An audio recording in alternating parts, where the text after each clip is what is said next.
guys are putrid. What you gonna do? Tell me what you gonna do. What you wanna do? You wanna run with the best, better buckle up. Is that your pride on the floor? Better pick it up. Knuckle up, buckle up. Are you tough enough? Better prove it. You wanna ride with the best, better buckle up. Is that your pride on the floor? Better pick it up. Buckle up, knuckle up. Are you tough enough? Prove it.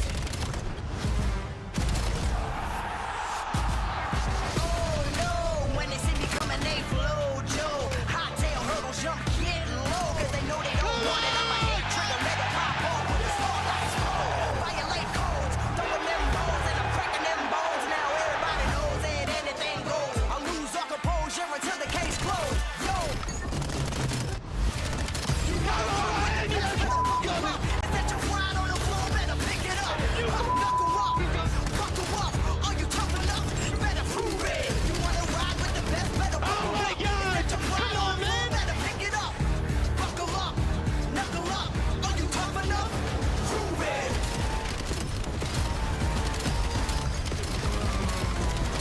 Prove it. Nice! Let's go, baby! Let's go. Yo, Meadows got on. Meadows got on. Draws it down. Oh my God, draws. Second. Oh my God. Oh my God. Two. It's a madhouse over the top of the hill. And now you're out. Oh, forward two. That's a big two. That's a big two. Oh my God. Oh my God, they have the cross. Come on, Pitt. Last guy. That's G. That's it. That's it. You can't even make it. That's it. Oh, Days clutch that one. Damn. Yo, let's go. That was crazy. That was crazy. Come on, BJ. Come on, BJ. Holy. This is why you have to pin. That was a separate piece. Movie. They just broke down.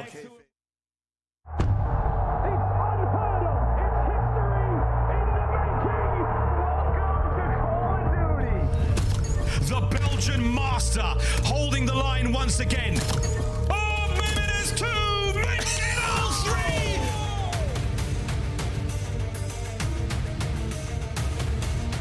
They're all three. They can currently do no wrong. That is technically all four as Drake's continues to roll. Already away. Drake's getting all three. That is how you do it. 10 seconds to fight. Craig gets the kill number 50. Oh, and he's my! dead. Oh my goodness. For another quick recovery. Oh, and the pickup. Not a shot. Angle onto the top spot and finds an even better one.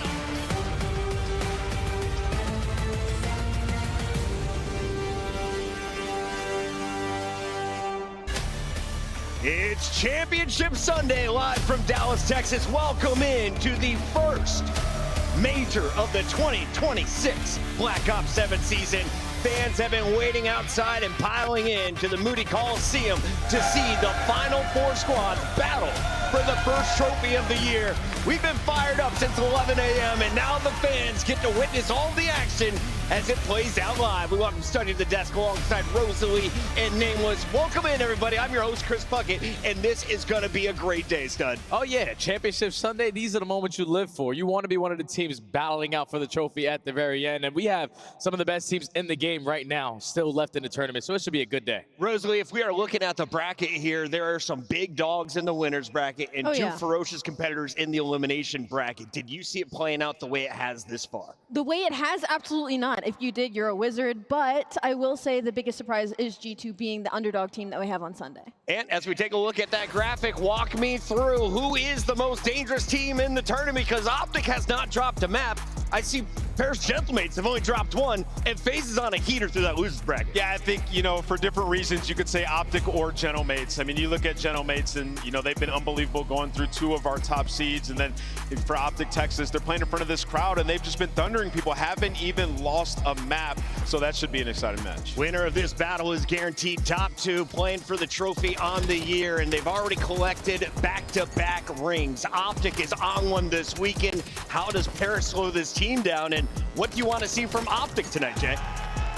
Optic just got to show what they're really about, because when I looked at their bracket, you go through Riyadh Falcons to start it off, then you get G2, you were probably expecting FaZe. So some people would say it's been like an easy road for them to get to this position, but the true test for them versus Paris today is how good Paris are at hardpoint, but they have also improved at this tournament in Search and Destroy and Overload. So Optic, no doubt, need to set the tone early versus this team and make them uncomfortable by stealing that opening match. Mercules was the champs MVP. Who has been the MVP so far here in Dallas? Ooh, I think I need to lean Hook a little bit, just because I feel like he's really turned around like some of his, I don't want to say lackluster performances, but it feels like we haven't been saying his name enough. And this weekend, he's really put a stamp on it where he's like, hey, I'm a world champ too, you know, and I can take over these games and these series. So Hook's going to stand out for me. I like the shot on Hook. He's making some cerebral plays, but I'm still going to go Mercules.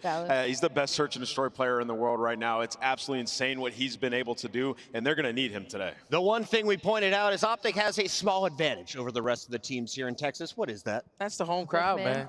These fans are insane. Are you guys awake yet?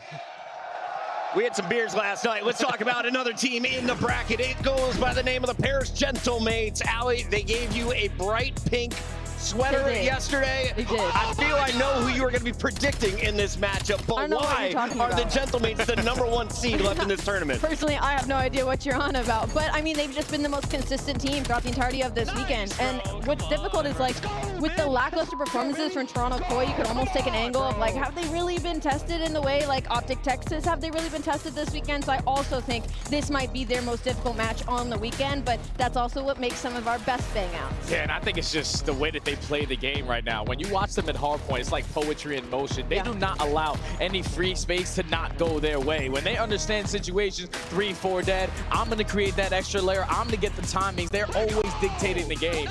And they just have such a good understanding early on, and without question are so far ahead in just one mode. Yeah, and they're comfortable going to any map, right, in terms of hardpoint other than Blackheart. Like, these guys are unreal. 13-2 in HP, a tall task for the green wall up against the green suit. Neptune having a career performance this weekend. We get to see him take the stage at 3 o'clock, but first it'll be that G2 FaZe battle for top 3. Can G2 do it again? Yeah. We find out after the break.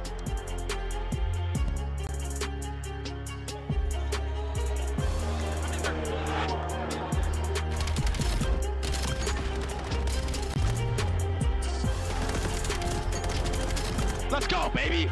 Nice, baby. Nice, baby.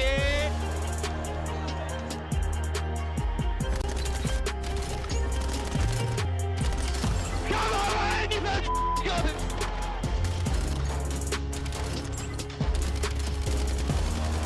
Oh my God, 3-0.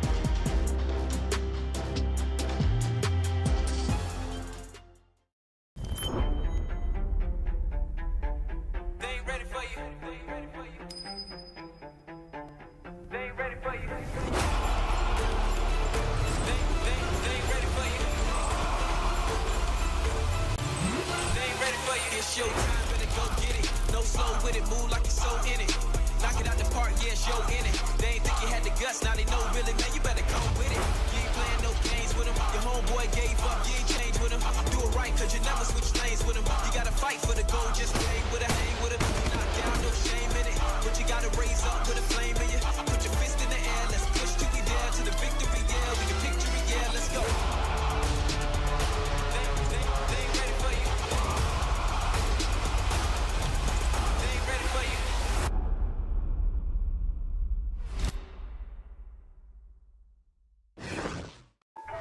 I'm a big stepper when I walk, money maker when I talk. Another boys on a mission, never put them in a box. Clawing to the top, jaws open while they watch. Yeah, I'm getting to the chicken, I ain't never gonna stop.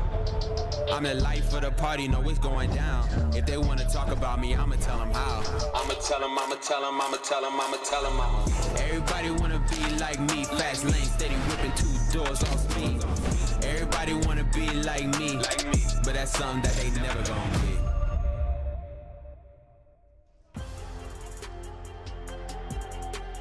G2 Esports, one of the scrappiest teams in the league. Minnesota not finding success in Black Ops 6, but Black Ops 7 looking like a new title and a new story here in Texas. Let's start with the underdogs from Minnesota. And What have you seen from this squad? What have they been able to do to turn their performance around? Yeah, I mean, first of all, adding to their map poll, Scar looks unbelievable for them. And, you know, this is a team that just has a ton of fight, and particularly up against FaZe, they've been the better team. 6-1 map count. You talk about their overload, it's been improving, controlling the possession time, winning narrow games, but clutching up in the end when they need to. And then the search and destroy, continuing to prove everybody wrong. Like going up against Heretics, they were looking like they were on another level in S&D, able to shut them down and deal with everything. Yeah, and I just keep on thinking about what Ben Jay and the team said going into this tournament. If G2 don't get top 6, Caesar Skies Buenos jersey is going to be up in the rafters. Ever since he said that statement, Skies has been, without question, the best player on G2 so far on the weekend. Yeah. Every time he goes up, it doesn't matter what the game mode is, what gun he has in hand. This is why he's showing you he's a world champion, because he's not cracking under the pressure. And when he's playing at the highest level, this team looks unbeatable. Is he a Lanimal? That's what I'm thinking. I'm thinking Lanimal. That's a world champ. He's got a ring, so absolutely. I'm thinking this guy gets better on land, and that's just the way it rolls with the vets sometimes. That's where their roots are. And for G2, I think the most impressive thing for me has mainly been the slaying and the amount that it stepped up, not only on Skies, but just overall. Even looking at the series versus FaZe on that day number 1, 3 of the 4 players of G2 Minnesota had a 1.2. Those 3 players have kept a 1.2 overall all weekend long. It is the same numbers in their overall, meaning that they are staying consistent with this slaying, and that's what makes it scary, because a lot of these teams are not used to it. Even in their loss, it was close games. We take a look at the numbers between these two. Drazah, a slight advantage so far. You look at the non-traded, 72.8% and 71.2. These guys are doing damage and getting away with their life. Oh, they've been fronting. They just talked a lot about Skies, but Drazah, as this tournament has continued through the lower bracket, he has been unbelievable, and that's a great sign for FaZe Vegas, because in this particular matchup, both times they played, online and on land, it was Drazah who massively underperformed. So he needs to bring his form that he was in late yesterday into this matchup versus G2. Now, this is a rematch, right, Ali? So talk me through what has happened historically, and why has FaZe been on the losing side of this fight? Historically, they've just been getting their butts handed to them, to be honest, versus this G2 team. And the worst part is it doesn't really make sense, because you look at this FaZe roster and you look at the numbers 04 and Drazah have been putting up, you look at the numbers Simp puts up, you look at the numbers that Abuza puts up, especially with the sniper in hand, but all of that seems to just be gone when they go up against G2. All of that slaying power, all of that pressure just seems to be gone. Now, I will say, FaZe Vegas has done this before, where they have lost on day number 1 and made an elimination bracket run. And when they did make that run, they started slamming teams. So they aren't prone to having a bad day 1. Across his career, Simp has a 2.8 average placement. He always finishes top 3, Jay. Yeah, Simp is just him, man. Potentially the CDL GOAT throughout this entire era. He's always going to be able to figure it out. And you got to figure it out quickly, because when you take a look at this, 3rd best respawn record at the major. But I swear to God, every time I'm watching them on map 1, 04 don't want to spawn in until map 4. You need him to start off hot today if you want to try to get this championship. Yeah, it's been hard to get everybody going at the same time for FaZe, right? It's kind of been patchwork, going the distance. I mean, you know, the Riyadh series, who knows? If we get to that game 5, I didn't know if they were going to be able to clutch up, but they've had enough ice when they've needed it to, and they've had some big performances. And in the last series, it was the AR duo. Oh my, crazy, dropping double 40s. So you just need them to be going at the same time, and, you know, versus G2, it has not been the case. I mean, they're 7-3. You got a 9-3 map count in the lower bracket. I feel like FaZe is on cruise control right now. You just got to start off stronger than you did in the first meeting. You take a look at the roster, it's star-studded. Simp and Drazah, the mainstays from FaZe. They bring in 04 and Abuza from Vancouver Surge, guys that have been to multiple championships but are still looking for their first trophy. Can we please pick pink or red, FaZe? Why did I just look at red jerseys while your logo is literally bright pink? Sorry, that was different bothering styles, me. different drip. That was bothering me. Can we just stick to red? I like pink. Pink looks good on him. We got to give our players a few more minutes here. We're going to swap out a PC on the main stage. So while we are getting that one set up, Study, let's talk about the pressure on Drazah in particular. Can you tell me what is going on in this matchup? Because Mamba, he may be the new FaZe CEO. Man, it's ever since last year, before he even entered the CDL. You go to EWC, you play this team not once but twice, and you beat them both times to send them home packing pretty early. And off of that, just as such a young player versus some of the GOATs of all time, you gain that confidence before you enter the pro scene. And now he's potentially just like the FaZe Reaper. He is not afraid of who is across the map from him, who is across the screen, and he continues to shine. Yeah, and these guys, you know, they've kind of, you know, been forged into a solid team through all the game fives. You know, they had a lot of losses in the online stage, but as of late, they've only played absolute dogs. They played FaZe, Toronto, FaZe again, Texas, and the Heretics. So, you know, they've had stiff competition. They've come out now with a top 4 place and an opportunity to beat a team they beat twice. You see in the Monster Energy pregame, #1 opening duel team here at Major 1. They've been sensational, and largely in part due to the scarcity they played up against FaZe. 8 first bloods to 0. Incredible out of G2, like the game planning. You know, Danny Looney over there as their coach, he's done a hell of a job with this roster, getting them ready for the big moments. Yesterday we were saying the Heretics were looking like the best search team. Are G2 up there with Miami? Oh, yeah. Where do you have them after the upset yesterday? They might be better. I mean, they're the best attack team right now in the building when it comes to search and destroy. FaZe is close second, though, right behind them, so there'll be a battle there, but their retakes just haven't been great. That's the only thing hurting them right now. 11th overall in the building. I mean, second worst in the league, so just don't let FaZe get the bomb down. You're going to be all right. Average margin of about 40 points with a huge hold advantage. G2 has been incredible in the respawns, and I gotta ask, who is the more impactful SMG today, Kremp or Ezreal? Studied because Ezreal had some ridiculous numbers. Oh yeah, and I'm 100% going with Ezreal because just the way that he plays the game, he has such a slow and steady approach to it. He's always thinking about the next play, and when you have playmaking SMGs who can slay whenever he's on point, those are the guys that always make the impact. Because Kremp, on the other hand, that guy's just not afraid to go in at first and just get the instant chow. Ezreal, he's the brains of the operation. He's got to go crazy today. Yeah, he had 8,700 damage last time they played. 1,000 more than the next guy on his team. He was popping off, and if you ask Chance, he's the FaZe slayer. So yeah, Ezreal can absolutely take over in this series. Ezreal has definitely been a fun player to watch, and we mentioned kind of the play style changes and how some teams seem to be kryptonite for other squads. If you're FaZe, you watch the VODs, you watch that 3-0 back. You probably went back and watched the qualifier as well to prep for this matchup. So what do you need to do play style wise to adjust for G2's play style and the sniping strength that we've seen out of Skies? Yeah, well, you know, touching on Sniper, Skies has been insane there, but the overload, I think in particular, is the most important. Game threes? They've lost some gut-wrenching overloads in the final moments. Yeah, and it's a rematch too. Exactly, and you know, you get down to the end of that den where they lost. You let Ezreal get in and behind. You're just trying to do a little bit too much. You think back to the online match, gambling a bit, taking chances you maybe shouldn't have taken. I think FaZe need to slow it down, control the situation, and you know, take the scoring opportunities a little bit more serious in this matchup against G2. While the FaZe players get ready on the main stage, now is a perfect time to remind you that July we are headed to Vegas, and we want you to join us at the World Championship. Take a look.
That's your name on the line, better live it up. You got a crown on your head, better give it up. Kicking ass, taking names, and it's not enough. You wanna ride with the best, better buckle up.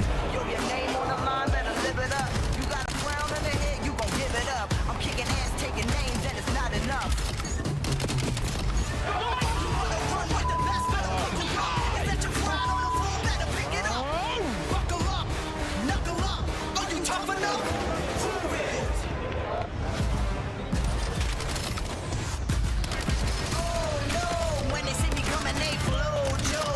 Hot tail, hurdle, jump, yeah.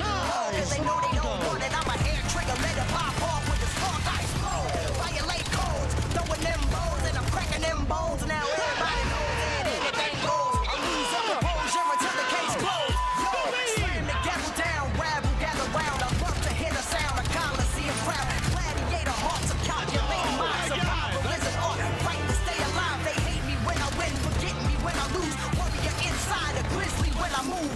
The universe is my battlefield, and I'm a champion for the people with mass appeal. Yo, you wanna ride with the best, better buckle up. That's your name on the line, better live it up. You got a crown on your head, better give it up. Kicking ass, taking names, and it's not enough. You wanna ride with the best, better buckle up. Yo, your name on the line, better live it up. You got a crown on the head, you gon' give it up. I'm kicking ass, taking names, and it's not enough. You wanna run with the best, better buckle up. Is that your pride on the floor, better pick it up. Buckle up, buckle up. Are you tough enough? Better prove it. You wanna ride with the best, better buckle up. Is that your pride on the floor, better pick it up. Buckle up, knuckle up. Are you tough enough? Prove it. Nice! Let's go, baby! Nice! Come on! Let's go! Yo, Meadows got on. Meadows got on. We are back, and once again reminding you to pick up your Champs tickets right now as we head to Vegas at the Michelob Ultra Arena, Mandalay Bay. We want you to join us July 16th to the 19th. All you got to do is scan that QR code. Study, we have been to every grand final for what feels like 15 years in a row now. What makes World so special? Oh, man, because it's the one that you mostly want to host at the very end of the year. Yeah. Putting yourself into history books, earning yourself a ring, being known as the best team in Call of Duty history for that season is what you play for, man. We got second, bro. We were this close. Rambo Ray, it's your fault. Don't remind me. Yeah, I'm blaming My bad, Ray. That's crazy. Rambo Sorry, Ray, Ray. much love. He's here in Texas. He's going to come on the desk in about an hour. You know that, right? Allie, let's talk a little bit about what we expect to see, though, in this battle. A reminder, we're kicking off the day with your elimination fight between G2 and FaZe. That'll decide top 3. And then after that on the main stage, we have Gentlemates taking on Optic Texas. I mean, looking at this bracket, it's like the 4 teams that we ended up with isn't that surprising, but the way we got here was just so weird. I mean, G2 sending FaZe down in that day number 1 really kind of made things awkward, and then Optic coming out with the 5th man, able to send them down to the elimination bracket as well, and then Miami Heretics was a surprising win over Toronto Ultra. It's like, things got a little mixy, but where we ended up was pretty normal. I thought G2 made a big statement last night with the 3-0 over the Heretics. And now with Minnesota coming in against FaZe, a team that you have early success against, you got to think statistically they're the favorites in this fight. Study, walk me through what happened last time, because you got a 60-point lead in Hardpoint, a 2-point difference in Overload, and a clean win in SMG. Yeah, and it's again that slow start for FaZe, specifically out of the SMG in 04. You can't get anything going, so you were down 100 on that opening black cart. You start the fight on back, but then eventually Skies is the closer on that one. Then you get to the map number 2. It's not really your pick on Scar Search and Destroy. You just get beat to shreds, and then you throw away the den. But this time it's going to be completely different because of the way Atlanta attacked the Vito's. They decided to be TB, so they control a majority of the maps that they have in the middle part. I'm gonna tell you what though, the Scar still being in this series is so weird to me. FaZe has now lost that map twice. It's clearly not really in your pool anymore. I just don't know why you would keep forcing it at this point, not try something new. And why do you think the teams are comfortable with this square up? You and Study were talking that it's the same maps, just kind of a different order this time around tonight. Yeah, I mean, in my mind, and this is what I was going to say to Jay, is, you know, FaZe was controlling maps 1 and 3 in the 0-3 loss that they had. They were winning. And usually, you know, they're able to put their foot on your throat in that situation. I think that's different here on Championship Sunday. These guys, these FaZe players, they've been here so many times before. They're going to be able to capitalize when they have an advantage in the series. Hit me with it, Stud. It's just the difference of like going from Scar Search and Destroy at map 2 when you lost the First Blood fight 8-3 now going to a Colossus where we've seen these guys play it all weekend. It's their bread and butter. So now they've set themselves up to, even if they lose that opening map, you have your bounce back, your bread and butter S&D to at least tie the series going into the The thing is, we have seen Hold them. on a second, guys. Let's help the fans at home visualize all this talk. Here are your scuff maps and modes. Now hit me with the nameless. Yeah, I was going to say, you know, as you said, we've seen it all weekend with the Colossus S&D. Well, so have G2. And we know G2, they're a team that, you know, prioritizes preparation going into it, like they had 8 First Bloods on the Scar. And in Colossus, really, if you can just handle the Abuza sniper, you're in a good spot. Who's shown that they can handle the opposition sniper? It's been Skies, one of the best dueling snipers that we have in the league. So I think G2 feel good about that. Study, you know these 8 players very well. Which one do you think is still in the bathroom, nervous for his walkout? I would say the rookie, right? Yeah. But I haven't seen any nervous moments out of Mamba all weekend. We've seen it throughout a bunch of other rookies throughout the weekend, but Mamba, no, he's not shining away He's from not the moment. Mamba. He's ready. He's got the snake boots on. He is ready to rock. We are going to be getting into this one in just a moment. The Scuff Pick'em's around the corner. Rosalie, can you tell us, what is your secret to being the best predictor? You've out-predicted the fans. You've out-predicted Nameless. You've out-predicted me. The go-to predictions. What a spot you're putting me on right now. I'm a pretty recency bias, I can't lie. I mean, I love looking at the numbers, and I do kind of look at like where the strengths are, where it matches up versus who they're going against and how that meshes. But it's a lot of recency bias, to be honest. And gut, it's just feeling. I think the fans also have a little bit of recency bias. Let's take a look at how they felt this event was going to shake out. Before things kicked off, we went online on Call of Duty's Twitter. 24. We asked you. The G2 fans showed up way louder than Cloud9 Heretics Boston in Vancouver. But if you look at the Big Four, they are nowhere near. With LA Thieves out of the tournament, you still have Gentlemates, Optic, and FaZe, the big 3 left. And who's got the best opportunity to take this tournament? To take it off. Yeah, I mean, do you want to say Optic because of the crowd? They haven't lost a map.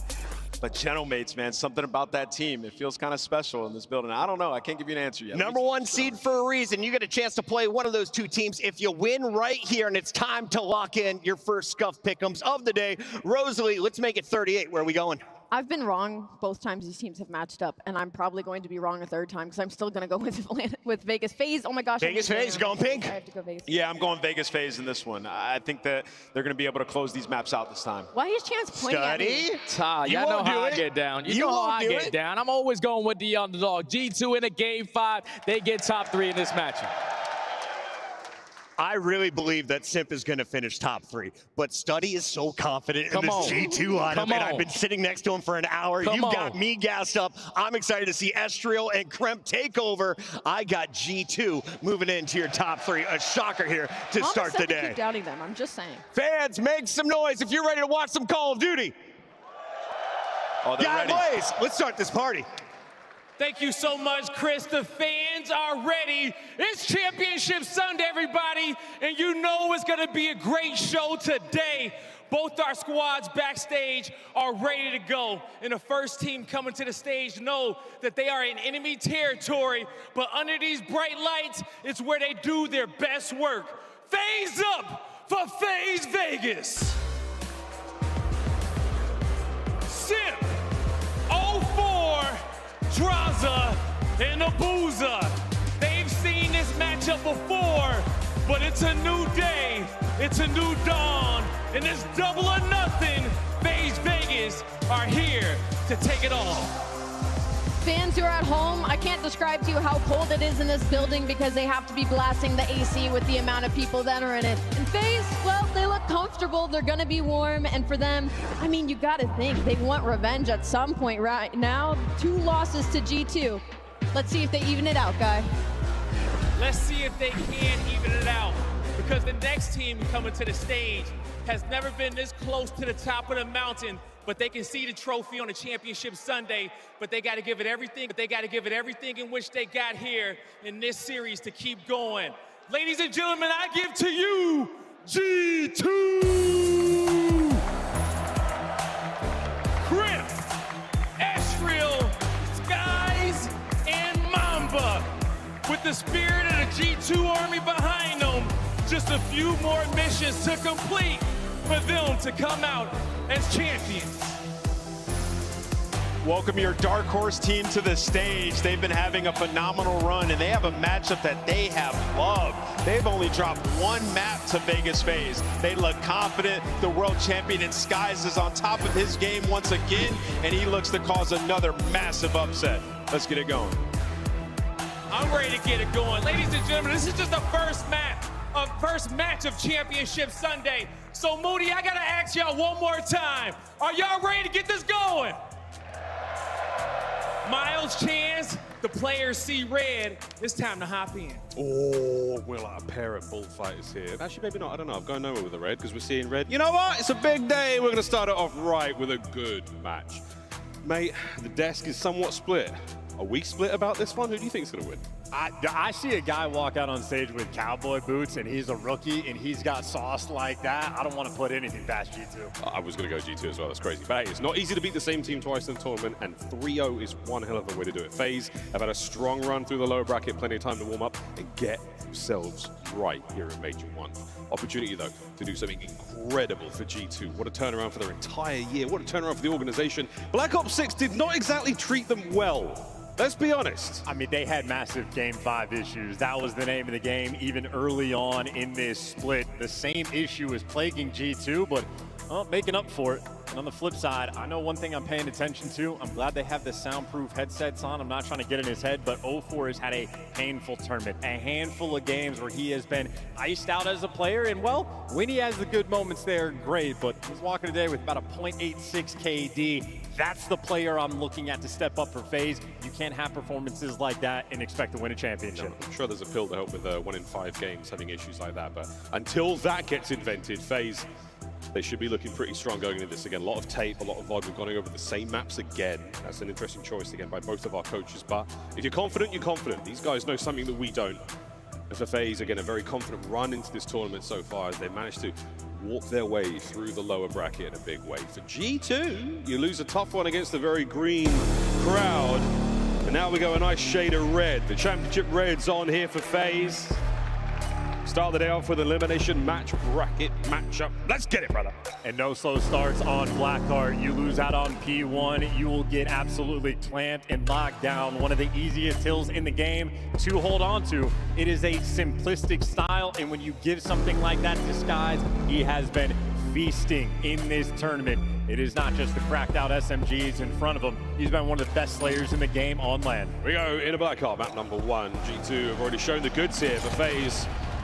What do you got in the second go-around? So far, it's a deal start for both our squads who trade in the most opportune of ways. FaZe with the opening time. Yep, and you got a player falling off the map. That means life is going to be good for the FaZe players. 0-4 might fall, but again, on this hill, you clamp it down. 3 lanes to watch. Easy pickings there from Abuza, and when he played on this map just yesterday, he was the guy dropping a 40 bomb, so the ARs can deliver. It's a 3-0 start for Abuza. Abuza finding a couple more. But it's Mamba resists the number 5 as he gets a couple of kills. But hey, a great P1 from FaZe. This is a lot of time. 20-odd to go here. They're looking fantastic to start things off, keeping G2 out. A total shutout so far. Yeah, now you're trying to go all the way around. Abuza's locking that down. 5-1 start. You want to go towards the old time? Well, Drazah has that under lock and key. This is a stuffing there on P1. G2 finally get in the mix, but they do not have the rotation. And, well, it's not just Simpid. Starts 0-4, doesn't even matter. Has plenty of time to kick up. Yep, the Phenom, 0-4, no time, no problem. P2, quick test. Abuza going to stay close and tight. 3 dead once again. FaZe hold, and that is another set of kills that they're going to see happily go their way. Well, Ezreal trying to play with the timing, but no, outmatched, overwhelmed. And now you have a scattered push for G2. The death is so delayed. You got to wait for the respawn to come through. So that's an extra 10 seconds lost. Mamba, though, pierces for 2. That's the go button in a clean break from G2. Took 30 seconds to make it happen, but they're happy for some time. They're halfway through the point as well, so still plenty of time here on the fight. 0-4 and Draz now making their way over the wall jump. Next up in the kill feed, who's it going to be? It's Kremp and Draz now on a time, and it's a quick break. You've still got numbers here for G2 to keep the fight alive. Mamba finds another one. No, number 5 for Mamba as he goes down. And this is a great start for the AR players of FaZe. 8-4 from Drazah, 6-3 from Abuza. Yeah, they got broken on P2, but they took it right back. That is a battle just for 0 seconds of scrap time. On that rotation, G2 set up first to get a couple of those entry kills. They'll have all 4 players ready to go for the hold. Quick test over the top. Nice work from O4 staying alive. He's heavily tagged up. Allows Simp to get in the fray and keep him alive and well. FaZe, another good hold, but a 2 from Krem on the approach. Ruthless aggression now as G2 are trying to roll over FaZe on the approach, and O4 falls prey to another Mamba 2-piece. Yeah, finally starting to battle just a little bit is G2. They got broken through the front, but they're able to get a nice little retake. FaZe, 1 square up, 4 players. Again, straight through the front is where they're going to be going. Then Nate kicks it off, and just the firepower that they have, overwhelming to make it back in time. And you see O4, 9 and 7 to start from him. It's actually Simp playing slow, but if O4 is bringing the gunny, that is a wonderful sign for FaZe. Great work. I mean, the gunny across the board is pretty solid. Sky's only playing a little slow here. Alongside Simp, slow to the upkeep, but we're going to see a new hardpoint crack wide open. Good catch off the back of Simp there as he does get a kill on the Sky, so no harm, no foul. But right now, we're seeing O4 trying to hold this hard point down alone. Pressure now on. Ezreal gets cut down. Aggression out of FaZe again. 4 dead. And the mini-map is perfect. Number 8 already cutting off the middle of the map. You got Drazah there for the follow-up in the backup. There are no open avenues of attack. You're going to get picked apart along the way. It is a stranglehold on the mini-map. And now as number 4 gets through, is he really? O4 is there for the trade. 12 and 8 on a 3 spree. Oh, beautiful stuff. And 100 points now crossed for FaZe. Vegas. O4 gets himself in the most difficult of positions. These boys at G2 just can't deal with him. Oh, the damage dealt there. He's batting those stats for sure. The Draw's now in mid-map.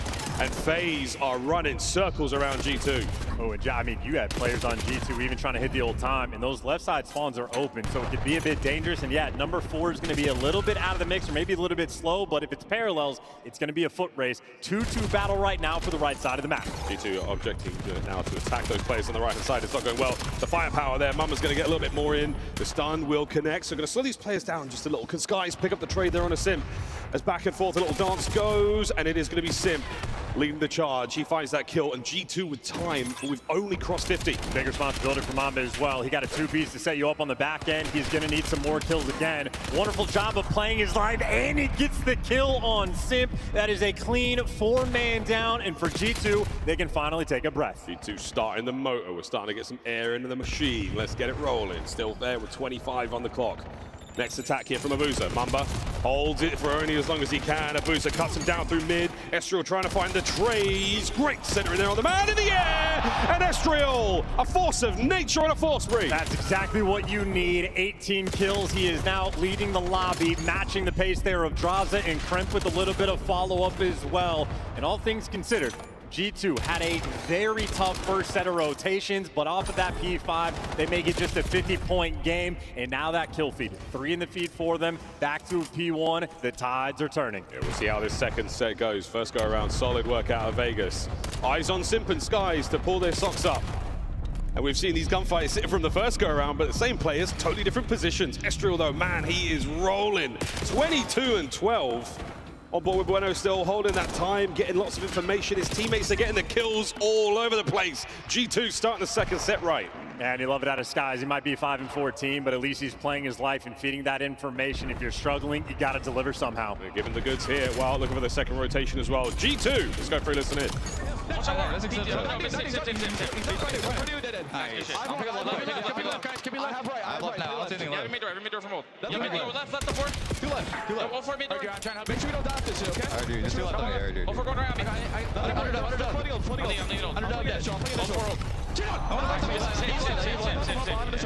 Pretty sure he left. Yeah, he's under. Dead. No one deep left me. Deep left me. I don't see anyone mid. Is mid open? I'm mid. I'm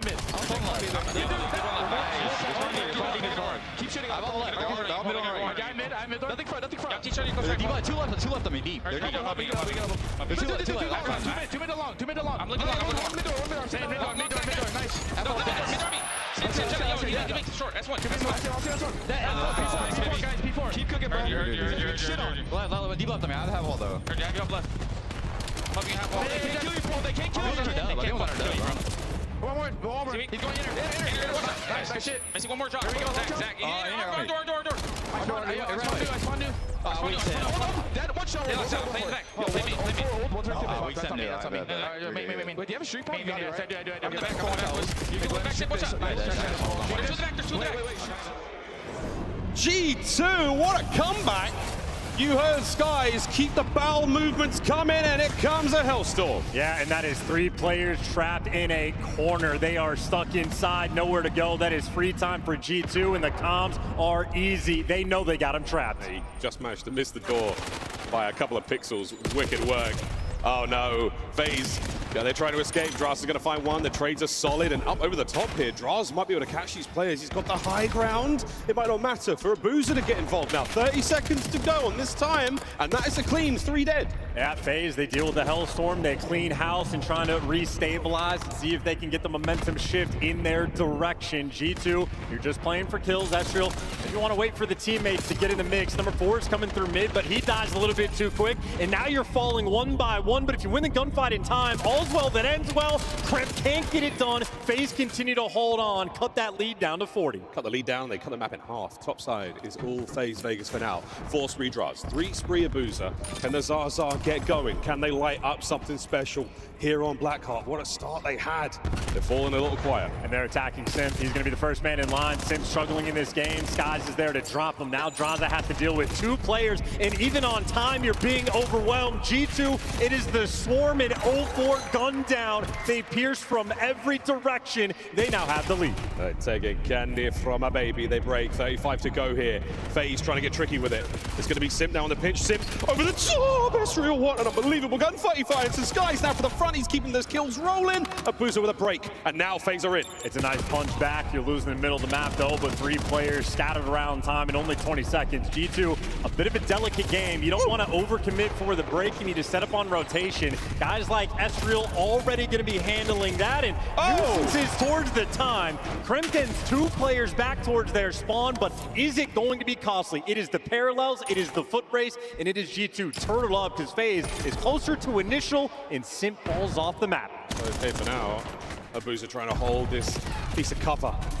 Stars over the top. We're going to find this damage now. 0-4 gets involved. That's going to be 3 dead. Last man for G2 is going to be Mamba. How much damage can he cause? The answer is none. Back to square one over the top. Here we go. G2 with another attempt. And Draza trying to lock things down. Any chip damage is great damage. Gets a couple players weak. Is it enough for the trades to roll through? Whoa. Well, 0-4 there from 1. Decimated. Taken down, and Sim continues to get fried. Mamba good for 2. G2 back in time. Mamba slithers his way to the back line now. Kremp through the mid door. Over to the right flank now we go. It's going to be Mamba trying to lock it down. Kremp with the damage. Kremp from up high. Can he find the next man? No. FaZe with the numbers. They've cut the defense in half, but it all comes down to Draz now on the push. He's still alive and loses the fight for time. Well, Sky's the one final man around. Abuza's gonna nice and secure, but P1 is where magic things can happen, and Sim overwhelmed and traded. G2 set up. They need 11 seconds, and this game is theirs. This is their P1. They've locked it down. We got trophies. FaZe trying to flood through the door. The threshold has been crossed. Kremp looking for the chows. Oh, 3 dead straight away. FaZe find a way inside. And this is a hill you can lock down. Make no mistake, it is now FaZe that can win this game on P1. Now you just got to title up. Knuckle up. Get ready for the hit. Mamba now through the side door. Taken care of. Next man's through the window. Ezreal, they've broken the threshold, but it is Abuza with 2. Skies down. FaZe hold. And the holds are easy, but at least G2 are going to force the rotation if they are unable to get the break. So G2, they can play for the spawns, which Ezreal just got for his team. Now you can overcommit and go for the time. Trying to find another. Sim gets the kill on the outside door. Can they overcommit? There's Ezreal now through the side. Trades once again immaculate. Sim finding these kills all over the place. Contest is good. They have the road, G2. Well, the win condition might just be this rotation. And Sim's off the map, and Mamba's going to deliver for both of those kills. But look at the spawns. It is too far away. G2, the win condition is theirs, as is map 1. Oh my goodness. That 2-piece from Mamba at the end there. Wow, that might have been it. The boys of G2 have come to play today on Sunday. FaZe falling short there, 250, 236. What a comeback. And Ezreal just had one of the best maps of the tournament as well.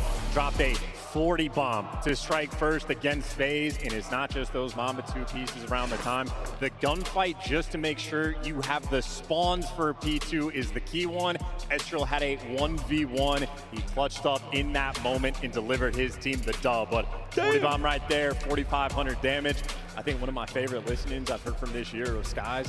triple negative, be like, guys, just keep smoking them. You guys are doing great. Hey, you got a Hellstorm, right? Attaboy. Keep it up, guys. Go out there and kill more things, and his team delivers for him. That is a wicked start. Well, history not necessarily repeating itself in exactly the same way, but if Tam's flat circle right now, we're spinning on Blackheart. That is the same result, not the same scoreline as the first series these two teams had against each other. Highlights were red hot for both our squads. And I know G2 is 3-0 FaZe last time they played, maybe having their number, but I was looking at 0-4 to have a strong performance, and he delivers from the jump. 0-4 was a main contributor of FaZe. It was actually Simp that was slowing down. So map 2, that's going to be my focal point, but for map 1, it is just a victory lap for Ezreal. Start to finish, completely on point, has the takeover moments, breaking into these P5s, but basically not a single hill where Ezreal was doing anything wrong.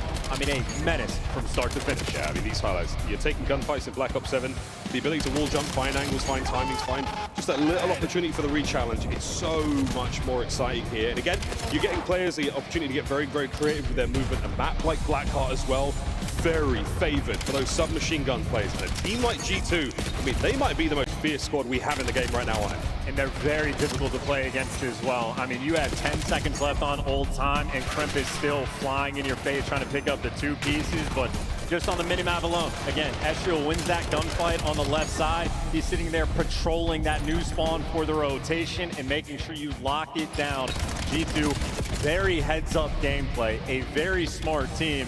Maybe tip the cap to Looney as well. Coaching staff going to be happy with that performance. Down the man Looney on stage now. Giving the boys a last few moments. FaZe are ready to rock and roll in the search and destroy. They know exactly how they want us to go down. Their search has been great in this tournament so far. But as you see from the game flow, oh, quite the change of hands. FaZe. That is a staggering 4-point flatline. And that 3-hill run is absolutely absurd. Yeah, the flatline exists, but you go from 40 points to 188. That is 140 points stuffing. That's not even contest time rolling through. That is, you are getting absolutely slaughtered. That is the Mamba 7 spree that we saw. That was Ezreal going on a 5 spree that we saw. Balling out, make a nice comeback, and there is no such thing as land jitters with this team. Cowboy boots are rocking. G2 ready to play. Those boots were made for walking, and that is just what they did all over FaZe there. Well, search and destroy now, we got a Colossus.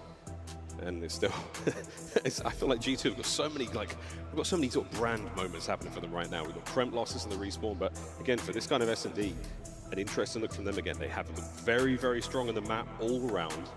Is it going to be another success story for them? FaZe know the game plan. They've watched the tape. They know what to expect. Can they counter it? And will Simp be able to bounce back? High expectations for him, but even Looney whispering in the ear of Sky. Sky's as confident as you could ever want him. He knows, hey, if my teammates can pick me up from map 1, I'll be here for the rest of this series. Feeling good going into Colossus, where G2 have had the extra edge. Abuza's got some creative snipe angles, always makes an impact. He's ready for the wall hops if they're coming up through P4. G2 are going to be calculated and calibrated for exactly what FaZe bring to the table. This is a map that has haunted FaZe just a little bit. They're still successful, still strong on it, but a couple of themes as well. Anytime they're going to that B site, 0-4 has gotten picked quite a few times, trying to go back blue. FaZe are going to have to make a few key adjustments. But in round number 1, no trophies. Spread the map, break picks. Oh, good catch, Abuza. No hands, maybe no face left after that one, but he's still good to go. A-bomb site is where we will be creepy crawling. G2 are in position to get eyes on at the very least, but FaZe, the way this bomb site works, you don't attack until you're all in position. You show face at the very last possible second. There's the next nade rolling through. There's going to be a couple more ringing out. I think G2 have at least 1 or 2 more saved. Once the smoke is out, you see Mamba cooking. Cooking connects, Sim's hurting. Connection there, that's the go button. Over the top, we send it, and that was all you needed. Just the intel on the damage, nearly the kill there on 0-4, and the battle continues. 0-4 peels away a second man, and lives to fight in the 1v2. Beautiful, gorgeous stuff, and that is exactly how you want the strat to work out for your G2. Problem is 0-4 untraded. Is 2Piece able to seal the deal in that round? on a strategic front, FaZe maybe outmatched, but they were here towards the end. And Booz and 04, that now long-time duo working perfectly together. It's covering his friend. Yeah, no joke. We thought 04 was dead to rights there. That was quite the win. And we're already seeing those looks there from G2. Nade connects. I mean, they would have wished for a second there. But again, that goes in the playbook right now. When you see a smoke explode in the A-bomb, are you going to use your nades again, or are you going to see it as a maybe fake in a future round? We'll find out, folks. Here we go. G2 on attack. We're still going for the hops as well. They were ready for a Booza, playing over towards P2. It'll be Drazah there this time, but until you find that sniper angle, you have to be extra cautious. Simp on the other side there. He's also got that high ground position, just peeking over into this top mid window. FaZe playing this very slowly, very conservatively. They're not giving away any space, but they've still got eyes on the attacks. And if you saw Drazah on the minimap, he was waiting for the nades. That was a 30-second delay on him. So G2 trying to play the mind games. Drazah absolutely prepared. Nice, called it. They're over here, they're over here. But now waiting a second or two longer. Who's going to have the patience to hold this? Again, you don't go for A until you are ready for it. And FaZe have given up the middle of the map for a second. They've given up the A-bomb site, and they are just wavering in between. We are running out of time as well. This has been a standoff of a round. B is going to be the call, and it is, in fact, the open site. That was an audio cue as well, as soon as they walk through that little metal detector. Time ticking. A-bomb site still eyes on. Nobody home. Estriel and Ko now trying to make the flank. It's a three-man stack now from FaZe. A squeeze of the shoulder, a send of the smoke, and 04 once again. Another devastating kill. Kremp and Skies find theirs, and now Kremp, can he pick up the pinch in time? No, it's all going to come down to Mamba. That's a 1v1 with 13 on the clock. There's just no time. Are you going to play the bomb, or are you going to play the kill? He's trying to find the kill. He's looking around. He's found himself a Drazah, and Drazah checks it. 4 seconds to go. G2. That's a magical round win. And it is the mind games right now in this lobby. Drazah's thinking there's no shot. He's going to be doing anything other than planting. Mamba, though, with the buzzer beater in a 3-1 start. They had no right to win that round. You drop bomb in a weird spot with smokes in front of you, 22 seconds left. That is a nightmare situation for G2 to deal with, and well, they woke up from the dream. Process of elimination did not quite work out there. Mamba was on the hunt. Finds 2 on the round. Gives FaZe now the attack. Wait out the nades. Oh, no nades towards the outside here. So Simp will throw one of his own alongside 04 there. No connection, but Skies would have seen that. Very aggressive here for G2 on defense. A lot of players in front.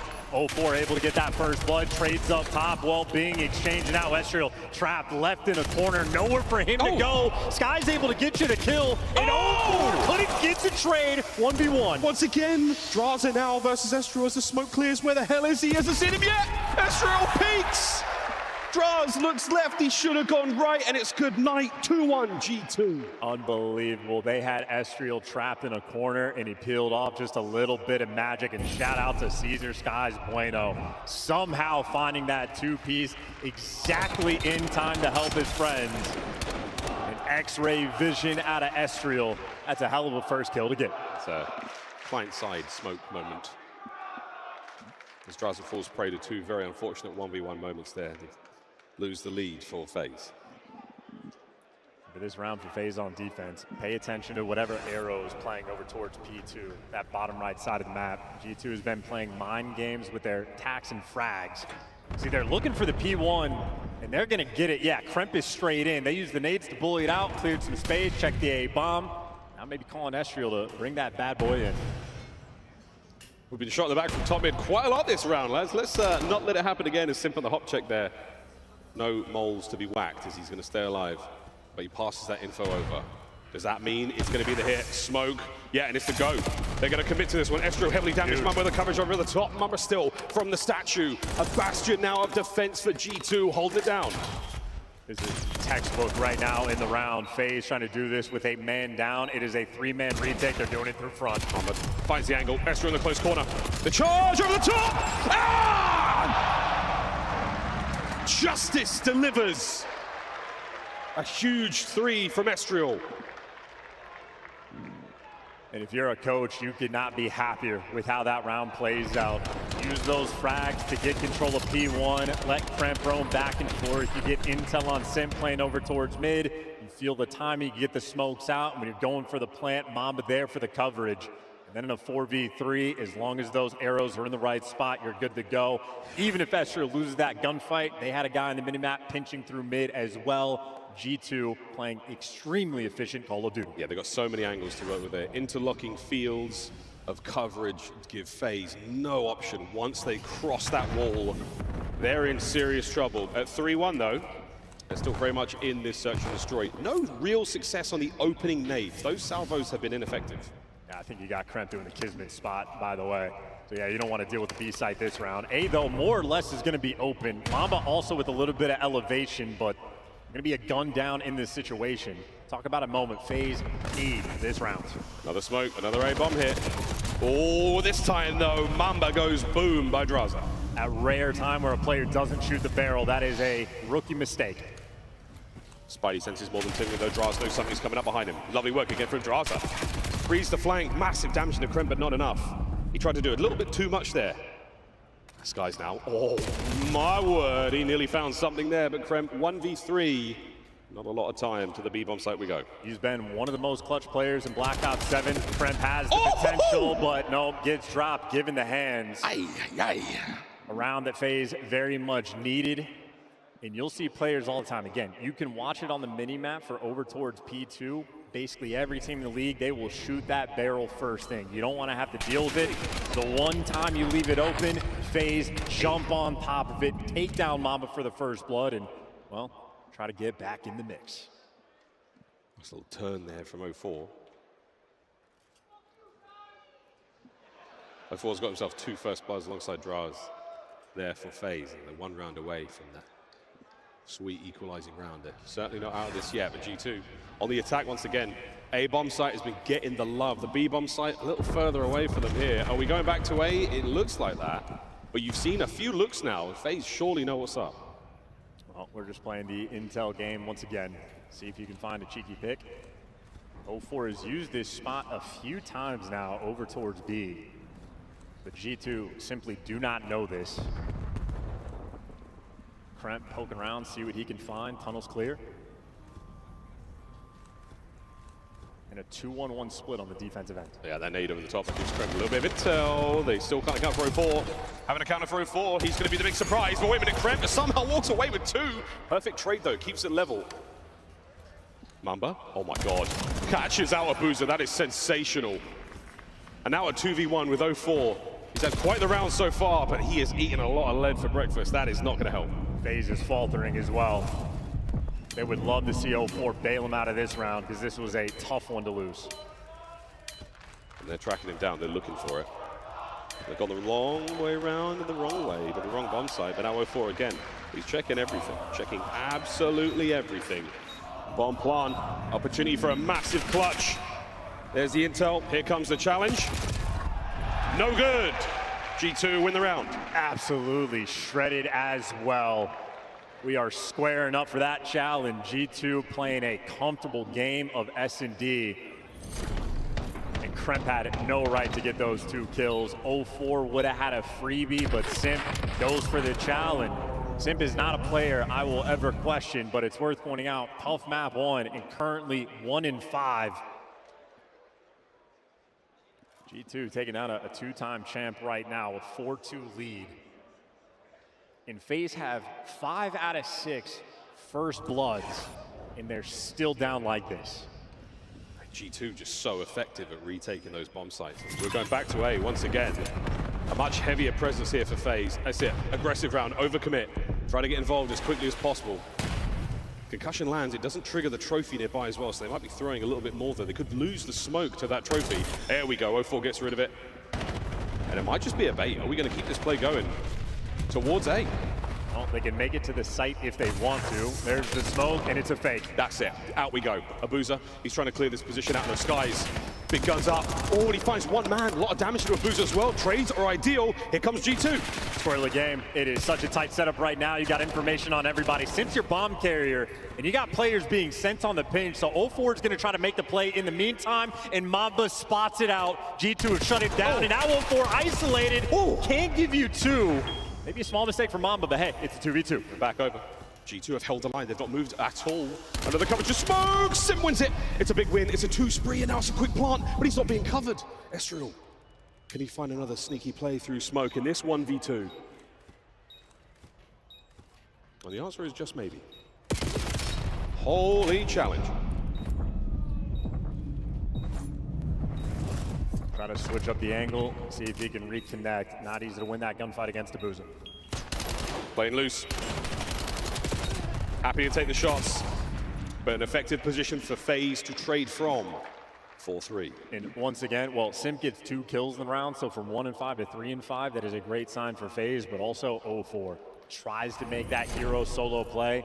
Mamba spots him out on the cross, but then Mamba dies to him. If 0-4 doesn't get that kill, he's instantly getting flanked and shot in the back, but Mamba just letting that one slip away. 0-4 with another bailout kill. Similar to the 2-piece he had in the early rounds. 0-4 has had some wonderful bailout moments.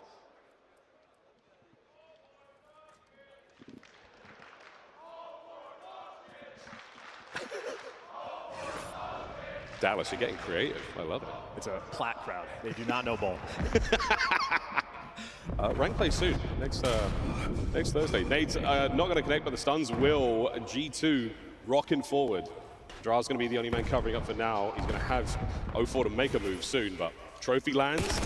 Oh boy, Simp saw at least 2 bodies. Sneaky Skies as well. Oh yeah, Skies was looking for that, but Abuza had Simp covered, so everybody on FaZe is safe. In the meantime, G2 knew they had the numbers, successful to get this bomb down. They hold their lines, and that is a perfect trophy. It gets behind the bomb site. No one can deal with that now. FaZe, oh, we're going upstairs. We're taking the high road, and he has been abandoned. That timing was crazy. Incredible timing, and now a couple of mans to make a run towards the backline. Coverage now from Skies. On the flank, doesn't get a single one. It's 0-4. Damage into Mamba. Mamba can't get another. Draz on the immediate trade. Set out 2 through tunnel. Draz finds another. Draza on the damage for Abuza, and FaZe equalize. Overwhelming, and that is the confidence FaZe are looking for. Draza starting to get active in those comms. Take a big sigh and settle back in for the next round, but that is the teamwork being shown off. That is the aggressive play call as well. Everybody through P1, send multiple players on the flank and switching things up. FaZe have had no issues getting the first bloods. They've had issues converting the rounds. Now they're starting to figure it out. Yeah, it's a dangerous thing with FaZe. Like right now, what's Draz's hand? Can we go back to Draz's hands? Can we see what's going on there? He's probably got his hands as his controller now, but we're figuring out the play. FaZe learning round by round exactly what they want to do here. 4-4 here in map 2. Number 4 on the minimap. Yeah, Mama shooting the barrel now. You can teach a new dog new tricks. Woof! Wow, that is bold from Kremp. Woof! I mean, you had FaZe 3 players in the middle of the map. The stun and the idea was there, but he just gets gunned down. G2 and another 3v4. Some slinky shoulders from Draz. He's going to get a ton of intel over towards the A-bomb. And that's it. He's not seen enough. He's seen enough to send the boys in. Oh dear, but the Skies are up behind theirs. Trades are good. 2v2. Skies is gone. Long gone. Draz on the hunt. He finds his quarry, but he has no idea where Estriel is. 1v2. Opportunity now for FaZe to try to pinch, lead, change, map point Vegas. And Draz's spidey senses are tingling as well. Catches the Skies there on the cross. I think Skies was expecting the open lane because Estriel makes it through. But after the fact, Draza is just getting the intel on Estriel in the spawn. That is a nice clutch and an efficient round. And here's Kremp, I mean, just full sending it. He probably gets the intel that his stun connects on too. Maybe that's why he hit the go button, but just the team shots a little bit too much. A bullet away from the first blood. Instead, FaZe now a round away from tying the series up. G2 attacks have been so solid so far. We forced that round 11. Slight change in the attack here, not going towards A, but looking at the B-bomb play, but defensively, FaZe there as well. I think FaZe defensively trying to set up a few traps as well. I think if G2 end up going to this B-bomb site, they might be handed a surprise, but A for the moment is the call. No trophy for Estriel. Hop checks just for any intel. Yeah, Draz spotted out. Trophy on that side though. does change the approach. They know they can get a smoke down across the middle again though, but this time it's hit the bomb site. Skies with the opening shots, and again, options here for G2. It looks like FaZe expecting the hit to be over towards A. They've given up a little bit of pressure on the top side of the map, starting to overwhelm, and there you go. Play calls on A, the bomb will be planted. FaZe now restructure. Here comes the attack towards the bomb site again. No nades found. Tons of damage in Airstream. Can't get away with his life. Fight through the middle of the map now. 0-4 drags some attention. Now the guns from up high, and it's going to be Krem getting involved. 0-4 takes care of the man on the perch, and it's Abuza now fighting forward, trying to take the advantage. AR's trying to hold. It's Skies and Mamba. Skies on the chase, gonna get dropped. Or Abuza looking in the smoke, and there's Skies. Last man standing has the cowboy boots. G2, have they been figured out, or will Mamba play something dirty and sneaky here? Opportunity for something miraculous. 17 seconds.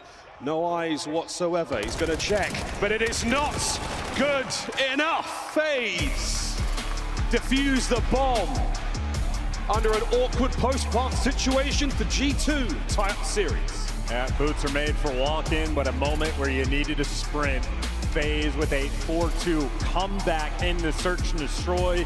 They were unable to convert so many of those early rounds, but the bailouts came to fruition. 0-4 had a handful of nice ones, the two pieces, the untraded over by Statue, and of course, Draza throwing up a nice game overall. FaZe brought a game plan to the table, made amends for their loss on Colossus, and we have ourselves a series. That's a smart FaZe, that's a dangerous FaZe. Solving the Rubik's Cube as he tries to change his colors. Great work there, 1-1. Going into the combat, going into Overload.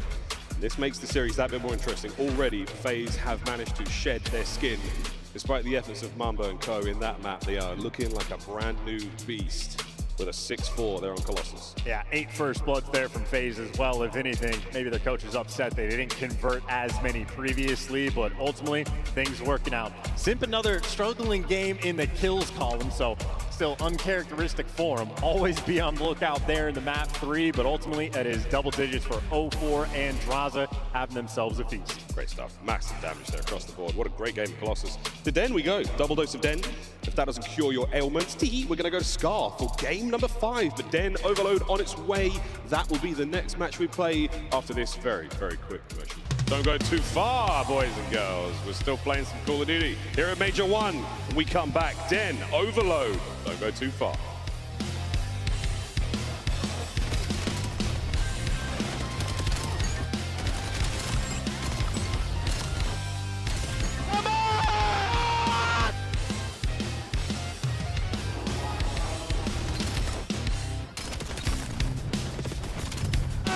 Nice, baby, come on. Let's go, baby, come on. Monster Energy, the official energy drink of the CDL. Scuff, official controller of the CDL. Start the season strong with the 2026 Call of Duty League Pack. Grab yourself the CDL operator by scanning the QR code on screen or check it out in the Call of Duty store in-game now.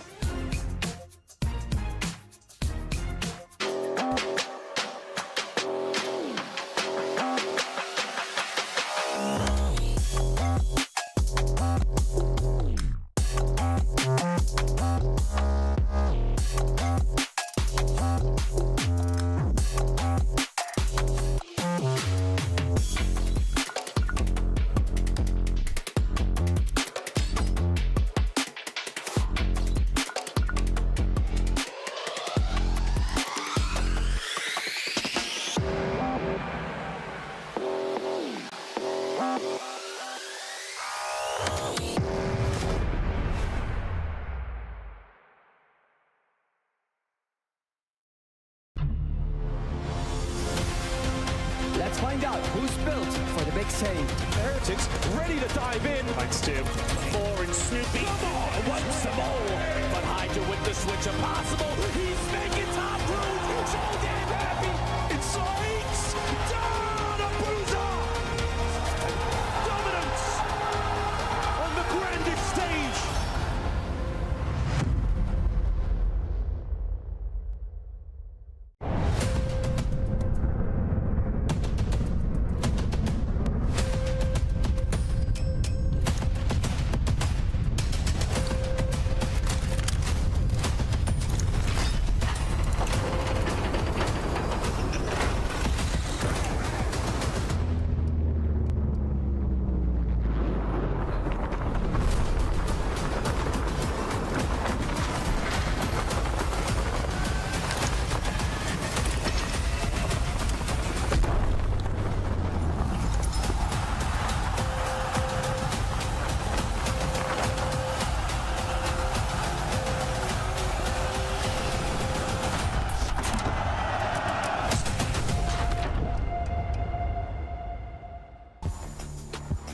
Tickets available now. Head over to Champs, the Michelob Ultra Arena in Vegas. And if you like Vegas, well, good news, we're playing Den after this. Ha ha ha! But back to Dallas, Texas we go. We're still not quite done with Major 1.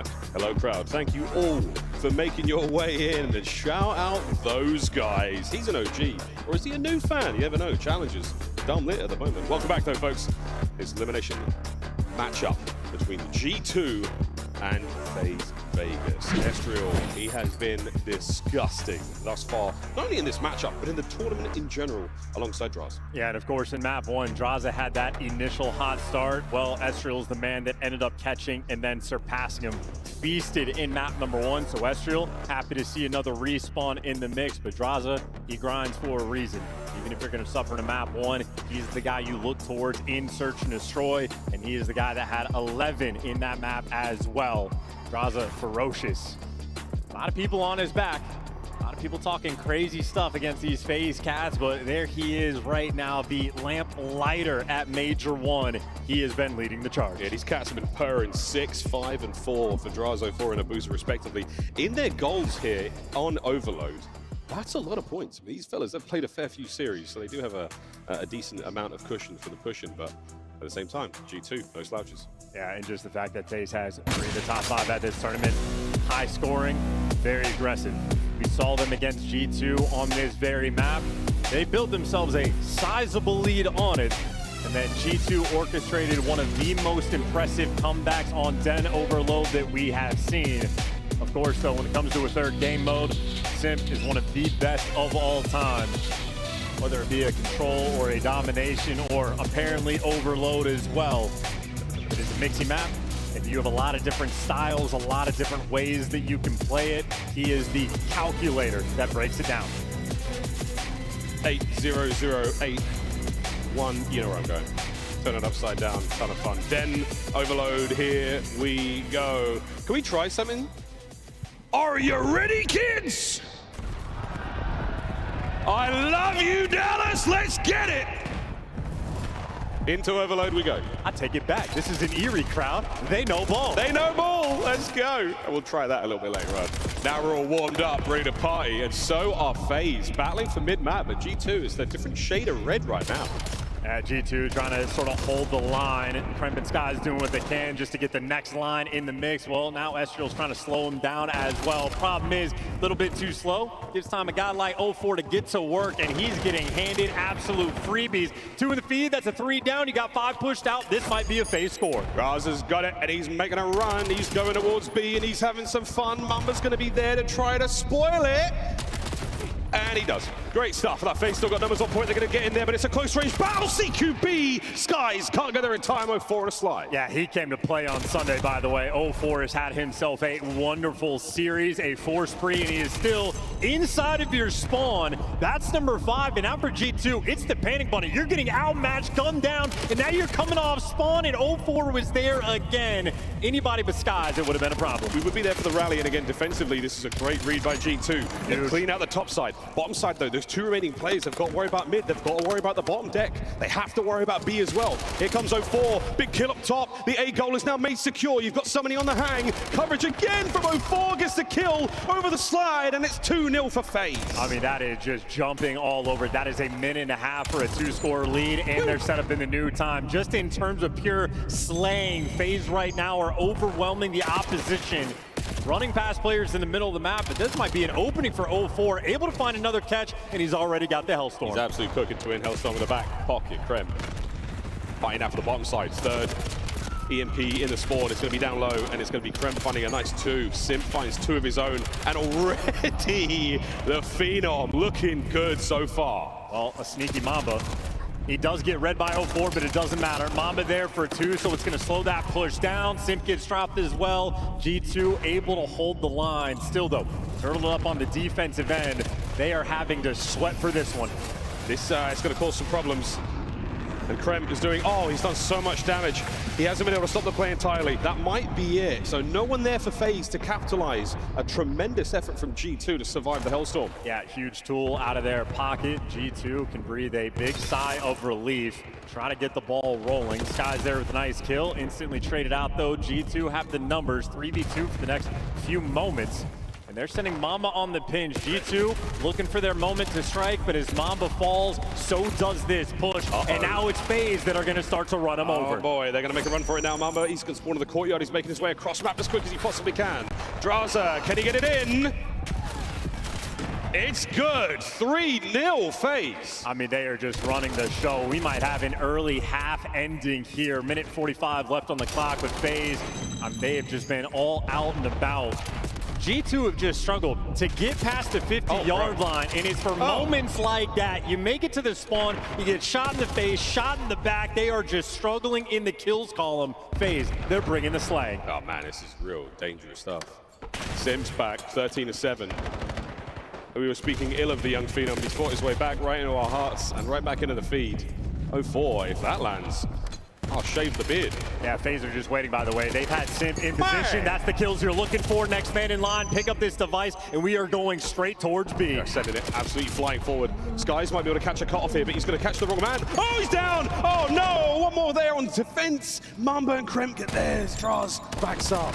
Yeah, this is a desperation effort on defense right now. FaZe have just captivated the map. They have been in control the entire time. Double trade through with the pistol like that, and now Draza, it was an open lane. He didn't know it, and he can't quite make it through. Simto trying to pick his boy up, and it is the half. Alley-oop finds it. FaZe, what a first half.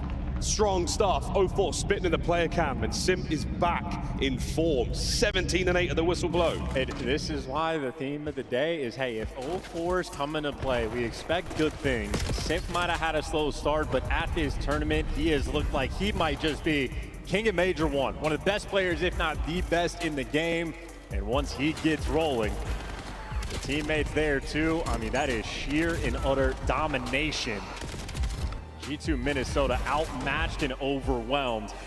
I know they have a comeback against this very team, so they have that belief, but being down 4-0 on this map is devastating. I know, man, they've got to get 4 to force sudden death. That's the only way G2 can now win. What a blitz it has been to see FaZe get such control in this game of Overload. And while Simp has been balling out that 17-8 kills in a half like this, when you have the lead, it is up to the AR players, Abuza and Draza, to control the pace of the game. As long as you keep G2 slowed down, you're winning this without breaking a sweat. That's 3 in the feed. Everything FaZe could possibly ask for. They're getting it. Christmas is coming early. In February, oh my word, it's a tremendous amount of work. And Abuza can't get it done. No goal saved by G2. Failed nade as well. All good though, Twin. 0-4 looking to make the exit. And actually, with 2 down in the feed, you got G2 running this down the top side of the lane. Kremp is the lead blocker. Dealt with. G2 now down a man. Yeah, good read from Draz there. Crossing up to mid. What an angle from 0-4. I'm going to steal that one for rank play next week. Here comes the next set of nades on 0-4. Still fighting forward, holding them at bay, but G2 they're winding up for the hit, waiting for the opening damage. Stuns are going to connect. Trophy's out in play. You're going for it, boys. They're throwing the kitchen sink in. Can you get towards the goal? No! No overload. No, nothing. FaZe save it. And Simp the Pimp with the 2, and it's the frag nade as well that is just devastating. And that is an opportunity squandered. That is a minute and 20 burned off the clock, and that just every single second that passes for G2 is an increase to the nightmare. Okay. Numbers right now for G2. And Kremp falls off the map. Ay, Dios mío. And Draz is going to wait. He's got this position. His teammates are going to take formation around him. An insurance policy there on the capture. Draza, my goodness. Angles. No more kills there, though. You go over to Sim. Last man out in the field there by the courtyard. The goal now secure. Kremp desperately trying to find something. 3 minutes to go. FaZe with the advantage. And this is the problem. G2 are going to have to start forcing things. Take back gunfights over Chow. Ego Chow sprint into just absolute death and demise. Not a fun situation, and that is all 4 down in the feed. We're not parking the bus. We are running after them. Draza, the lead blocker, and Sim might just have the open lane. They got 1 man to beat nearby, but if you lose the gunfights, you wait for your teammates. Simp has the support. Oh, waiting for it. The bus is not parked. Abuza still holding front. Towards the outside he goes, trying to get involved quickly, and he does. Nice pick up there from Kremp. Oh, but Draza slows it right down. No parking, nothing. If it's a Magic School Bus, you know where it's going. And right now, G2, they've got to pull it out somehow. And we don't have time to rotate. You don't got time to swing the map. You do just have to run it down at this point. 2:20 on the clock for, at minimum, 4 captures. And any death, again, is just a bitter thing. Escher leading the charge, traded out, FaZe. You play clean, Call of Duty. It is an easy victory on Overload. Yeah, it's a great game by FaZe so far. They have absolutely dominated the first half and the second half. Fantastic defense. Over to B-Goal, we could go for a second. Sim's going to certainly help make the case to hold it here. As if the play wasn't good enough, you're going to try and make something happen there. It stops shy of the goal. And Simp getting very creative with this Hellstorm. Well, 27 kills, he can do whatever he wants. FaZe guns clearly hot. And on the flip side, you got Mamba, 7-19. I know he's a rookie, he's had an incredible tournament. Champ Sunday, though, is built different. I'm gonna see how deep he can dig. This is a fantastic shutdown by FaZe. They've kept a clean sheet thus far. Another man in the middle of the map, Drazah. Superb trust in his teammates. Drazah getting into the mix. Drazah in Gills.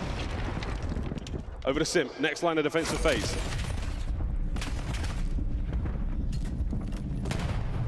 A rally cry now for G2.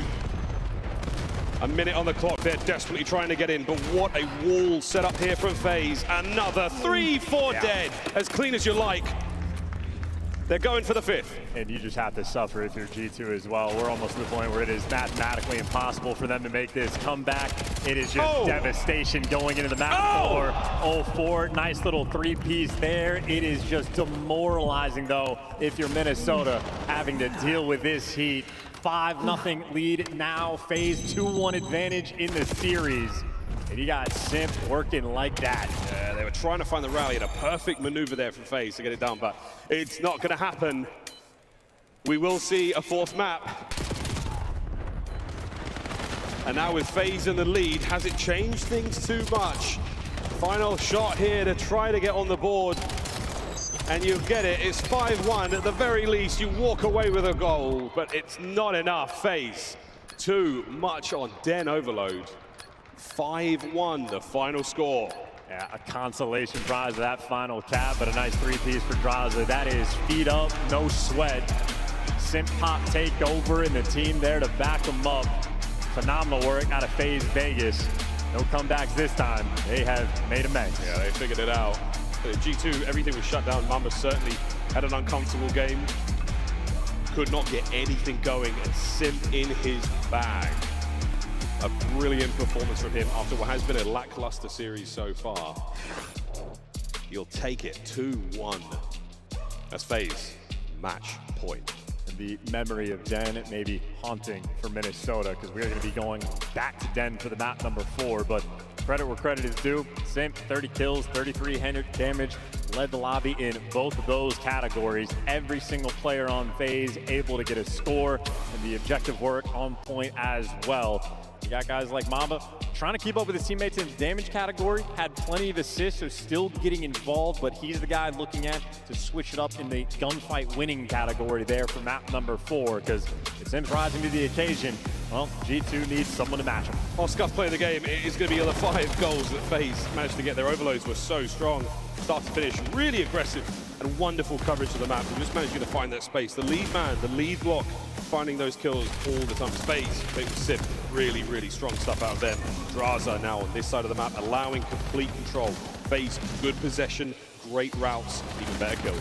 Yeah, definitely the type of game that when 0-4 gets off to a hot start, it makes it easier for every single one of his teammates on the map. I mean, it was quite literally the opening break. 0-4 goes on the 5 spree, gets inside of your spawn, and just becomes the facilitator. Another big moment as well, just for Simp to get the 2-piece to stop that initial cap of maybe G2 having a thought of a comeback, but ultimately just a very efficient game. A couple highlight reel moments there out of FaZe, and now the comms are feeling good. Sunday feeling good. A lot of vets on this squad, and I mean, none of them are strangers to a grand finals. They're in it for a long Sunday. There's a lot of second places on this team. Something that they want to eradicate this year round. I mean, I'll just get 3 for free. They are indeed getting it done. Let's go, baby. Come on. FaZe feeling fantastic after the win there on Overload. Draz, just a little chirp, just enough to get you over the line and get you into the next hard point. Yep, staying on Den. Scar for the game 5. And obviously, Kremp has been one of the best slayers in the game. It helps that they have been spamming Colossus in the small maps as much as possible. But even on Den, Kremp is the #1 slayer on this map. They haven't played it nearly as much. This is the map pick for FaZe, but that means they're trusting guys like Sim to be able to match that pace, to be able to handle it. But it is a bit of a square-up battle. It's going to be an exciting one to see. It's going to be a good one, indeed. We've seen Blackheart go the way of G2. Strong respawn mode, really, really strong. They're good at hardpoint, aggressive players, you said about Kremp. If you can have a good map, we might be seeing that Scar game 5. Right now, though, FaZe seem to have the edge chance. They just seem to have it all together now. Search and destroy, great execution of the game plans. That Den was an absolute blowout. How are you feeling about the half? I mean, listen, they've just been here before, right? So many times you have 0-4 and Booza. They lived inside of the grand finals last year, maxing out their XP and experience, and obviously faltering a couple times. Well, now they're going to be surrounded with a couple world champions that can help pick them up in that category. So I think FaZe feasting, prepared for these moments. When they form this roster, they are preparing for days like today on G2. This is, for some of them, brand new experience. You know you can take down FaZe. It is not a matter of quality or talent on this squad. They have shown off all of the goods. They even have a world champ on their squad as well. But it is just a different environment on Sunday. It was fantastic in the map #1. These two players need to set pace again on Den. Make the map easier. Get Mamba back in the mix. They can set the tone, get the trades flowing. We will have ourselves a battle. These gunfights, similar to what we just saw. See what kind of goods are being brought on Den. Kremp, the current hardpoint record holder, 54 kills on Colossus. Den, not quite the same, but we will see how this one plays out. Sometimes it can feel difficult rolling from the same map, different mode.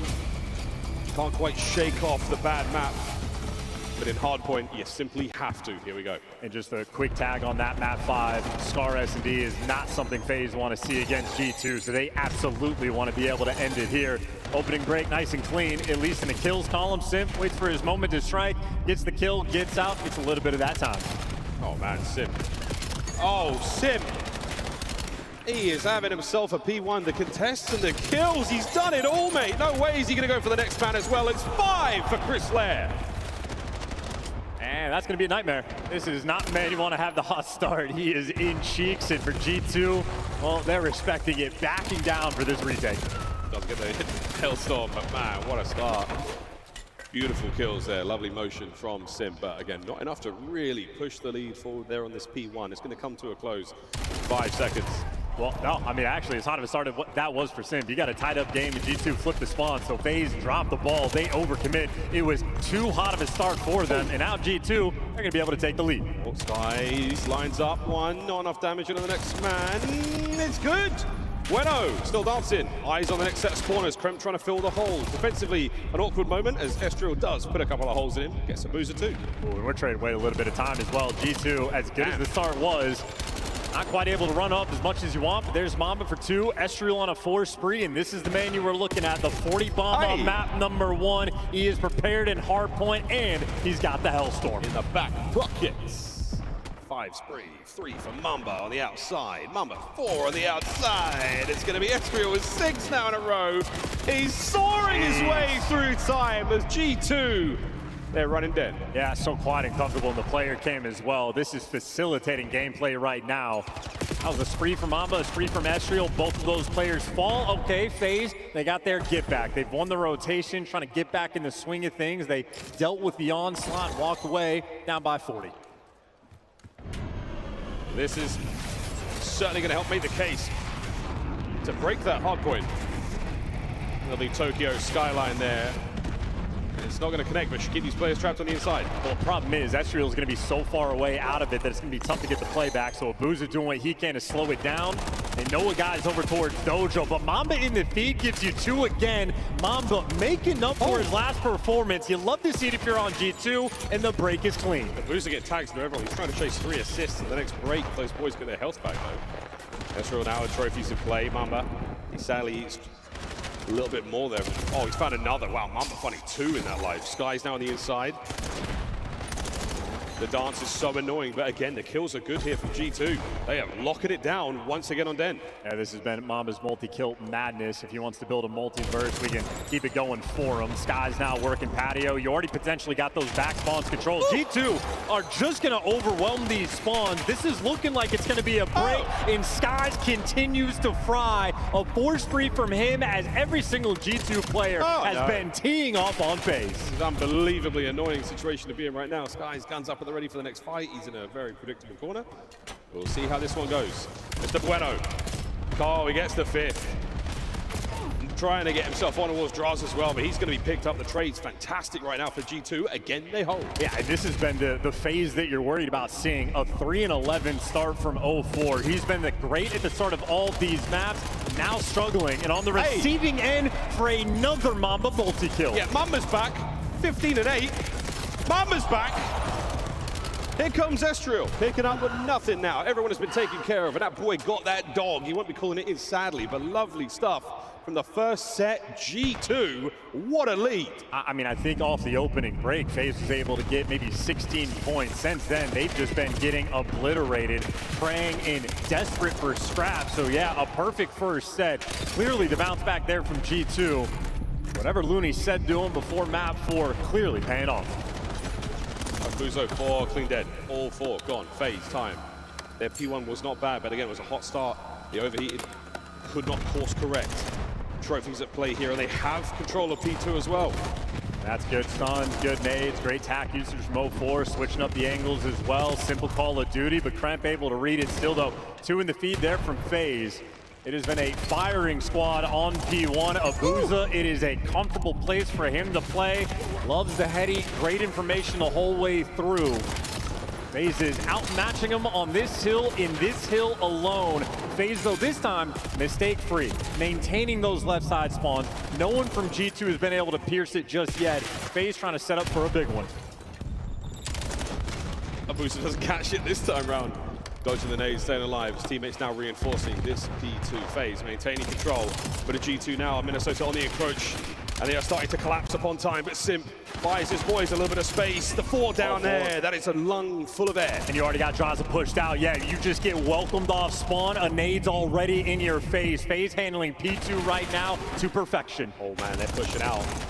G2, what a battle it's going to be to get close. This is an immaculate situation for a comeback right now. Mamba finding at least 1. Now you bring the gunfight to the point. Nades are there, no damage. Great work out of Mamba once again, finding the kill. Simp, oh, he keeps it close to personal trades there. A team kill. Draza and Ezreal get their trades. Draza last man standing and FaZe are in. Yeah, it was the 1v1 for that final little bit of time, but FaZe with the spawns and Draza with the gunfight win. And that is what? An amazing sort of first half there from G2. Back-to-back kills, and FaZe are right back in this game. G2 want to stop the bleeding. They got 3 players on the point. You got Kremp watching the full pinch. They do have the setup. Trying to not let it happen. Kremp finding the kills on the far side of the map. Mid-map pinch though still good. The Skies surely will be traded out here, but no, it's been a nice bit of work here from G2 to maintain position. And that is everybody doing their jobs. Kremp gets his 1, pinch is fine, gets support towards the middle of the map. We go again. This time Skies, Entry Man, gonna falter. FaZe, gonna have the numbers. Mamba can feel the pressure. Backing down, reload, and setting up for another multi-kill. Oh, Draz. Work here from Mamba. Oh, 3 dead again. 3 dead. No one gets through the gates. All down. G2 are up. There's the hold. They have stopped that momentum in its tracks. A 4 spree from Ezreal, a 3 there from Mamba as well. These 2 players have been putting on a show. Holden. Mamba. Mamba. Come on! 26-15, 6 spree. And a Hellstorm now for Mamba. How about this new player? A 70-point lead going in towards new. FaZe trying to wrap a Kremp.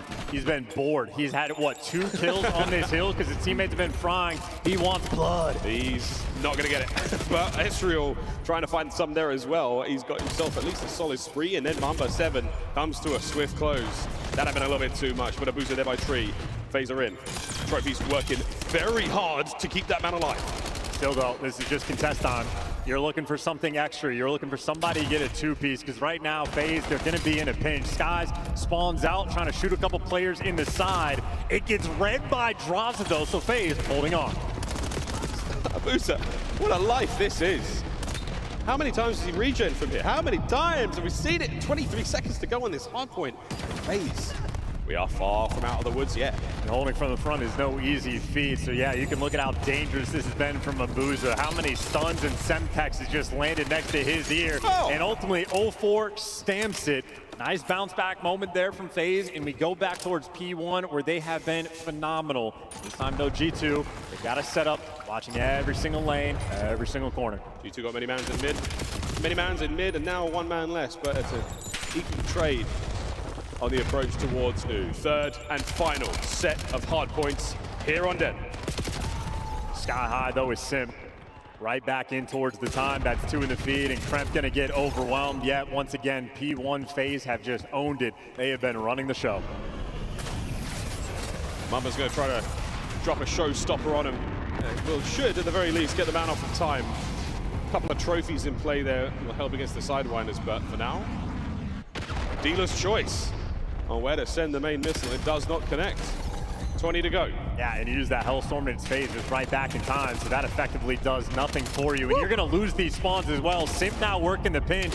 And Sim there, yeah, good for 1 in the feed, and he's gonna be trying to block off spawn. You end up getting that bottom left though, so Sim can't quite make the play. G2, the opportunity's still here. This is a good fight. 0-4 with a nade. And it blows up just in the right time to take care of Sky. So much damage. 0-4 not able to get the second. Mamba's now in the fight.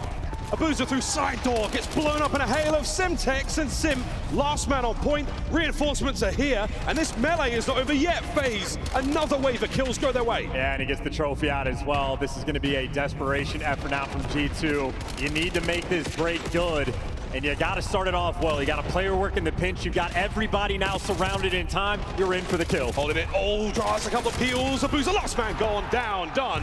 G2 are in. Yeah, huge moment. 25 seconds left to fight for. FaZe getting picked apart along the way. A 20-point lead right now from G2. And if you're FaZe, you want to hit this time. You want to get them away. 240 is a nightmare situation that they now are going to have to live in. 240 to 200. FaZe will be here first. This is a difficult hill to hold. This is to avoid the Scar. This is to avoid another map for FaZe.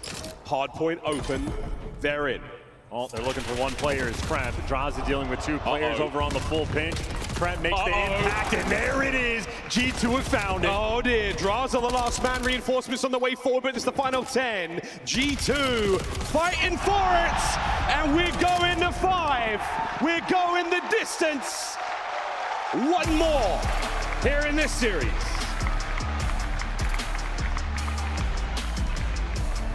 Oh, here we go again.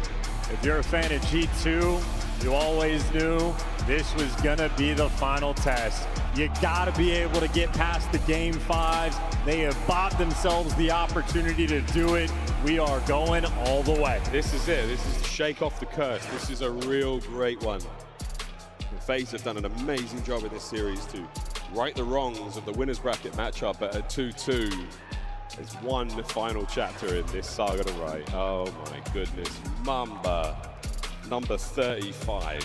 Goodness gracious. The assists for FaZe, man, what a great map they had. Again, good comebacks. Chance, what was it about G2 there?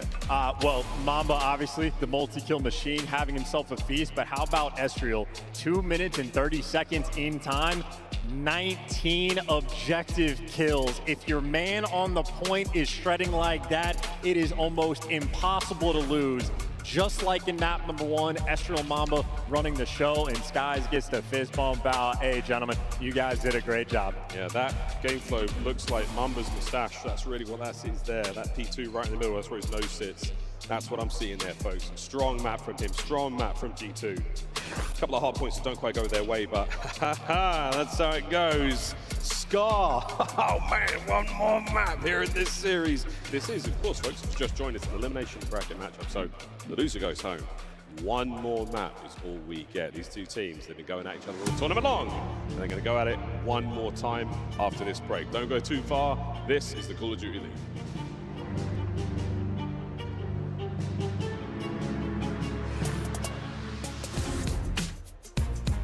Black Ops 7 returns to the Esports World Cup in Riyadh this summer. Scan the QR code to be notified when tickets go live later this month.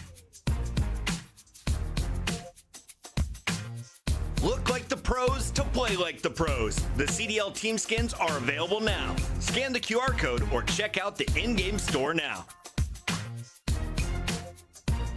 Monster Energy, the official energy drink of the CDL.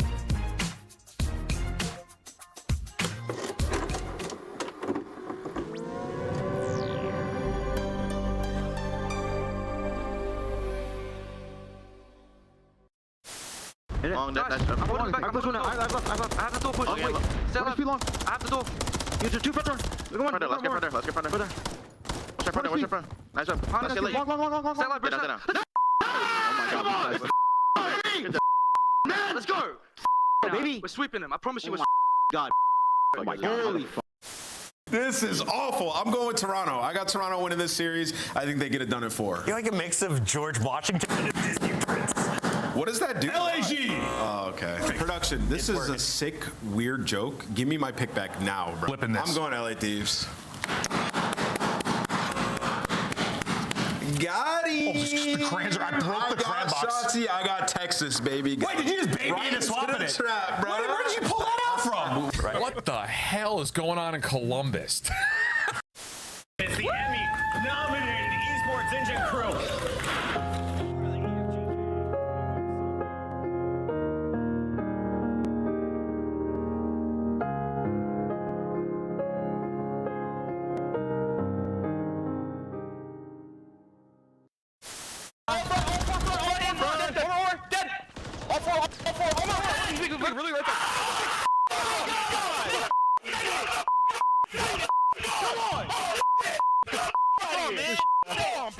Yeah, got me.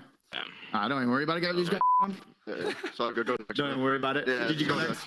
Just go next. Just go next. Yeah, we're good. Oh, we gotta laugh that one off, boys. Oh, Yeah, we got that one off. Bad. We gotta laugh that one off. God. Correct. But now Kiz is in a great spot to find a first blood. That was insane. Oh my God, why did he just do that? Joe's face was comedy in here.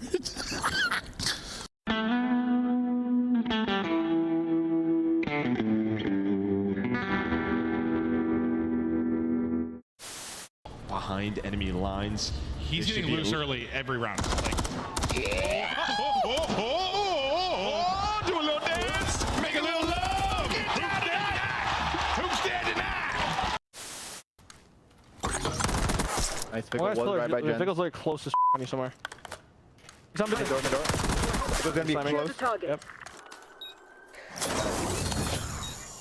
Alright.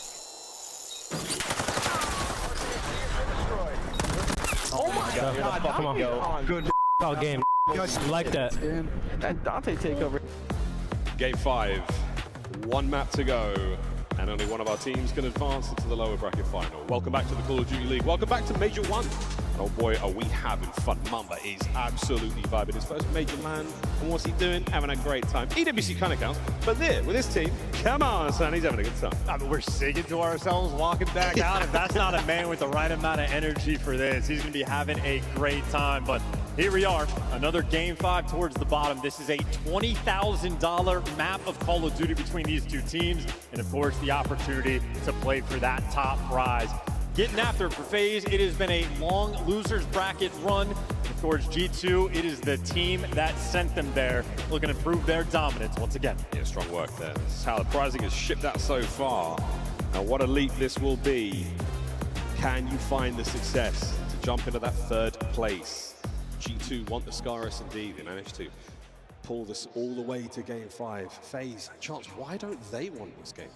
Well, they don't want the Game 5, at least not on Scar against G2, because G2 have a perfect record. 18-7 in round count. They're winning by an average of 6-2, which is dominant in the world of Call of Duty. On the flip side for FaZe, they have a 2-3 record. They can battle, but it's one of their weaker Surge maps.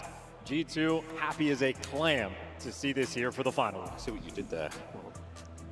The FaZe, they've figured things out on Colossus in a big way.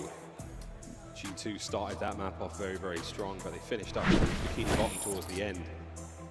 And it was these boys that had a good time. 6-4, they figured it out. Yeah, 0-4 had maybe 2 different bailout rounds as well. Nice little 2-piece over towards Statue where they didn't have the man advantage. And of course, Abuza on point from start to finish. Wasn't lighting the feet up there in the sniper category, but that is something we expect him to be able to do. Scar for the map 5. 2 of the top teams getting after it. We're gonna have a good time on Scar. FaZe yet to really get rolling, but G2, again, a lot of VOD. You know how they want to play it, you know what they want to do. I feel like it might be a trap for FaZe. This is one of the more well-prepared teams we have in the league. They love to do their homework. Oh, is it a sign? Technically, yes. Home field advantage. Kremp for a round 1 to play this aggressive. Any intel he gets on a player over towards mid-cut, or if he knows that there's extra men defending on the A site, he's going to be so quick on the jump for this move. In a position like that, it's either Patrick or Handsome Squidward. We're going to find out exactly what a bit later on. Estriel, I know you check these corners. Hello. He's out. Oh, he's more than out. He's winning the gunfight. Mid-map, absolute pressure from G2. Now trying to overwhelm, and you catch out Draz. First blood, overcommitment, and now 0-4 is going to be forced to make the play on the pinch. He might jump into the clutches. He is spotted out the whole way, and Simp finds the kill, but at least he's getting traded out. FaZe trying to bail themselves out with teamwork. Teamwork, oh, it's working out in a big way. Estriel can't get away with his life. Simp soars through. He sides his way through Estriel. Now it's a 2v2, not a lot of time left. You've got to try and get the bomb down. Mamba committing ever so close to it. And Mamba has 0 help. Skies is just in Narnia, and Mamba overwhelmed. This is not how you want to start off the 5th and final map. Skies out of the picture, and a clutch up there for FaZe, and an ace for Simp. Nice way to start the round. Big pimping moment there from Chris Lair. And listen, Drazen messes up. You had G2 playing with the fiddle. They got 4 men grouped up to start working towards that A site. You get the first blood, and then they just started to break down.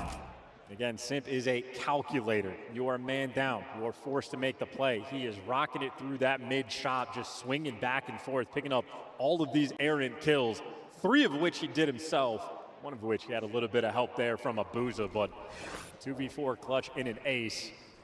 You're sitting on the other side of that stage and you see Simp getting hot. That is a scary thing to behold. Welcome to Casa FaZe. They are not leaving. Not now they're out into the great outdoors of Scar. There's Simp again, coverage from here and the bomb carrier. So we're really waiting for an opening play to decide where it goes.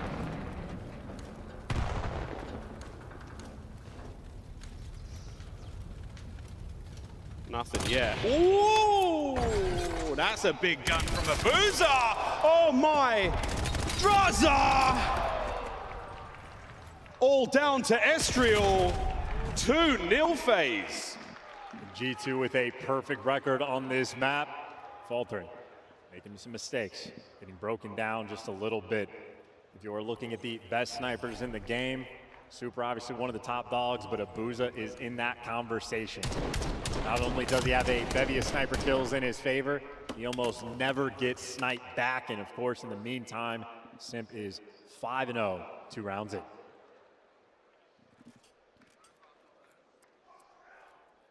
There does come a kind of point in a game 5 where you really feel like it's getting away from you, and that's where the greatest players shine.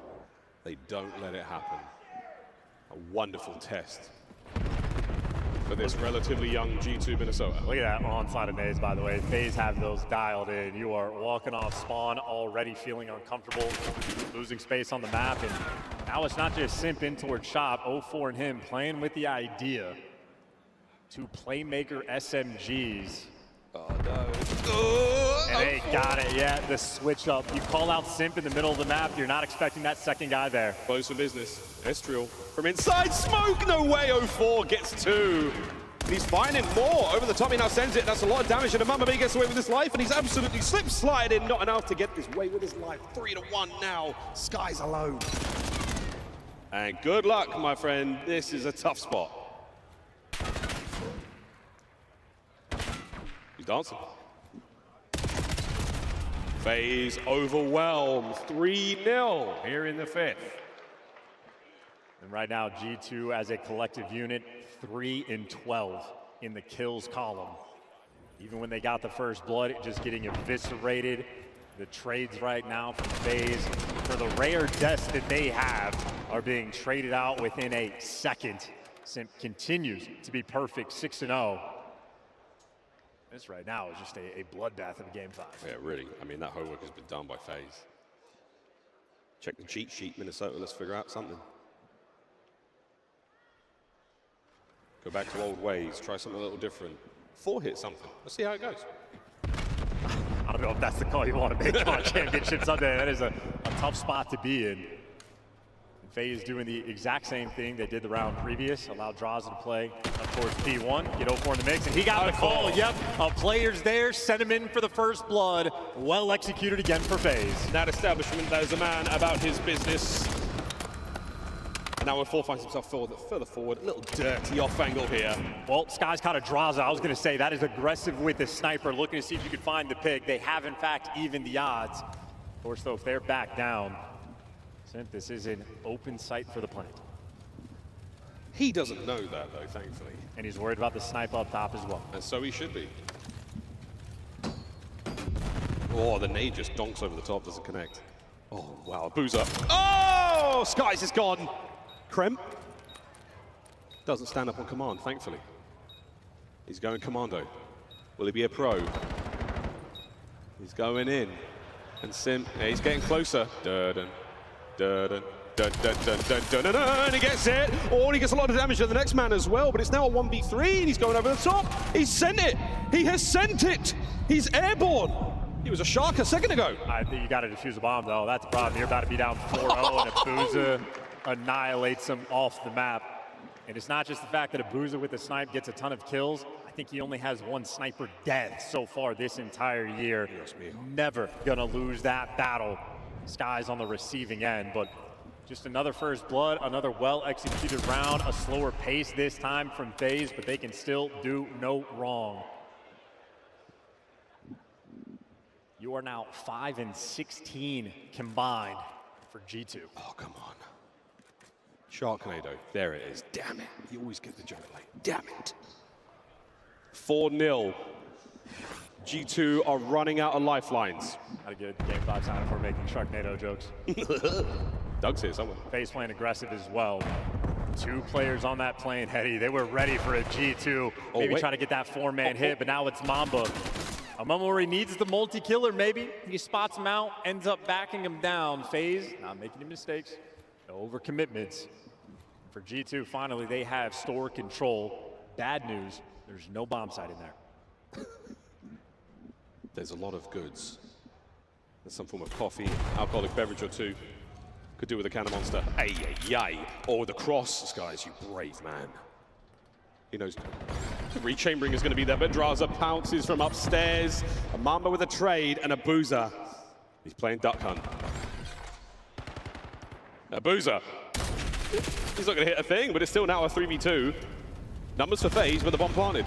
Simp has a Hellstorm, by the way, so if he just wants to win this round, he is more than welcome to. You're not going to need to use it. Krem, last man standing. He's one of the most clutch players we have in this game, but Champ Sunday might be built a little bit different, and yep, the trades again from FaZe are instant. This is going to be a 5-0 lead. Every single round from FaZe has been clinical. The stats told a very different story coming into this matchup. FaZe have certainly done their homework. They have absolutely put together a plan here, and they are executing. Match point, one more round. G2, it is now or never. I mean, dig as deep as you possibly can. Best of luck, have fun. At this point for G2, well, you can fly free. There is nothing to lose.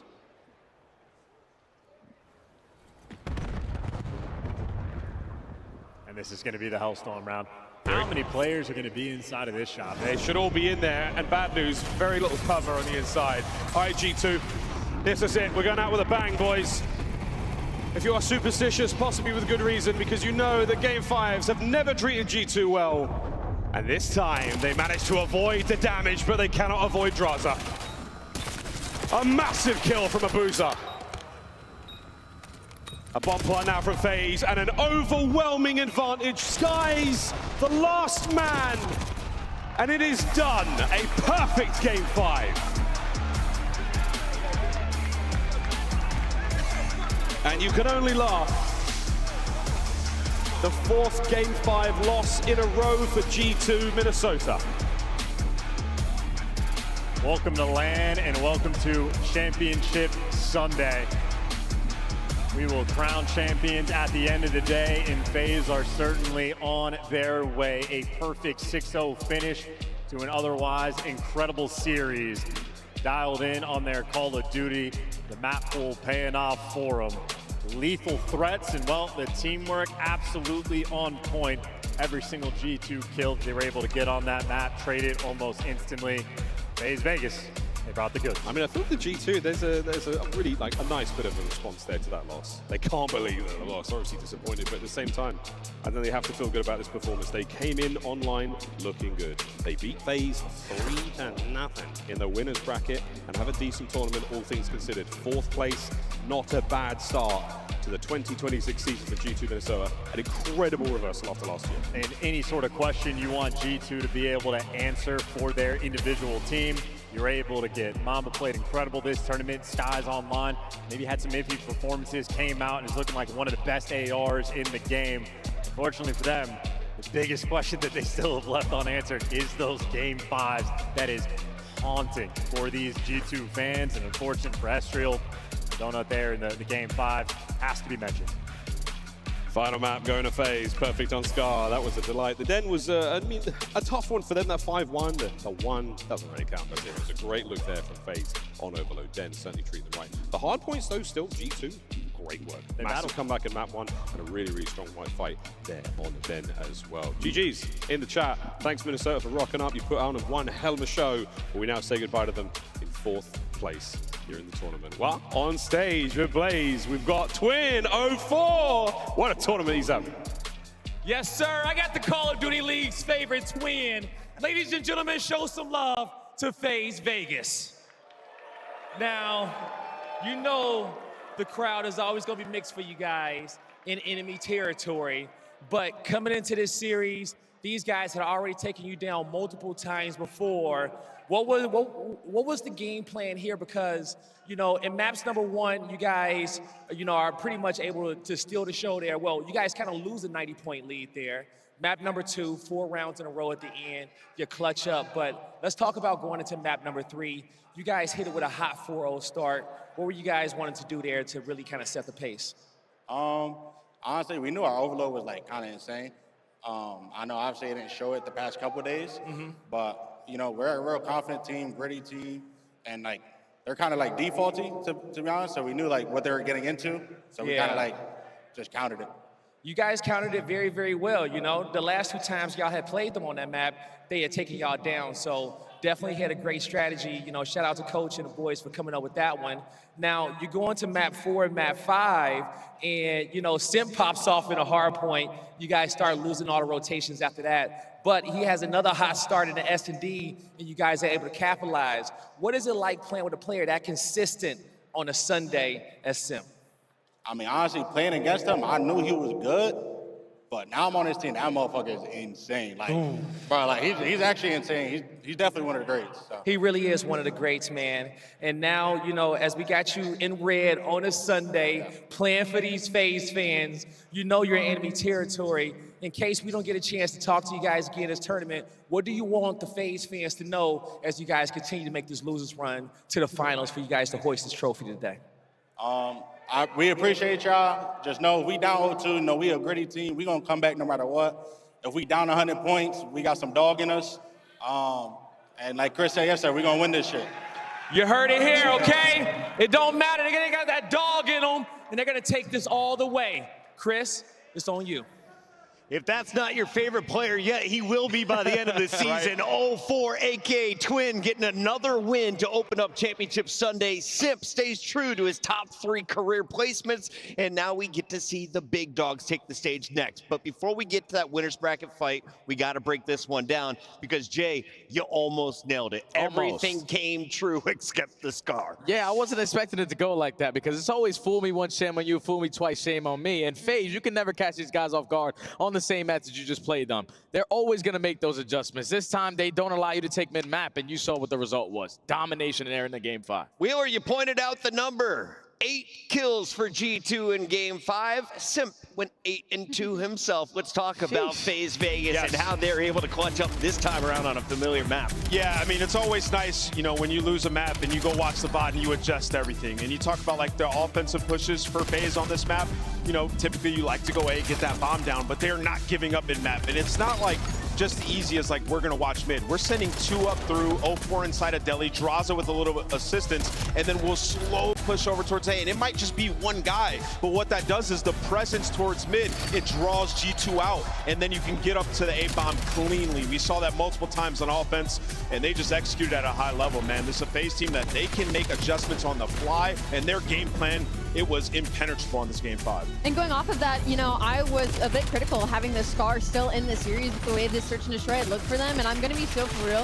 If Simp didn't get that ace in round number 1, I think we might have had at least a slightly different scoreline. I think that momentum was really important. Kind of back when we got that Simp on the board. I called it right away. Same thing. It was kind of just like there's no reason Atlanta FaZe should win this round, and then Simp and whoever he was alive with ended up pushing out the guy in the back, playing together and kind of playing their trades incredibly well, and then he just slams the last guy that needs to play the bomb. He just understands timings in a way that makes it really difficult to predict. Well, him and 0-4 just need to play together a little bit. And they did it, right? Like, defensively, it's like, 0-4, you get Deli. If you die, I'm going to trade it Yeah, just right pepper some away. damage, I'll be there. Yeah, so that ace was definitely the battery in their back. FaZe comes in with a top 3 seed, and they will make it to the final 3. We find out who will they face next. It'll either be the loser of Gentlemates or Optic Texas. Spicy. That is going to be another Game 5. Texas, we were already treated with an excellent series, one of the best hard points to open up the day. Does it get better after this? Oh, 1,000%. You got the best hardpoint team about to spawn in versus the Green Wall. It should be nonstop action. This place, you won't even be able to hear your thoughts, so you got to be locked in. Ladies and gentlemen, make some noise for your casters, because when we come back, we are taking the stage with the upper bracket. Optic taking on Paris when we come back.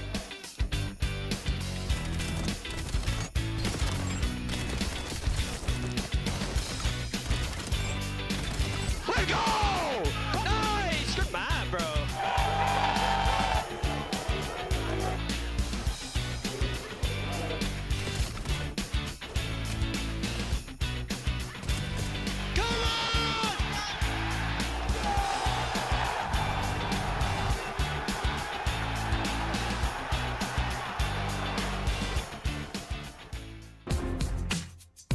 Monster Energy, the official energy drink of the CDL. Scuff, official controller of the CDL. Start the season strong with the 2026 Call of Duty League Pack. Grab yourself the CDL operator by scanning the QR code on screen or check it out in the Call of Duty store in-game now.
Why are they showing that clip? Why are they showing this, man? Oh, man. Why are they showing our worst moments? A few moments later. Because I appreciated the 30 people in there watching.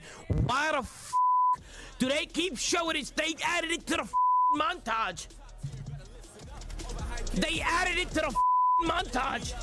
Oh, man. You're telling me that they added that to the montage? Marnie, your top guy. Wait, I think they're probably working, eh? Yeah, they have Deddy, by the way. Nice. Sheesh, bro. Good Hold that. Sheesh. Bro, my POV that. As Karma finds another two-piece, here's the overdrive. Popped, is he just trying to back him up, making all the plays, it's Crimsix.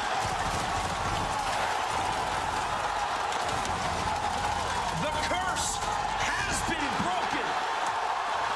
The dynasty has been cemented. They are the greatest roster in Call of Duty history. Optic Gaming are officially the Call of Duty World League champions. No.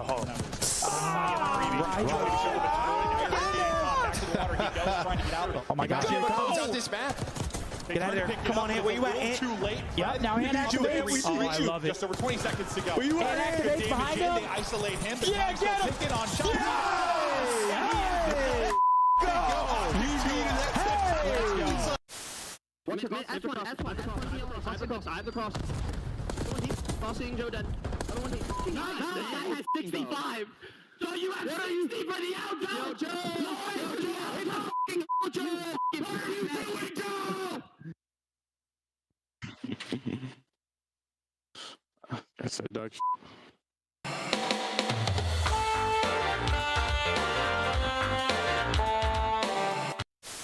But the Miami Heretics are hungry for a win. Can they end this streak? Then, Toronto squares off against Minnesota. The Rocker will need a masterclass from the rookie Lindsay. What is Ben doing here? I can't do anything. These two hills right here, these two hills,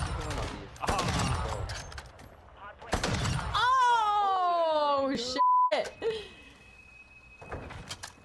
Oh, it's one hallway. No way. This guy. Damn.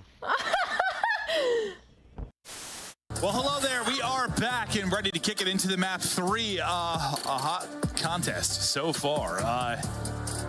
Yeah, it's hot in the building. It's hot in the series. Hey, you got shorts on today. You're hot. Yeah, I knew it was gonna be warm, so I had a feeling. So I had to pull out the quads. Look at these things.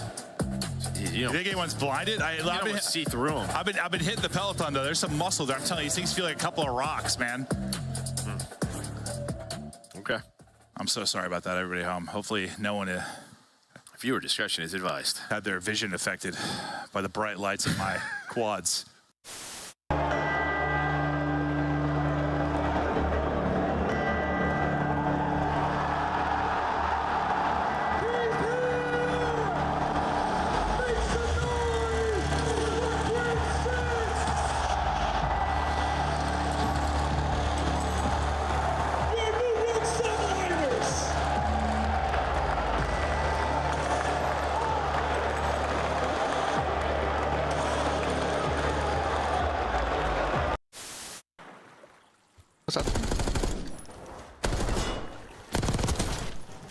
Oh my god, he's so nervous.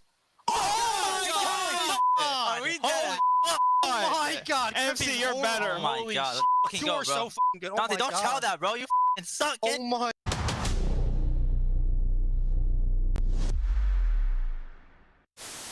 One me, one time. They're dead. One more behind me. Time. That's that time. He's nice. Just so shit. Yeah, we'll run him. I told you we'll run him, bro. Nice, good shit. I have it. Dead. Nice. Dead. Let's go, guys. Let's go. Let's go, Bruce. Really annoying. Miles is basically Sid. Ladies and gentlemen, we are talking about a caster battle up here. Yeah, we're as winning. We are gearing up for the biggest fight of the night. Optic Texas taking on Paris Gentlemates. And Optic, they are coming in with 2 trophies, back-to-back World Championships, a feat never seen until this year. I mean, it's incredible. Their story from last year is incredible, right? I mean, they were one of the worst teams in the league, and then they bring in Mercules, who's a rookie, and he just started slamming people. I mean, a guy who's never touched the pro stage looked like one of the best in the game that we have ever seen, and he has kept it up since then. They are an unbelievable team. And we show some love to this production team, by the way. This place looks incredible tonight, Nameless. That's what I was going to say. Just the green aura in the building. It's Mercules walking out. That guy's generational aura. He's been absolutely insane, and they have a huge opportunity here in the winners final. If you're looking at the stats, no team has had a better run than Optic. 6-0 up to this point. What have you seen from them here in Texas? Nothing but good things. They've been playing near perfect Call of Duty. It's a weird situation of they've been so good, I feel like I haven't gotten to watch them really much at all, let alone struggle to see how they bounce back, but there's nothing you can complain about. Every single map, they come out, they get an initial lead, they control the entire game, and it has been the most stress-free experience for every single Optic fan. It has been a perfect tournament so far. Yeah, the great Cletus Maximus Evanis said something very wise yesterday, and he said basically, you know, for this Optic Texas team, kind of throw analytics out the window. Until they get beat in a land situation late in a tournament, they're still the favorite and the team to beat. And, you know, I kind of agree with that. We've seen them perfect 6-0 map count here at Major 1. People talking about their road. Well, they made quick work of both of those squads, and, you know, they have the best search and destroy play in the world in Mercules. Shotzzy's starting to get comfortable. Hoop looked great in that series, so all things point to Optic making another phenomenal run. I was asking you guys, when Optic wins tournaments, do you see them coming from the losers bracket? And as of late, it's always been winners bracket run, clean runs, where they just look dominant in the tournament. This could be another one of these. I question if you get beat down early in this series, do they bounce back? They truly have not been tested on land. I mean, that's very fair, but like if you're like already that good, any like sort of iffy moments they had for themselves coming into this tournament, they've answered all those questions. We know the team can bounce back. If you go 0-18 in map count at any point in time and then win a world championship, this team is going to have unbelievable self-belief at every single step of the way. Allie, as an AR player, which do you prefer watching between these two studs? We got Mercules and Dan Goetze going toe-to-toe. No, that's actually like a really impossible question because both of them play the game so good. I think I'm going to go with Ghosty just because I see him pick up a sub more often than not and then do things. I know the crowd was going to hate that one. I didn't think about that. But he likes to pick up the sub sometimes, and he will just slam people with it. So I think it's more entertaining to watch his POV. Yeah, I mean, Ghosty's great POV to watch. I would go Mercules just because of the search and destroy game. He gets put on an island so often, he just makes it work. They ask him to do a lot in all the game modes. He delivers. But switching gears a little bit, this Gentlemates team, I mean, historic run in Hardpoint, 13-2 so far throughout this stage, and they've been blowing people out, an average margin of plus 73. And Neptune, I mean, he's, if not the best SMG in the game, he's top 2. I think he's the best player in the venue that I've seen. Maybe the most dedicated player in the venue. The only one to not take a halftime break. He stayed locked in during their semifinal matchup chance. He went on to drop bombs in that game 3 and 4. And he is quite literally always fun to watch. I mean, he's had already in this tournament some of the best plays like of the year that we're gonna see. Ridiculous runs. Look at this I've had so much fun watching Gataka just yell La Planète anytime he's popping off, which you're having to do so every single map. If you put him in a good spot, he has been above and beyond a guarantee. What is Gotaga saying again? La Planète? La Planète. I love the French. Cannot wait till we get out to Paris. Tonight, though, they are in enemy territory down south. You can see their record 3-0, average margin in their hard points. Plus 68, Allie. These are blowout dubs. And it's actually hilarious because they're 11th when it comes to rotation. So it's like fundamentals are kind of out the door, but it's fine when you can just break through the front. Who cares? Yeah, just got to work on the slang instead. And as we break down the playstyles between these two teams, we kind of knew G2 in FaZe would be an excellent battle, a close matchup. How do these two teams mesh? Yeah, I mean, well, you look at Optic, they have the massive edge in search and destroy, like better opening duels, conversion, retake, everything's better for Optic. And then you look at the Gentlemates, dominant hardpoint team. They're comfortable going to any map other than Blackheart. So in the veto process, very much each team has an edge in respective game modes. And I just know something very beneficial for like the Optic camp is Hook and Shotzi are incredibly difficult to track at any given time. On the flip side for Gentlemates, not only Ghosty having some of the best comms in the game, but Envoy there too. Two of the best players that are going to track every single movement at any given time. So one of the best tools of Optic going to be neutralized in the series. I think Overload's probably going to be one of the most important maps in this series, just simply because you look at Optic Texas and they've been finding a lot of success in that game mode, where Gentlemates, they've only recently found success, and that was off of the performance of Envoy. And I think Envoy being good at that game 3 is going to be pivotal to where Gentlemates are going to be able to take this series. And what's interesting is in this one, it's exposure. And, you know, looking at it, Optic haven't won an exposure on the year yet, right? So if you're Gentlemates, you feel very comfortable since they've pivoted from Den. Exposure's been the map that they've loved in Overload. So, yeah, this should be fireworks. Just how big is this matchup? Let's show you the bracket and remind you what is on the line. $150,000 is up for grabs for first place at this event. And of course, we've got the CDL points. If you want to make it to Worlds, you got to finish in the top 8. We can almost guarantee you right now, Optic and Paris Gentlemates will be there. Yeah. The question is, who's going to have the better seed, Ant? Yeah, that is the question. And, you know, at the end of the year, sometimes it does come down to 10, 20, 30 points. So these matches late in tournaments are very important. And we are talking during the CDL content shoots with Scrap. How much money do these players have? Multi-millionaires in this venue tonight. Some players will be banking even more cash. As you see, G2 goes out with 30K in their pockets. 45 points is a huge win for them on the weekend. But now we're down to the final 3, Chance. And it's going to be a fun battle because obviously some of these players, the money's nice, but really they're just after things like glory, especially Optic. They still have on land a ridiculous series win count record, still back-to-back champions from the last major tournaments that we've had. They're trying to keep that streak going. We've never had a perfect year. If there's any team that wants to pull it off, Optic would love to be the first. As entertaining as the players are, this is a team game, and you need your coaches to weigh in and affect the strategy. Let's see what they decide to ban out here in our best of 5. Allie, do you like what you see if you're an Optic fan? If you're an Optic fan, not really. To be honest, not in the first 2 maps. I don't feel super confident in them. It's not their favorite, but it's not their least favorite either. So maybe they're feeling comfortable on it today, but the exposure is the big thing for me, like Ann touched on. Paris Gentlemates, that's where Envoy got comfortable and was able to get behind to be really annoying in their last series, and that's where I think Gentlemates might be able to take. Match is ready. Let's lock in our Scuff Pick'em, starting with the correct answers on the end of the desk. Where are we going, Ant? I'm going to go with Gentlemates in this one. They've been so strong. The respawns looked incredible. I don't think the crowd's going to affect those players. I think Neptune pops off. Game 5, but they get it done. Hater. Neptune not affected by a crowd Always in a Game 5. Allie? I heard a few Gentlemates fans in the crowd. I mean, as strong as the 5th man is, I think Gentlemates look the best in the building. I'm going to go with Paris. Green suits versus the green wall. We got 2. Lock it in for Paris. Chance? This is interesting. I might have just messed up my mic.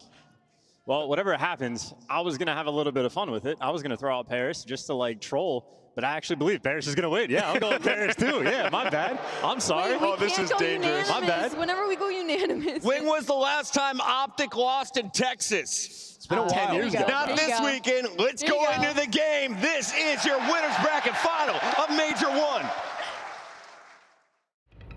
Optic Texas, Paris Gentlemates, who will make it to the grand final. This is the next push from Goy, and they can't even get across mid, because Neptune is final.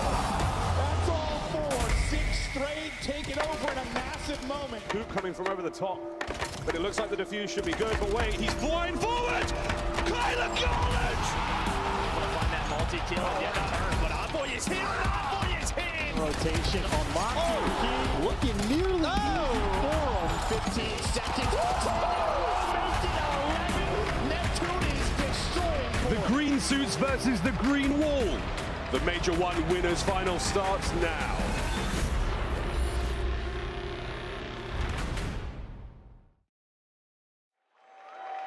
Man, this is the winners finals. And the 2 teams coming to the stage is ready to ball out and put on a show.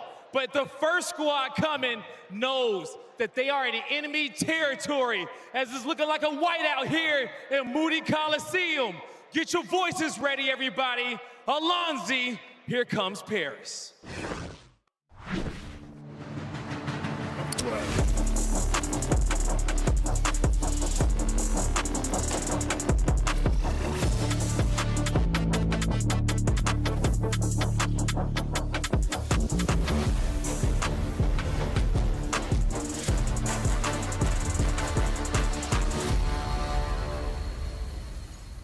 You could love them or you could hate them, but you're gonna show some love to the Paris Gentlemates. Envoy, Civ, Ghosty, and Neptune. The Gentlemates know that this is not their home turf. But in a season in which they want to show their dominance, they're gonna have to start here and get a win in Texas. Boo them all you want, but these are players that are used to it. They have always been on the other side of this fight, save for Dan Ghosty, the leader and the AR of this squad. They aren't shook by anything the fifth man has to say, and they've been the most consistent team in this building looking to get their first win. A team chasing championships, but they got to go against the previous ones, Guy. Yes, they do. Not just the previous champions, but the previous back-to-back champions. And it's a whiteout in the Coliseum. Everybody get on your feet, because here come the hometown heroes.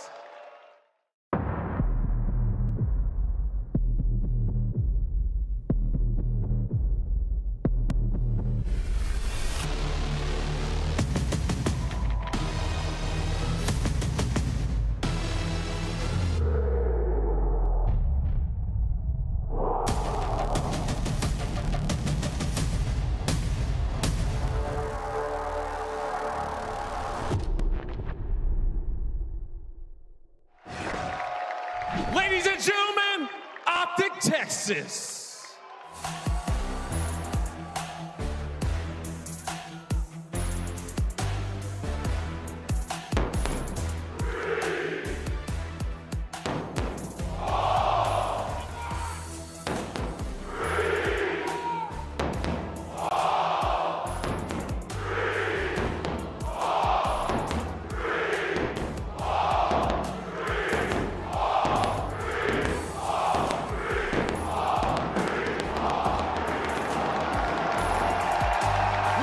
Gentlemen, the hometown heroes, Optic Texas.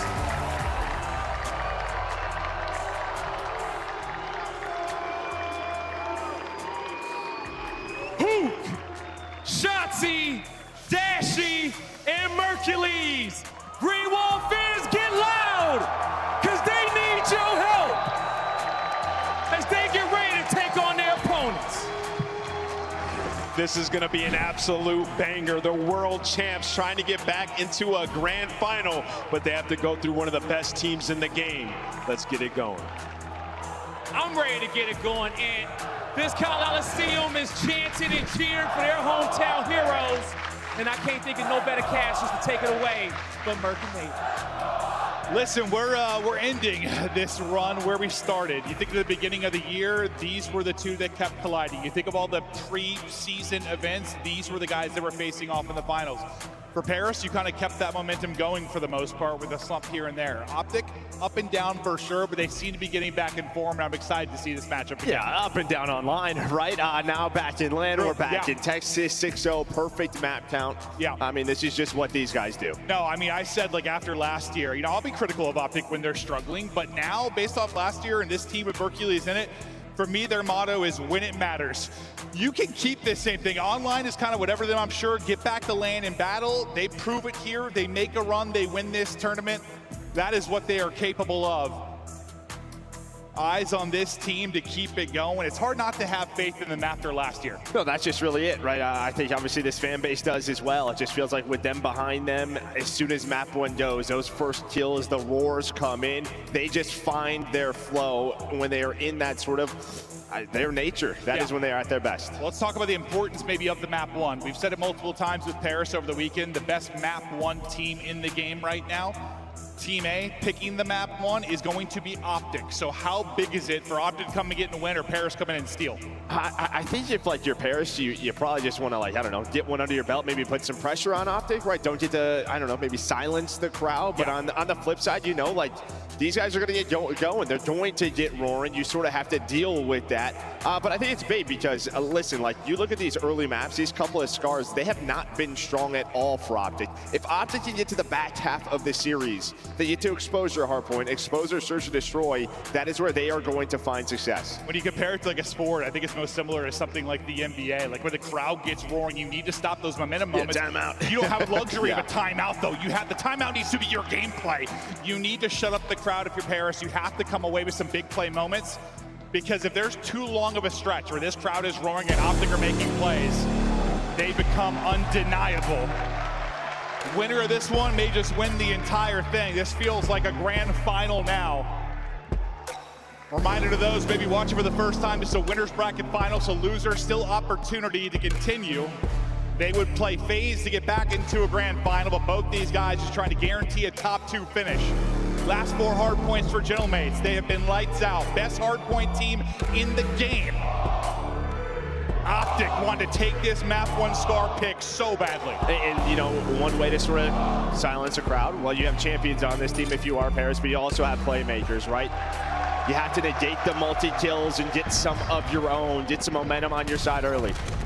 Superstars across both lineups. Scar, a map 1.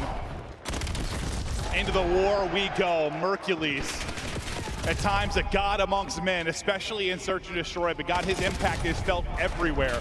I love the interview with Hook. I think it was yesterday. It was sort of like, they were talking about like, did him and Shotzzy help Mercules? He's like, no, I don't think we did much. No, we just didn't do let him much. do what he wants. Let him do what he wants, and yeah, he has been doing that, but it is just a battle back and forth right now. Both teams finding some of that early time. But what makes Paris so good is just watching that mini-map, seeing how all 4 of them play. The Des talked about it. They are the #1 break team throughout the weekend. But on those rotations, you're already going to have guys in spots just like that. Neptune 3 in a row set up for P2 with Envoy. When you talk about the brains and communication of players like Envoy, players like Ghosty, how important is that going to be? Their comms to deal with players like Shotzzy, making sure he's not opening rounds. I mean, #1. Yeah, that's really it. Yeah. You have to be able to find them, to spot them, and to make sure you are ahead of the game. Sometimes, when you're dealing with this crowd, when you're dealing with Optic, the times get lost. You skip steps. These are vets who know they cannot do that. What's it like when you're like playing against an Optic? The crowd's so like, you've been on both sides of it, I guess. Playing for Optic, playing against Optic, when you can barely hear your teammates. I tell. It is not easy to do whatsoever, and that's when you need those voices to just calm everybody down.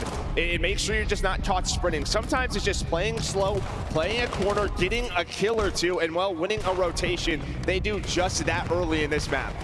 So far, taking the crowd out of it. Some great plays and rotations from Paris. With 10 seconds remaining here, we'll keep eyes on the rotation out towards playing. Getting there first looks to be Hook. He's got help through mid from Mercules. A little bit of a deficit here for Optic, but now the crowd's starting to roar. This is maybe their comeback moment here, at least with the early hole. Yeah, Neptune already get going. 3. Yeah, and Envoy's got a Hellstorm as well, so he soaks up all that hill time. Dashy's gonna blow up, and well, #7 and Neptune didn't get on, and he hits 2 more. So, I mean, this is as good as it gets. So they know Mercules is there. It looks like Dosie's trying to hunt him down. Sim up top green, but yeah, they know they have to find 1 more, and those are the plays we are talking about. Envoy gets all the info. Let's not lose track of that last player, and how good is Paris Gentlemates at our point. You come out flat if you're Optic, and I would say you give up 1 streak, at least not more. You had 2 players, I think, on 5s before they dropped. Now their chance to hit back. You know Optic are going to go on run at some point. They're going to have some life. For me, it is just Paris survived that moment. When Optic hits, do you get back up? I mean, what a nice little rebound right there. Now, yeah, Neptune is lurking, and well, they're not able to track him. But there's a quick trade. Couple of seconds left. Already pressure towards his P4. So Mercules going to get taken down. Envoy's working all the way through. That is going to be the focus for Optic. Do they know he's back there? Looks like it's picked up. Dashy trying to deal with it. He's got an idea. He's back there. Unfortunately, he gets gunned to sleep. Nice win there from Envoy. 5 HP left, but a big gunfight win. Stun stopping him from getting back to full. Going to rely on Ghosty to get it done from the front with the SMG. Traded a bit by Optic, but it looks like numbers now really starting to shift towards Paris. Took their time, set up the play behind Envoy's position deep. see if Optic can keep it mixy here, but that's a fist of fury right to the forehead of Mercules. Yeah, I was thinking with that Mercules play, maybe, taking down Josie, just making it messy, but you recover quickly due to some multi-kills, and well, some from this guy, Sib. But fighting for that scrap time is Optic, trying to put the pressure on rotation, though. A big one-on-one going down. Gosi almost loses it, but as I said, you are playing your game, and that is what Paris is doing right now. I talked yesterday on the desk about how important I think Shotzzy is to this team from a gameplay standpoint, from a communication standpoint. He is the lifeblood of this squad. Started slow. This can be a tough map for a player his position on Scar, but he has got to get something going. We'll see if that starts to improve. But, I mean, considering he's double negative, Hoop, kind of in double negative realm as well, and you're down 40, maybe you kind of feel okay because you're getting outslayed, and there's opportunity right now behind the break at P5 to get something done. Yeah, I mean, we've seen that throughout the weekend, right? As our teams are fighting on through, Shotzzy started it going. Sometimes you're just going to struggle, and well, he's been playing with the M15, and he comes alive. There is the break here. Might be opposite of the caster curse there. I talked that one into happening. Shotzzy absolutely coming alive. Bit of a streak here for him. Awkward, and we'll lose that. A little drop shot in from Sib. That'll be the clearance, but only about 10 seconds remaining here. You'll take that if you're Optic. You remain within 30. Now we get into our second set. But that was Optic. Go ahead. Another look of it where like Neptune goes on this long route, right? He makes the heads-up play and finds 3 on a flank, right? So to just disrupt that momentum where you're not getting the final 30 if you are Optic. Well, what do you think overall, big picture, Optic maybe need to fix them through the second set? I mean, win a couple of rotations, right? I think that's probably the biggest key is they lost, what, the P2 and the P3. Just have to capitalize when they get there. Shotzzy now really starting to go. He's on 4 in a row. And that was 4 dead, so that's all the room you could ask for right now. Getting the time at P1, trying to set up over towards Motel. Envoy wins 1 there, but it just sets up Shotzzy for the trade as he continues to streak. I saw for a second, I'm not sure if he even had a Hellstorm on his class, but he's making a little bit of a run. He does. Okay, so we'll see if he'll be able to earn that. Down 6, comeback looming. Shotzzy streaking, pop it off right now, looking for another. He will get it, but as he drops, let's hear the fire. Let's hear the comms from Optic Texas. One shot as well. 2 weak on ult. Shot, front shot, 1 shot. Our side chop, pinching, nice. Last 2 on ult, nice. 2. Another one ult. There's one more. There's side hill.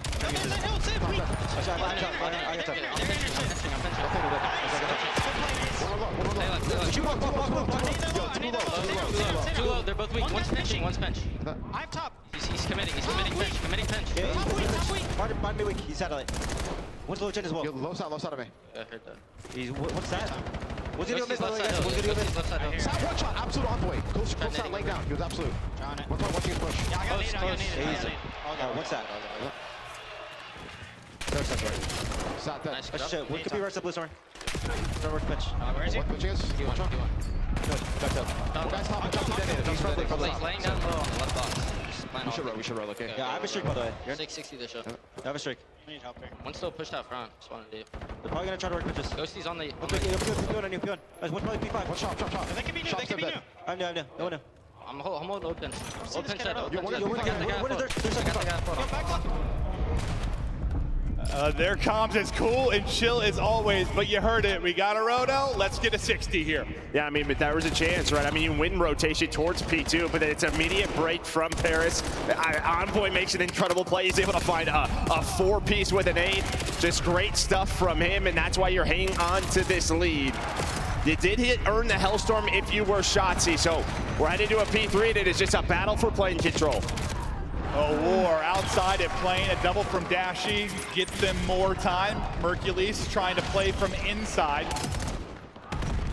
Coverage from up top, beautiful. Dashy continues to rock and roll. 23 and 19 out of him, oldest player in the league. It's still insane to me to even think about. The guy is still demonic. Mercules on a 4. Lure 5 shots just a little bit off there, but with 10 seconds up, you'll take that. You're now down 5. Good stretch there from Optic. Good rebound after what went down at the P2. I mean, hell of a hold there. You needed a response, and you got one, and you still have an advantage with that Hellstorm. Big kill here, as this is where Paris broke early behind an Envoy play through the pinch. Can they find another one, or will Optic take the lead? Lead change inbound for them. Hook, Shotzzy finding 2, but Paris making sure it stays messy. It's all about the finesse, and it's Hook the Nuke coming out on top. A lead for Optic. We haven't said that for most of the fight, but they're out front. It now pressure to Paris to break, to look for the win. Optic continue the hold though. Who continues to try and finesse towards the back.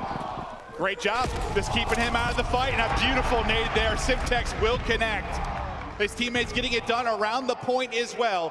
210, 40 needed for Optic. They're clicking at the right moment, and Paris might be in trouble.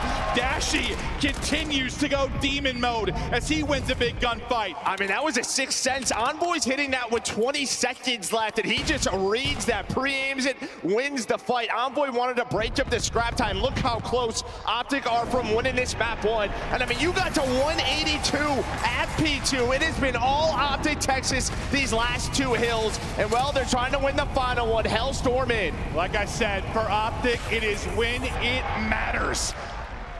Optic can break here for the win. Well, pistol out, tries to finesse shots, he can't do it. Neptune, good angle there from mid. That'll be 2 for him, and he's gonna try to chop down this push, but Dashy continues to be brilliant. Hoop with the opener with him, and that's a break through the front, and that's a foot into the hold. 15, now to go for the dub. Paris sweating, Paris getting fried. 1 player left, and he's traded out by Shotzzy. So far, so good. Yeah, 10 seconds to go. Some split spawns are in. You're pushing on through. Paris continue to fight, but it might just be a little bit too late. They battle back in. They're going to extend this at least. No longer able to win it there or Optic. We get back to mid-map. You see Hookshroud on one side. He's going to get the spawn with Shotzzy as well. They're on both sides of the map, and Paris are winning the gunfights to give them a shot. But every second, a dagger just slipping on in as Mercules. He'll get them 2 ticks. Can Paris be perfect? Here's Shotzzy though. He took damage, he had a gunfight, so they're aware he's trying to make the play. Do they deal with it? He gets the player out of the hard point, and that's a big pick. Movement, wondrous, but can't quite finish it. Not gonna matter, his team will get the rest. Optic, pick the map 1, take the map 1, they go ahead.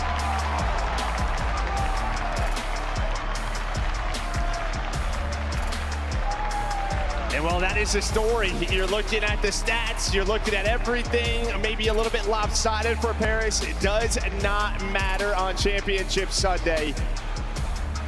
What a play on the back half of that hard point, man. I mean, listen, Paris had a perfect P2, second P2, right? They go up around 50 or 60, and you know you have to step up. And that P3 and P4 chain together, they run away with it. They don't allow Genomates to find a break. Yeah, they don't see a lead till the second P4, but once Optic get the lead, they do not look back. When it matters, Optic taking over. Dashy with a fantastic map, but really just one of those well-rounded efforts that we now see from this roster. Beautiful stuff there. They beat the best map 1 hardpoint team in the game. Huge win, because you think about the S&D advantage they likely have here. This is just a magnificent map 1 victory. Yeah, no, on the other side for Paris, you just gotta think about it as, all right, we are going to be tested versus this team, right? Yeah. These are back-to-back world champions. That was their map pick. Now we just gotta get back into our flow. I mean, they had some great plays there, but, well, Shotzzy really came alive. I think that was the turning point. You saw it. I mean, just the spree that he was able to go on at that P3. He got comfortable. He was able to earn that Hellstorm, and what just a difference maker he is. No, I think I literally said, like, I was like, you know he's going to turn around at some point, and before you're finished talking, he's on a 4 or 5 spree. Like, that moment, yes. And with a player like him, that's sometimes all it takes. Just one moment. He had a couple of nice sprees throughout this, is able to earn a streak. He's so crucial to his team. I think I was talking about it yesterday. I glazed it a bit, but it's like, it's how he plays the game, the information he gets by the way he plays the game, the comps he's able to feed to his team, and also when he's finding success, how much easier it makes it on his team. Yes, it's a give and take between your AR and subs, but like, when he's playing well, they're winning maps. And I think one of the key differences from online to here is, right, he's running another M15, right? Just felt like some of his struggles, especially on this map, he was just getting caught a lot with the SMG, but not doing that here today, making sure he's got the extra AR, gives himself that advantage in a lot of these fights, and there we go, able to take their map pick. Huge win. This place erupted. We're going to stay on Scar. We've got what? Scar, exposure throughout this series. As we get deeper into the series, what are your thoughts on it overall? I mean, like, the exposures are pretty equal, but that is where Paris has been, like, at their best, especially in the respawns. but it's like similar for Optic. But there you can see, yeah, that P2, you got up to 181, and then you die. I mean, you're destroyed by Optic and their ability to clutch up at P3 and P4 on the back half. Yeah, I mean, that is an absolute flat line. And typically, yeah, no, if you're going to chain two together perfectly, you're probably winning a hardpoint map. I mean, honestly, you're more than likely coming out with the dub, and they're able to do it there. Big win from Optic to kick us off. Now we go to Scar, Search, and Destroy, and I mean, what can you say about this Mercules kid? The impact he has had in Search and Destroy, he's fantastic. No, he is. I mean, they had a saying in like 2011, our guy Corey Dunn used to say, if Merc goes down, you win the round. And I think you have to neutralize him, right? I mean, you have to not allow him. I think the biggest difference is like he finds these rounds where he pulls out multi-kills. Like he really does. And I don't know, you just have to trade him efficiently. Don't let him have that clutch factor and that X factor. It's a tough thing to do. Yeah, it's only as simple as that. Don't let him get two. Yeah, well, he is unbelievably talented. Been so crucial his team in Search and Destroy. Like over the whole qualifier, it's like a 1-6 or something he has. Like it's unbelievable. Eyes the Mercules to have some incredible moments. And there you see his tournament finishes since not a bad start. Yeah, not a bad start at all. One of the best we've ever seen on a short list of players that just come in and dominated since they joined. Just a terrific player, and so, honestly, as a commentator, I am excited that I get to cast his career. Like, I just love when these guys come in. And he's gonna have so many highlight moments. Let's see if he has any here in the map too. Stick it on Scar, Paris, offense, trying to answer back after the map 1 loss. We know Civ, he has got that takeover ability on this map and mode. Especially with the snipe. We'll see him versus Dashy will be a fun little battle. Here we go. And this is an even better battle. Get over here. I want to tickle you. Hello! Shotzzy, first blood! Simple pop and trade. Neptune's going to find one as well. Suddenly things collapsing, and Shotzzy knows he has to get involved. He quickly hits this on the flank. He's relying on Dashy on one side. Is he going to be able to get there in time? Dashy just trying to stay up and get out of this. The problem is you have a sub, right? So it's tough to take a long-range fight if you are Shotzzy. So you're going to go up top. Bomb is planted, though. You catch the timing. Dashy, though, has the snipe, so you might just get flown at if you are Paris. And Shotzzy looking for the ace. His teammate has him, and there you go. You wait for each other, but somehow Shotzzy gets out of that round, able to play his life. He gets that opening kill, and I've said, like, he has to get active because he lost 2 teammates. That is a 0 hesitation wrap. And I think he gets there just before the kind of timing instinctively clicks for Paris. He gets there right before maybe a head is going to turn. Yeah, and on what the a play flip from side, Shotzzy. On the flip side, I think it's hesitation from Paris because they know that Dashy is in a 3-on-1 with a sniper on that side of the map, or at least if you see a snipe that close, normally you fly at him, right? Just trade it right away. That doesn't happen, and then Shotzzy, he has time to work the flank. So one of those play calls that just don't go their way. No, that's what I was saying. Like, I was like, Shotzzy has to be quick. He has to be so fast. Because I thought Dashy was going to get isolated they backed too. up right into Shotzzy. Yeah. Just missing. Well, I think it was like de-scoping there, right? Then it just has to go right back in. That is one. Normally he does not miss.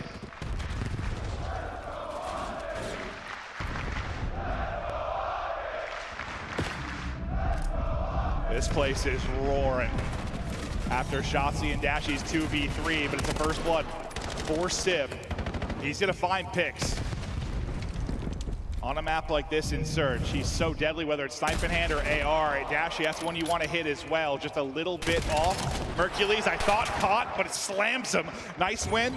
Great movement. Things falling apart. Maybe Shotzzy 4-0, trying to make the play. 2 versus 2 now. 35 seconds to go. Shotzi's in between both.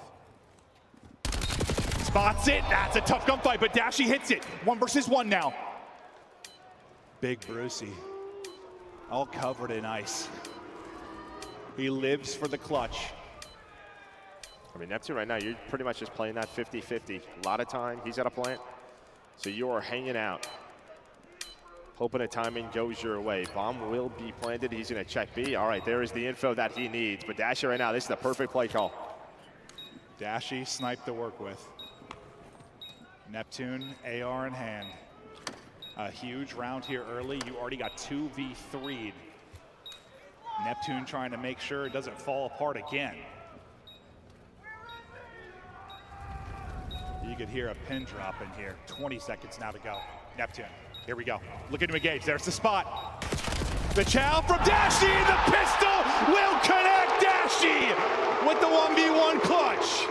I mean, he didn't move, right? He is just hanging out, post plant, ready for the chow. And I mean, there is just a post right in front of Neptune when he's going for that gunfight.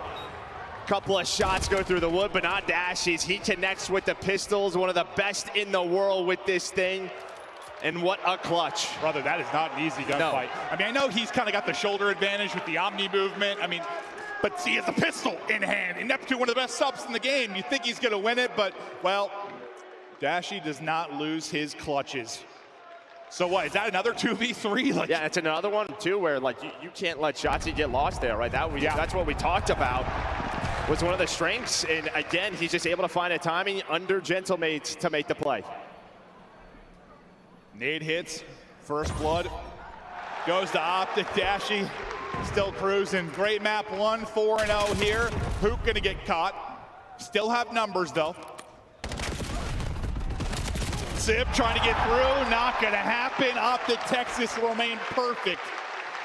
We thought they had the advantage of the search and destroy, and you're seeing it right now. So far, so good. And Mercules, you know, the hype around him, obviously. He's a 2-2, really has been the Shotzzy and Dashy show so far.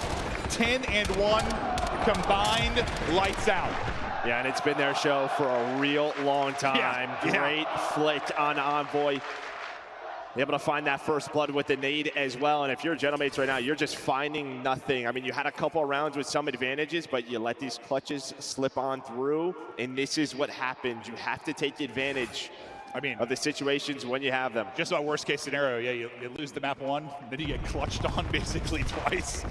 Not ideal for the psyche, I imagine, early in this series. Zib's turn, but Dashy again! Pick after pick! Dashy don't miss, except 2 rounds ago when we saw him miss twice. Don't matter, not missing now. Mercules has the pinch. You are just getting picked apart if you are Gentlemates. Dashy is happy, the snipe is back in. I'm sure he is, yeah, probably throw a party. 4v2.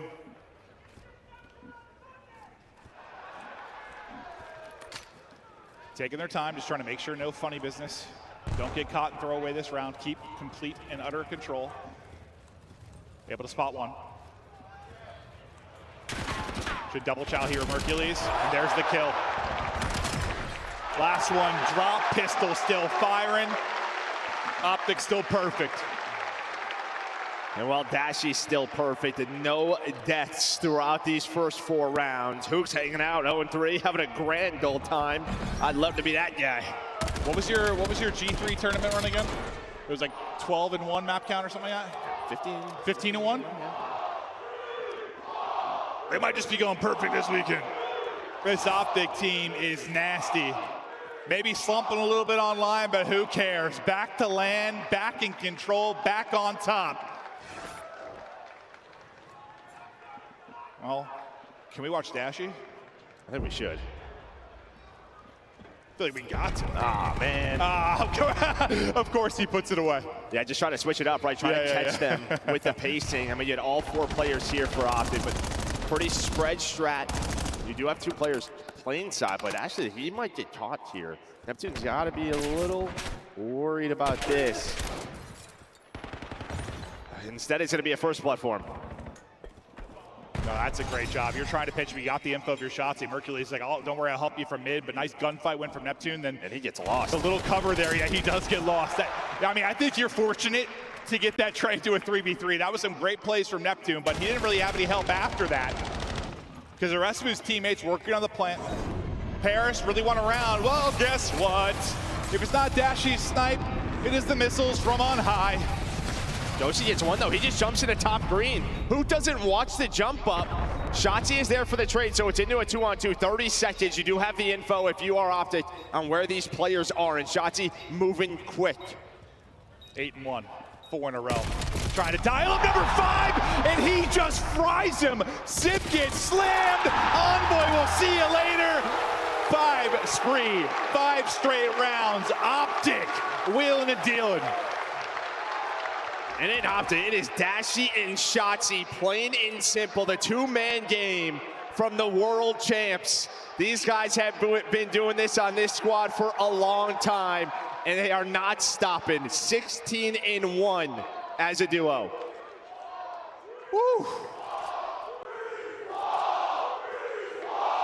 See it one more time. Oh, Sib, you got first bullet. Slammed! It's all headshots. No, literally, yeah. Until he gets the final bullet. Yeah, that was just straight headies.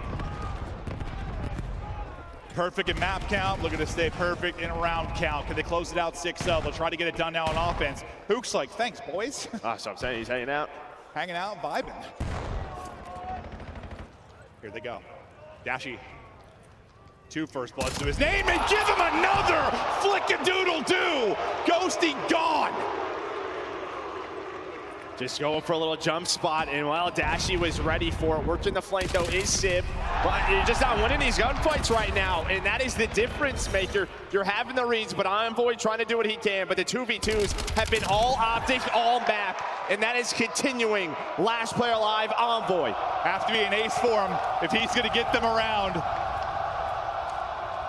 Somehow, some way, can Envoy do it? There has been very little to talk positively about for Paris so far in this search.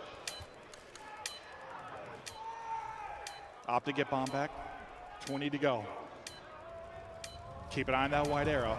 Looks like he's going to be checking B, so Plant is going to go in. If you get this plant off clean, you think this is a round win. You'll have both players up, and Shotzzy still, or Dashy still yet to drop. Can Envoy pull it off? 1v2 for the ace.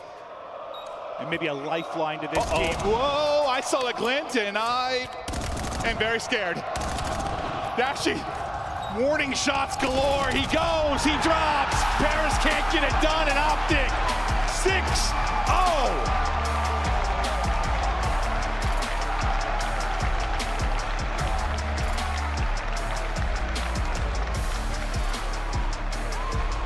Well, Optic might have to rebrand to the fastest show on earth. I'll tell you what, the way these guys are just running through tournaments recently on land.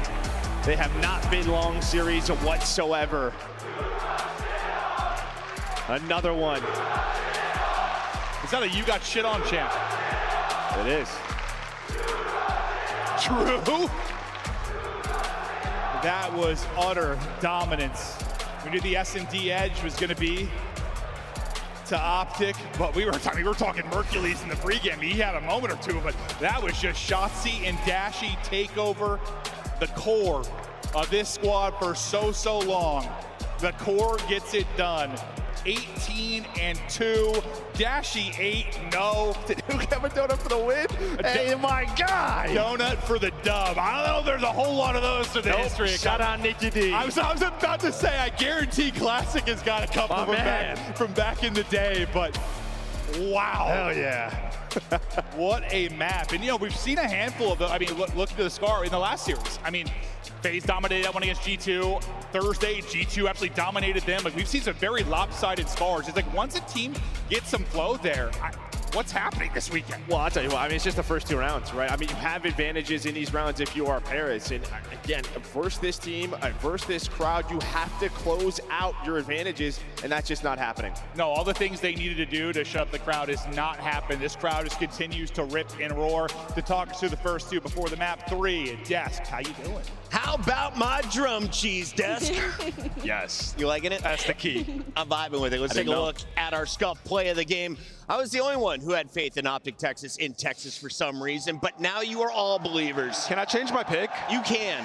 Okay, I got Optic. 100% 3-0. Yep, absolutely. Thanks, guys. That's crazy. You deserve The to go. switch up is crazy. Let's take a look here at our top play so far. We got it at halftime already, because you can't get better than a 6-0, Ant. You cannot, and you know, it's called S&D for a reason. I think that stands for Shotzzy and Dashy. These guys were unbelievable, and I said it to Chance and Allie in the middle of that search. I said, I honestly don't know how you beat this team right here in this search with the way that they're playing. Dashy's hitting every snipe imaginable. Sip doesn't even have time to react, so the sniper duel's there. In the round 1, the tone was set. Shotzzy finds a kill, 0 hesitation, sprints right through Deli, gets behind, and Dashy's there for the assistance. I mean, they played that perfectly. And Matt, dude, I've been an advocate to get the snipers in for years. Watching Dashy snipe in Black Ops 4, I was like, please let me witness this every single year. And even though it's been in from the jump, we haven't gotten that from him all year. Yeah. He was saving it for this moment, and that's why I love it. One of the best snipers of all time. Shout out to the pros for being willing to play Call of Duty. A 6-0 from Optic at the half is going to put them up 2-0 on match point. We have a hard point in the books, though, that you guys did not see playing the way it did. Let's take a look back at how Gentlemates were handed one of, 2 losses in game 1s all season? Yeah, that was insane. The fact that Optic Texas was able to bring that back, I mean, and we even touched on it going into it, was like, okay, Gentlemates, the reason you're so good at hardpoint is your breaking is incredible, but you can't completely lean on that when you're going up against a team who is top 3 in rotations in the building, top 3 in holds if you give them that early setup. Gentlemates essentially had no early rotations throughout the entirety of this hardpoint, and that's where you saw Optic Texas start to get warm up. Shotzzy starts getting a couple of kills. You start losing him behind your lines, and suddenly you're not putting enough effort into your fundamentals and getting to there early, and you get handed a loss like this. And I don't know if it's the weather or if it's just something in the water, but we've had so many like 100+ point comebacks already this year. We've had the 5-2 overload comebacks. There is just no lead that is safe, but especially for a map number 1 to be broken down like that.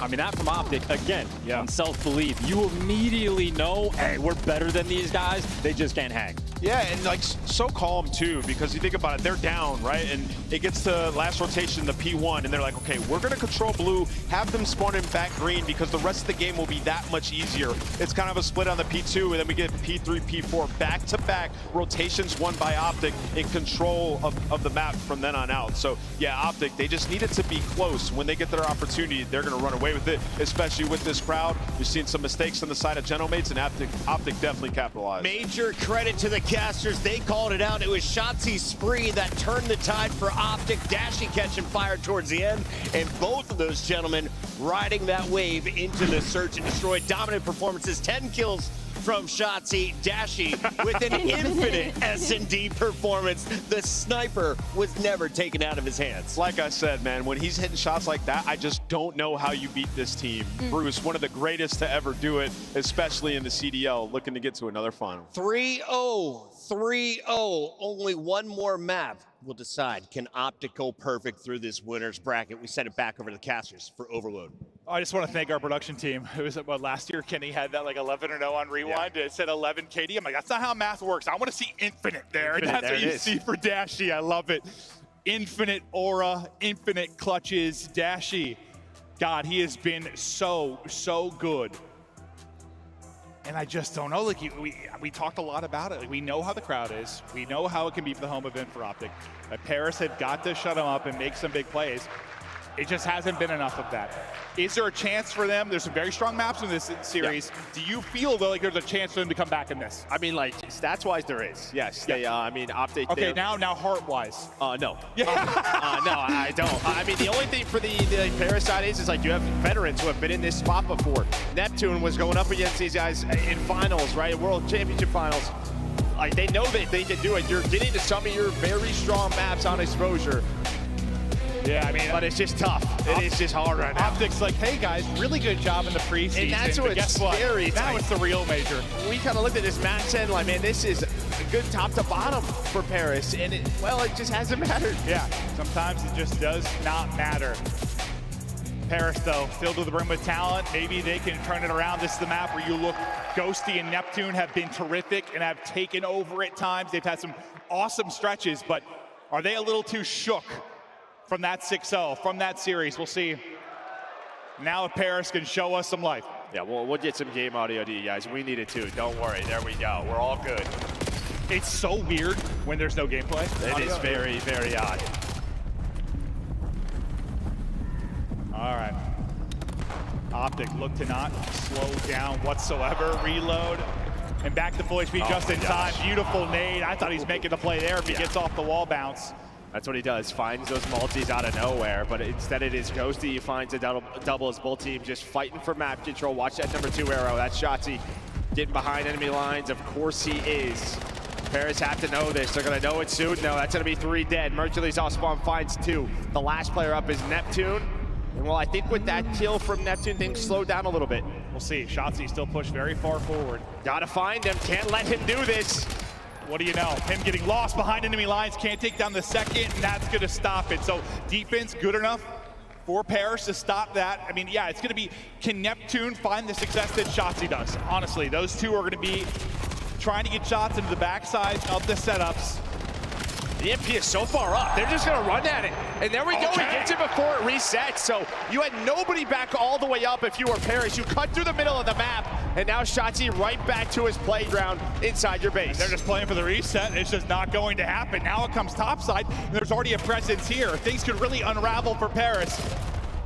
If Optic win a couple of key gunfights, it looks like they've traded efficiently enough for now. Paris gonna get out of this, but the EMP picked up mid by Dashy. They're wrapping this bottom side.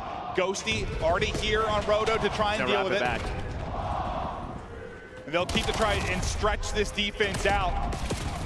But I think, yeah, with Sibs too, that'll be enough kills for now. I didn't even think Hook was able to get a bullet through there, but yeah, he wall bangs him. That looked insane from Sibs POV. Yeah, we kind of saw on the minimap, right? Dashy's going low. You had Hook spawn up. They wanted to wrap it topside. If they got a couple of kills, there was a scoring chance, but nice defense in the middle of the map by Paris. And now maybe their turn. Can they finally get some forward momentum? That guy is going to be Envoy, a world champion for a reason. There is his double. Ghosty with 3. The last player here is going to be Dashy.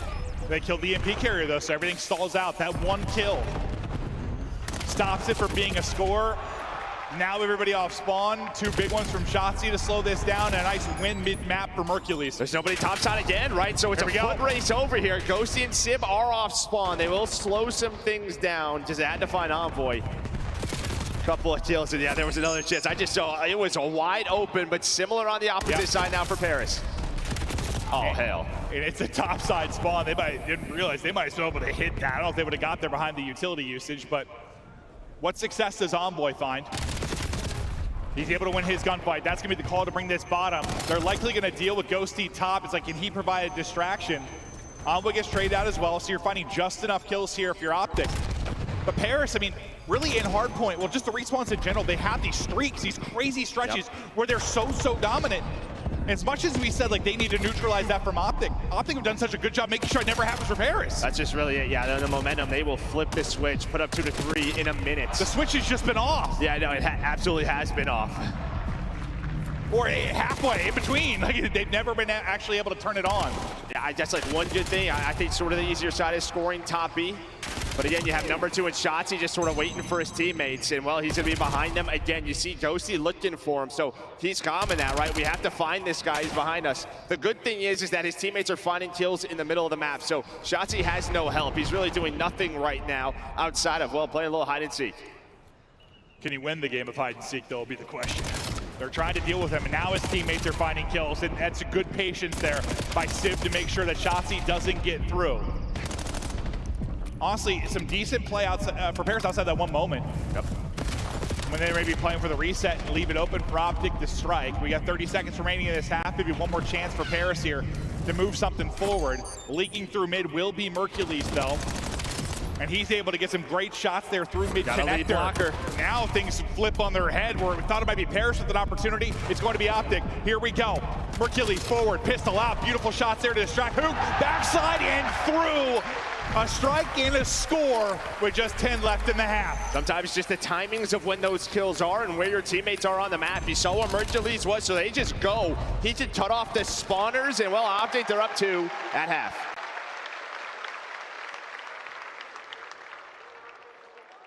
Five minutes away from a perfect 9-0 map count to get to a final. We'll take a look at some of the highlights from that first half. Some good defensive moments for Paris, but it's like they had to play too much defense. Weren't able to get too much possession going, weren't able to actually take their opportunities on the other side of it. Just trying to deal with the pressure from Optic really from the get-go. Maybe fortunate it's not 4-0. And this is what we really didn't see online from like Shotzzy, right? He wasn't winning some of those gunfights, getting lost in opponents' bases, just being a nuisance to deal with. And you see what happens off spawn. You'll have 2 players off spawn circling their arrows, right? Just trying to find him. You're feeling that impact throughout this tournament. Yeah, I think it was like Mercules and Dashy a couple times were like, They didn't have numbers, but they got a key kill like on an EMP carrier. That just stalls everything out. Or like that one big kill, that one big pick that's gonna stall things. They're going for Trying to go right up the gut board. Hook able to shut down one. That's a big double from Hook. Otherwise, that would have been a very fast strike for Paris. Yeah, it was a sick break off. Envoy gets through, so then you just try to go right through Zig. And yeah, it's just Hook's double, because that was a scoring chance. How many more chances are you going to get? There were not many in that first half. Envoy shooting straight, trying to back him up. Losing EMP in a dangerous position, but you don't have a ton of bodies here. Envoy trying to do it by himself. He's eventually going to be hunted down, and that push will be staggered and stalled out. Didn't really turn into a real chance yet, but now it might. There's 2, there's 3 dead. All going to be on Mercules to make the play. The multi-kill monster trying to stall this out by himself. Does it reset? That is the question. That's what he's waiting for, that timer. And well, maybe he doesn't even need it to reset. He finds it, his teammate is able to find one. Possession is theirs. And that's just one of those moments when you're last alive and you do just enough to buy your teammates time. Through the mid-connector, able to get through. Trying to go. Getting chased and hunted. Hoping he has an opening. Well, the opening gets shut down. The wrap back is there in time for Paris as they're able to deal with the EMP. Yeah, maybe a little bit too quick. Yeah, no. I think he thought he had a window. Yeah, had a window, but went for it. I mean, it happened in the first half, but now EMP on the side of Paris, so they got to play a little defense. And the longer this is the case, well, the better it is for Optic. Time on their side. Clock playing with them. Streak there for Shotzzy as he falls. Now it's Mercules' time to get in behind. He's going hunting, trying to get back to his teammate Hook, who you'd love to get one, and he does get one. He does get 2. Put people on skates. Hook, the nuke. Mercules leading the way on the other side, and that's going to be number 3. What did he just do to the second player? Oh yeah, no, Neptune just got shit on. Did he get shot in the back from Mercules when he was pushing over or something? No. No, just got absolutely dunked on? And I was gonna say, like, I think one of the keys so far throughout this series is we haven't seen Neptune have those pop-off moments. And while he is struggling here in map 3, now you're down 3. Optic have EMP control. Sib is the last guy there. He does enough, but it just might be too little too late. 2 minutes to go. So many plays that need to be made. Sib, well, he got one up front, but there's just been so little chances for Paris to actually score. Here an opportunity, but it's a big gunfight win. Hook able to win it, eventually trade it out, but you lose a man, and Paris don't feel comfortable pushing forward. They're trying to wrap this. And let Ghosty win some fights on the other side. Here's the problem. If you die here, though, Optic can play keep away, right? I mean, if you take it to their base, they can just back that all the way up. So this has to be an efficient scoring chance for Paris. You do not want to lose possession. The problem is, though, you're all here. You have to go. Time is working against you. Almost gets there, but, well, they're not going to park it. They're going to run it. It's a goal line stop. Incredible there from Optic.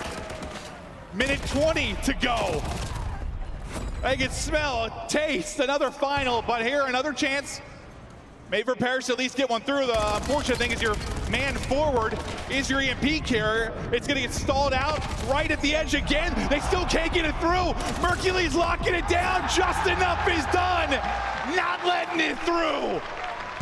The defense is just sensational. And this is when you just catch Paris sprinting, right? I mean, they feel the pressure now. They're coming off a spawn. They're not checking corners. Shotzzy with number 4. This is done. It has not been close since the map 1. Optic went down early, and from that point forward, they have poured it on. When it matters most, this team is in their best form of the year. Looking to 3-0, their biggest competition in the tournament. This has been lights out gameplay. Shotzzy at his best when you need him. Hook turning it on in the map 3. And the crowd let them know they appreciate the domination.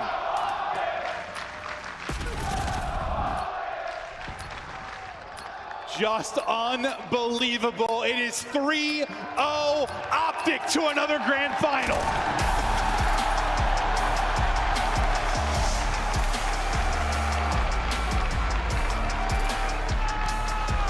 zero faults in their gameplay. Not one. Took advantage of every opportunity that they had, shut the door on them. It's just, it's insane. Like, I don't know. You expected Optic to improve once we got the win. You fixed some of their mistakes. You know, Karma was saying how much better they've been in online scrims, and well, that's the same thing I heard last year when they started to turn it on. So I got some trust in Damon Barlow, but you expect more of a fight here from Paris, but it's not a fight. They just get thunderclapped. Optic in this fifth man, the crowd roaring, Shotzzy smiling, and it is just lights out gameplay. Who in the hell is going to slow them down? I mean, I think that really the only one, what we've had this year has been like Paris, right? They've gotten back to a final. It was a preseason tournament, and they were able to take it. Yeah. That's what Paris is going to look to. They're going to say, we've been in this spot before already. We just have to do it again. They're going to want another shot at this. Or I guess FaZe, but that was online. They beat them 3-0. That was a very different looking team. Yeah. You're not going to expect that same result, but man, 9-0. 9 straight maps, just cruising through the winner's bracket. Great map out of Hoop, maybe not the best map in the map too, but there turns up. He's a guy that's gonna brush off a poor result, get locked for the next one. And you really had just incredible moments out of everybody. I mean, Dashy and Shotzzy take over the search and destroy. I mean, honestly, you didn't need Mercules to be God in that one. It was everybody else, and I think that's what makes it so damn scary. Unbelievable stuff. No, it is. And then on the flip side, right, we just talked about a very pedestrian series on Neptune. He had none of the impact that we've seen him have in this tournament. 100%, but on stage, we have the clutch God, Dashy. You call him Clutch God, I call him Snipe God. Make some noise for Optic Texas, everybody. Come on now. They're going to the grand finals. Now, Dashy, these boys came to the stage ready to give it everything in which they got to you guys to be able to take it down. But let's talk about the map 1, because maps 2 and 3 were self-explanatory. But being down in that first hard point, just talk to me about how you guys fought to come back and really close that map 1 out from your perspective. Yeah, I mean, we pretty much just never give up. We always fight to the end. We always have belief that we're going to win. So it's definitely nice that you guys are still into it. You know what I mean? Can do it without you guys. So we appreciate you guys. Now, going into map number 2, I got to say, I probably saw one of the best S&D performances all year out of you. Texas, can you agree with me on that one? A perfect performance. Talk to me about how you're feeling today, because you're just firing off on all cylinders here on the Championship Sunday again. Yeah, I just want to give credit to my coaching staff and my teammates. I mean, the preparation that we had going into this, it was pretty much like I was wall hacking. So just shout out to the team. They make me look good, so shout out to them. There you go, man. Shout out to the whole Optic organization over there at the camp to get you guys back to another finals. Now, lastly, how special would it be to pretty much three-peat on a major tournament here at home in front of this crowd today? I mean, absolutely. It'd be definitely nice. Playing in front of these guys, the Green Wall. There's really no other fan base like it. Like winning in front of you guys, playing in front of you guys. I mean, it sounds cliche. I know it does. But there really is nothing like it in COD, so we appreciate you guys. No lies told by Dashy here on the main stage, everybody. Show Optic Texas some love one more time. We'll see them in the grand final soon. We got one more. Congratulations to Optic Texas as they go perfect through the winner's bracket and now have just one more match between them and another trophy. We welcome you back into the sold-out Moody Coliseum. How does my shirt, guys? I was going to say. You like it brick by brick? That's a nice vibe you got over there. Yeah. Huh? Somebody tossed you a tee. Shout out to the merch team hooking it up. Everyone can play your part. If you don't have your gear yet, get it on the second floor between matches, because we're going to have a little break as Paris gets a little downtime before their next matchup. And they're going to need to bounce back because that was a beatdown. Chance, what did you see in the Game 3 overload? Because you were the first to put your headset back on the desk. I mean, I saw the exact same thing we've been seeing from Optic the entire tournament. It is damn near perfect Call of Duty gameplay, and like learning a new game mode, learning a new map set. This is something that always takes time to evolve. We're at Major 1. Like, this is early, and they are just putting on clinical performance after clinical performance. And like, part of the reason I picked Paris is because I'm thinking from Optic, like, we haven't seen him on so many of these different maps. Yeah. Well, we got a fresh look. We got the scars in the mix. We got some exposures, and they are dialed in across the board. It is a spectacle. Allie, you're looking shell-shocked. What happened? Nothing. I'm so impressed by what Optic Texas were able to do. I mean, that S&D especially was probably the biggest map for me. I mean, that was just clinical, and their S&D hadn't been looking that good this weekend. And then you get Dashy hitting some snipes, and they're getting a lot of these first bloods. I mean, they're looking like the back-to-back world champs. You know, you hate to say it. And if you're reading the chat, they're calling out Neptune being shut down by Hook and Shotzzy. Was that the situation? Was he just unable to get past the ARs? How did you take down one of the best players from yesterday here on Championship Sunday? You just heard Chance and Ali say it, damn near perfect Call of Duty. I mean, every situation. There was one moment on this map where it's looking like Genomates are going to have, they had a scoring opportunity, but it's just Mercules, and every time it's, even if it's one guy that can make a massive play to slow you down, like Optic just give you no opportunities. And when they play like that, nobody in the league has the answers to it. For the last 3 tournaments, I don't have the answers to it. It's impossible to beat. And yes, Optic, man, they're looking like they're going to take this one again. Paris Genomates still have one more fight to go as they will take on Vegas FaZe for a chance to go back against Optic in that grand final. Chance, this was a 3-0, a lot of 3-0s in that winner's bracket, but as you saw in elimination, we've been known to go to a few game 5s. Does it get tighter in the next matchup? I think the next matchup, yes, will be a little bit of a closer competition. And I think Neptune's probably the guy I'm paying most attention to. He got given the hands there against Optic. He's going to be the guy to bounce back. Thank you all for tuning in from around the world. We still have 2 more matches to go on Championship Sunday. This is the Optic Texas Major 1.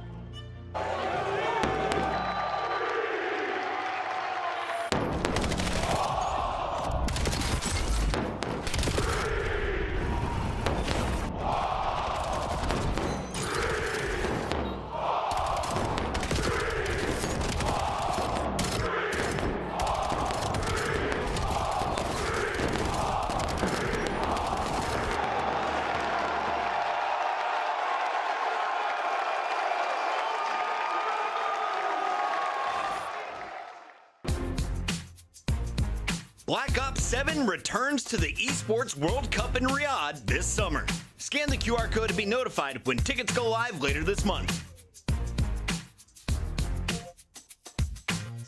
Look like the pros to play like the pros. The CDL team skins are available now. Scan the QR code or check out the in-game store now. Monster Energy, the official energy drink of the CDL.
And backdoor.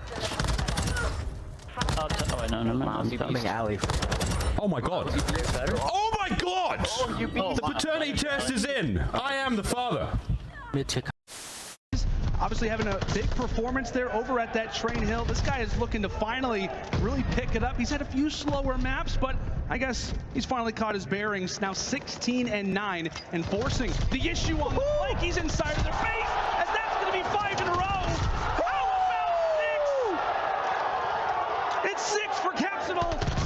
He is woken up and erupting right now on the Subliners, making 8 in a row. If I leave, do you guys leave as well? Do you remember me from DMZ? No, I don't think so. Oh, with your leader though? I don't know. Oh, I just got close by the jumper plate. No, Jump, jump, jump. Get it.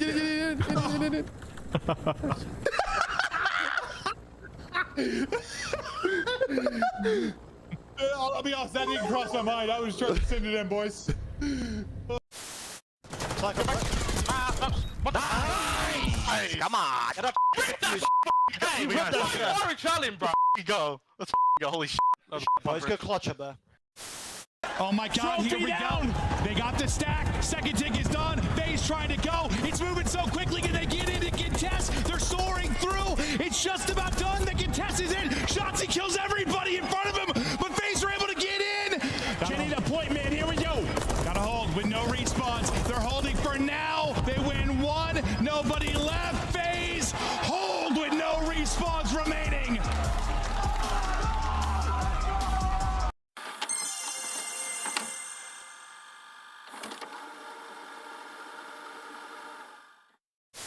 And you both just died to it. It was awesome.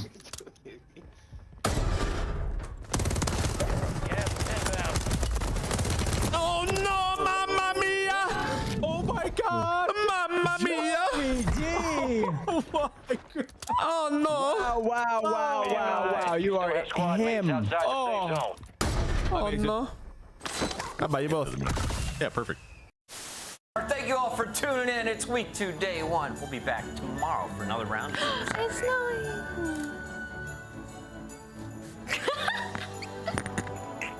It's vibey in here, man. They're gonna pounce out 04, great damage in. It's gonna be all on 04, they drop them! Lucky with both! Fickle is roaring and Heretics win! And he lets the crowd know! Silence! Big map 5s that Miami have gotten over Seattle Surge. Insight's not going to see it. Kleenex going to get caught off guard, or is he? He gets one. That's a decent 1-for-1 trade. Insight right back over, looking for a little bit of help from Scrap. 2v3, selling the cross, dealt with by Scrap. Sip also seen on the cross. 22 seconds. Draza trying to work this with Sip. Oh. Scrap able to turn this down to a 2v1. Just down to Sip. Not gonna happen. Shut your mouth. Toronto in the grand finals here at home. Oh my God. Go, Russ. Go, go, go, go, go, go, go, go, go, go, go, go, go, go. Oh my God. Oh my God. Oh my God. Oh my God. They're doing it. It's insanity. They got the ball though. Oh my God. It's around the net. Wait, we can score. We can score for free. Oh my God.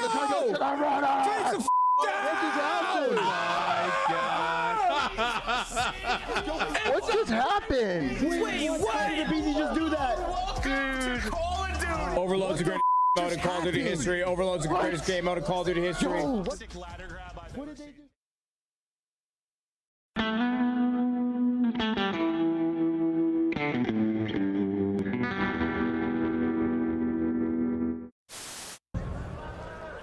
Four to 3 in game 5. Oh no! 4v2.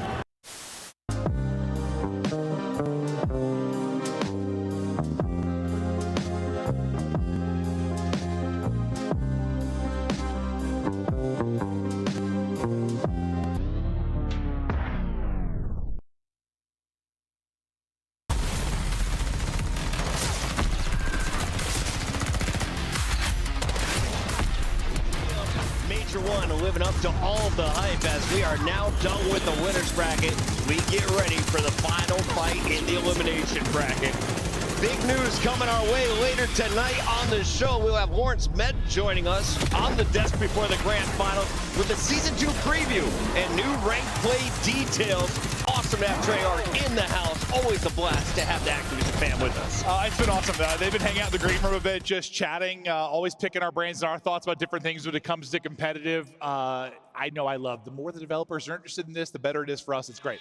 And I know you've been running some wagers, but how do you feel about running some ranked with me next week? Oh, we got to, man. We're going to be going in there. You're going to be going hard then. I'm 100% going to be going hard. But Chris is a good duo. He plays all the objective work. I just got to get kills. Yeah, I sit in the hill. He does all the fragging out. All right, let's talk about the big fraggers coming up in this next series, Allie, because we're getting into our elimination bracket, and this is going to be a fun one with Paris Gentlemates now bounced down to play against FaZe Vegas. Yeah, and it's going to be tough because it's like, now do you think Paris Gentlemates might be a little mental boom to where FaZe Vegas, they're kind of just sitting cold right now waiting for this matchup, right? So I think this map 1 is going to be everything. Before we get into that matchup, the players need a moment to recalibrate. So while they do that, let's take a look back at the best and worst moments of the weekend in a segment we like to call Burgers and Fries. Amp, kick me off here at number 1. Oh, we've got some burger play. Got some burger play. Jamie Inside say it ain't so. Trying to crack game, gets 180 from his back, and this led to them closing it out.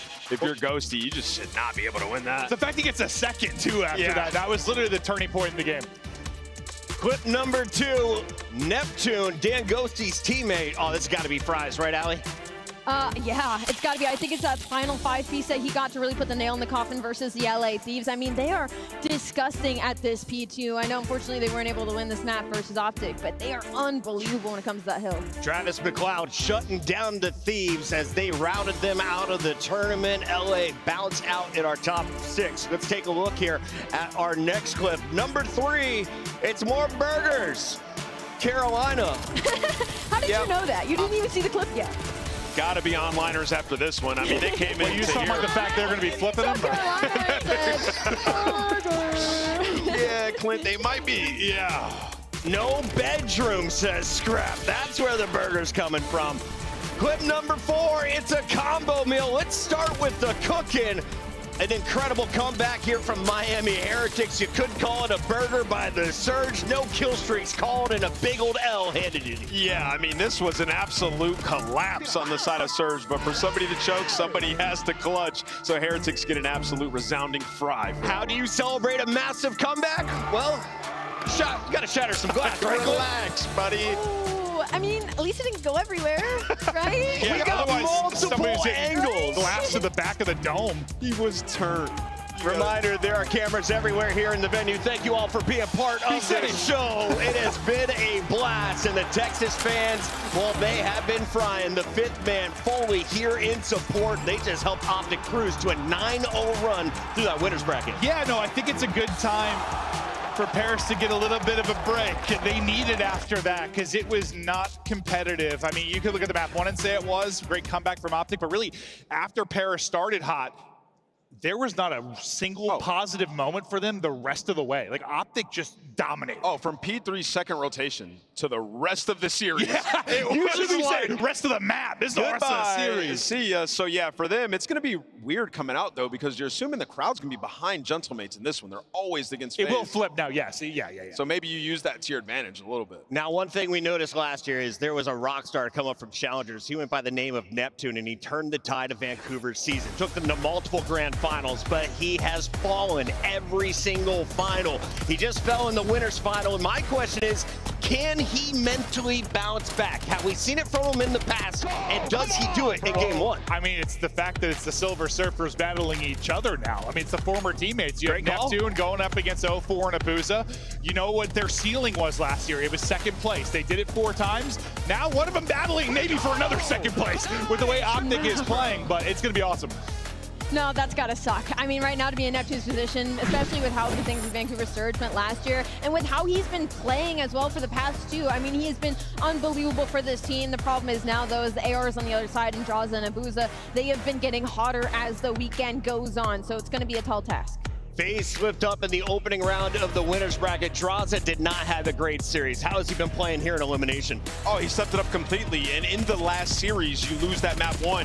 And Simp underperforming. He's the guy you're like, okay, what's going on here? Somebody has to be the spark. In the map 2 on the Colossus, it was dicey. It was back and forth. Draza pop, takeover, over double digits. You needed somebody to be that guy, the catalyst to get you back in it. And it was him. And, you know, he's had a couple of huge hardpoint performances as well, over 40, but in some particular matchups like this one, when they played the Genomates, Drazah underperformed, so he's going to have to stay consistant in this next series. It's so funny because it's a different phase roster. Yeah. Very different. You swap two people, but it's still the same story. Yeah. Will FaZe win a hard point? If they win a hard point, they're probably going to win the series. That part. 2 fights remain on the night. Just 3 teams left on our podium, and we find out who is guaranteed silver when we come back. Don't go anywhere. It's Major One.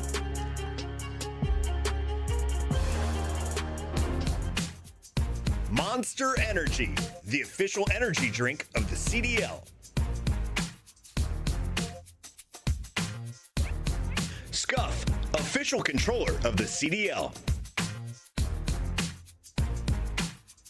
Start the season strong with the 2026 Call of Duty League Pack. Grab yourself the CDL operator by scanning the QR code on screen or check it out in the Call of Duty store in-game now.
Cracked.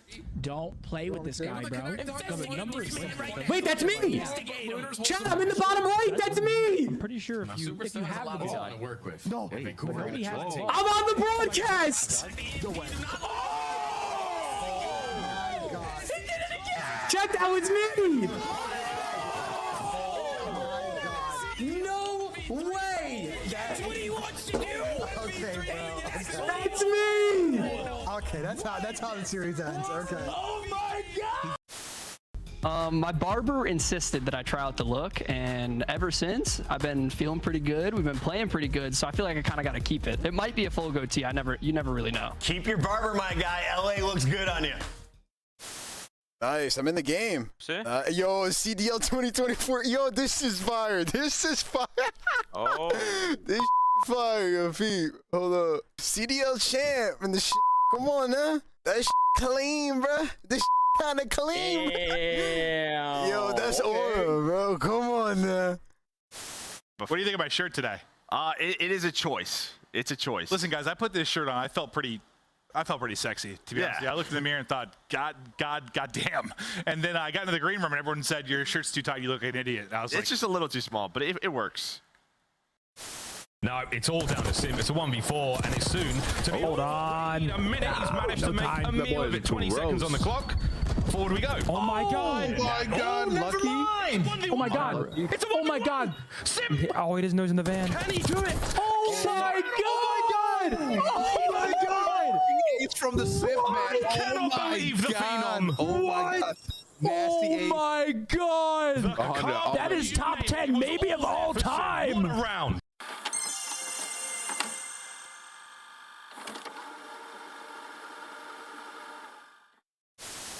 Impossible situation. They've done it. They've done it. The first points of the season for the Vegas Falcons. Series Vindication. We got effects and everything. We got effects and everything. This guy Alex, unbelievable. He is a first series win for the Vegas Falcons. Vindication. I can't believe it. Oh my god. Unloved champions across the board. They have only done it Look at the route that Shotzzy's taking, shutting down the entire. Oh my gosh, yeah, look at Ant on the minimap. Depending Guy's on what an the absolute timing butt of this cheeks. looks like, Mac gonna go for the Waiting for the immediate elevator. plan, He's but patient. We've got 3 different floors worth of areas to explore your Shotzzy, and now the time starts to tick against Optic's defense. And I don't know if Sib got a sound cue that potentially someone's coming in the elevator. I guess not. Here he comes. Shotzzy on the pinch. He gets someone's playing towards top window, and unfortunately, Sib, you just were not ready. Nice, 2-1. I'm backing up. Yeah, 1v1 is Dashy. He's slow as fuck. Yeah, bomb down on these coast for sure. He's slow. Yep, that's it. He's laying down behind the boo. He's laying down behind the boo right here. Nice, baby, go! Let's go, boys. Go, bro. Go. Come on, Eric. Go. Come on, Eric. That's right. That's him. All right, hey chat, watch this. All right, we gotta go play the game. Let's take a look at this bad.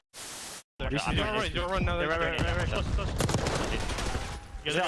Stay on Spiral. Just play 2 months. Play your life, dude. He's in. He's just running away. Just run. Get out, baby. Go. Come on. Come on now. Yo, this guy was so much. Go, man. Let's go, bro. Let's go, man. Now we get the dog phase again. Try. Damn. Me, man. Wow, bro. I'm not even trolling, dude. That one shot there. Literally that 4.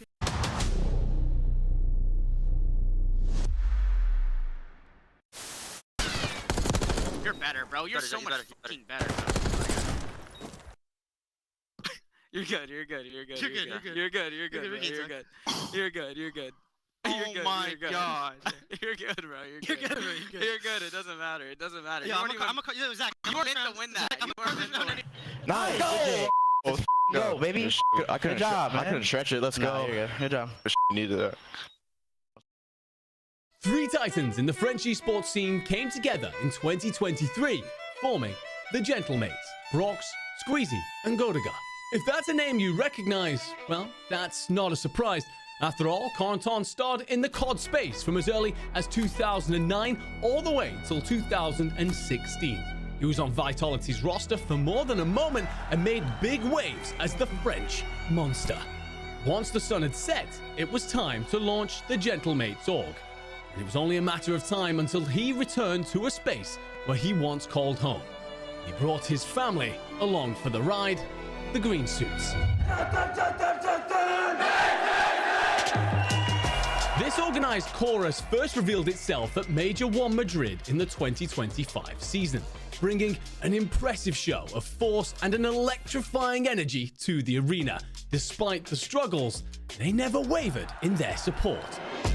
With the org moving to Paris and a rebrand in the works, it was time to build a championship-capable roster. Together, they assembled a Misfits crew: Ghosty, Envoy, Neptune, and Sib. Each in their own right a force to be reckoned with, targets of criticism, yet absolute in their resolve to prove everyone wrong. I think last year on Cloud9, it taught me a lot of character development. I have a chip on my shoulder. I'm sure everyone on my team has a chip on their shoulder, and I owe it to myself to have one of the best years that I've had in my career. A lot of people say I'm like an IGL, just kind of setting all my teammates up for greatness is what I would say is my role. When everyone's doubting you and you have a teammate that still believes that you can do it, I think that says a lot for sure. I got a lot of faith in my boys. A title-ready team, an unbendingly loyal support, and all the potential in the world. Paris Gentlemates are one to watch in 2026.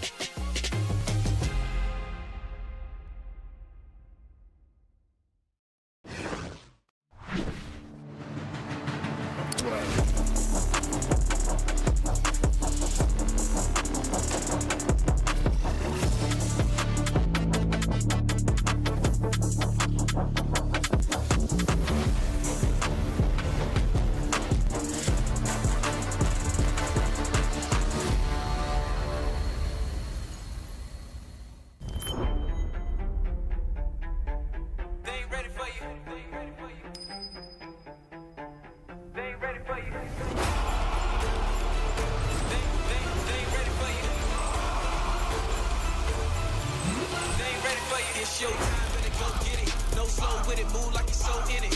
Knock it out the park, yeah, show in it. They ain't think you had the guts, now they know really, man, you better come with it. You ain't playing no games with him. Your homeboy gave up, you ain't changed with him. Do it right, cause you never switch lanes with him. You gotta fight for the goal, just hang with it, hang with it. Knock down, no shame in it. But you gotta raise up with a flame in you. Put your fist in the air, let's push till we dare to the victory, yeah. We can picture it, yeah, let's go. They ain't ready for you. They ain't ready for you.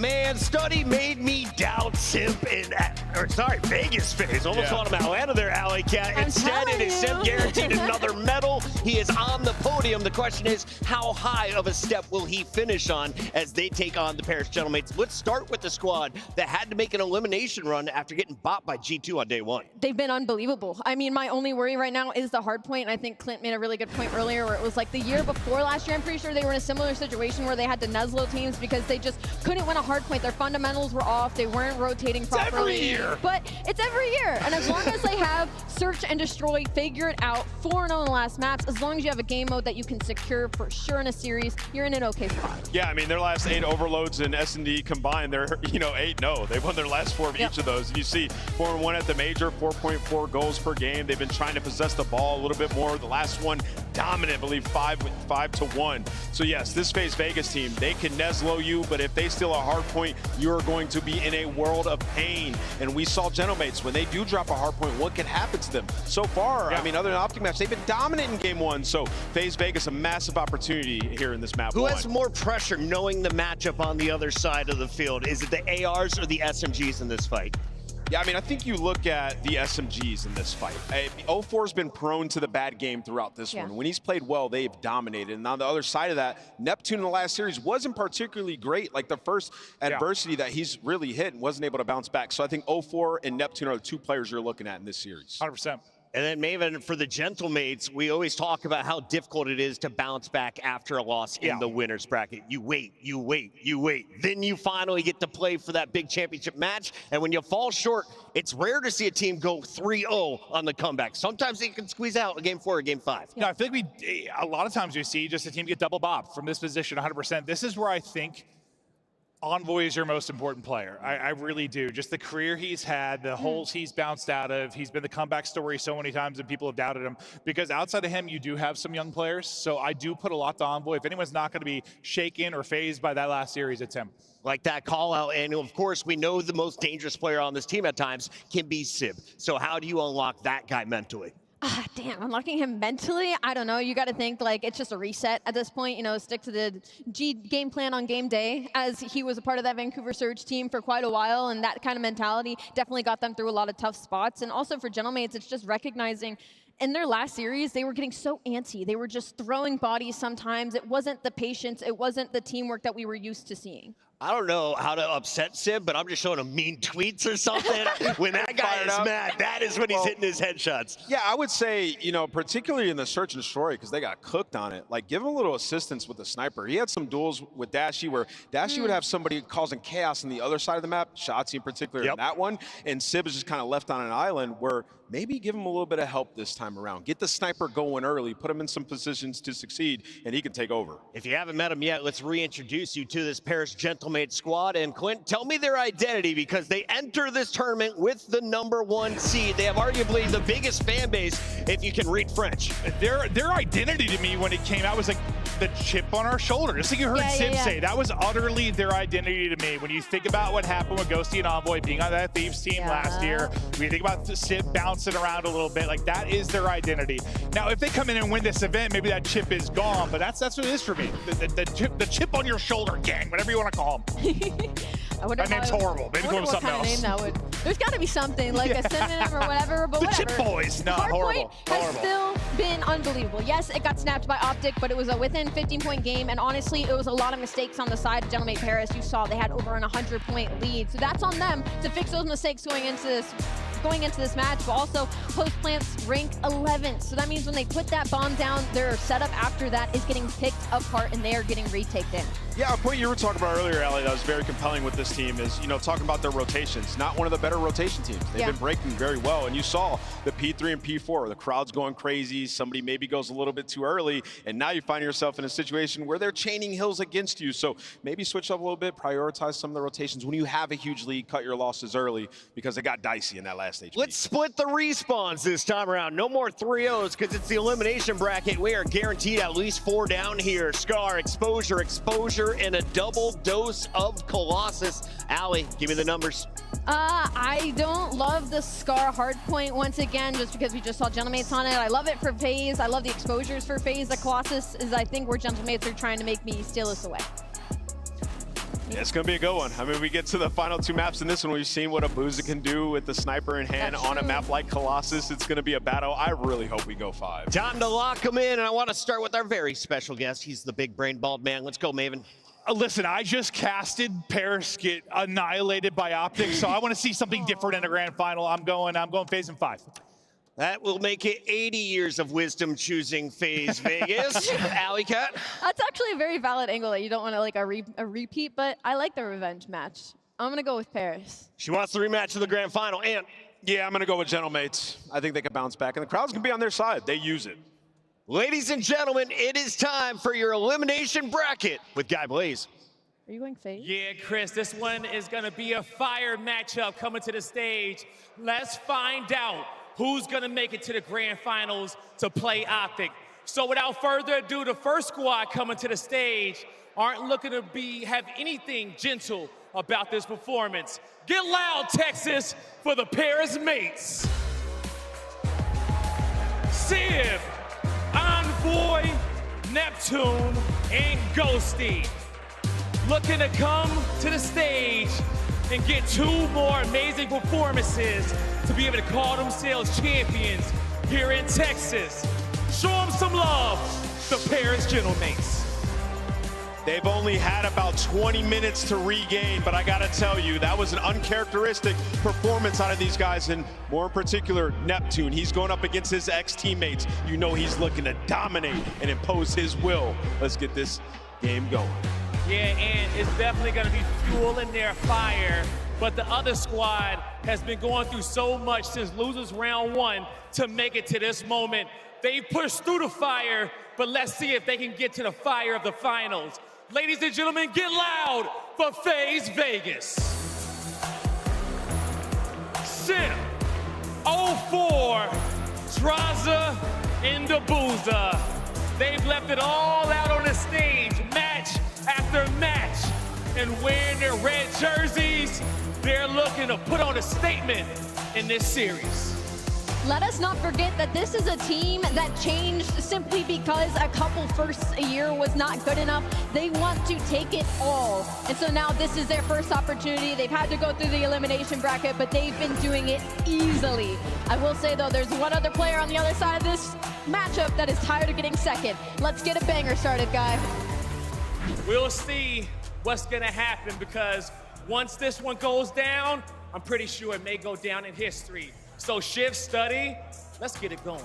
Let's get it going, my friend. This should be interesting, not just because of the head-to-head matchup, but what is the crowd going to do in terms of identifying one of these 2 teams? We know the Green Wall hates FaZe, but they also just got done booing the absolute living hell out of Paris as well. So I think it's one of those matches that whoever starts off hot may win this crowd over. Yeah, and this is a matchup that we're getting blessed to see very early into the season. I'm expecting this to be a duel throughout the rest of 2026, but we are blessed with it at Major 1. On one side, Paris coming off of a loss they probably weren't expecting, especially in that opening hard point. No. And for FaZe, already facing adversity in their opening series, go to a game 5 and just play flawless.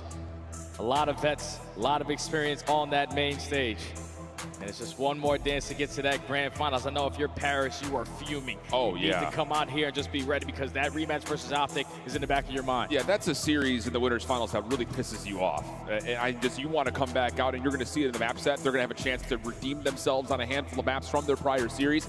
But on the flip side, FaZe has been making the extensive lower bracket run, and they have continued to gain more and more momentum. They've continued to look better and better as they get deeper and deeper into this bracket, and it finally feels like they're at a point where they are hitting peak COD, especially after watching them earlier this morning. Yeah, especially with the Search and Destroy, man. The fact that they're making such quick adjustments on just 1 day's notice. You go back to your rooms, you watch your VODs. You come out here and make the adjustments to basically look perfect, but I know if you are Vegas, starting off on a Scar hardpoint, you just watched Paris fall short, and for some reason, when Paris are losing that opening hardpoint, which on the season they are 8-2, you see what it does for the rest of the series. So a big bounce back map here for the Gentlemates to gain some momentum early on. And FaZe take this one. Last time they matched up was all the way in December. Yeah, long they time got ago. it done 2-3-5. So you need hard points if you are Gentlemen. Yeah, there is a certain aura around this FaZe team in the Neslos, the 2-3-5s. Can they start things off and take down Paris in an opening hardpoint where the Gentlemen have been so good? We've got FaZe Vegas taking on the Paris Gentlemen in the lower finals. Let's get it on. Already pressure around this mid-map area. 2-2 splits in the fights, and it's Ghosty, last man standing on the HP. You are hard blocking those spawns as well, so all of FaZe spawning over towards blue. You need to find a break, and you good opening kill there from Yeah, Sim. even better from Sid. He's got a crossing angle that'll find Draza. We talked a lot about these long AR maps. Sid is going to want to challenge everything, and so far he's looked really solid. Trying to take away space now is Neptune. Finds Abuza, trying to pogo stick over the top, and he's going to now create an opportunity to move the spawns around, but a quick shutdown from 04 stabilizes things for FaZe. Yeah, that's 3 dead in the feed. 15 seconds still here to fight for at the P1, and you have the rotation to P2. So now Paris forced to hit the rotation, and it's easy when you're finding opening kills with the beams. Leads to the first, but Ghosty with the trade does not give you the numbers. A clean 4 dead now for FaZe. They got rotation to new. And you saw the stats as we were getting the cinematic fly-through. 2-0 the map for FaZe. Good average point differential in their favor. Most importantly, their hold percentage has been over 70%. And Simp, 6 spree to get you started. Excellent stuff. FaZe now in the lead. Trying to zone out this hard point, but a split spawn situation for Paris. Yeah, now you know you got to push out this guy over towards green side, and assist comes in there for Simp, so he's getting closer and closer towards that Hellstorm. And now you're just banking your teammates with the ARs on the top side of Motel to keep on finding their kills. He's playing for the timing on the pinch, wins the one-on-one, and just needs 1 kill for the Hellstorm. And trying to reclaim the hard point now are FaZe, and he's able to find a low health pool member over the top. That's enough for the Hellstorm now for FaZe. Paris in the lead and have the numbers to try to win this scrap time. So moment of decision here for FaZe. Do we want to try to finesse, try to get a little bit of the scrap time? Do we look to zone exits, or do we just hard rotate? Yeah, just got to hard rotate because this is a hill for Paris versus Optic that they dominated on. Where they struggled was the next 2. You're finding kills off the rotation. It's going to alleviate the pressure and allow you to set up properly. Have players like 04 hitting the routes. You're trying to spawn all of Paris on the backside of green. But just in case it gets a little bit scary, you still got a Hellstorm in the back pocket. You might not even need the Hellstorm. You just need a Simp. He's 11-2. Nearly tallying more kills individually than the rest of his teammates right now.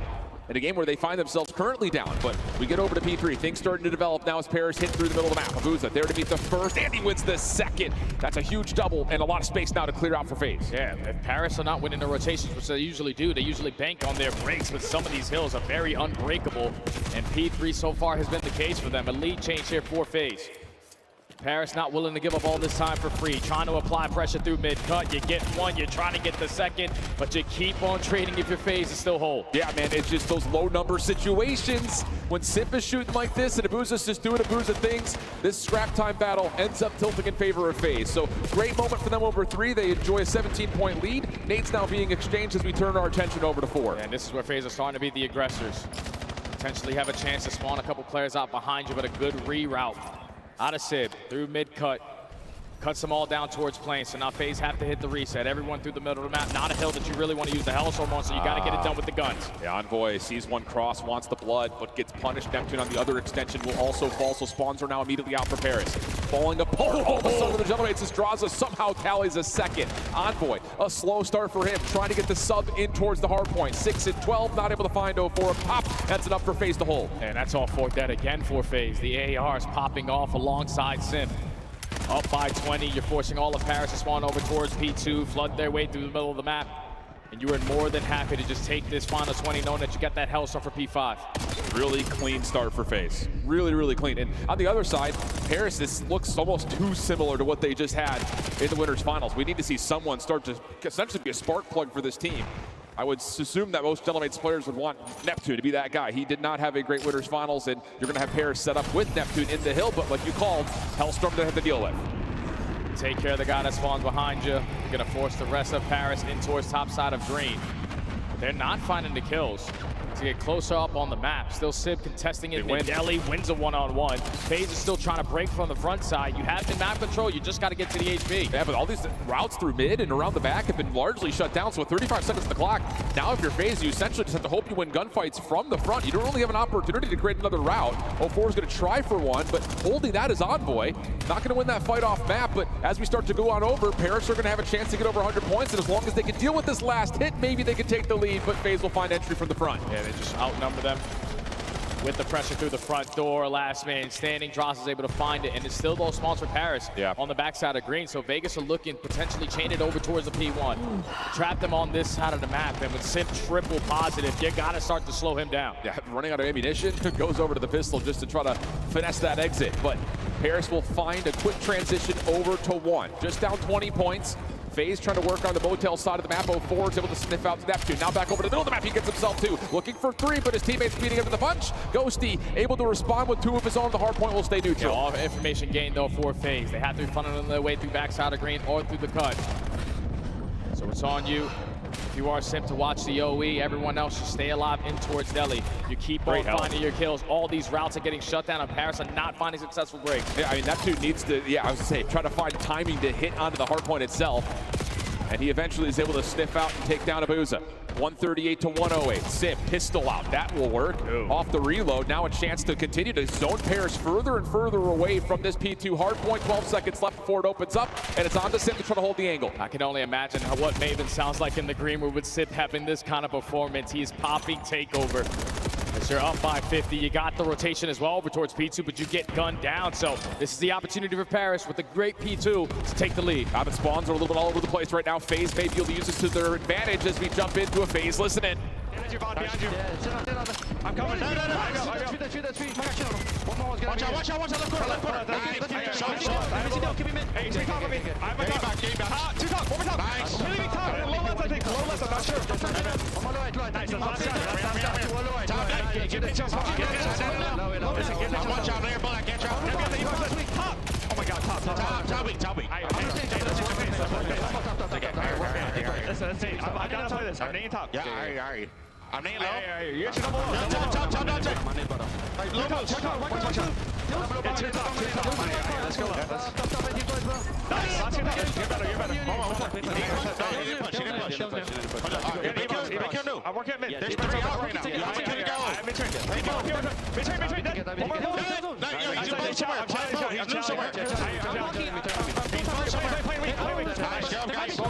Both sides. I don't think so. Nice, Chris. Keep on roll, Chris. Wait, top green, Dante. You're missing. I have a sub up here. Dante mid. Yo, behind you guys. Blue too. Mid first guy. Two mid. Guys, a shot, Jordan. I don't see anything. It's fine green.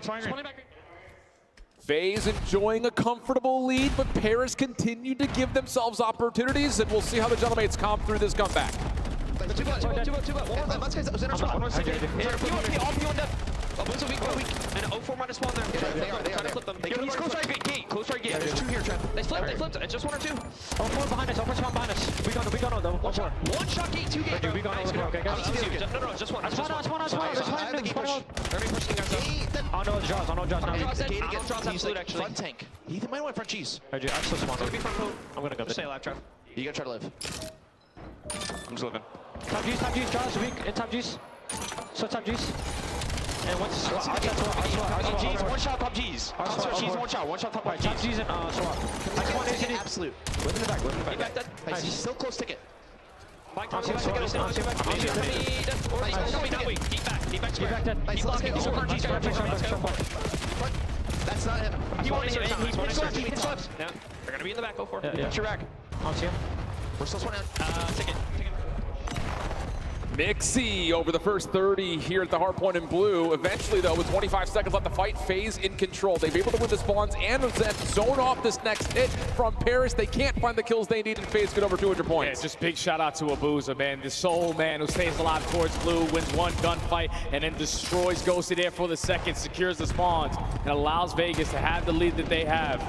5 seconds remaining here at the P4. You're trying to create layers now if you are Paris, but you are so far spread. Yeah. So if you are FaZe, you could just bully your way right through the front. That's exactly what they're trying to do. Neptune shut down on the mid-cross. Ghost trying to work his way back over for 3-3, but that's not going to work out. So Envoy has to step up. Oh, almost able to. The Traza, 4 in a row. 217, 163, but Paris still spawned close enough to reinforce. 04 trying to give it a heroic effort, but has to wait for help, and he's able to find one on the transition. Does he get more? Yes, he does. That's 2. Maybe looking for all 3, but the rest of FaZe are here. Big time players making big time plays in the crucial moment. You take back green. You have the spawns to still try to close it out here at the P5. Paris gotta go. You got a route developing from Neptune. He gets cut down. Everyone from the front side of the plane getting ripped apart. FaZe trying to close it out, but they can no longer. It just does not happen for Neptune on these routes when they need it to most. 32 and 19 meanwhile for Simp.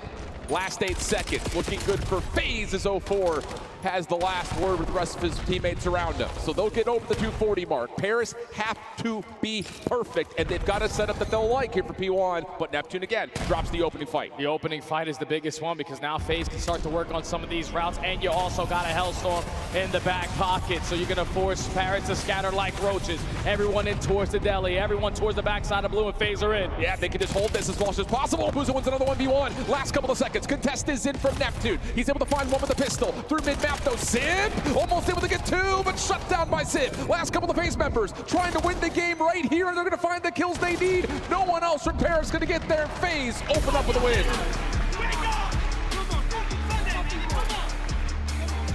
Versus the best hardpoint team in the game. You are beating them to the punches on the most important.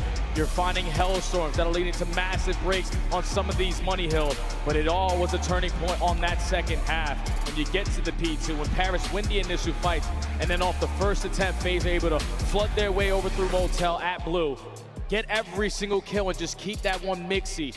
It's like Paris off the rotation. They usually don't find themselves in those positions. Yeah. But when they were doing it with 20 seconds to go, you're losing those initial gunfights. And that's the worst thing you could do because now you're spawning all the way across the map. FaZe have the numbers and they just keep on playing to their advantage in that opening map. 33 and 22 from Simp, 4,200 damage, and he has been showing up in this lower bracket run.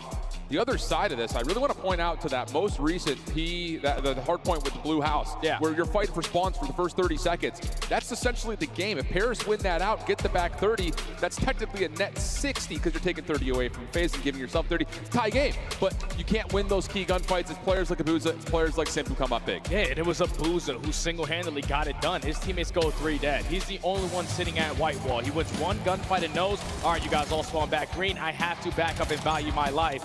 He does so damn well that Paris put focus on him, and then Simp challenges on the hill for FaZe to get the break while Abuza was still blocking the spawns. That's why you add this guy to the lineup for the fundamental aspect, and ever since Abuza and 04 and into the building, Abuza brings the fundies in hardpoint, 04 brings it in search and destroy. But when you're finding success in opening hardpoints versus this specific team, Paris now are feeling the pressure. Yeah, man. I mean, Simp is the can opener. He's opened everything up, and then it's Abuza who puts it down. If there's a low man number situation and Abuza's still alive, you know he's going to be good for at least 2, it feels like. And that was the case a multitude of times, even right here, watching that cross. This is the hard point that I was talking about, where it's just continual parallel spawns. No one's able to win the back. So every time you get a double like that of Abuza, it starts to lead towards numbers advantages and eventually flips. That FaZe are able to win out. And of course, yeah, let Traza get roaring as the ARs were able to take over here. Yeah, and I think FaZe just came out with the perfect game plan when you talk about the vetoes, man. The fact that they get a map where it's going to require a lot of AR presence and not really allow Paris to be comfortable because they usually find success through their SMGs. The ARs hold down the lanes, but if their SMGs are uncomfortable, they're going back and forth between the Dravik or the M15. You could just never get a stable push, couldn't be consistent in your slaying. And unfortunately for you, that's now 8-3 in opening map series. Yeah.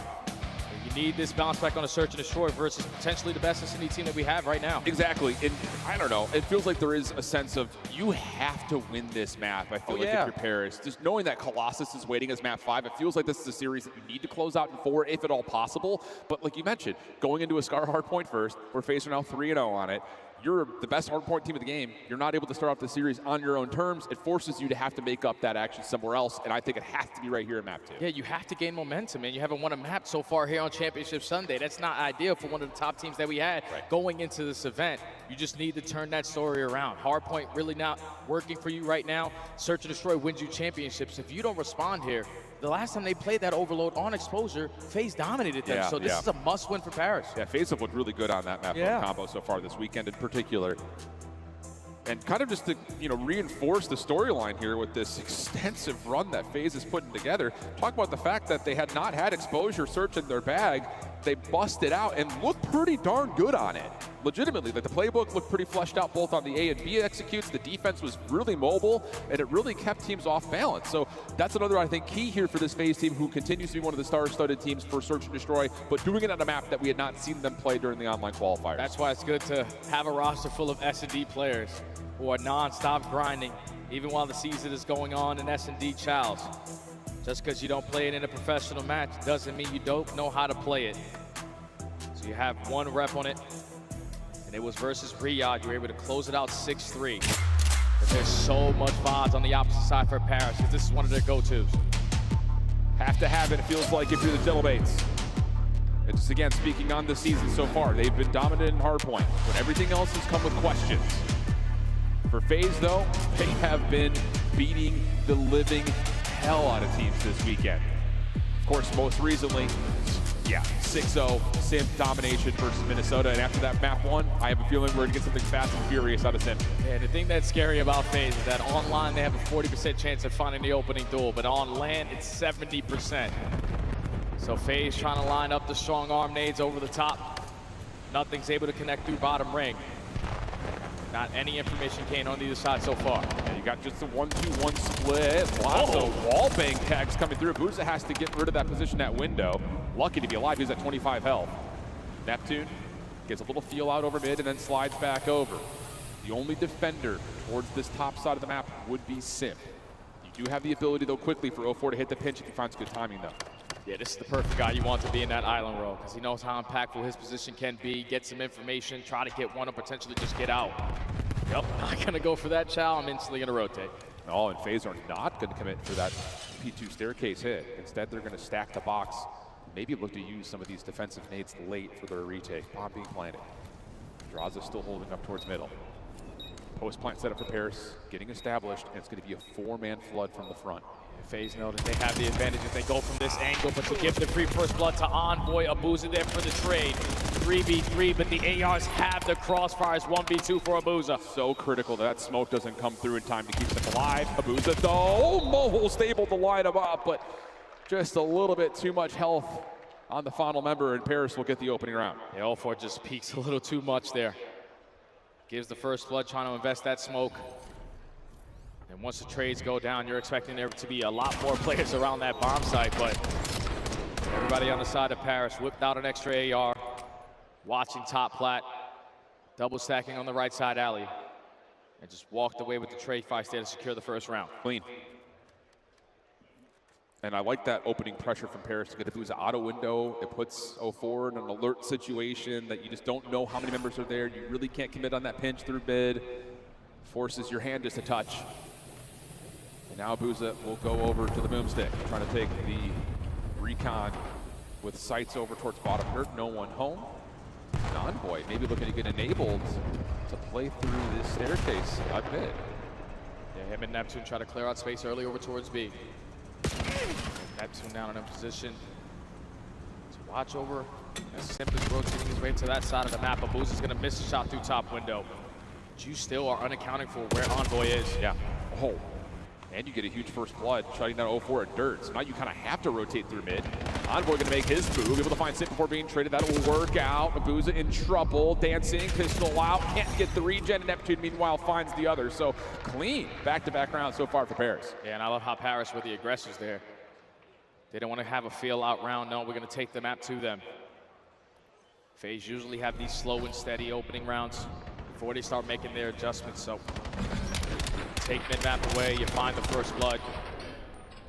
Envoy finds the second before falling, so you just keep the numbers in favor of Paris. You don't allow Abuza to be impactful on the round. 2-0. Proactivity right now, trending and favoring that of what Paris has tried to design. Can FaZe find a way to respond? Does Abuza, after finding all that pressure from AR shooting at him in a window, does he want to take a sniper rifle up top to see if he can just beat him to the punch? We'll find out. Looks like no, as Abuza's heading over to B. Sid good to take the scope over this direction, though. And he's able to find at least the contact on Abuza, but both players will miss, and that will be okay. I see you, I respect you, let's just back off. Bomb is getting aggressive up to that B side, and Faye has a double stack set up in towards the corner. Sip is able to find the trade, but it's Neptune there to keep his teammate alive. 1v3 now. All left up to Draza, instantly gonna get picked apart as Ghosty already gains the info. Trying to finesse his life long enough, it just gets on the opposite side and loses the fight. Well, yeah, and it don't matter. About to say, the quick follow-up was already there. I will say, that is a big play call, and I don't know if it's Sib who makes that call, saying, hey, Abuza's here, but he backed off, so the SMGs feel like they can still hit and maybe catch one off guard, which they do. And then, of course, Sib's able to, with all that noise in front of him, re-peek, hard scope over to Abuza's under pressure, and find, I think, obviously, the more critical of those eliminations to make sure that defense falters. Yeah, just all starts with Paris getting that first kill. Got to take a look at it again, because Sib off the slow peek and the bad Call of Duty timing there for Abuza. Doesn't allow him now to have that sniper in play anymore. Well, that's the big thing about that double hit with the SMGs down low, is Abuza sees one of his teammates fall, and he goes, I can't just hard scope this anymore, yeah. Oh, it's the little things, friends. It's the little things. Defensive nades for Paris, littering the middle of the map. Draza playing up top, Abuza taking AR shots down low up to window. That'll have Sib's attention for a moment, but Paris are still comfortable in this setup. It's all pre-planned. It's based off of what they did in their previous defensive round. All that mid-map aggression. Want to try to catch them off guard, but Draza's able to get some info through top window. Back down, keep his life. Already 35 seconds gone on the round. FaZe still have nothing to work with. Yeah. Gonna see if they can create something. Trophy system down on the corner at Zig. 04 will just push right by and step on it. Draza finds first blood, though. That's key. It's going to move the defense back out of mid just a touch to help over on this B site, but the hit will be on this A plan. Sib watching over the top, but he's got a scope, and he misses timing on the exit. Slowly able to connect on to Sim. 3v3. Got a chance to steal this round away. Sib gets some more information before anyone falls. No, 0 for the aggressor through mid Zig. Abuza finds the second. 1v3, 1v2. Ah, but he can't get away. If he hits that first shot on that cross, maybe there's a chance, but just too many flies swarming around the A side at that point. So a critical round there for FaZe, and I think the most impressively, it isn't a round that they really don't have much to work with. Not that they were really shut down anywhere, it's just what they were trying to design didn't lead to the space they were looking for. So you create something by force of will, and for a moment you thought Sid may have shut it all down himself, but not quite. Can't keep the rest of his team alive. It's just FaZe took the play to him, and then you have the S&D guy in Draza watching EOE. Finds the opening first blood. Sib spots him crossing the site. You just can't stop a bomb from getting down from that top window. And then just no information on the rest of the players. So FaZe get there first on the board. Looking for back-to-back here on defense. This time it's their turn to take mid. Different look here, though. Envoy with an AR. Sib playing on his hip. Yep, it's going to take his aim up top, and he's able to find just the top part of Draza's head. First blood out, but 04 is in some trouble here, and Paris are going to retake the middle of the map nicely. Abuza with one response, but he's got to find the rest of it. Really good commitment for Paris off the first blood, and Abuza's got nowhere to go. Okay, just ready for that push was Paris. We find the first blood through low dirt.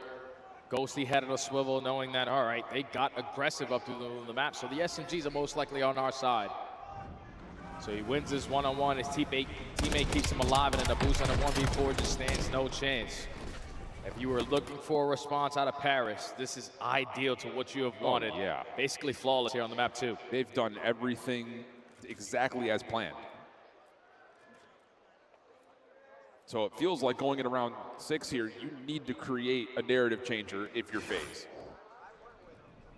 04 just at 1 and 5, he's fallen first 3 separate rounds. First blood battle has been dominated by Paris. This time, looking for something different. Stun check reveals this SMG route, And the defense, who are getting a little bit stuck in place, are actually going to try to push forward and maybe try to play the retake from behind. Yeah, FaZe can't waste no time here. There was a lot of information gained and a lot of players from Paris around that mid-map area, so let's just get this bomb down. Sib has to stay alive from this position. Draza on the other end. Does he recognize what he's about to be dealing with? Gets damage into one. Doesn't know if this is going to be a secondary challenge. And meanwhile, Sib is able to get the push through safe, not once but twice. Sib able to get the trade, but it's him versus the world. 1v4 opportunity, finds the second. Does he get a read on where the last two are? The shots are decent, but the pressure was too imminent. And Paris are going to go up 5-1 quickly. Yeah, and that can't happen there if you are FaZe. We're trying to isolate a sniper pistol on the backside of the gens. And he's able to walk away with 2 of those engagements before getting traded. Big round out of Sib there. Basically closes out the round because FaZe gained the info. They knew they were being aggressive to the map. And the ISO guy completely breaks you down single-handedly. Paris now at game point. It's been really good from Paris. This has been one of their better searches that we've seen on the weekend. But like you call, an impressive moment from Sib, who's dominating 8-2. On the other side, 04 has died first, now 4 times. Just cannot get things going every now and again in Surge. And here comes Paris, just trying to brute force their way forward. Very similar defensive setup for FaZe we saw in the first round for them, though. Simp just playing contact at B, double stack at mid, and it's going to be a Draza on the late rotate back over. This time, FaZe need to have a better adjustment on their retake.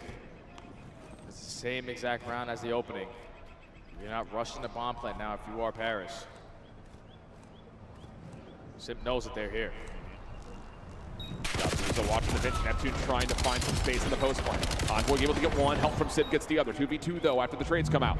Ghosty still isolated away from the bomb. And it's trying to be FaZe, picking him apart, but Envoy's in a good angle to stop Draza, and it's just down to Abuza. Finds the first, has a little bit of space, throwing shoulders, has Envoy in front of him now off the regen. Can he find him in the corner? No, he hides in the bush. Oh, sneaky. That'll work out nicely. 6-1, and Paris put together a definitive response. Yeah, that's basically perfect SD right there on your best search and destroy map. You needed to have that response here to tie the series up. Calm, cool, and collected like they've been on that main stage before.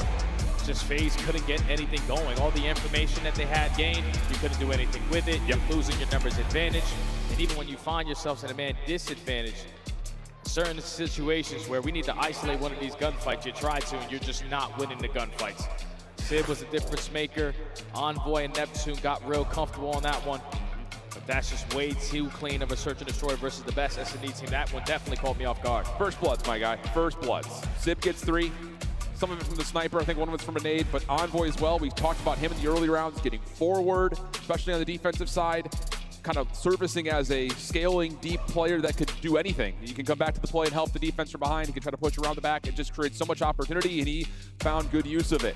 Where on the other side, not the greatest map from 04, just could not get things going. I mean, really, it's just FaZe could not get their playbook off and running at all. It's hard to get your playbook going if your playmakers are dead in the first 5 seconds. Yeah. 4 first deaths out of 04. He's the guy who loves to get loose, not afraid of the chow, not afraid to take away space that's given to him. But you just got to forget that map. We have a 1-1 series. Seems like that's going to reset things. Feels like Dallas is getting fueled up a little bit for the grand finals. We need them to show up because we got a good series on hand. Overload coming up on the backside of the break. Don't go far. We continue with the lower finals after this.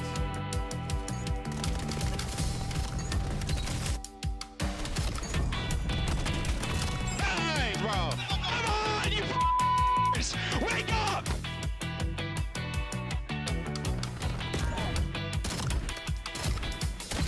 Nice! Come on, man. Black Ops 7 returns to the Esports World Cup in Riyadh this summer. Scan the QR code to be notified when tickets go live later this month. Look like the pros to play like the pros. The CDL team skins are available now. Scan the QR code or check out the in-game store now. Monster Energy, the official energy drink of the CDL.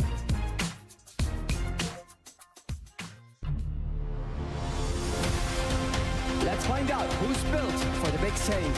Heretics ready to dive in. Fights two. Four and Snoopy. Wipes them all. But Hydra with the switch impossible. He's making top room.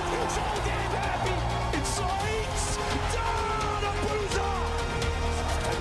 Dominance on the grandest stage.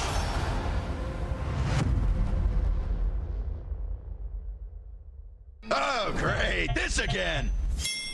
Oh, they're gonna dig this. Enemies up in my sight. They better run for the night.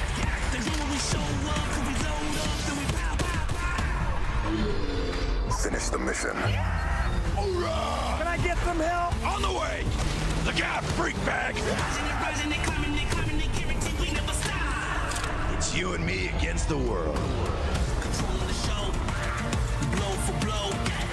You cannot see me. I leave eyes closed.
Peanut butter and jelly, red versus blue, and champs at Vegas. Yeah, great combinations all across the board. Make sure you get your tickets because it's going to be insane. If it's anything like it was a couple of years ago, that's a guarantee. What they say yesterday, Al?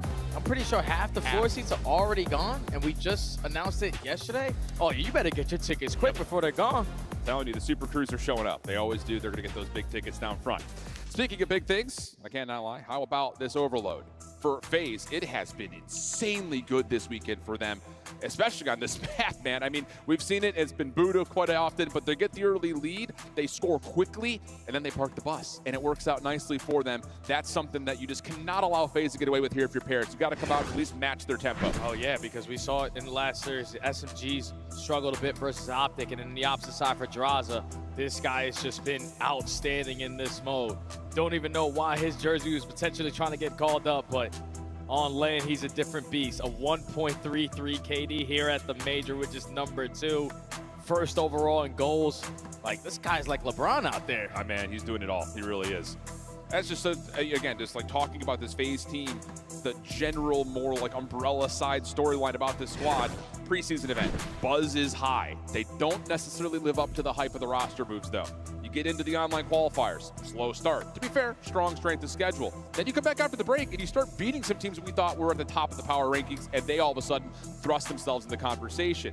But having this game mode locked this weekend has been such a lifeblood force for them, allowing them to 2-3-5 a couple of teams, but just always take that map 3 is so critical towards setting up the series in your name. Yeah, because you think about always in every single season, the top teams in the game are either good at control, and now the case is going to be overload.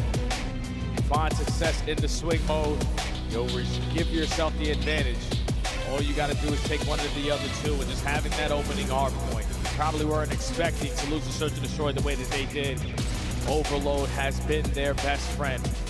We saw Simp already today. It takes over in this mode, and I think it's truly going to come down to the battle between 0-4 and Neptune. Former teammates, both playmakers. You got to win your ones. And Buza actually finds first blood down low towards Dirt, so keep your eye on number 3. That's 0-4, seeing if he wants to try to find a route to jump up and create something, and he does. Clears out the bottom 4, now moving over towards Zig, and it's a huge start for FaZe. And they can just grab the EMP. The only one that's playing the cover fire is going to be Ghosty. You know he's going to be top window. He wins one gunfight, and 0-4 is still causing mayhem behind enemy lines. The only one that can try to contest this is going to be Doxy, because he gets a close spawn. So he's going to have the ability to just go up to the railing, stop that push. 0-4 was not expecting that to happen. Nah, taking advantage of just a little bit of God blessing right there if you're Paris. but now they're able to control the tempo, the pace with the possession of the EMP. And it's just going to be kind of a dash down mid to start. FaZe prepared for this though. 2 defenders playing right alongside the boxes and an opportunity to pinch if you're Simp or if you're Draws, depending on where this action unfolds. Simp gives you your opener, and now here comes Simp for the pinch. Yeah, Simp's got to go quickly though, because his teammates are dropping like flies, and now it's all into Draza. Yesterday was Abuza being the goalie at the all-time high, and Draza already finds himself in a moment where he gets it done. EMP now in the possession of FaZe, and you already have your lead blocker in 0-4, so you got to flood mid-cut of your Paris. Yeah, but you need to try to find a way to respond. This Draza is going to have the read on the staircase play. Abuza down low, but able to win the fight with the pistol. Keep your attention now over to the minimap as 0-4 almost able to get the better of Neptune. Maybe enough damage for Abuza to force it forwards, but Ghosty from behind keeps the goal safe. Ghosty just allowing his team opportunities. It's another gunfight over towards Tank. He's on 3 in a row. Right now, FaZe have mid-map. You know where the play is going to be starting to develop, but you don't have players on the right side. You're waiting for this pinch from Simp. You got one member in Ghosty trying to watch for this. Draza trying to find effort from the front. Kills though favoring Paris. 2 defenders in place. The Paris are going to take their time. See if Envoy can open up this defensive line. And they're going to flip on the way back. 0-4 is going to chase the red dots, and FaZe will try to set up defensively over towards A. Simp is just trying to value his life as long as he can. He knows that the play is going to be on this side of the map, and this is where Envoy is going to strike. But he gets cut down, and that's already forward dead, so you can instantly go right on forward. If you are FaZe, the spawns are not going to be close towards the save point. You just got to get past the stunted nade. Yeah, 0-4 though doesn't necessarily have full recognition of where those spawns were, so he holds his ground, and that moment of pause allows Paris to get back in the middle of the map. But the gunfights are still favoring FaZe. Draza looking to jump on up. Trade to Ghosty doesn't come through, and so Abuza's position now has to go back up to mid or try to cut off the spawners, but he's in some trouble. Just able to extend his life long enough, but not quite to find any damage, and things will reset once again mid. It's Ghosty every time, man. 12-3 already. The safety net keeping the EMP alive, and already finds another kill in the feed. So that's 4 dead. All of FaZe now playing from the back foot. You were trying to funnel your way over towards the save point. You just need to get some kills on the pinch, and Envoy's only able to find one. So you gotta slow down again if you're the Gentlemates. And Neptune will stay here and see if he can find the transition to the defense, but he's found first by 0-4. Sid backing up, keeping the possession in favor of Paris. All 4 members are now spawned up, but you have to re-clear mid-mount. In particular, number 1 and Ping. Abuza chasing it down. Neptune, Spidey sense tingling, able to find the kill. Now just out of Canyon with the gunfight from the front, and Envoy gives you 2. And now Draza on this pinch. His teammates coming all spawn, don't have any positions over towards A, so Draza single-handedly has to try to stop this, and all it takes is 1 kill. Job well done. Cannot stay alive, but Paris had an opportunity, and they instantly get shut down. Well, Civ and Neptune winning their ones on the backside of that potential push maybe would give another opportunity if you could find another couple of kills, but it all, again, turns up Pink in the kill feed. EMP resets right back into the middle of the map. Abuza is able to find himself now in 4 in a row. Long route from Draza starting to develop as well. You have a lean blocker for 0-4. Paris are nowhere to be found. They find the first gunfight, but you got to get nades and stuns over the top of the land. Can they get there? Can they get the guns up? No, Simp gets the opening score. Just having lead blockers, ISOing on their lanes, and Abuza drawing the attention. All of Paris to put focus on him while the EMP is long and gone. FaZe now looking for another opportunity to add one quickly, but your lead blockers fall. It's all on 0-4. He gets nothing done, and you're still gonna go for it, but the goal line stop is it for Paris. Abuza with that kill on Envoy. You thought maybe he could get that pinky toe across the line, but cannot break the plane. 20 seconds on the clock. Sid playing the cutoff, able to find one. Can he get away with his life? Yes, he sure can. And now he can just sit behind enemy lines, trying to stop this overtime from happening, or maybe even finding the kill and repossessing this. Draza gets 2 from the front, but Sid gets shut down. Now it's just up to what Draza can complete, and he's able to find 3. Wansall 4 to the pistol, able to find it with 2 seconds left, and now he's got the EMP to force overtime. Oh, but your lead blocker in Abuza does fall at that B point, so 25 seconds, trying to add a second one to the tally. Sib is clearing out over towards the speed side, but Simp on the opposite side, and 0-4 trying to work their way through the middle of the map.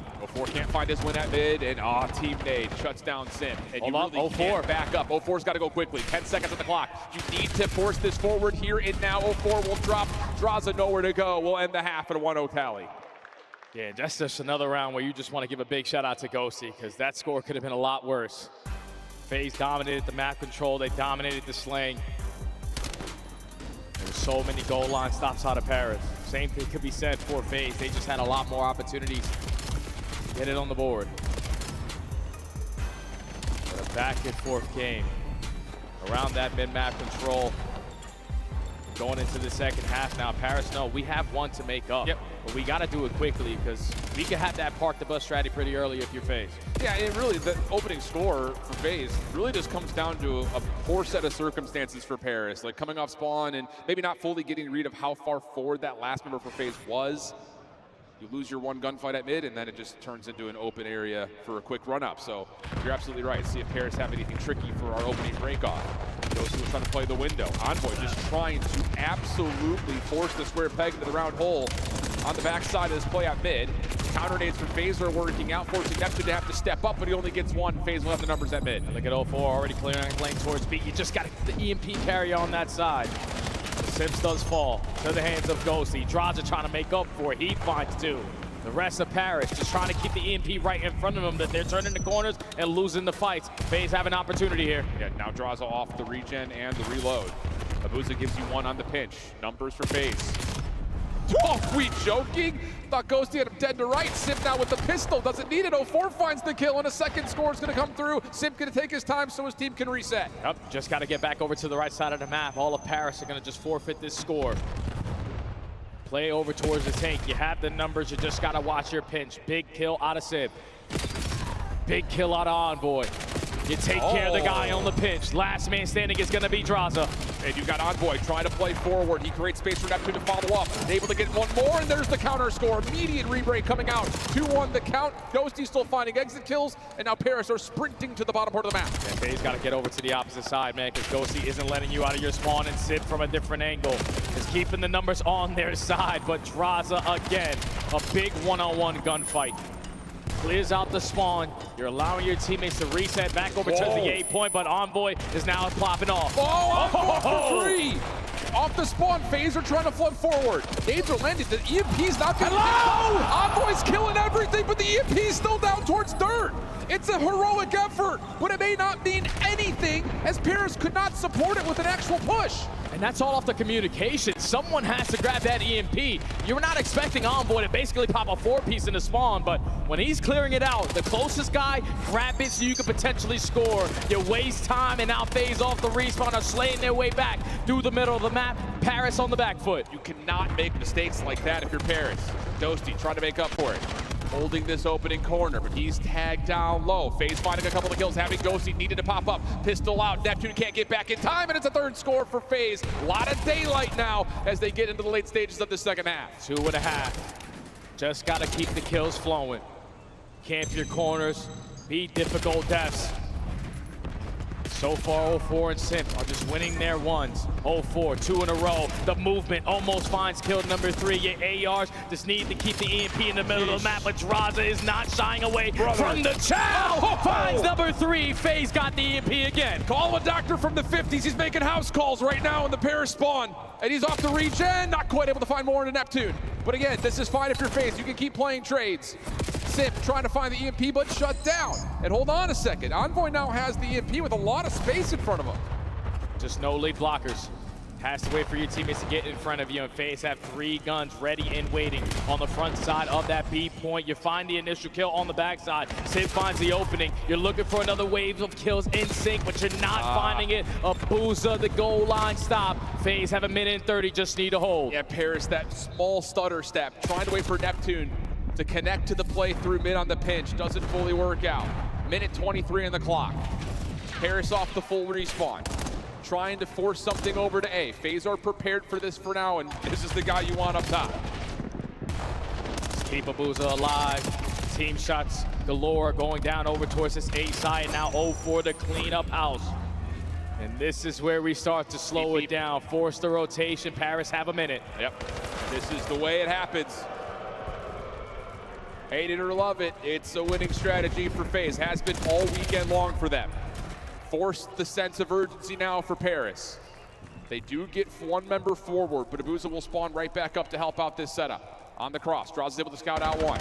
Simp up and over, not gonna find anything. It's just an absolute blender trying to work through these choke points, and now you're down to 35 seconds with no one left alive. Yeah, everyone's spawning all the way at that B point. Not gonna have another opportunity. It's basically gonna be a GG. You gotta fly and you gotta fry. You gotta get this score in the next 5 seconds. It doesn't seem like that's gonna be possible because Abuza again with the AR lines up 3, steals the souls of the Gentlemates here on the map number 3. And FaZe are gonna have the advantage to try to go to that grand finals up 2-1. And it's just so clean. Punishing mistakes for Paris, I think that's gonna be how we synopsize this entire map. 2 different moments. FaZe's first score, bad set of circumstances. You lose a 1v1 gunfight on that mid pitch. You can't get anyone defensively over to stop the score. But what in the heck happens behind Envoy's 5-piece? No one's even got the EMP. It didn't even look like anyone was even moving up to support it. They were just kind of stuck there waiting at dirt for someone to give them a piece of stationary to RSVP, yes, that you're on the attack.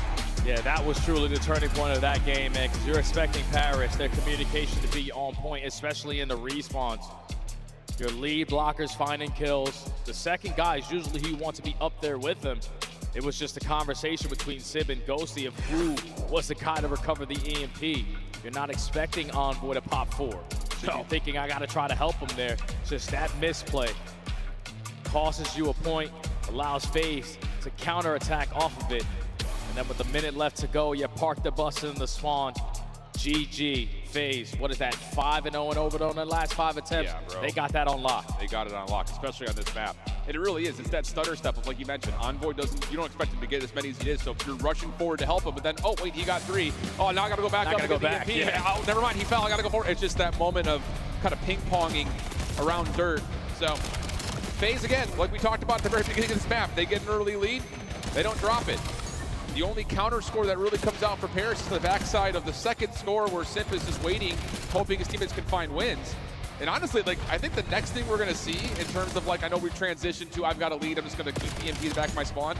I wouldn't be surprised to see a player like Simp not bother scoring and just letting everyone fight top until someone comes to challenge you. And then you can just take that last step in, because it just feels like he could have sat there for as long as he wanted to right here. Yeah, remember, this is Overloaded month number 2. We can only imagine what it's gonna be like all the way at Champs time, at EWC time, with the best players in the world consistently putting in the effort. But for right now, FaZe, different in the game number 3, have the advantage, and Paris are now banking on a hard point.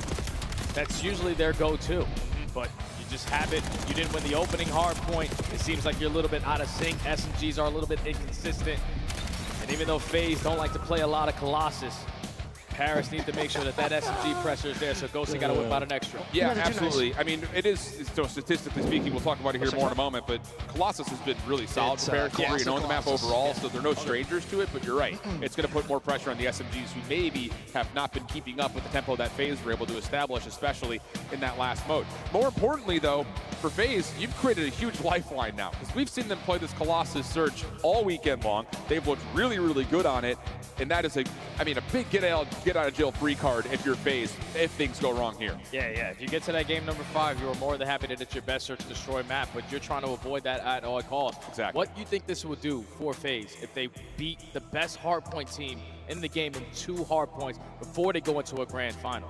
FaZe, like, Paris need to stop them. I think especially, like, not to, like, count your chickens before they hatch, but if they were to win Colossus, I think that really mixes up how the vetoes would go in a grand finals, because it does feel like if you can add a Blackheart or a Colossus into the mix. Oh, they're not playing Blackheart. They've Exactly. been getting rid of it every that's series. like against like an Optic who you just don't want to necessarily see on exposure, things like that. Like, if you can add a small short-range map into the mix, it gives you a lifeline in that best of 7. Here's a look back at the bracket. Again, take a look at that long line of FaZe come out and get beat-bopped by G2. To be fair, it was a 3-0, but the maps were relatively close.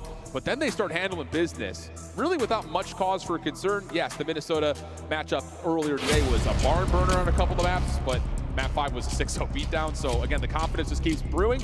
And I talked to Booz at the beginning of the event. He was pretty salty that people had him as low as they did in the power rankings. He's like, we're the best team here. We're going to get to a grand finals. And they are 1 map away from doing just that. And Paris is not trying to allow that to be the case. Banking on the hard point game again, one that they are undefeated so far here on the season. Trying to force the game number 5, FaZe spawning on the preferred sides, nades reigning supreme over towards Statue. And neither team wants to be that first squad in towards P1 without this side of the map control. And Simp will grab that. Neptune trying to fight back. I'll tell you, man, Neptune has gone relatively quiet in this, well, really this entire Sunday. You're going to need them, like you mentioned. The SMGs for Paris need to lock things down, and okay, that dude shuts me up pretty quick. Semtex plus the SMG looking for more as Draza is low, and they will get it. Neptune on 3 in a row, and Paris have the hill. Yeah, right on cue. Mr. McLeod, you need to have your impact be felt, especially on a map like Colossus. But it's still the mixed fest of the battles at the P1. 15 seconds left to go. Envoy starting to think about those rotations over towards blue. Last man standing is going to be Sip and McLeod. Okay, he's here. Yeah, we need that if you're Paris. We need that big time. Good information gathering here as Neptune gets back to full health. Semtex pushes him off the angle, and a little pop-up from Sip has the clearance up top at mid. P2 is open, but no one is in a position to lock it down early. Spawns are still good for Gentlemates, but 04 will get into the hill and have a chance to kind of defend this thing from the front with Draza watching over the top, and they're going to find 3 eliminations. They get the 4th. Sip in trouble, and he will drop. Spawns will move at the same time. The first attempt right there for FaZe, right through the front door. All of Paris are coming off the respawn, so they were not in the positions that they wanted to be here at the next HP. Now FaZe trying to run up the score even more, applying the pressure with the SMGs. You're keeping the numbers on your side. Sib, last man standing, he gets cut down, and now you're forcing Paris early off the rotation. You do get a couple of kills right here, though, to allow Paris a chance to try to finesse the scrap time on 2. Kills just are not there, though. The SMGs for FaZe lighting it up. 04 finds 3 of the 4, and now look how quickly FaZe can flip the spawns around, put Paris in the worst possible position, and really force Ghosty to have to go big. He's able to get a little bit of help from Sib on that long route, so at least the hard point stays neutral, and there's a chance here for Paris to try to battle back down big early. But you gotta be spawning over towards this blue side. You don't have tunnel, but a stunning nade does connect onto Draza, and he's still able to pop a double on 6 in a row. Oh, some people know him as the CEO. He is on one in this series. I'll say it. Business hours right now, 9 to 5. Paris in the hill. And yep, this is what you're looking at. Draza with that spree is able to put in an early Hellstorm. 04 finds 1, trying to stretch across the map. Pinstripe kill feed though, and an opportunity to stay alive at tunnel. So you really don't get much here with this Hellstorm. Spawns will be close towards the Godheady though for FaZe. They're gonna try to hit this one more time. Yep, you have the tunnel pitch developing here for Draza. He loses his one-on-one. The rest of FaZe trying to go through the front door, and it's 04 and Abuza giving them the advantage now. Last man standing is gonna be Neptune. All of his teammates spawning behind him at the blue area. So you're gonna lose this gunfight and now lose the rotation over towards B4. Kill feed is lit up in pink. Paris gotta stop the bleeding soon. What a set of wins right there for Sim. The only one really throwing his effort onto the hard point. And he comes away with 2, stops the rotation, and creates all of this space around the new hill, but hill is just now popped, so spawns are a little suspect. FaZe are able to lock things down for now, but Draza in some trouble, trying to get a dance with Neptune, and Sim who finds him instead of the pistol when it comes out. Spawns move, and it's a full clearance on the hill for Paris. A perfect break on your first attempt, all 4 dead, and now Vegas swanning on the opposite side of the map. Creating the layers is going to be Ghosty and Sim. Right through top mid. You know the pressure's going to be on this side and through Statue, so if you are Envoy, don't ego chow. No. Envoy's in trouble though, really doesn't have the opportunity even if you wanted it. Pops up, dealt with by Abuza, who is just waiting for that pop-up. Way too easy for FaZe from the front. That's just not something we see from Paris. When they rotate and find a setup, they usually don't get broken, but that was really quick from FaZe. It's like FaZe is not wasting any time going on these long routes. Okay, you're showing 2 players through top mid. We're gonna funnel the guy with 4 players through the front door to get the break. They are always playing to their advantage. At the end of the first set, you find yourself up by 40 points. Okay. You need to have a response here for your Paris now. And they get it. You have statue control. You tried to have Sib zone off some space at the staircase. Neptune will follow up, just kind of show a little bit of force and then back away. Kind of keeps FaZe from really putting together a break setup. And off spawn, Simple try to rejoin his team by trying to hit a route through mid. Envoy able to find the first on the hard point itself. Here comes the focus for FaZe from Statue side. Paris opted to try to flip the spawns around in this moment, though, and they're going to be successful in that while really not relinquishing any hard point time. Brilliant moment here for the Gentlemates. And that's a beautiful route there from Envoy to be the aggressor, to push through blue, flank back towards Statue. Now Paris in the driver's seat, down by 10. All of FaZe now forced to hit a couple routes. 2 players going through the P4 area. Envoy's able to get the info and at least get 1. So Gentlemates have the lead. Need a better setup this time around at P2. Oh, and Sib has an opportunity to double down and will keep that rotation safe. This is a massive buffer right here for Paris. You have to make sure you're blocking. The hard point's about to open up, and FaZe will spawn all the way down to the bottom left-hand side. But this is a huge overextension route, and Sib's really not in a position to deal with it initially. Stunned up in the back, 04 is going to toss him a Semtex and try to clean it up himself. Help is on the way here for Paris, but they're not going to get here in time. It's just down to Envoy, and as he drops, FaZe get another very quick flip. Yeah, it's just on the initial push. They're finding success on their first break attempts. Paris is just not fully set up because players are trying to take some nasty routes, catch them off guard, and then when you're taking those routes and losing those fights, you're not in a position off the respawn. So FaZe take the lead again. Now back spawn secured here for Paris. And this is ideal for FaZe because it makes your rotation to P3 a lot easier. Absolutely. Growing the lead simultaneously while all this is happening.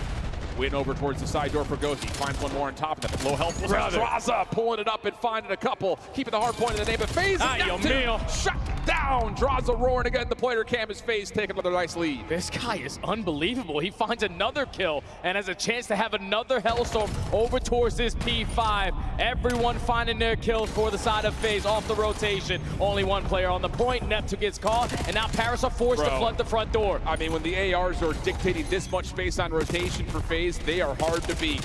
We've seen it in dramatic comeback efforts. We're seeing it now from Draza as he's on 6 in a row with another Hellstorm. Envoy trying to clean up the hard point. Draza low, pistol out, not going to find the win, and there's a chance here for Paris to at least stabilize on the map just a touch. And this is where 04 can break them down with that route, but his teammates do fall while hitting it. So you're going to spawn your teammates now over towards blue. It's going to draw now Draza to use this Hellstorm. Try to give the comm to his teammates, but again, another situation where you call this in and everyone is falling like flies. Not ideal. Another lead change here for Paris. Yeah, really nice timing from Ghosty to challenge on that angle before the Hellstorm is locked in.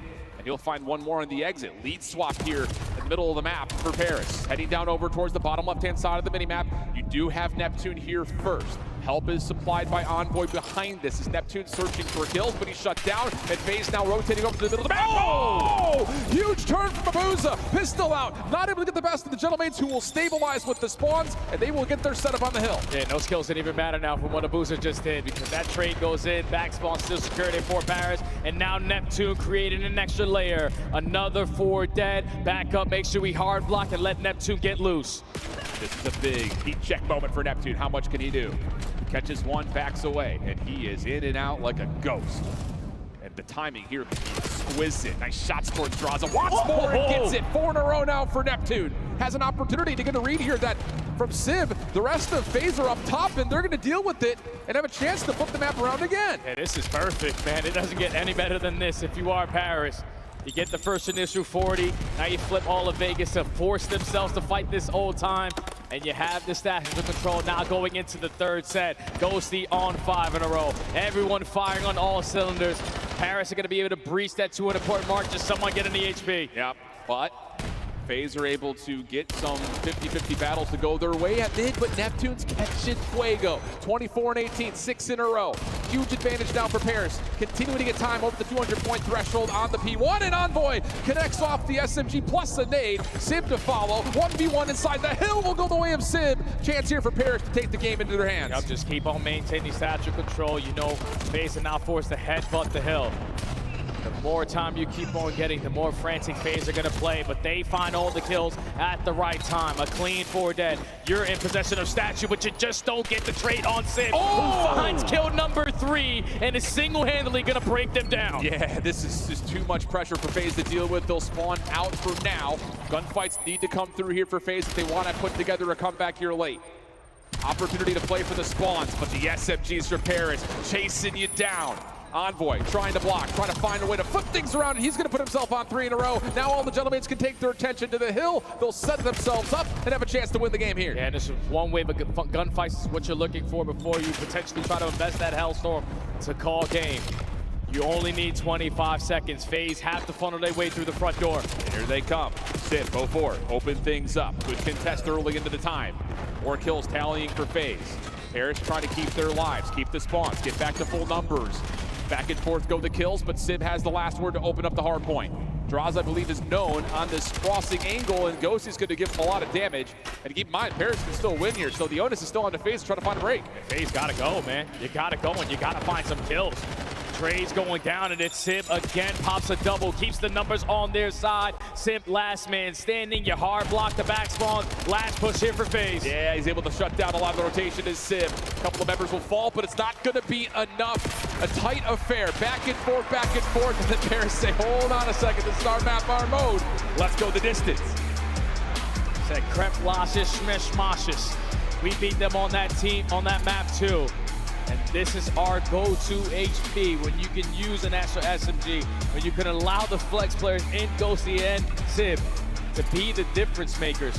But Neptune and Envoy hitting their routes, finding crucial one-on-one gunfights after one-on-one gunfights. They played that outstanding because you think FaZe were in the driver's seat. Drazah single-handedly was giving them chance after chance. He earns 2 Hellstorms at the P3. But when you call in both Hellstorms, all of your teammates die. So it's completely irrelevant that they even picked up the streak. You manage that, you manage the chaos, and you manage to dominate the second half of that game if you are the Genomates.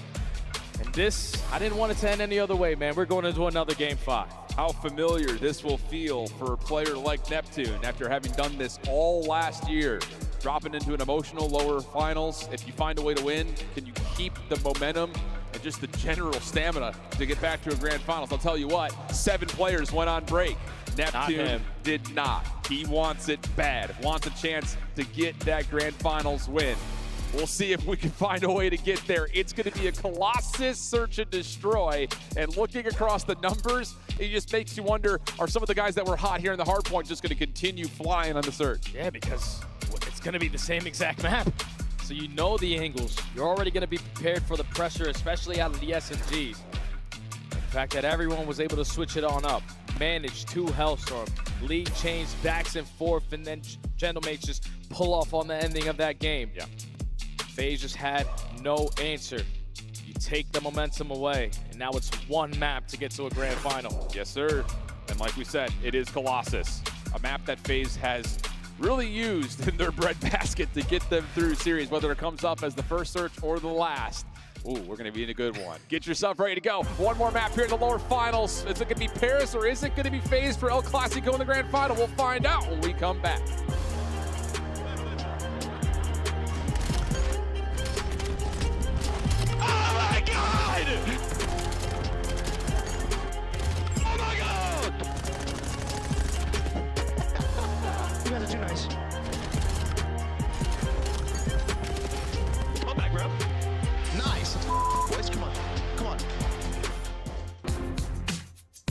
Monster Energy, the official energy drink of the CDL. Scuff, official controller of the CDL. Start the season strong with the 2026 Call of Duty League Pack. Grab yourself the CDL operator by scanning the QR code on screen or check it out in the Call of Duty store in-game now.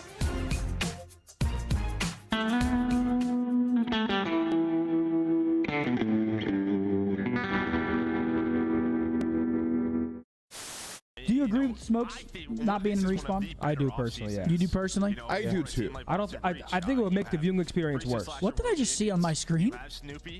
Who was that guy? Did you see that? No. Who the fuck was that guy? I don't know. Welcome what to happened on the Citizens over screen? there I on missed YouTube. There was some random guy, like, see how they have the quad box? Like, there was some random guy just like in the all 4 boxes, and he looked like he was going crazy. Yeah. Yeah. Starbucks, he's a 1 shot. He's dead. That's dead.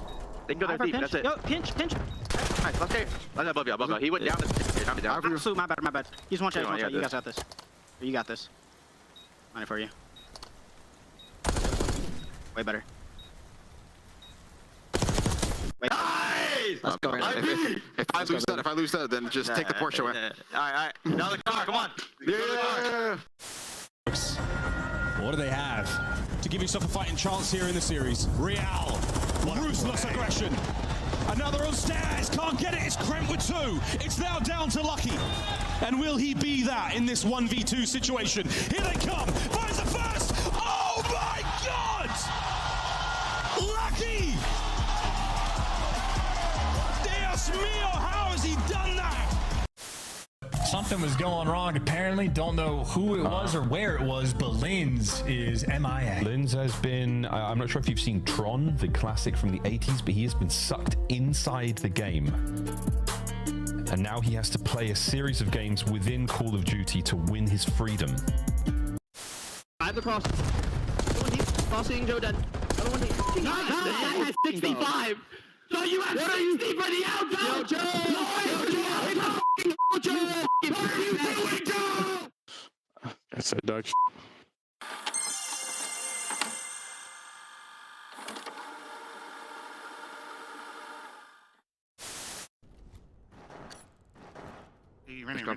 Just grab on.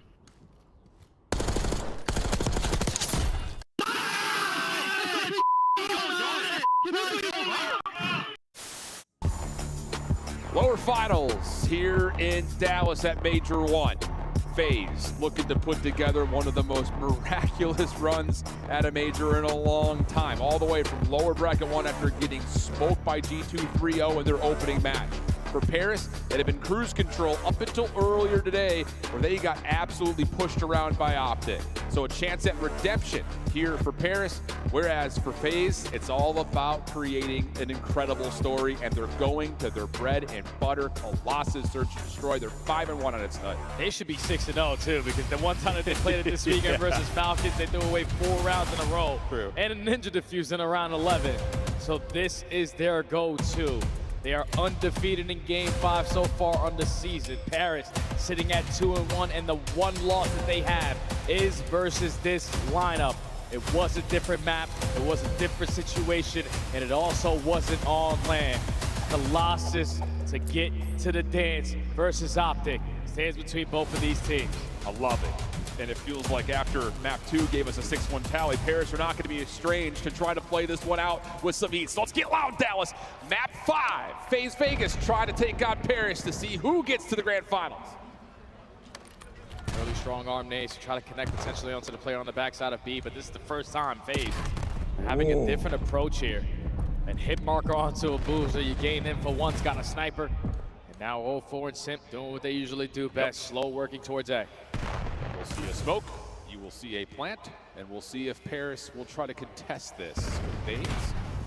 FaZe will wait out the initial nades. Good secondary ones come through, has Simp off the bomb, so now the smoke dissipates, there's no plant. Yeah, and you're thinking potentially like he could try to get that bomb down, but now you are knowing it's not planted already, no need to try to force it. A lot of attacks do get invested, and now Simp's just looking for a second opportunity to go for the objective plant. But have you missed your window here if you're FaZe? Trying to force the gunfight versus Ghosty. That doesn't look good, so you back away. Envoy now the sole defender at B. We're under 30 seconds. We have to make a call. Simp will slip onto the site. Did anyone see this? May not make a difference. Draza's keeping him safe, and Simp gets away. Simp does not find any exit angles initially. Big gunfight over towards tunnel. Envoy trying to clear it out. He finds first blood. Draza there for the trade, but Envoy finds a second on the round. So now Draza stuck in no man's land. You leave it up to 0-4, trying to make it a 1v1, got 25. And Envoy's trying to chase him down, but 0-4's out of there.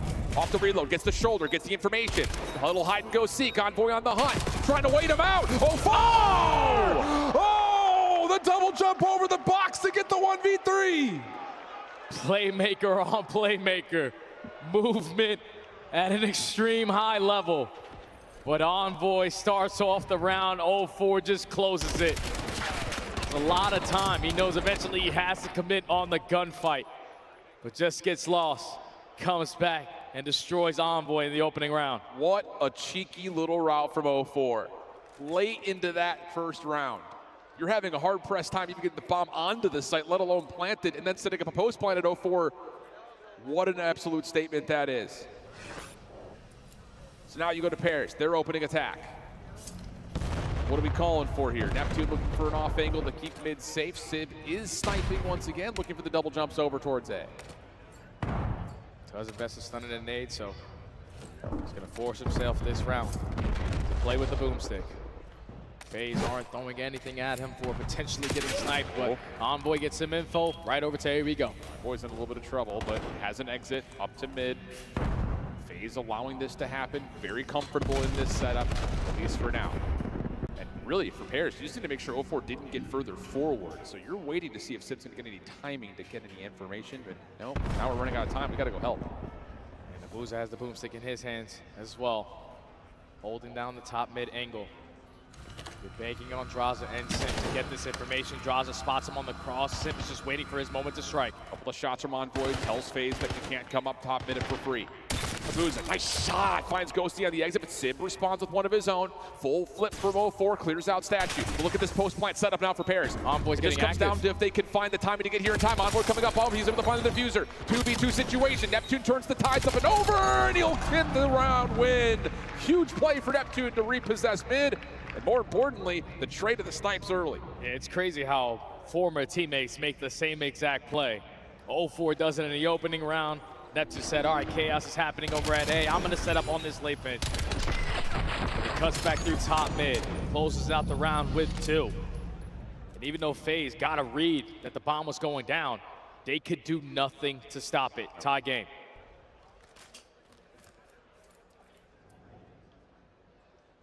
Now we know that FaZe like to play that same little A setup early, especially when they get a trophy.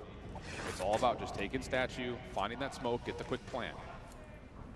Meanwhile, you let Abuza do this. Just hold back, make sure Paris doesn't push up into tunnel early, which he may get a little bit of info here.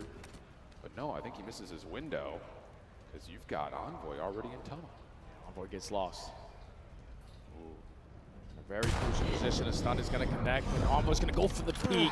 You see the glare, not going to go for that shell again. Yeah, that's just saying, is the scope there? Is the scope there? Okay, yes, he is. So now we can just kind of hold off on that angle, smoke yourself to safety. But with that smoke off the table, and FaZe realizing they may have an advantage here, they're giving a look to B for a moment, but nothing committed to yet, 45 on the clock.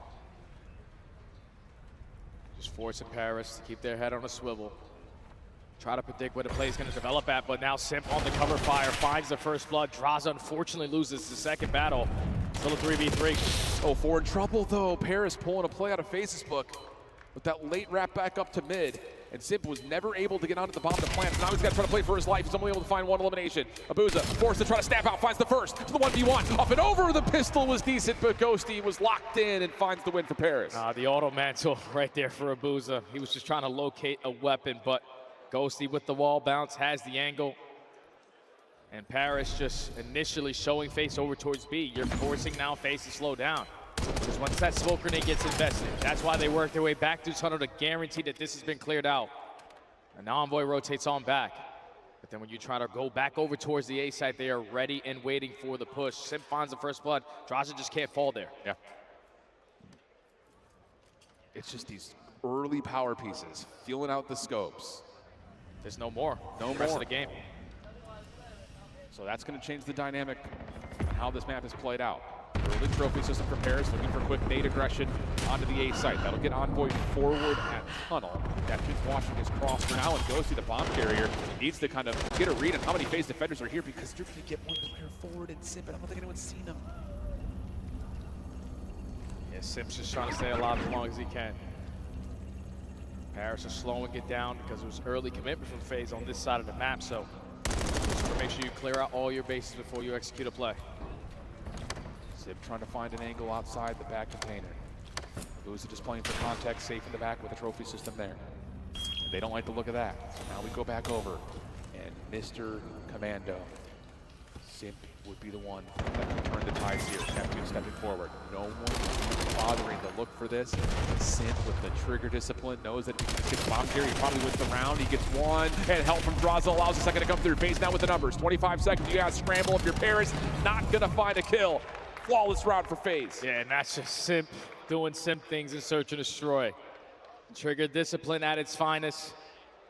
And I was all right, eventually, I gotta go for one of these chows. Gets the first blood, Drazah keeps him alive, and then everybody else from FaZe swarm their way over towards Statue.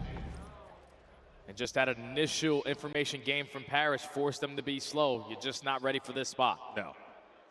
And that late in the round, you have to find something, and you're not going to look at that little cheeky Freddy corner. It's just not going to happen. So, again, off the playbook, FaZe are able to enable Simp to get that far forward. And not necessarily that it wins them the round, but it definitely gives them the advantage as we get into round 5. And a new look here for FaZe, at least in this particular head-to-head matchup, is going to throw early nades and to smoke over to B. That's going to have a lot of attention for the Paris defense. Hey, you're keeping them on that side of the map, and Abuza, your job is to just put down shots. It seems that Paris have already gotten a read that this is a bait and switch. Simp gonna slide his way over to the site, is gonna be spotted and potentially isolated, but a nade on Adraza for the first blood. Yeah, maybe Paris want to contest this. Neptune trying to find timing. Too fast. And he does get picked and punished. So now it's the quick wrap back as Abuza will give the call that no one's home at B. It's gonna force the 2v4 to Ghosty and Envoy, and well, now it's just the 1v4 for Envoy. And Abuza's in the position, another clean round there from FaZe. Back-to-back rounds where not a single player falls. And FaZe now have the lead. But the way that they set that one up was beautiful. Yeah.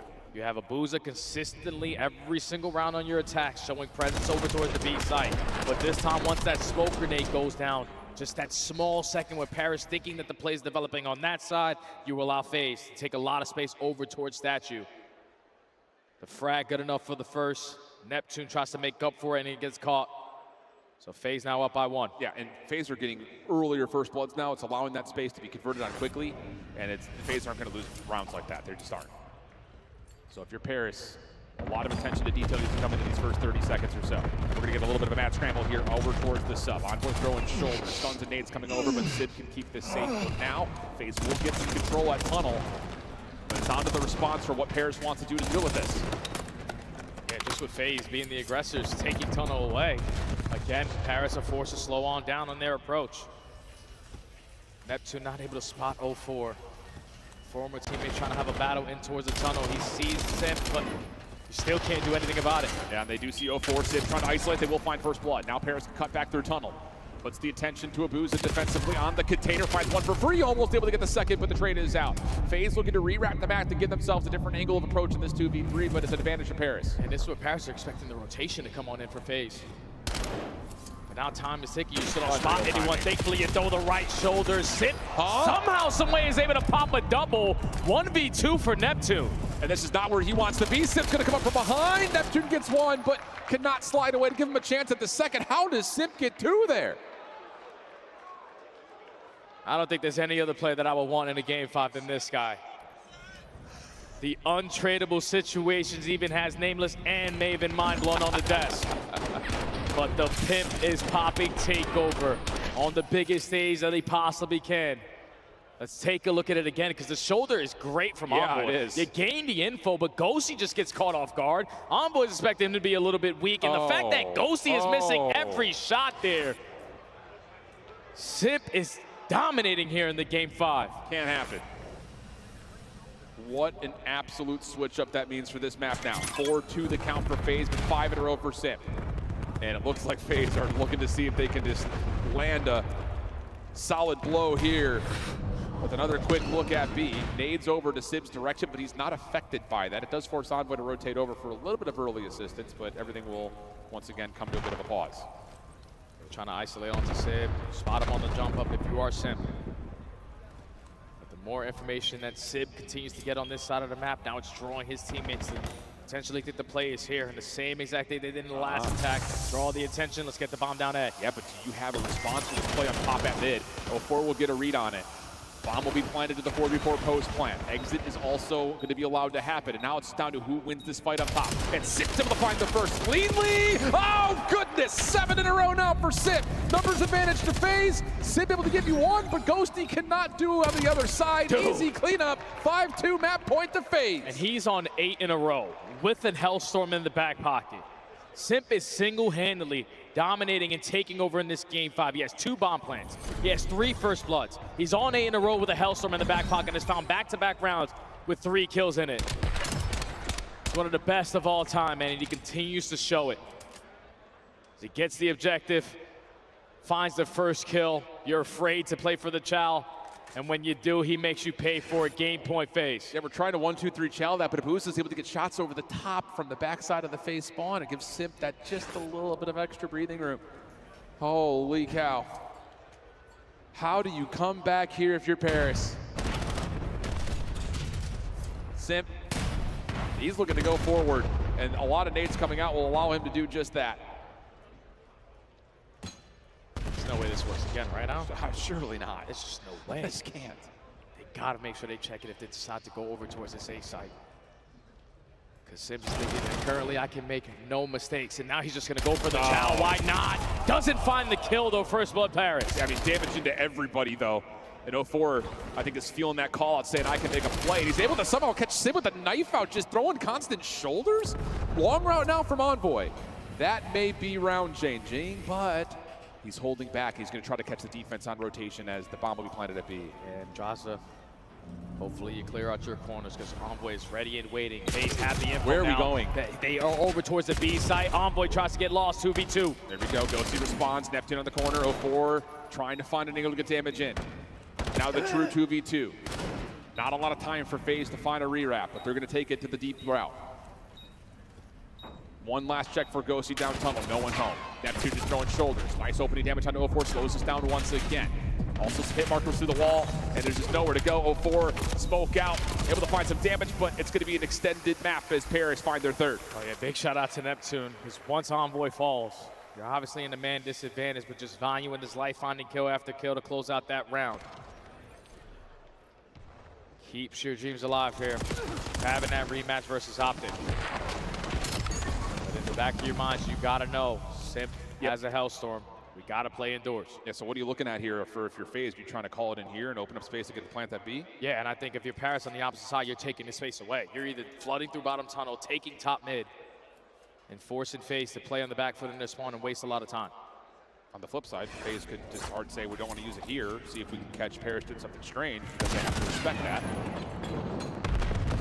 We'll see. Here comes the initial setup for FaZe, leaning towards this B site. And here it is. So Sim's going to call it in. Envoy trying to make a decision. Does he want to go forward? Does he want to play backwards? He's going to have to go quickly, though, because here comes the Hellstorm up and around. Maybe not at an angle, though, to find Envoy. He gets a 1-for-1. That's fine. But Drazah finds the response, and Simp connects. 2v3. Paris have to find a way to win it, and now it's just down to one. Neptune versus the world. First shots are good. Cleanly wins it to a 1v2. Small pause on it. Okay, he's got time now. You know, the rest of FaZe are most likely going to be at this B site. Drazah and Abuza, the Zaza bros, knowing that they're going up against this guy. Want to make sure they get information before they think about the objective plan. And they also are going to have the know with all the know that Neptune's got an AR. So that may change how you set up potential post plan. Here comes the plan. Neptune's waiting to see if they're going to rewrap back to their spawn. Not the case. He's going to be at the disadvantage in a major way with the clock now ticking against him and all the space he's got to clear. Decent shots for the first, able to find the kill. Now to the 1v1. Nade. Not going to land. It's Abuza on the other side. Stun comes out, will land. That's good information for Neptune. This is bold. Oh, he may get an opportunity. They're going to meet over to the middle of the map. Neptune's going to have the advantage. Kill comes through. 1v2 for Neptune. Now he's on 5 in a row. It's a 1v3 there for Mr. McLeod. You never needed it bigger than there. Ice in the veins versus former teammates all of last season. You're keeping the dream alive. You shut down the Hellstorm that comes on in. You stay alive and force round number 10. And you kill the momentum on the side of FaZe. Here we go. You can feel the adrenaline just kicked up a good 20% in the venue. Here we go. Round 10. Paris on the attack. 5 in a row for Neptune. Still got some distance between him and a Hellstorm, though, so we don't play for that. Nade from FaZe kind of threads the needle. I don't think it really lands, though, and Envoy will continue to play shoulders here at B. A little fake smoke, a little fake nade. See if you can catch FaZe sleeping on A. Oh, that's a good nade. Great nade. Gonna get both players weak in that position, but now they're just gonna use that smoke to retreat. Already 30 seconds gone on the game clock, and now Vegas have the information there at A. Oh, but Paris slide forward. They're trying to play. Neptune's looking for the hot hand. He's going to go forward to find one. Can he get away? Oh, a little bit of trouble for Envoy, but Neptune finds another. It's just down to Nep once again. Can he find the kill at the top? Yes. Just to the 1v1. Oh! We're not done. We're not done. I hear the music, but Mr. McLeod is popping tape. He ends that round on 9 in a row. He locates the ace. He's got a Hellstorm in the back pocket. A 1v2, a 1v3. We're going round 11. That's why you shoot bots on break. Oh, that'll get the crowd fired up. Oh, here we go. Round 11. Hellstorm at the ready and on offense. Don't do anything stupid. Just don't get picked out. Just don't get picked, but Abuza, the teammate, it's good for the first blood out of FaZe.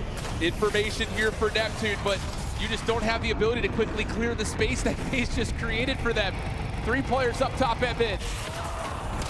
Sib able to find the first, counteracts it to a 3v3, 60 on the clock. FaZe is gonna back off. Everything goes to neutral again. No need to force any gunfights. Now you're back to square one, playing for the information where the play is gonna develop. And both teams right now do not want to make any mistakes.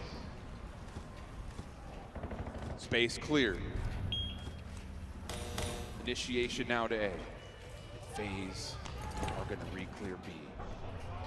Bomb not making a move yet, but Ghosty will now hop on. Look where they could set up their post plant, but no. Paris are gonna just try to play this from the defensive side of the map, so we flipped the map around with 30 seconds on the clock. I have no idea where FaZe is, but now you can't waste any more time. We have to get this planted and Sib in a position watching the pinch. You have to figure someone from FaZe is gonna jump down right in front of you. Can you find this kill and get your 3v2? It's Simp above. Sib timing, gets information. Now you can alert yourself there's gonna be a play over towards tunnel. Sib on the re-wrap. FaZe are all focused from the front. Long range shots are good for Sib. One more at range! Down just to one! And it's gonna work out! Paris back to the Grands!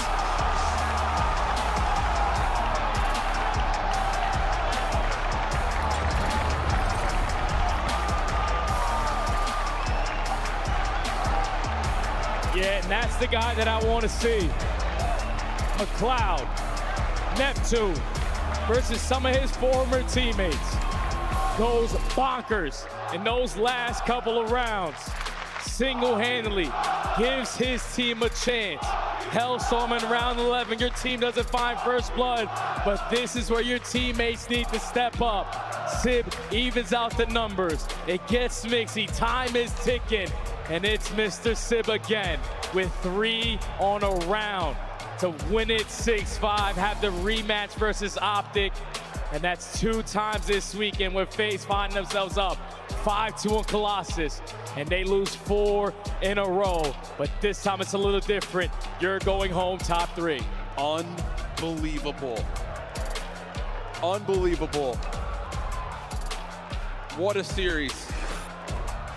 And talk about needing Neptune to show up after he's been relatively quiet in the first 4 or 5 maps today on the general scheme of playing both versus Optic and here in this particular lower finals. And he gives you clutch after clutch. 13 and 6, 1,500 damage, ends on 9 in a row. I cannot believe what we just witnessed. Yeah, they usually don't right to make that, Al. Situations like that where you find yourself in a 1v3, a 1v2, especially for the players on the opposite side who have so much experience in this mode. They have yet to lose a game 5 on the season till now. And it's all because you couldn't trade Neptune in those crucial moments, man. What a series. FaZe started off with the opening hardpoint, we think it's scary. Yeah. Paris spawned with an S&D we didn't think was possible. The overload was one-sided. You get to your bread and butter for the map 4, but then just the ice, the passion, the momentum that they gained off of Mr. McLeod Neptune, making his plays, man. Paris, man, you got that one done. You're going back to the Grands. And wouldn't you know it, we've seen a number of series from the preseason on LAN, and it featured 2 teams. Yeah. We get to Major 1, and guess what? Those same teams will be here once again. Optic, Paris.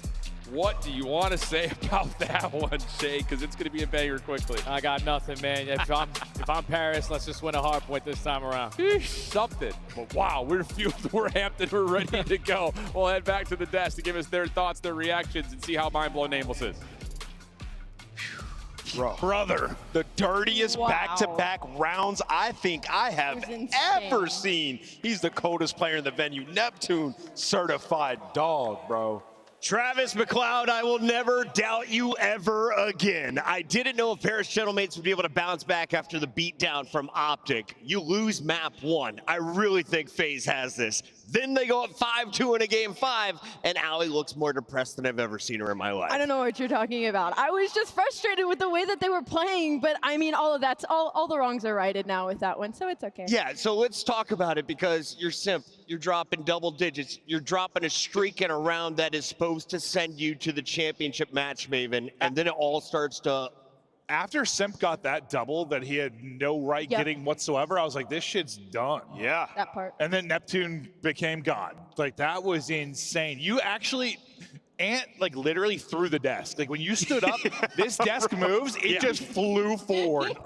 You were turned. That was crazy. The degree of difficulty on the Simp 2-piece, I mean, 9.9 out of 10. And then what Neptune did. He just gets one up. In back-to-back rounds, just willing his team to victory.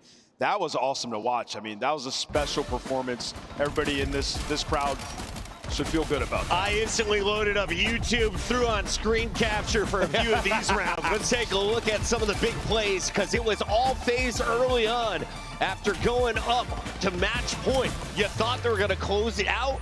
They can't get it done. What changed in the second half? Yeah, so early on in this game, the Genomates were giving FaZe way too much respect, especially defensively. You saw what FaZe wanted to do. They're like, okay, we're gonna push up, we're gonna get bottom green control, and if Abuza gets a pick at B, sure, we'll go B. If not, then we'll just get it down over towards A. And Genomates were turtled up in their spawn with no avenue for a retake. So what happens later in this game? Well, the streak comes in, it kind of forces you into the playmaking, right? So Envoy starts to play a little bit more aggressive. He finds a kill in that round, which even gives them an opportunity to put Neptune in that situation to clutch. And then they started playing aggressive after that. Neptune with the bomb on offense, just pushing all the way up to P2 Alley, making huge plays. So this is our scuff play of the game, of course, and he gets that first pick. Okay, that's a pretty normal 1v1, but what is truly impressive is this. Kill. He resets his own timing. He finds the free kill onto that first guy, and then the way he plays the last one, he makes sure he has the information. He's not on bomb. He's not stunned to the left. What does he do? He reads this player like a book. I'm gonna hit this wide flank. I'm gonna try to catch him. And what does he get? A free shot in the back for this diffuse. And after that, if you're FaZe, I mean, you're a little nervous after that. That was a little unbelievable. Whatever, you come to the next round, you get first blood, he comes and does it again. He did a 1v2, he just smashed. Think about it. Like, Simp goes back-to-back rounds of 3 each to get 6 kills. Yeah. He's at 12-5 when Nep is at 6-6. Yes. He gets one more kill because Nep just goes takeover. He literally one-upped everything Simp was doing. Pretty much. Like, that felt like Simp versus Nep, bro. Nep get the last lap. Like, that was, sometimes we have game 5s that are a letdown. That was not. That was electric. That was so fun. One of the greatest game 5s I've ever watched in my own 2 eyes. Oh, yeah. Incredible elimination bracket, and we hope that the action stays this tight because there is one more match to go before we raise a trophy. Maven, how you feeling about this grand final? God, I mean, it's hard to feel good about it after how the winner's bracket final went, but maybe the difference is Neptune. He didn't have the greatest series. That moment, maybe it propels him forward. No, I completely agree with what you're saying. I mean, they needed to get their confidence back. As Ant said, they were playing so scared in that game number 5. They were giving too much respect, too much control. Their attack was a little bit lackluster. So hopefully with that, all that said, Optic are gonna slam him. Squeezy, Gonaga, Brox, you got Le Planet taking the stage when we come back. Neptune taking on Optic.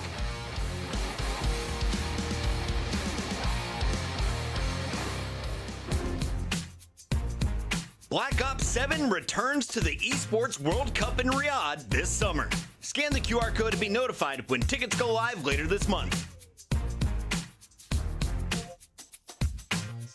Look like the pros to play like the pros. The CDL team skins are available now. Scan the QR code or check out the in-game store now.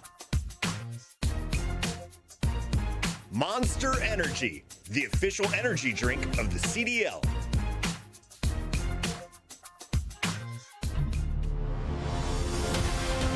Let's find out who's built for the big save. Heretics ready to dive in. Lights 2. 4 and Snoopy. Wipes them all. But Hydra with the switch impossible. He's making top room. So damn happy. It's Saints. Down Abuza. Dominance on the grandest stage.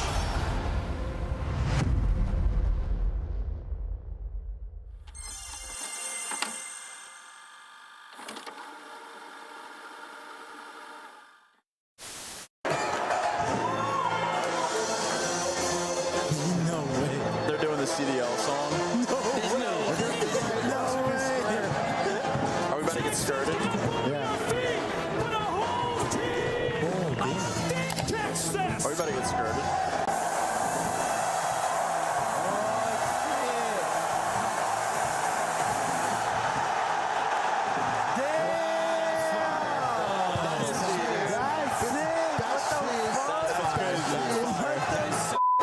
fire. That's a fire walkout. Damn, that is pretty close. That was hard. That was cold. Like old guard, new guard, that was fire. That's cool. That might be it, folks. That is all she wrote. Heretics 3-0 on Control. Unbelievable stuff. Again, these guys on this map were lost for so long. The improvements they made, never mind the map is going on 0.0. Vehicle didn't know either. Heretics started celebrating, and there's still game to be played. There's 2 segments gone. Wow, it's happening. It's not over yet. Backwards. 2 in the mix. The Hero's going to get... Go! Go! Holy shit. How many kills? Oh, hold on. They're actually making plays. Wait, there's only one guy. Oh, he took them. Wait, they got it. Bro, what the f? What are they doing? What the f is Carolina doing? Bro. Game pause, folks. Game pause. Someone. We're going to reset the lobby here. Someone. Whoa! That is horrible. Do it again. What's up, man? Just going to get the lobby reset. And we'll get back into this S&D as soon as we possibly can. He's gonna close left, close. Dead. Nice. Yeah, nice. I'm on shot. Tempus freezer. Tempus freezer when he killed him. Okay, I'm chilling in. Oh. TK. Go back. Hold on.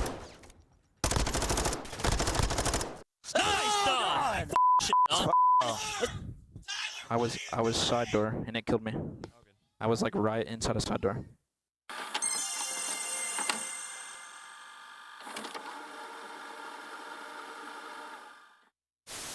Hello everybody, welcome to this week's show. This weekend we saw the top Call of Duty teams compete at the U.S. Championship held at Full Sail University.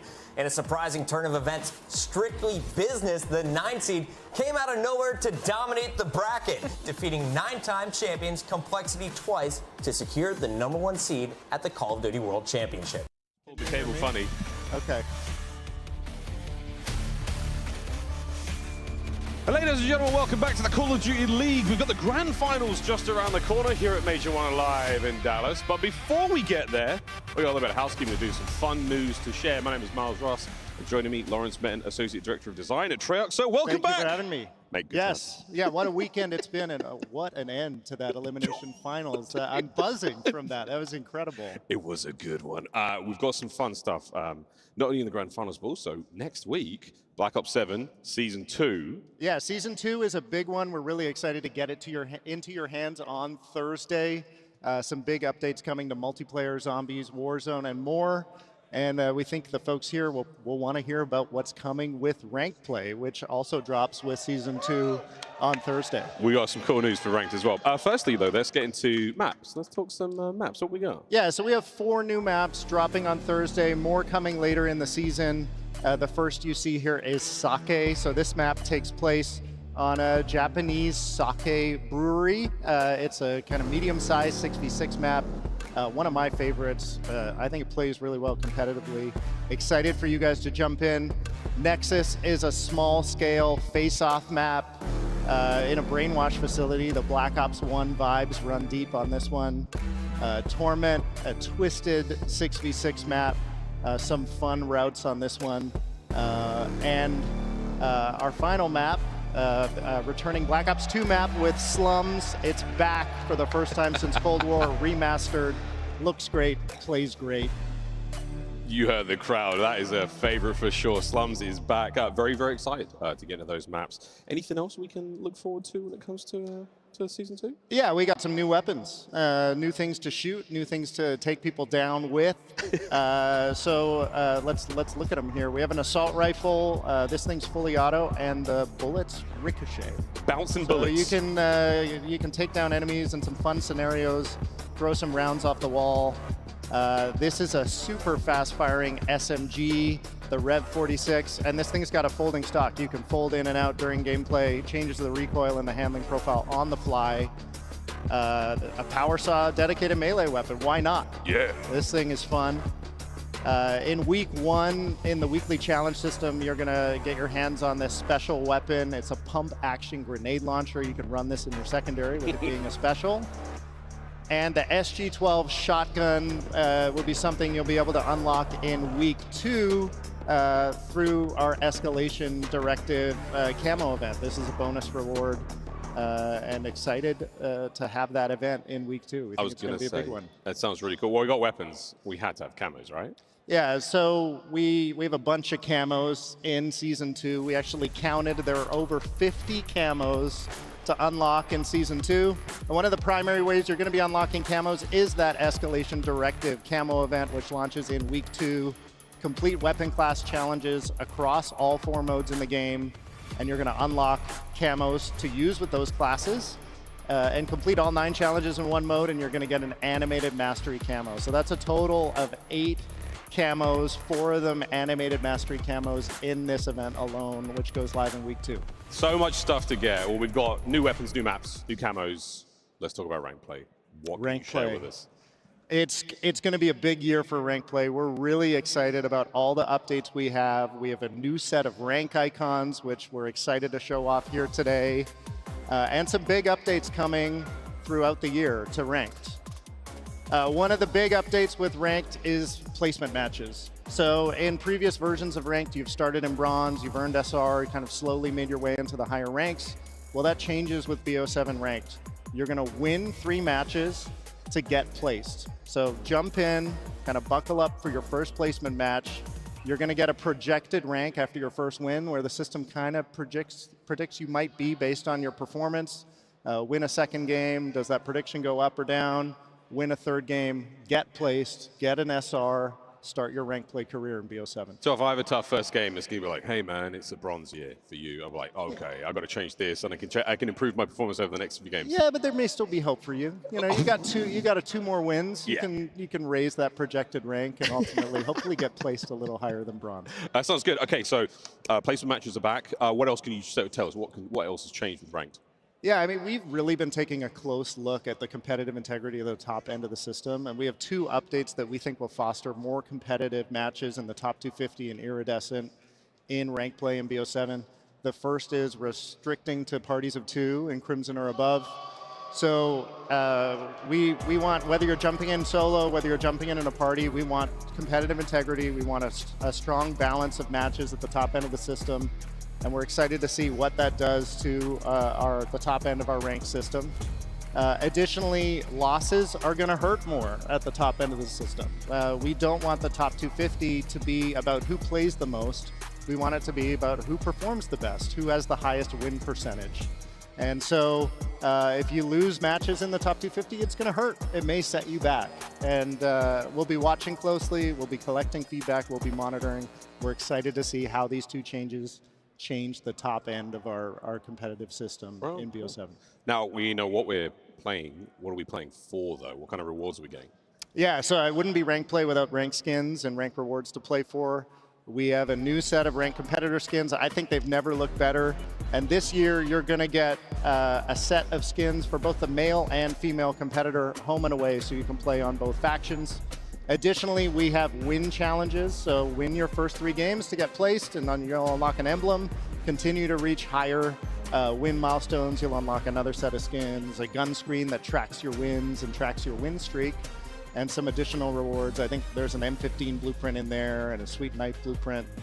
And then each season, we have a unique set of rewards you can only earn that season. So it's a blueprint, it's a decal, and in BO7 ranked, each and every season will have a set of ranked camos to earn. So this is a look at the Season 2 camos, and we'll have more camos each and every season of ranked that you can unlock and peacock your rank wherever you play.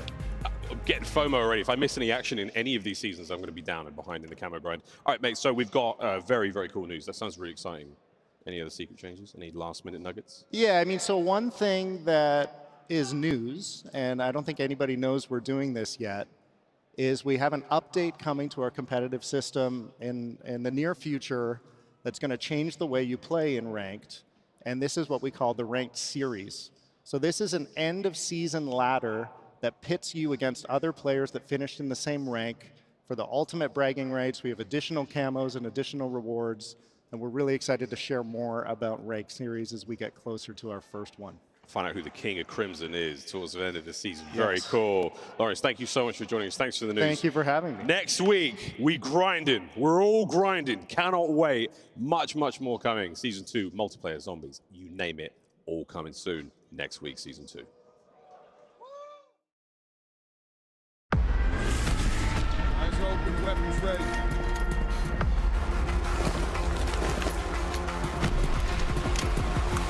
Boom. Need a medic!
Black Ops 7 returns to the Esports World Cup in Riyadh this summer. Scan the QR code to be notified when tickets go live later this month. Look like the pros to play like the pros. The CDL team skins are available now. Scan the QR code or check out the in-game store now. Monster Energy, the official energy drink of the CDL.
To get all the trades, and Simp by himself might have enough. Grim? Simp! The master at work! A two-man stack now on A. He is completely locked in. This is it. This is your tournament. Thieves, the last chance now in the fight. Forward they go, and it's Simp, Cell, Draza, the whole squad! FaZe! They've done it! Destiny manifest! He's getting caught. 9 seconds to go. Just has to stay alive. Can he get back to it? I don't know. It is so close. He might have it. He might have this. Oh, with .1, Scrap gets it done.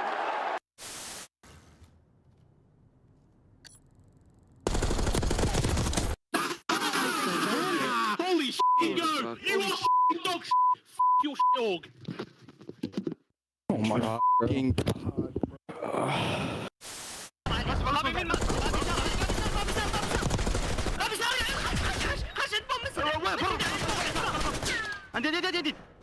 شوف هدوا هيا يا شيخ هيا يا عمري هيا يا شيخ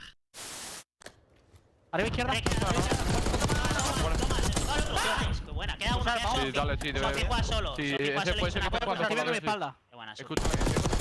Buena, súper, qué buena. Qué buena, qué buena, niño. Cuando...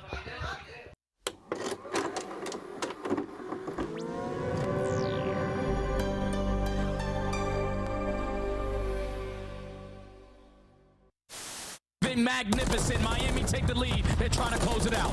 Cell first kill's good though, but Miami battle back. They've got themselves the trade. Oh, it's just down to Cell with the what? He's gonna get all four. Atlanta are gonna reinforce the hard point first. Miami, no trophy systems are locked in place by stuns. Oh, it's an absolute breakdown by the end as Cell finishes on 5 to steal away the map. Get back dead. White car, sell him. On the black car, one shot, sell them. On you fucking idiot, pillar, mid pillar. Mid pillar dead. Not playing, he's running dead, he just got fucking on in finals for 5K. No, core, no. Dead core right now. The up, get a haircut. Midnight. Come on now, come the on. Who's fucking with me? That's every single year. That's Zuma's tournament every single fucking year. Give me that 3P. I'll fucking out of here. Yeah, Scrap, you want the Twitter or me, big dog? I'm fucking tweeting it. Yeah, come on. In Call of Duty, stars are made while pursuing greatness.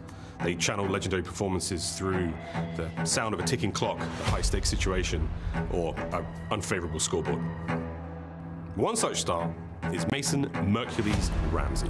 He's a soft-spoken lad who stands toe-to-toe with the league's very best, but when the time comes, snaps into deadly form. The spawn play in his life, and this man is gone! Behind each player is a story. But how did he arrive here? So I started playing challengers, and about halfway through MW3, we made it to the last chance qualifier. We had to win one match to go to champs, and we lost them both. Mercules, the new guy up, looking to earn his way to champ. Stun is out. Assault sends home. Yeah, that kind of sucked, but thankfully BO6 came around. I got to start the season on a better team.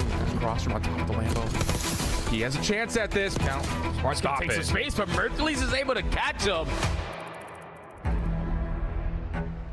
I'm not sure if we're really bringing this up just yet, but I think Beans is going to be involved. This is a beansless meal here at the major. Man. Is it officially no beans? I think it's The circumstances were definitely unexpected going into the Toronto major, but Merc is a slayer, right? He's been getting crazy gas, Chris. Like, he's been going off in challengers, so he's just got to come in and find those kills. just made the best out of it. Initial gunfights, but the young gun. Ultra. Plus the shots on the cross. Remember the name. It's Mercules. No, storylines like that write themselves, so it's easier for us to sort of follow. But when that kid went on there, and obviously like the amount of people talking about him, immediately had him on my radar and sort of kept my eye open. After a crazy series of events, the rookie finds himself on the roster of Optic Texas, and it is there that his newfound legacy would be cemented. It's history in the making. Back to back. World champions. He understands the game really well. He kind of just does him, honestly. Usually when they're new, like they have like a little ego, but for him, for whatever reason, like he just trusts us, and I mean, this kid is a generational talent. From a competition standpoint, his future is bright. From everything else, the ceiling is, who knows.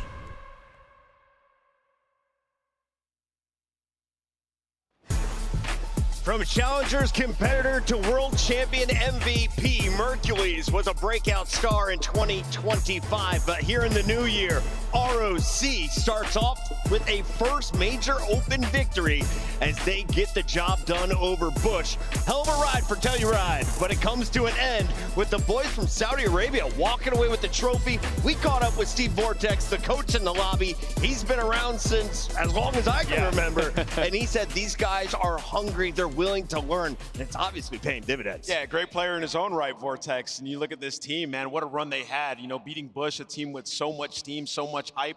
4-1, Allen and Kicks, dropping a 1.3 in the final. Going off. They were really good in the elite stage as well, and of course, and there's no stranger about it, there's a lot of conversation about this. Is the first year we've allowed Middle East to play a part of the UU scene, and they come out and there's a lot of question. Are they actually for real, or is it just a little bit online? That is an unbelievable performance, and what a statement for these guys to come out, silence the haters, and set up their year. Rock, ROC, the top squad out of the 96 teams in the open bracket, but let's turn our attention now to the two teams remaining here in the CDL Major 1 bracket. We have Optic Texas, who have gone through undefeated 9 maps in a row, nameless 3 matches in a row. Who's their MVP so far? I mean, I think a lot of people will look at it and say Mercules, once again, he's been insane, but maybe Dashy after the performance in the last series, you see perfection, 3-0 series, 9-0 map count, going for the dream. Don't believe it's ever happened. And you know how dominant you have to be to do that? I was actually a part of a team when we went in tournament, but we lost one map. So I really hope they don't break that record, right? I'll be totally honest, but it would be special to see. Allie, what do you see when you look at this Optic squad? What's different here in Texas? First of all, the energy is just different. The way they're playing is back to what we used to see from the champions, right? And when we look at it across the board, everybody I feel like has had their moments on Optic, which is the biggest thing. Hook has had his series, Dashy has had his series, Mercules is as consistent as ever, Shotzzy has had his series, so now it's kind of like, it feels like a build-up, right? It feels like you get all the way to Sunday, now everybody's had their moment to shine. What happens now when we're in this final and we can get everybody on all gears on the gas pedal at once? You get something like back-to-back world champs. Yeah, and even though this is, I think, the really revealing thing when you talk about a best of 7 coming out of the winner's bracket, you get to determine what you're going to play for Overload, and they've played all 3 maps this weekend to great success, so that's a major advantage for Optic. It's hard to give like a full statement across the other map fluency because they haven't had to play many maps, but that's, I think, the big storyline for why this advantage for Optic is so big. It's got to be tough as well. Did you think you were going to be playing Paris Gentlemates? I was going to be prepping for FaZe until Neptune turned the tides in that game 5. Yeah, and it's such an emotional game that the Gentlemates just went through as well, right? So there's the aspect of like, we gotta, get back to even, get ready to go up against this powerhouse. And also, they're in this weird spot where the crowd was against them, for them, now against them again. So there's this mental gymnastics that you have to go through if you're Gentlemates. It's tough to deal with, but for what we just seen, if we get that version of Neptune, this is a totally different series. Allie, true or false? Neptune does not feel adrenaline. The man is pure ice. Ooh, I'm gonna say false. He feels it, but he knows what to do with that energy. He doesn't use it in an erratic way. He doesn't make, you saw it when he was in that, when he's in the 1v3 situation, we saw him reset his timing. He said, I'm gonna sit here, I'm gonna wait, I'm gonna let them plan. And that's what gave him the opportunity. So I think he knows how to channel it properly. And I'm hoping that that series is what kind of shook all of them a little bit to be like, hey, we need to stop respecting our opponents so much. We need to play our game. Because I feel like versus Optic Texas, maybe they just weren't playing their game. Paris rattled off 4 straight rounds in Search and Destroy to get to this championship match for the rematch against Optic Texas. But as you mentioned, Chip, it is now a best of 7, our first here for Major 1. Walk me through it. I love the mental hurdle here for Optic. They have been hard vetoing Blackheart. Paris doesn't love it, so now you have an opportunity to take away their best hard point. Of course, this also means, again, like I mentioned, coming out of the upper bracket, you get to dictate which overloads you want. You get a Scar, you get an exposure. This series sets up brilliantly for Optic. Dashy was saying we are so drilled by our coaches, it felt like I had X-ray vision. Do you think you will be dialed in across all 7 maps? If you're coming into your first major, what's the true expectation for your squad? You haven't dropped one yet. I mean, the true expectation is for them to complete the dream. Like, this team has been dominating on land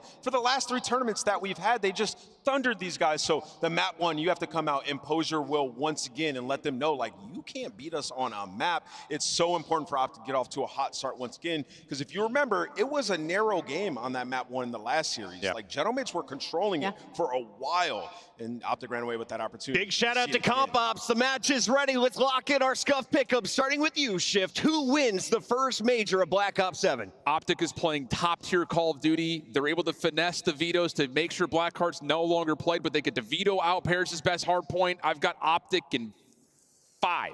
5, 4, 1. Allie. Ooh. Ooh.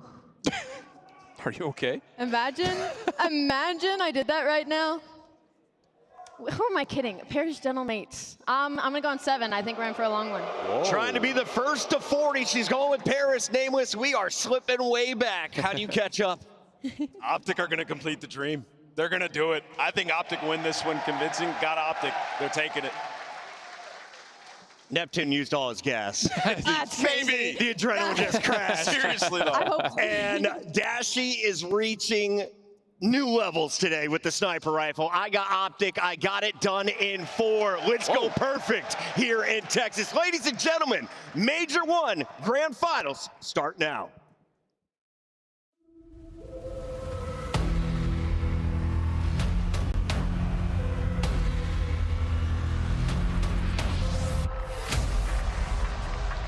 These guys have been doing this on this squad for a long time, and they are not stopping.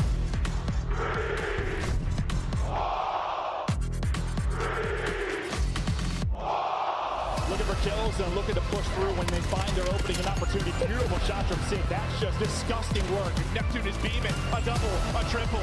Neptune locking it. And give it through with the pistol. Neptune pops. Gentlemate soaring. The chow from Dashy. The pistol will connect Dashy with the 1v1 clutch. It's been all Optic Texas. And well, they're trying to win the final one. Hellstorm in. Like I said, for Optic, it is when it matters. You're keeping the dream alive. Oh, a little bit of trouble for Envoy, but Neptune finds another. It's just down to Nep once again. Can he finally kill at the top? Yes, just to the 1v1. Oh! Optic Texas, Paris Gentlemates. Who will take home the trophy? The grand final starts now.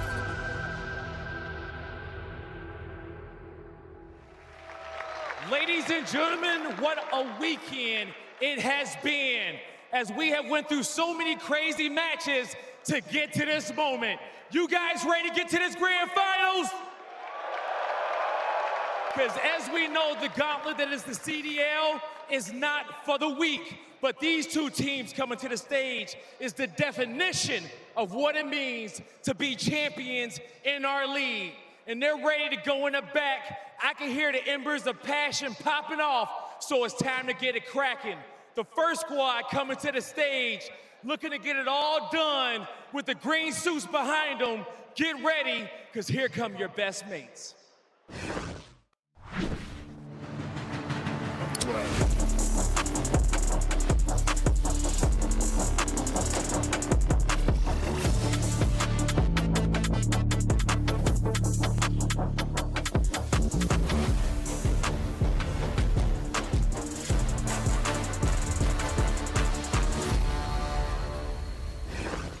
Texas, give a warm welcome to the Paris Gentlemates. Civ, Envoy, Neptune, and Ghosty. They know that they are in enemy territory, but they got plenty of fans all around the world ready to see them take this win. Alonzi, it's the Paris Gentlemates. Most of this team has been so close to victory or has just barely tasted it. And I'm looking obviously at one that has placed second in silver over and over and over again. You've got to think there is that dog in him somewhere that wants that gold today. It's time to get some revenge, guy. We definitely seen that player barking like a big dog on the main stage already, Allie. But we gotta be real. It's Texas. And it's time to bring out the home team. Get ready, everybody, for your back-to-back world champions.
Optic are looking for the three-peat. It's their stadium, it's their crowd, it's their home state, and it could very well be their tournament. The grand final starts now. Guy, let's get it started. And I'm so ready to get it going.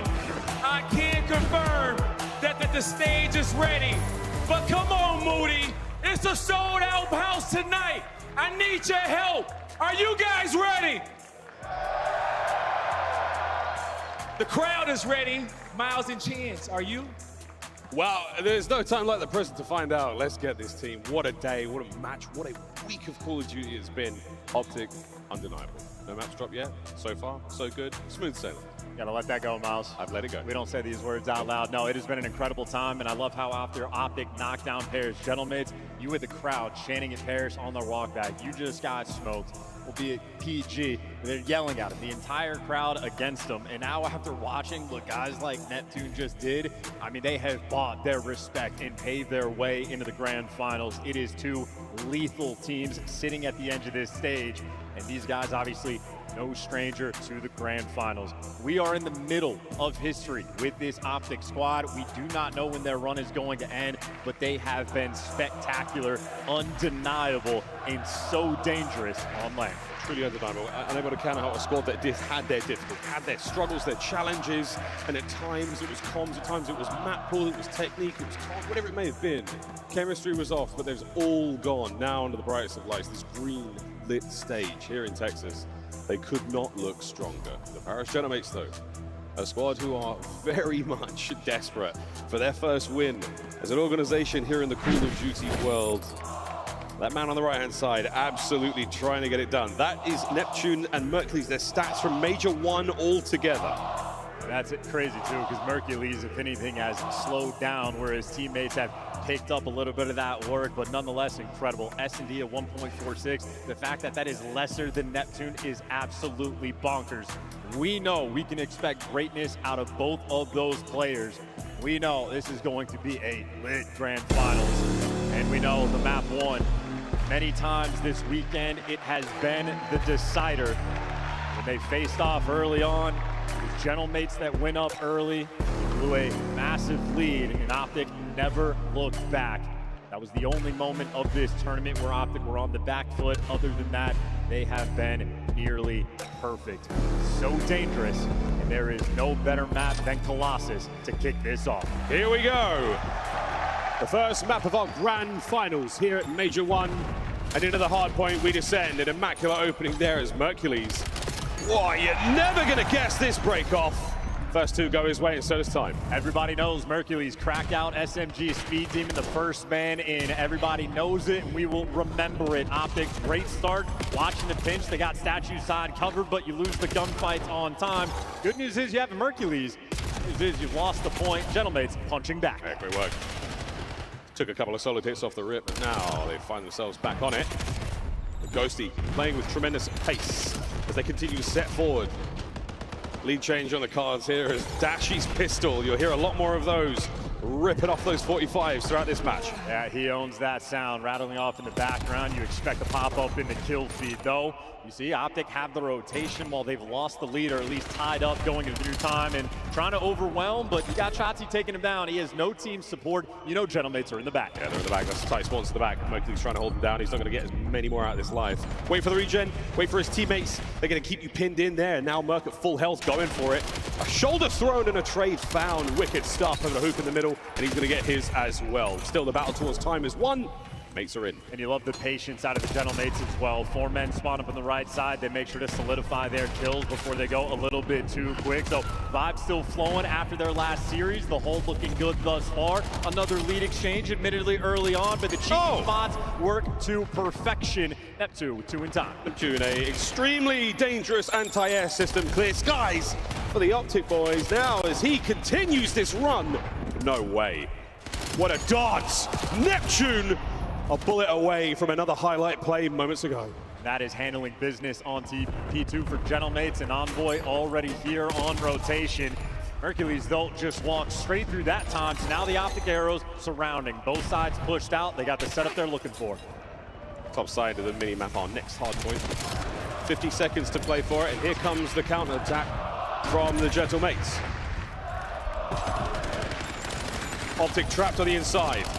It might be a clean sweep. Oh, nearly, but Mercules fighting tooth and nail to hold on what he can. Shotzzy better late than never as he now finds a little bit of space. Pushing out Ghosty, managing to find the kills. Yeah, it's a battle for time right now. Well, there you go. The extra man out in a clean house. Optic now able to push out A little bit of space, Hukin and Cheeky spotted. If you're trying to pinch, Shotzzy's got that covered. Optic, everything they want, they have under lock and key. Shotzzy there to strike, and now for your Gentlemates, got to be worried about the rotation and the pinch, and they handle everything. Sib gives you two. Optic spawning on the right side of the map, and the scrap time looking like it's going to Barry. Very, very close game still. Low left-hand side of the mini-map, that's where we are going to next. Paris Gentlemates already set up in time to grab themselves the opening moments. Optic now on the 2-2 split, and Neptune has put himself right in between all of them.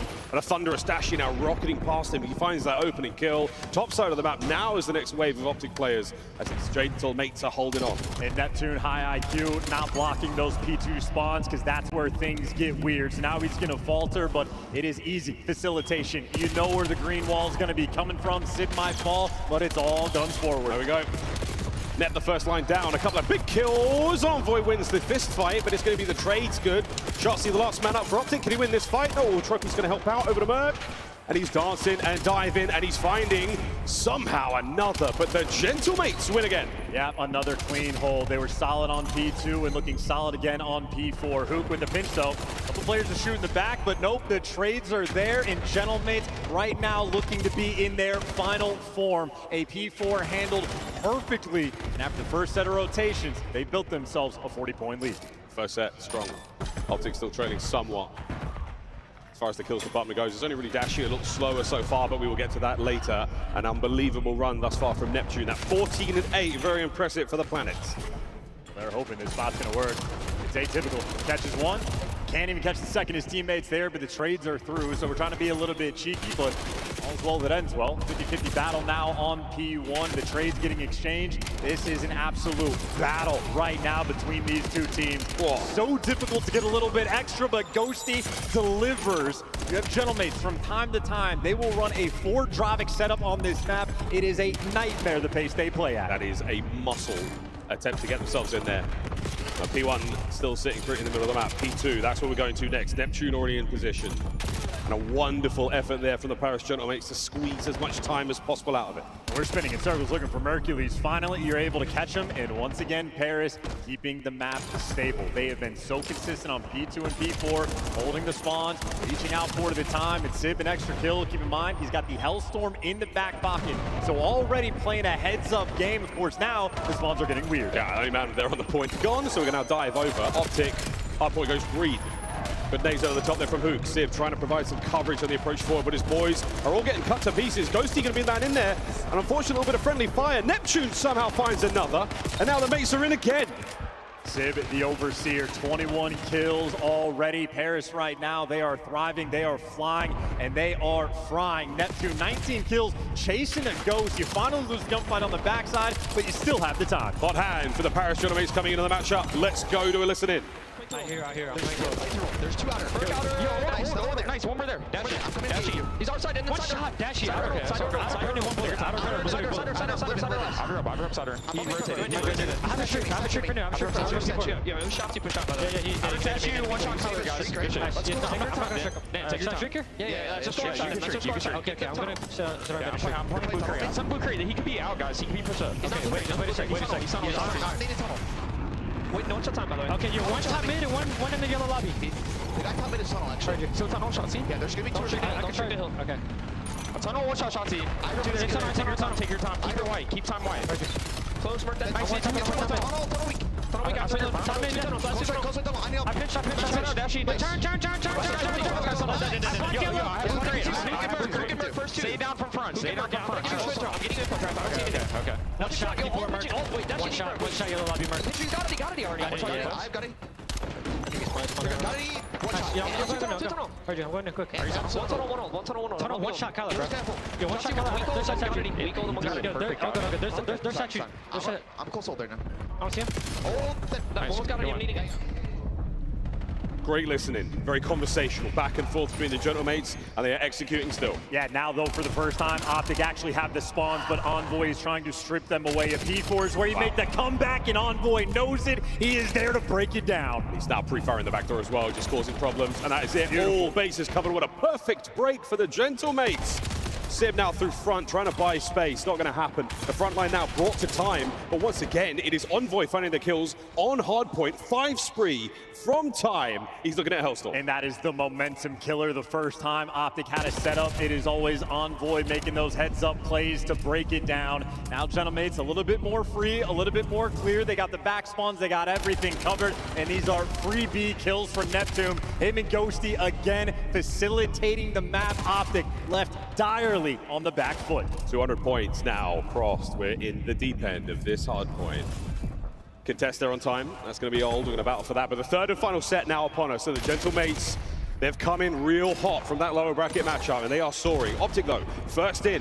Can they find some success here? Ghosty, Le Phantom sneaks his way inside, and the Spectral Assassin finds 2. Yeah, great play, and he's going to be taking another lap, letting Sid pinch on the flank, and you get statue control. Gentlemates orchestrating the map beautifully. Oh, they are no. in their flow state. Another 4 down. Optic getting slaughtered in their spawn. Sid might be my new favorite submachine gun player. Envoy now trying to keep the players out tunnel side. Hook finding an angle, finding a way in over the top. Oh my word, the damage dealt. Merc's going to hold on for a second longer. Not enough presence here. Not enough hit points to stay in the fight. Neptune's there. Now to Dashi, who's desperately trying to keep someone out of time.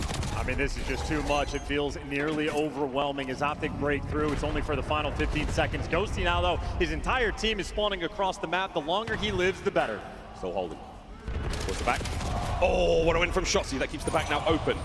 Envoy now fighting his way in the inside. Again, Hellstorm ready to rock and roll. He is still on the prowl for spawns. I think he might call it in from the back as well because he's going to be the hard blocker, or he knows his teammates are by the time. How many players can he shoot in the back? He goes a little bit too far, and Optic, that's a bailout moment. You deal with the pinch, and you're maintaining P2. Merc is pushed out as well, so the mini-map right now from Optic is looking great. Fearless chows there from Mercury. Shotzzy now on a 3 spree.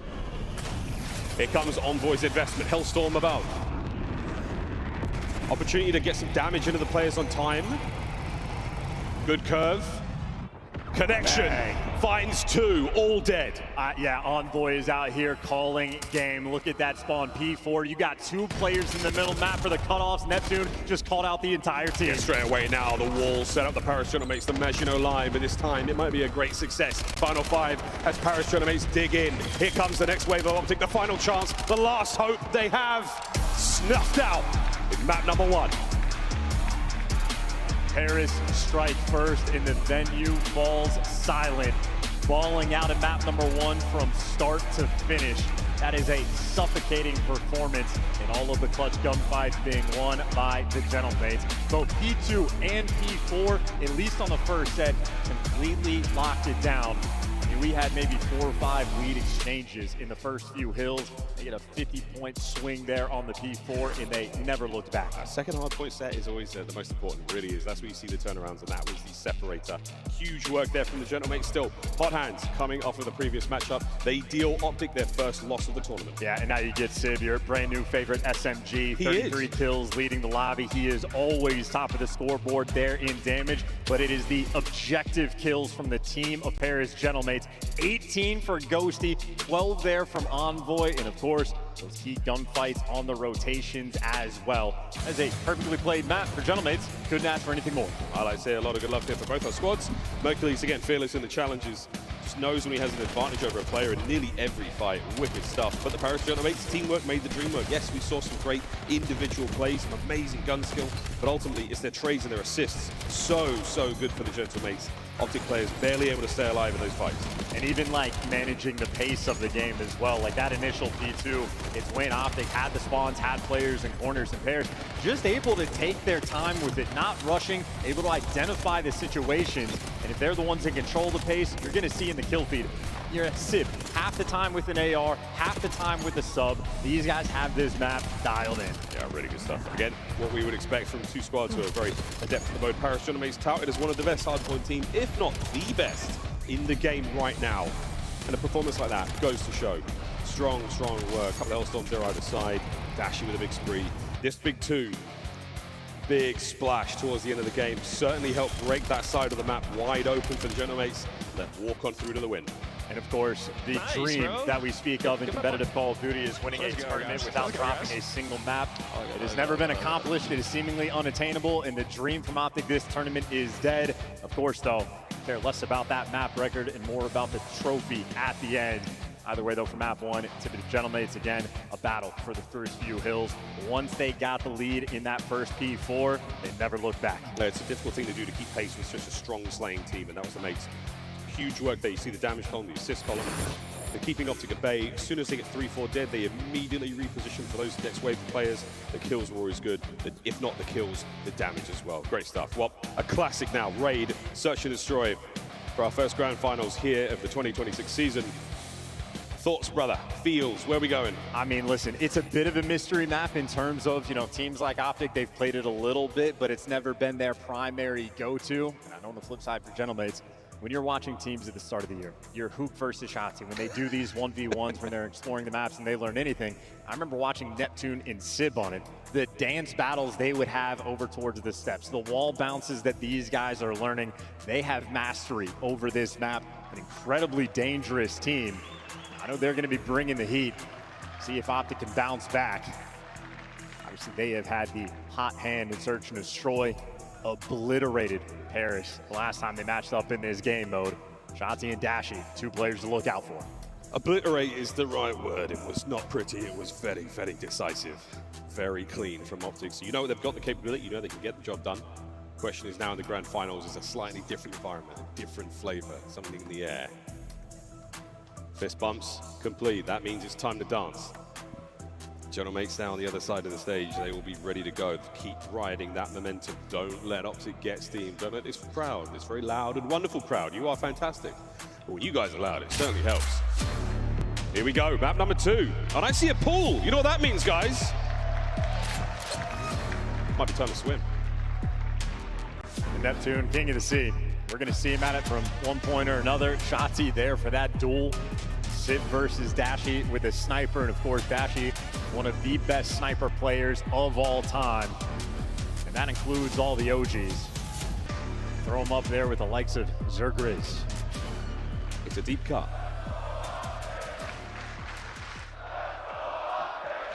Deep nades. Kitchen gets blown wide open. Silverware and wallpapers flying all over the place. Shotzzy, what an opening kill he finds. An Envoy there. Trying to pick up a trade or two, but it's not going to happen. Optic dominate mid-map. Yeah, what a punch.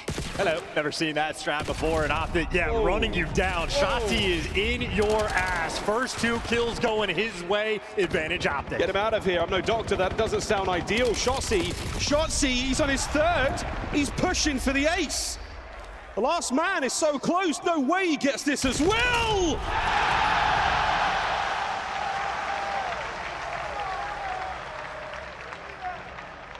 Optic take round 1. Double hitting through the mid steps. Feels like a colonoscopy. And Shotzzy 4-0, the ace, and the best amount of damage you're ever going to see in the first round. Flying high. That 420 damage. We're very on brand for Call of Duty. Look at this ace. And it was a joint effort again, him and Hook working together. You had Merc there as the overseer, but it is perfect facilitation in the level of aggression. That is playing fearlessly to continue that level of attack. Optic strike first. Whether they rolled him up, whether they ripped him. They're gone now. And look at this, Shotzzy. Oh man, still alive. As far as I'm concerned, that's still dangerous. We've got the trust in his teammates. Perfect coverage there. Neptune has to retreat. He has to move back. Optic have taken ring. Yeah, Dashy has a big responsibility on the pitch. Him versus Envoy. Dashy backs him down on the mini-map, so now Optic have intel on all the Paris members. But as they've regrouped towards the middle of the map, not quite comfortable to plant the bomb just yet. We're just waiting for anyone to poke their head through. Oh, Big Bruce. Bringing the sniping. Sib on the other side as well, running the VS Recon. Trying not to give anything away. Hook somehow managed to thread the needle there on the player by R. That's a huge first blood as well. Envoy's playing so much pressure on the flank, and they're starting to make moves. Sib's going to get a catch as well, so Optic, they have just stayed turtle up. They're waiting now for Dashy to make the play. He's got the sniper, and he's brought it all the way around the map towards mid, and Ghosty catches him. Discomfort rock for Texas. Shotzzy trying to provide coverage. A hit marker. Hook surely gone. That's it. Gentlemates level it up after a very protracted battle there from the middle of the map. Hit markers with snipe, you name it, and I like the attempt from Optic. Try to get a play towards the other side of the map, get some space in kitchen. Sadly, Hook was the last man, still pinned. The mate's not letting him get out, so the bomb remains there on the site. Tough play. I just think Optic maybe hesitate just a little bit too much because while they skewered Gentlemates in round number 1, I mean, it's just a get back in round number 2. A ton of aggression being brought to the table for Paris. Envoy instantaneous on the flank, and they just had him surrounded. The only open lane was the left side of the mini map, and Optic a little too slow to take it. That is suffocating on the defensive end.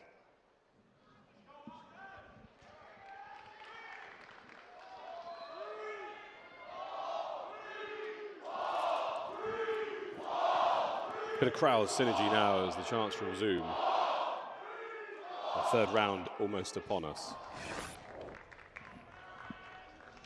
Mates on the attack, Optic defending towards A. Yeah, and Sib and Neptune now, they want to check those steps to make sure that nobody's sprinting that direction. Optic, though, have completely switched up their defensive setup. It's a triple stack over towards the A site. But if Shotzzy runs right at you in round number 1, you slow the pace down. Oh, I think he saw Shotzzy. I think he saw him. So now we're out. Mid-map coverage there from Envoy. We're trying to find some space here in the A-bomb. There's Dashy. So now passed over. Nobody home in Laundry, so we're now going to be able to take some space and maybe even get the plant. See if you can actually get that bomb down. They have no presence over towards mid. That is 3 players black on it. This is going to be a battle. Here we go towards the back door. Neptune over the top trying to get shots in. He's going to find damage, no kill. 3v2. Optic up a man. Yeah, and Merc with the extra kill there on Envoy. Ghosty now trying to reposition. It's him with the AR and Sib with the snipe in a 2v3. Optic regroup in the middle of the map now, watching out for the hit from Sib. He's going to be able to check through the wall jump with less time to play with than before. Now you need to make something happen here. Ghosty up for an errant kill, but it's the bomb plant we need to be seeing.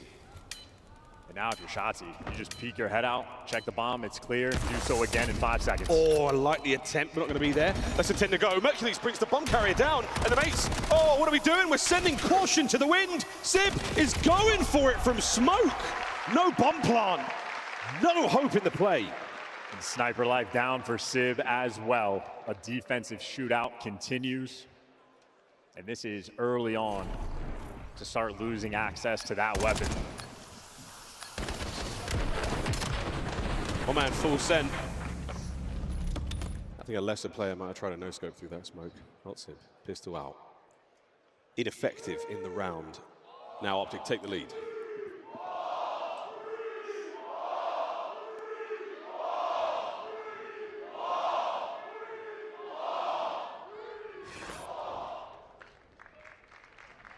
Shotzzy with a big start. He's got himself 5-1, but not a huge amount of action after his ace.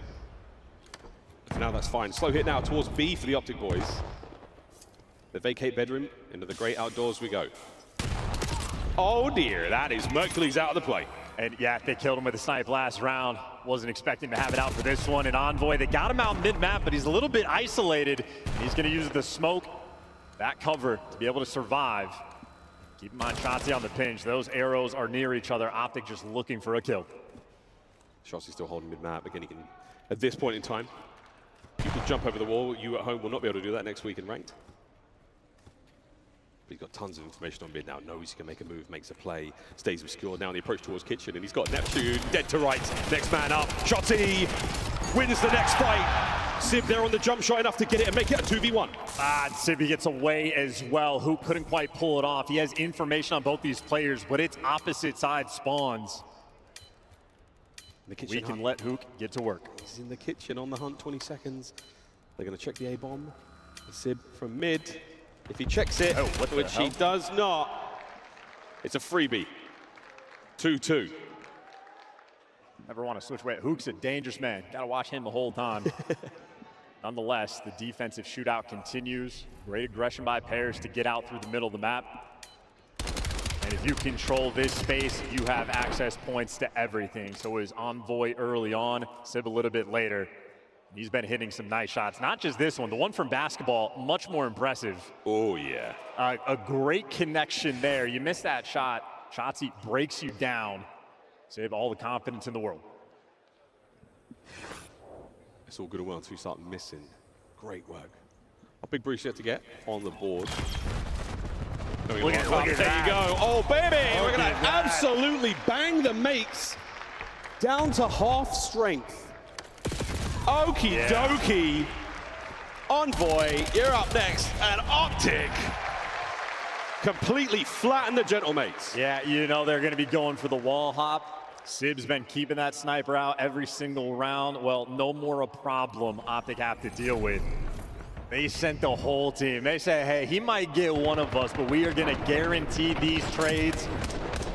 And they got a little bit extra. That is rapid fire pace on the defensive end. Optic with a very quick round. The round took 12 seconds for to end. If not for Envoy hiding away in ring, delaying the inevitable. It would have been a hell of a lot faster, but wow, good stuff. Well, lead change. Optic are up by 1 now. Halfway to the victory here in Search and Destroy. Now they're on attack. Keep the aggression going. I mean, this is all 4 players getting nearby. You don't have to worry about the snipe anymore. Ring control in their hands. Nice tags from Ghosty, but only for information. They're going to leave Merc in the back line. He uses nades, he uses stuns. Now he's got the pinch, but Sib zabs Dashy off the map, and here's Shotzzy making the play. Gonna get back instantly, looking for that instantly. Trades are gonna be there as well. Ghosty pumps the brakes, shoulders thrown, great damage. Optic now pulls apart, so are the mates. Well, it was a mystery Envoy. Now you see him on the mini-map. Shotzzy just waiting for help. Merc has also swung the entire map and finds the extra kill. Envoy in a 1v2. Oh, and he's got the damages of the kill. Now we make it that bit harder. We go for the bomb plant. Envoy 2v1. Retake attempt. Oh, and it was a good attempt. 4-2 Optic. Beautiful teamwork, and I love the play calls from Mercules. Able to swing the map. He wraps the entire thing, not passively watching the pinch. He goes for the flank himself. How about Shotzzy? 9-2, 6 rounds in. He has been feasting in Search and Destroy.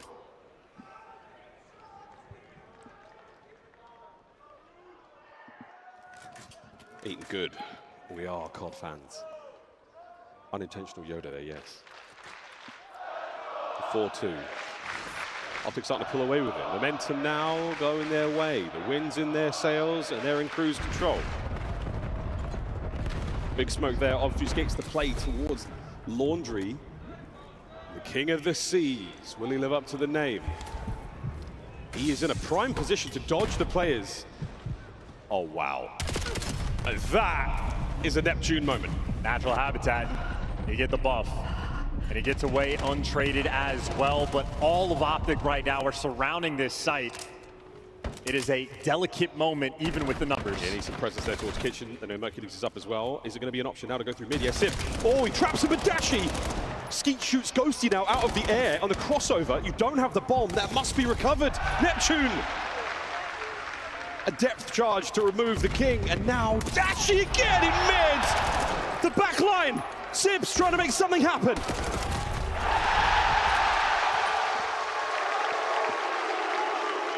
Three on the round for Big Bruce. 2 massive snipes. An absolutely elite round in the fancy footwork and Kitchen to cap it off. What a strike there out of Dashy. One of the meanest pistols we've ever seen. Oh, not the Achilles heel. Envoy as well. Pow, right in the kisser. 5-2, map point for the equalizer here in the grand finals. One of the best to ever do it. Look at this, straight down mid again. Yeah. Optic, so aggressive on raid. They're right down Main Street. They throw the strong arm nades, they get the jump up as well. Neps back to his pool antics, and oh, Envoy finds himself a nice first blood. A wall bang there on the player by Money. Still lots of options to play with here for Optic. They do have A-bomb site control. Sib might be a problem. Sib is a big problem. Ghosty joins him into the fray there. Now, oh, Dashy lands another one. What a presence he's been, Sib. Oh, my word, a classic. And now Hook defending the bomb as best he can. And as best he can was sadly not good enough. Paris Gentlemates, a delightful retake. And Sib, hey man, if in doubt, go prone. It's not an easy shot to hit, and the pre-aim was not quite there. Flinch playing a factor as well. If you're working on your own game at home, pay attention to Dashy's centering, ready for any type of gunfight available. How close and quick that could have been. Nonetheless, Paris strike back, but feeling the pressure. From starting point of down 5-2, Paris need to win 4 in a row. They've only gotten the first.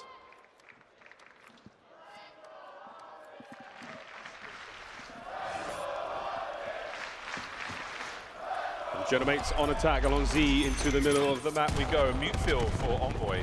No noise, no nothing. As he creeps forward, he gets himself right in there, and I love this. Get that thing down ASAP. Absolute classic.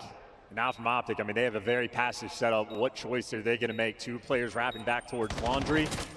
And Mercury as well, long-term decisions he's going to need to make. But this is a great spot for Paris. Sib has to throw very wide shoulders, all to find the information, but he's not going to need it. Ghosty, they send it forward. Last man down.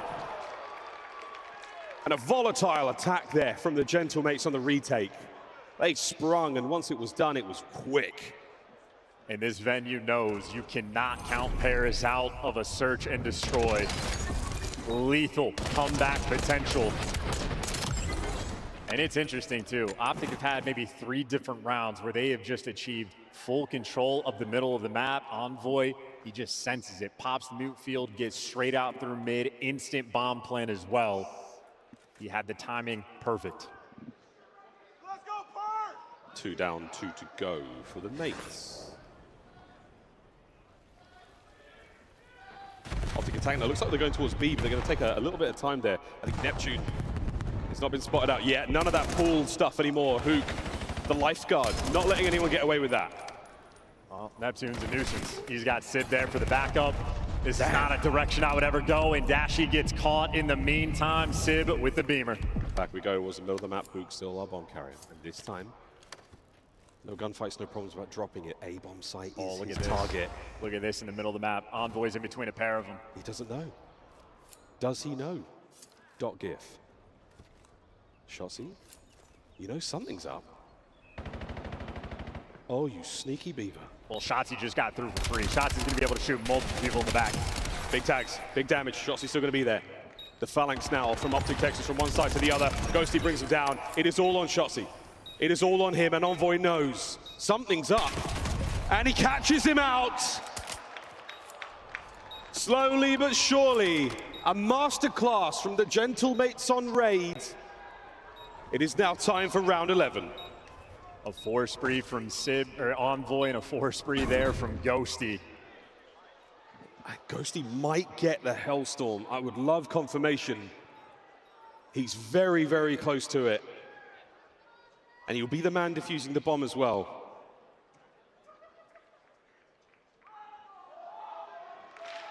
Not terribly impactful on a map like Red, but they can make something happen. We've seen the skill.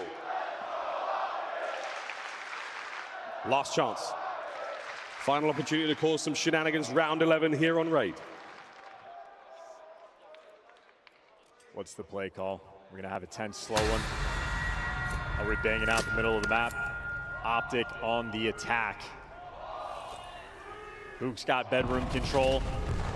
Working out towards the A side. Shotzzy's making moves, but they spotted him along the way, but he's going for the instant plant. He's able to get it down. He needs anything here. No, he's going to get away just with his life. Now the smoke is going to help as well. Genomates on the attempt.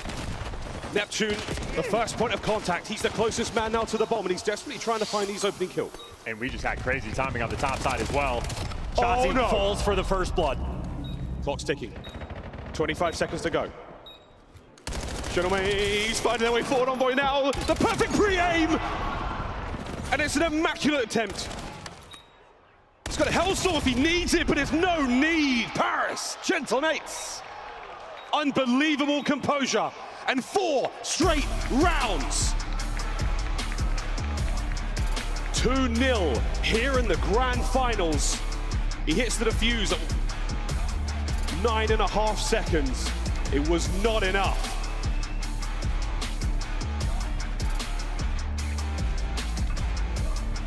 And you had Envoy with a 6 spree to finalize that game. Him and Ghosty popping off in those final few rounds and controlling them in the round 11.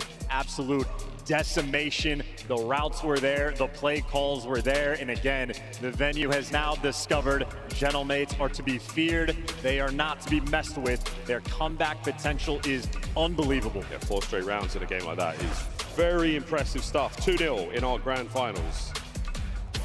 Optic, both of the maps have been very solid, but not enough to walk away with a win. That round 11, a stinger. Envoy. Everywhere you put him, he found good stuff.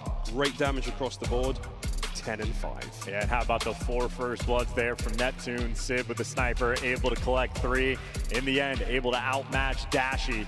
There to take him down. A hell of a comeback as well when Optic were setting pace. They switched up the game plan and got punished for it. Well, total change of scene here. We go to Scar, we play Overload.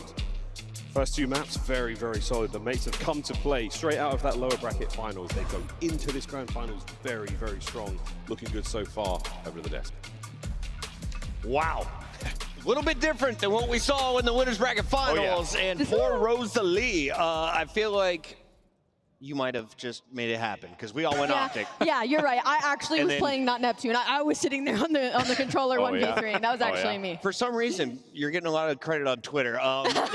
Let's talk a little bit about the people who deserve credit in this game Facts. number 2, though, because this is the second comeback in back-to-back matches. You clutched up in a game 5, 4 rounds in a row. Now, when it looks like Optic's going to tie up the series, you steal this game in the momentum. This is a different look, though, on how they get the 4 rounds back-to-back than what we saw in the Losers finals. That was all special hero plays in the lower finals. This has been good adjustments and good reads and finding good mid-round adaptations out of Paris, because this opens up really 3 of the defensive rounds for Optic are all about bursting down mid, forcing Paris to have to find responses. It takes a while, but they do get good reads. They shut it down. They find sneaky options to get around the back of the map, and it works out nicely for them to get a couple of nice routes to open up the map for them. 100%, Alan. And shout out to the play caller. 2 electric play calls back-to-back for the Gentlemates. You saw it. It's like, okay, we've been getting dominated mid. We need to get a bomb down immediately. Envoy runs right through pillars, gets it down at A for them to win the round. Then the next defense, what happens? We're just going to blind counter you set up at B. And in this final round, we need to break this down. So everybody's probably like, what is Hoop doing? Well, they planted it for water steps, but as soon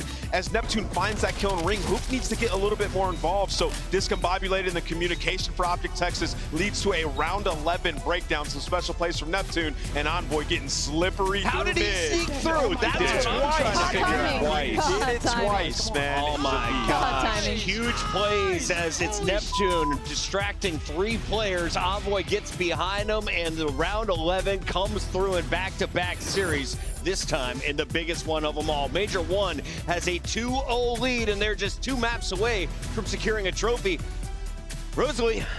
Yeah. What do we got? Scar and Exposure. How do we feel about our new respawns? Because we opened up with some ferocious firepower from the Gentlemates in our first hard point. I mean, they needed to win this first hard point because Overload hasn't been strong for them. And honestly, it's not that I don't believe they can win the Overload, especially now with this momentum in their favor, but it just hasn't been going their way. And the way Optic Texas has looked specifically on that map and mode combination, they have been unbelievable. So I'm not trying to count Optic out, but I do want to say this hard point was so much better. They were going early in rotations. They were dedicating more than just one person to try and go get there early. This was the Gentlemates we knew, and I'm happy to say that hopefully this was what they learned from the last series. Yeah, and you know, we were talking about it a bit. Like the early maps in this series, it's like, okay, Optic, you can afford to lose these. These next maps coming up are great for them. One, the Overload has been phenomenal for Optic. On the side of Gentlemates, they've been losing the possession battle, like bottom 3 here at Major 1, so you have opportunity there. And then you're talking about the Exposure S&D, where Optic have been phenomenal, Alan, and then the hard point as well, 3-1. Yeah, I mean, it's just one of those things like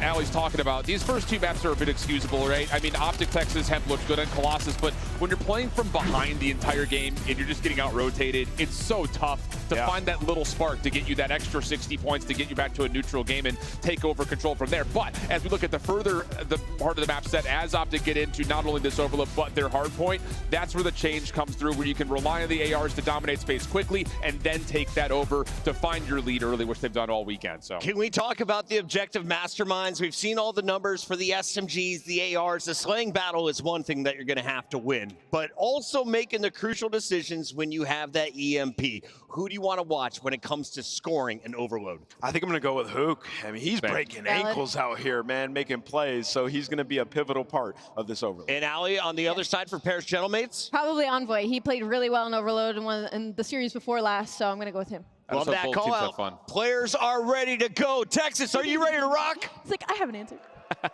Game number 3 loading up right now. On the mic, we got Miles and Chance. We're still here. We're still ready to roll. While folks take their seats again, guess who didn't leave their seats? Optic Texas remained on the stage during the break. Coach is there as well, trying to figure something out. I just know Puckett asked if we're ready to rock, and the crowd sounded dead. It is a lot of depression now in this venue. The entire tournament from Optic has been stress-free. They have just dominated every single match that they have played. They have been in control of every single map that they have played. Prior to the grand finals, they had maybe 2 or 3 minutes of playtime in that first hard point where they were at a deficit. Otherwise, they have been front runners the entire time. Yeah. Now backs against the wall. Down 2-0 in the grand finals. It's first to 4, not first to 3 here, but the depression spilling over the fans, well, it's because they're witnessing greatness on the other side. Paris Gentlemates have been in final form.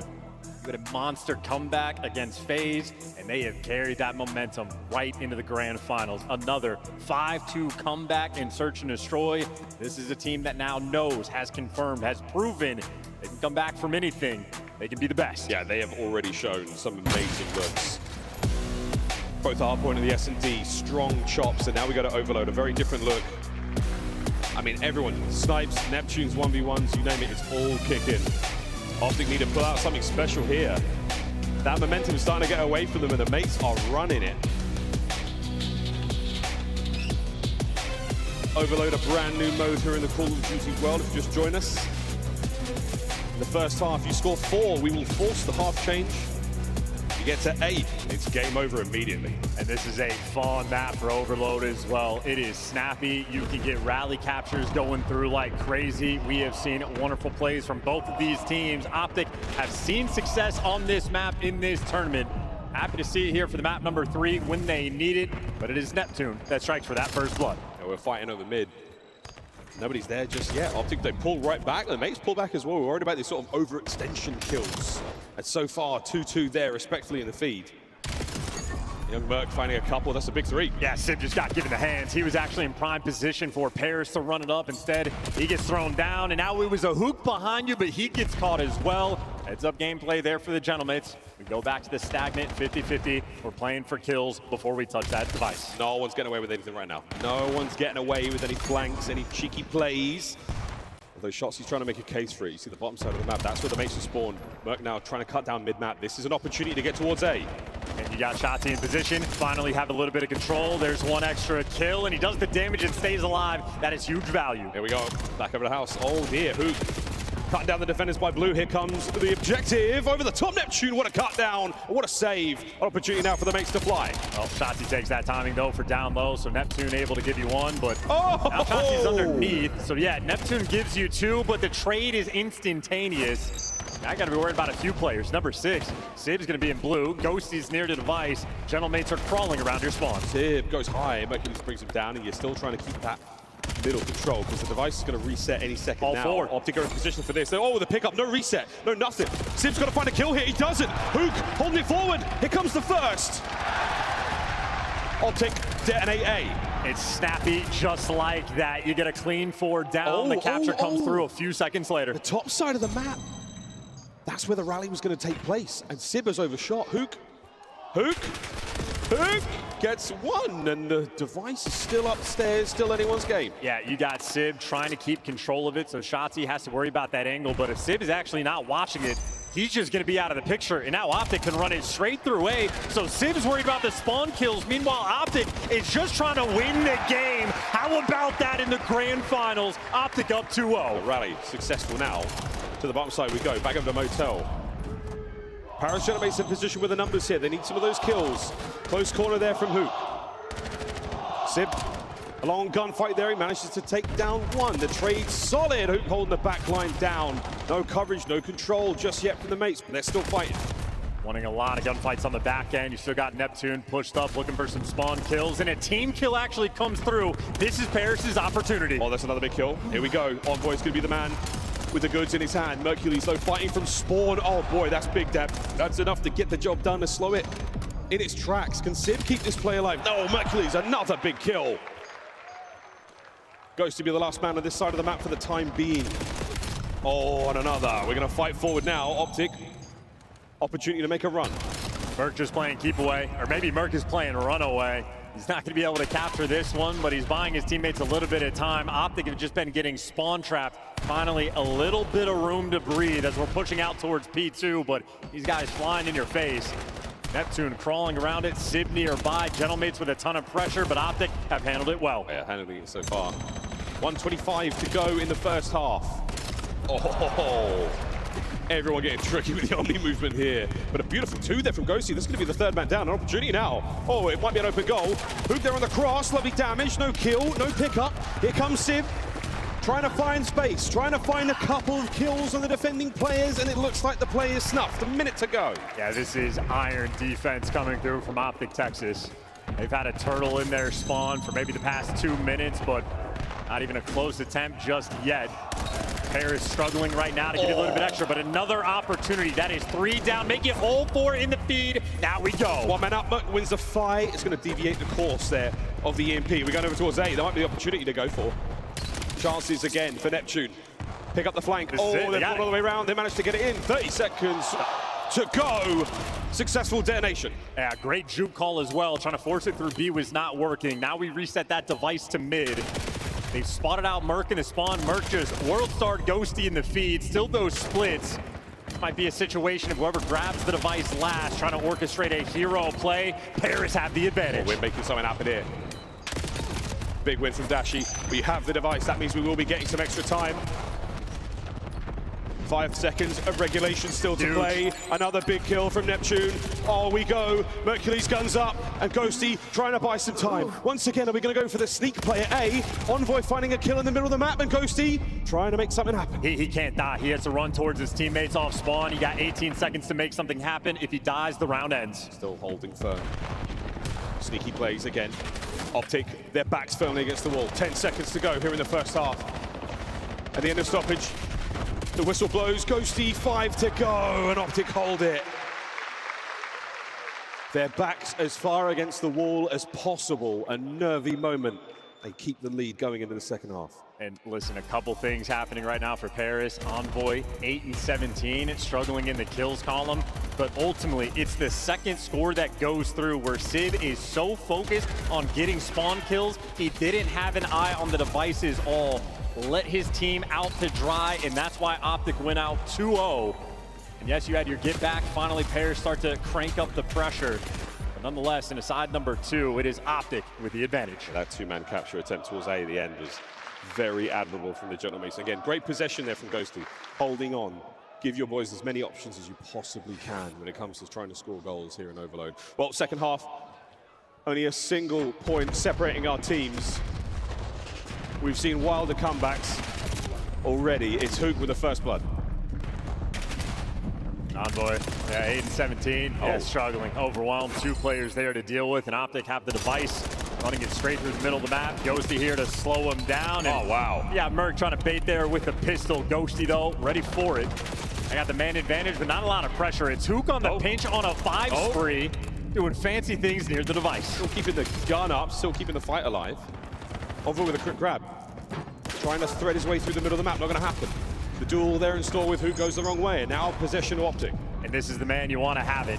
Keep in mind on a 6 spree as well, you get a capture, you get a Hellstorm, you get a kill, you get a Hellstorm. His teammates unfortunately falling. He is the last man standing, now the front man in line. Dashi there with the coverage. So again, lots of information. Not necessarily enough kills right now. Gentlemates trying to fight their way through the middle of the map as well. They want space to work with, and Hook, the spree's dead, the streaks are done, and the device etching towards Optic's half. Here we go. What a win from Shots. He gets another, and that's a safe play. And of course, if Hook's dropping the device anywhere, you'd rather it be on the P2 side of the map. It is more dangerous or more difficult for Gentlemates to score that direction.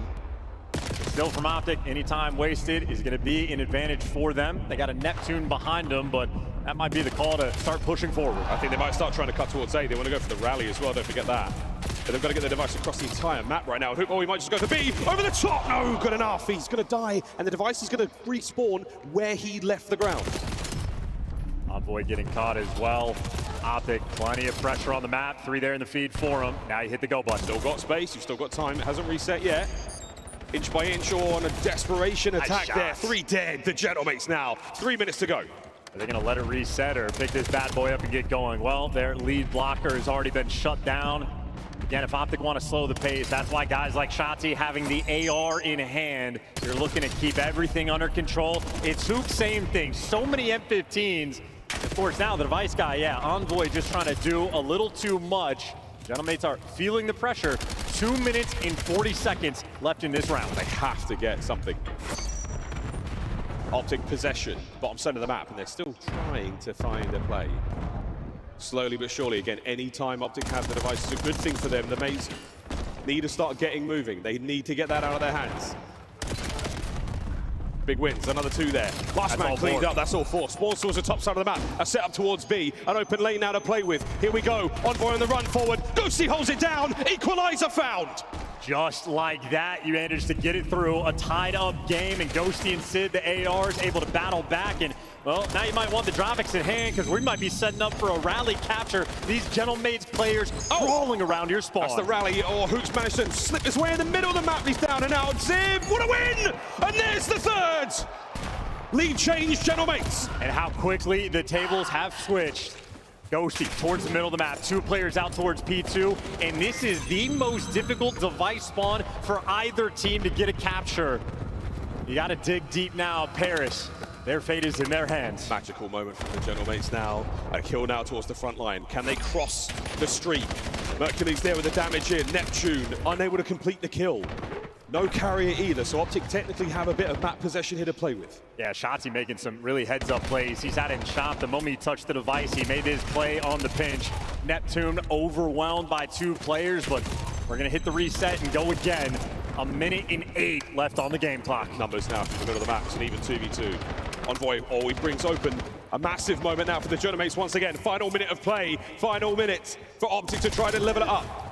And you just spawn trap. You don't even need the device. You just trap them in their spawn.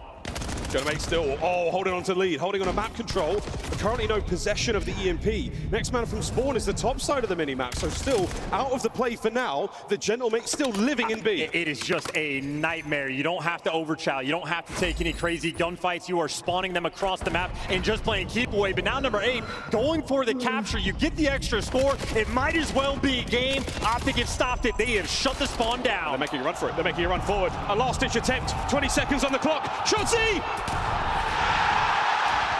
In the dying seconds, 20 to play. And it's the mid-map spawn as well. You're looking for the gunfights. You're trying to clear your base. Hoop's going to be behind you. That's 3 in the feed there from Optic, and they got the front man. They're maintaining the position by B. Sid wins an unbelievable gunfight. Dashi suppressed out of the action. Shotzzy from upstairs finds 1. The next defenders with 2 seconds to go. Sudden death. 4v4, it is TDM. Optic have the device, which is a pain point because it's pistol, but if you're even on the life count, Optic will get the win. The pressure right now is on Paris. They have to make the first move.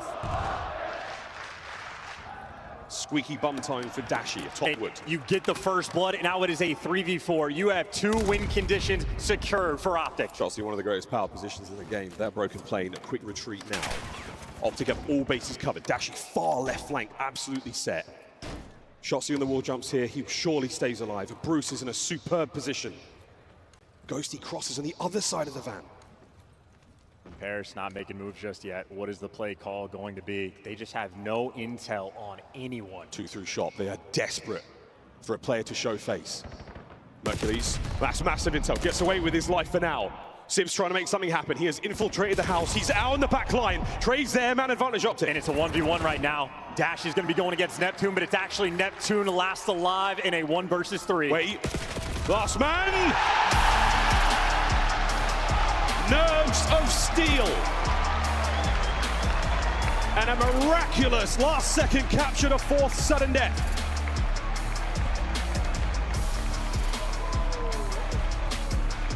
Overload gives us another good one. And Optic get on the board here in the grand final. They have the grit. They battled back, and that was a monstrous second half. Gentlemates ran the score up, took the lead, and when we watch those highlights, it is the Shotzzy play. Gets that device, and he is so quick to go and block those spawns, force them all the way out, and get a free and clear capture. It was the worst case scenario. Gentlemates had 2 players over towards blue, spawning you across the map, getting coverage of the device, and they simply found a way. Route man gets paid, and Shotzzy earned that one. Oh, what a game from so many players in the lobby. Sib 37, 31 for Merc. Big damage, big plays. Shotzzy's 2 overloads go a long way. Neptune's 2 overloads. Again, the first half. Strong showings from both our teams. Again, goal line saves. The highlights, I mean, fantastic attempts on both zones from both teams. Yeah, just overwhelming once again players in this corner.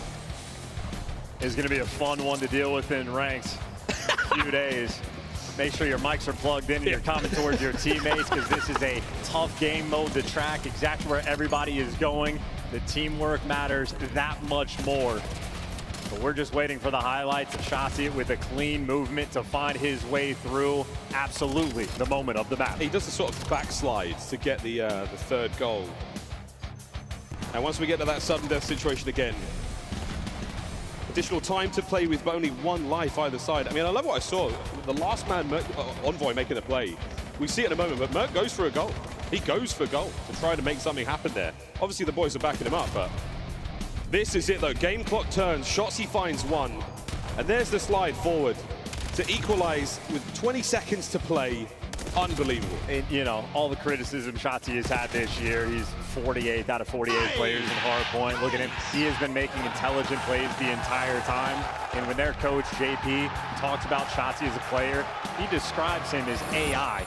Just an insane tree that this guy builds out in his mind of what types of plays work, what type don't. He had so many heads-up plays in that of, we're not going on pinches until that device gets picked up on the other team. He's getting his weird timings down for a game mode that's awkward. It's not as fast-paced and hardpoint of the constant. You learn everything to a T. The guys have it dialed in. So much creative potential in Overload. And Shotzzy right now, one of the main calculators to figure out those puzzles. The Exposure trilogy in our grand finals now. How close you came. Ghosty feels that one. Also an opportunity to calm the nerves, breathe the fire from the lungs, and reset as we now go into Exposure. Back to Hardpoint here in our grand finals. Hey, Overload's pretty lit. Yeah, am I right? That shit's lit. I'm not gonna lie. Language. Sorry. It was a lot of fun though. This tournament has given us the, the Overload highlight reel. We've seen some unbelievable plays, some crazy comebacks. Very, very exciting stuff. All right, fist bumps are done. DB5 says bye. We say hi to Exposure. Here we go. Another Hardpoint map here in this grand finals. The Red Sands of Australia in the near future. We're battling to 250 once again. Our hardpoints will move once every minute. Let's get it. Yeah, take a gander at those stats. Not only do Gentlemates have a perfect record on the map, they are utterly dominant. Ridiculous win margin that they have. Perfect in the holds. And obviously, a lot of long lines of sight. AR players can lock it down. And Sib, even if I'm not a fan of his play there in the Overload, very consistent in the respawns. His damage numbers have been out of control. He has been there not just to match the likes of Mercules and Dashy. He has been one-upping them. Into the fray we go. P1. Now this map, it is bumping. But strong angles held there by both of our teams. Sib with the first blood and Shotzzy. We knew wall jumping was going to be fun for him all year long, and so far Neptune as well. What was that? Mercules, see you in the next life. He doesn't miss very often, but when he does, Neptune makes that look good. Initial control, but only for 4 seconds. These guys really want the kills first. Who can defeat for 3 as well, but Neptune cannot be stopped. No way. Finally, Merc gets the get back, and well, Optic at the lead. We get 3 spree out Hoop as well. Whoa, okay. Taking that one personally now. 10 seconds to go on P1. P2 to the top side of the map by the tank where Dashy is. And it's the AR hotspot. They don't have the information on Neptune just yet, but Hook is going to be there for the trades. Neptune should get dropped by me. Yeah, we're doing the outer map runs. Hook bringing out the goods for this one. A little bit nervy there in the moment, and maybe enough for Pairs Gentlemen to get through. That is 3 players coming in through the mid-cut, and that is 3 players that fall. Hook getting it done. Shotzzy will be on time. Strong time. Hook now fully streaked out as well. Fully streaked. Whoa, and he does not fall for the wave dash. Neptune pulling out the tricks. McLeod's got it in him. Yeah, and it's the tank hotspot. 2 players nearby. They are surrounded. Come out with your hands up. Can he hold the line? He cannot. Sit there to drop him, and Paris with the break. Optic at the right side spawns, which is good news long term, but 25 seconds worth fighting for. Paris are trying to rack up a little bit of time. Yeah, it's supposed to be right back in the running. Here comes Merc on the attempt. Only man for Optic over here. It'd be amazing if he gets both these guys, but so far they got him. And now Optic are starting to spawn out. Neptune is behind 2. There's number 1.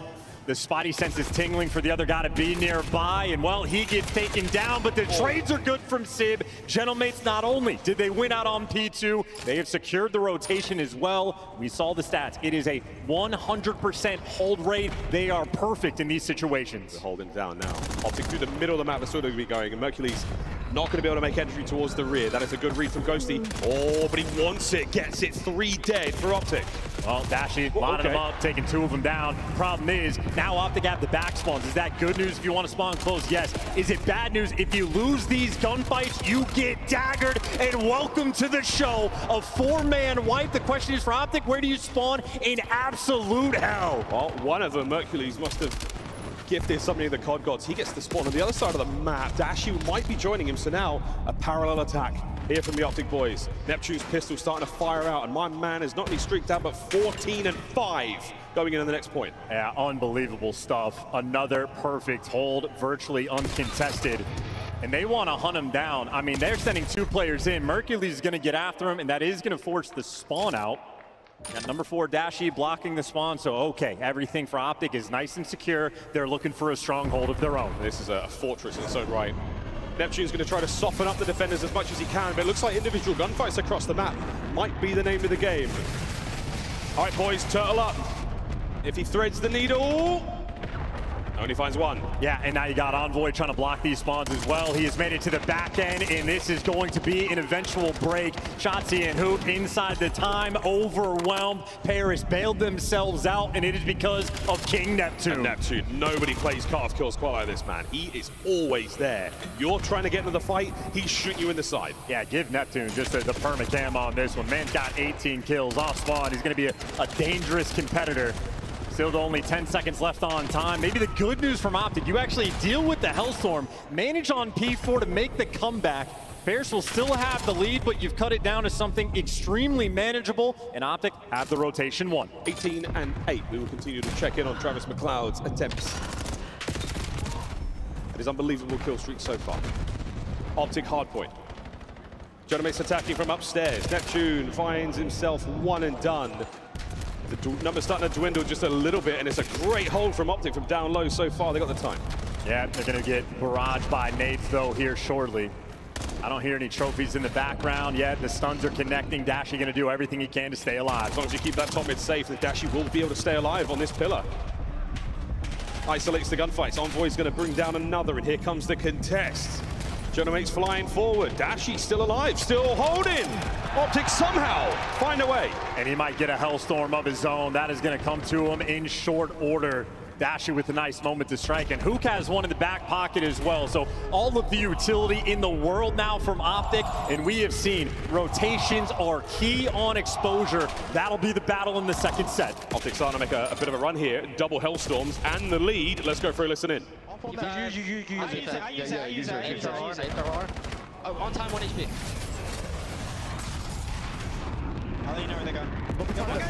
Yo, one guy's RP4 behind you, inner solar! Behind you, inner solar! And one guy's their top server, bottom server, I think.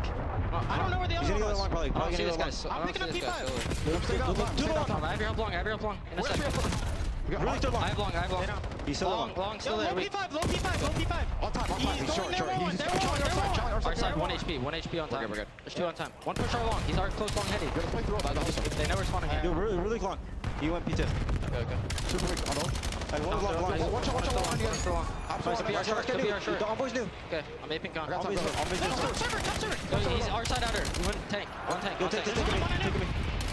It's on tank. Tank, really got our tank. Right from our side. There's gonna be more. Nice. Wait, Kyler. Is there being inner solar on him? I have him. The Twitter. Watch out. So we get her. Other guys, top. Their side. Outer. Stay down. Wait, we fucked. One more. I couldn't stay down. guy's center. We're here. He's close center. Outer again. They spawn close. Boys, be careful. One's there in there. I need inner. Two there. Iron up. Other guys, there's top solar. Anytime. Top solar. Yo, I killed one top solar. One's on the inner. Beacon set. He's challenging off time. Challenging off at it. I'm dead. Hit him with the nade. He's weak. Okay, get nades. Really good. Two attack on. One server flanking, guys.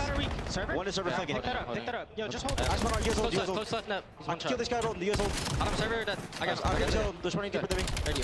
Really good roll. Nice, good shit. Probably beacon. Actually, push out mid. There's shoulders on my Challenge this guy They're down. calm. I didn't see him. Nice, good up. Probably hitting through. Playing through net dead. We're missing Dante. Stay down. Outer dead. We're missing Dante. Dante was the first guy as well. Probably mid. What, give me new maybe? Keep it new. I checked Yeah, left. I could saw be him on left. Great listening. Hook is doing everything he can right now for Optic. Yeah, that is a masterclass. His stress comms on point. He is tracking all 4 players, and he is the commander of his team. He's calling out routes before the other team begins to take them, trying to be Mr. Do-It-All and Envoy. Trying to make some magic happen in the backline. He backs and catches Shotzzy, but nonetheless, Optic holds strong. Yeah, Merc on a 6 as well from inside time. Might be looking at another Hellstorm here for the Optic boys. Bear in mind, Dashy still has his. 30 seconds to go here. Hook on the outside, trying to slow down the attackers through front. One man has infiltrated the rear, and he's been heard on the wall jump. Another good hold. Optic should cross 200. And it is just the fact that Optic have stayed ahead of the game on these rotations, and now this is your dagger moment. All players right now for Gentlemates spawning out. They got to get past the front line that is Hook and Mercules. Even if you trade them out, you still have to cross the entire map. It is a 60-point gap between these two teams. Optic have the map under complete control. Question is, do we have trophy systems for this hard point? Envoy's going to try to bang this one open. Neptune tried to pull the same move again, and he has slowed down significantly thus far. No impact, no good. Here comes Dashy, the counter. Lands on Envoy. The outer wall run for man in the front line taking care of us all. The right flank is where the Gentlemates are coming from now. Yeah, and you got a team kill rolling through. This is Optic just simply running the show on exposure. They have been utterly dominant. The kills facilitating their direction and make it all 4 in the feed. If you can just deal with Neptune, he continues to be the hero for his team. Good God, he manages to find 3 on the inside there. His teammates now spawning in the back. Push out, get a bit of scrap time. It's not a lot of gook, but it's good enough for now. Final 10, we go to P5 down low. And every time you kill Neptune, you can breathe a big sigh of relief. Problem is, we have learned multiple times in this tournament alone how dangerous of a team Paris is. This is the 4th Hellstorm Paris has had to deal with, and this one is gonna do some damage. Optic are in the new time. Slower there, so trying to get some splash on a Sid. Bottom side of the map covered. Dashy should be good here. He's gonna get his trophy soon. Yeah. Oh! That's a big bang! And that's the leveler! Here in the grand finals, 2-2.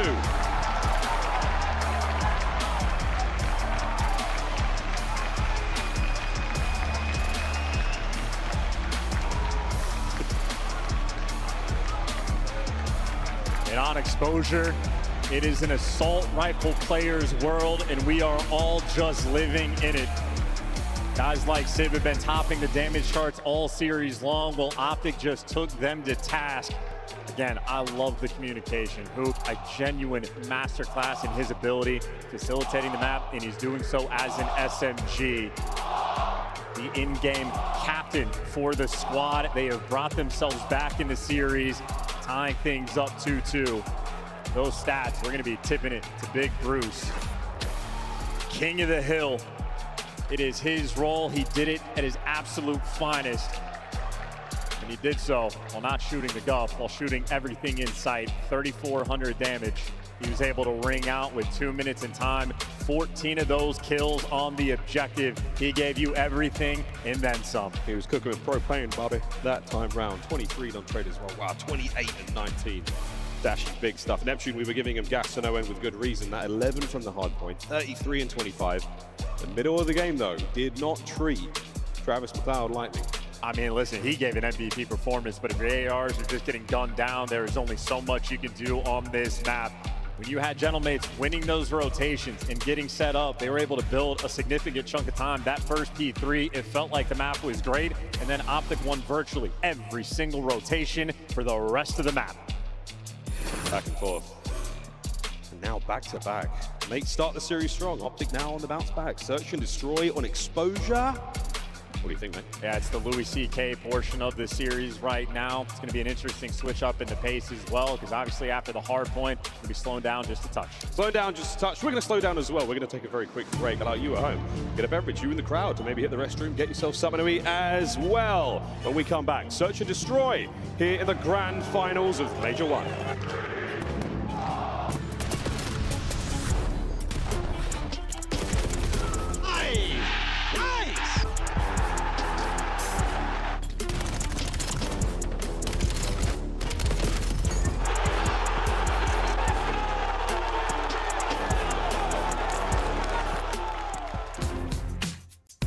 Monster Energy, the official energy drink of the CDL.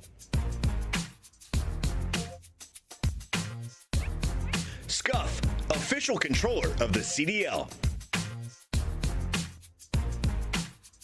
Start the season strong with the 2026 Call of Duty League Pack. Grab yourself the CDL operator by scanning the QR code on screen or check it out in the Call of Duty store in-game now.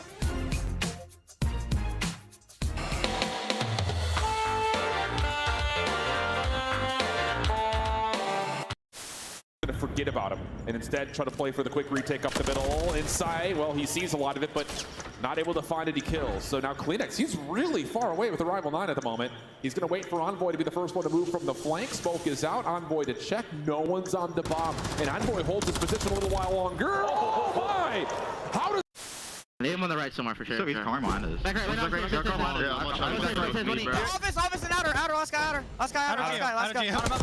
My bomb, one shot. Yeah, my bad, bro. He's absolutely on me. He's running. He's running. I feel like I Chris. I grabbed him. Yeah, you took me again, bro. He's weak to an 8 though. I don't see the again. He's outer tower. What's the top light? Slide. Man. Zero dead. Estriel this time. No. Yeah, it was What the hell? Let go of me. Watch out for the staircase. We're gonna be getting pinched. I have no ammo. I have to push up. Yeah, you just push. Dead. Umbrellas. And just don't line up with me.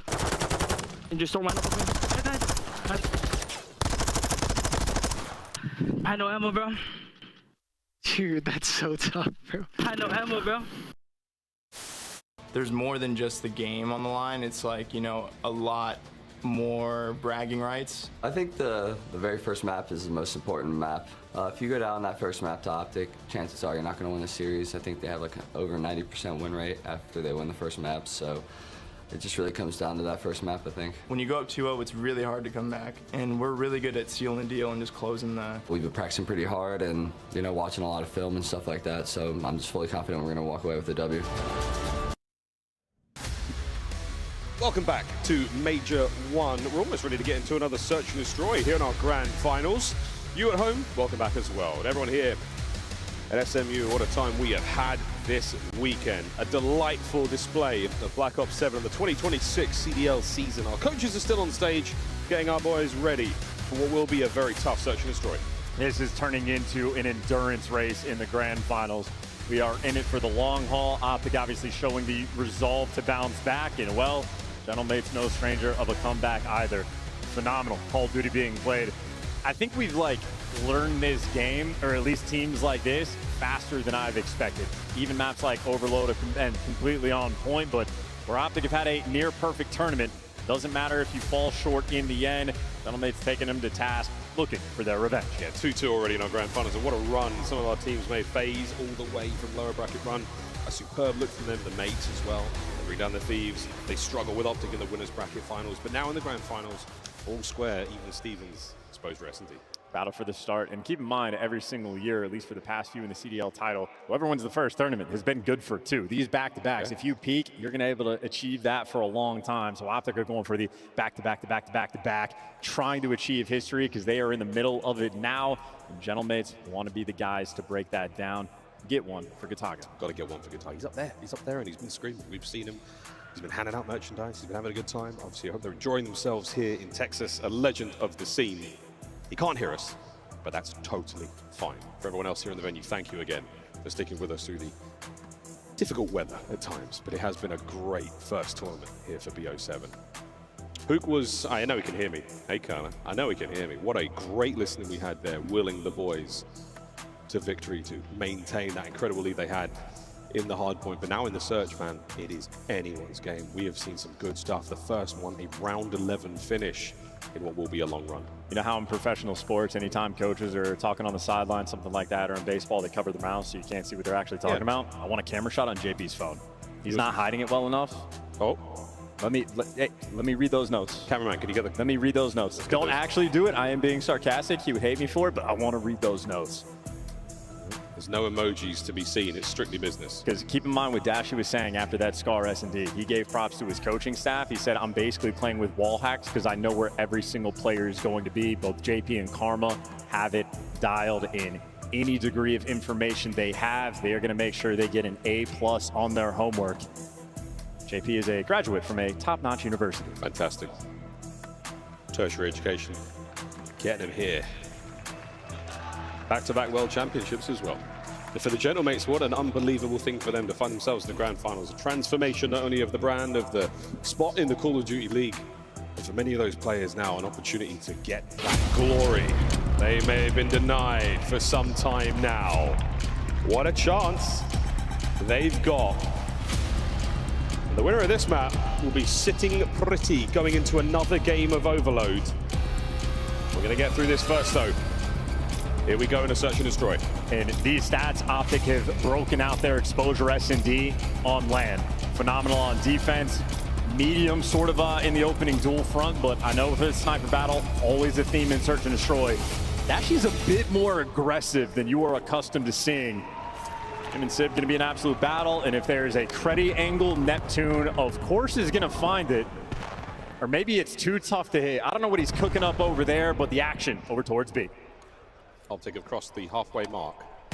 But there are plenty of mates here to deal with this one, as Sib's shown. Oh, Shotzzy, whatever V you want, mate. 3, you didn't see that? Envoy finds 2. Look at the third man as well. Unbelievable damage. Mercury's now getting involved, trying to keep this play alive and kicking for Optic. Mates now setting up for the big hit. That's not going to be enough to bring him down, and that is a man advantage now for the mates. If Merc is alive, the round is not over. You had Shotzzy get an ace in the first round of the raid. Merc has the opportunity to do the same thing here on exposure.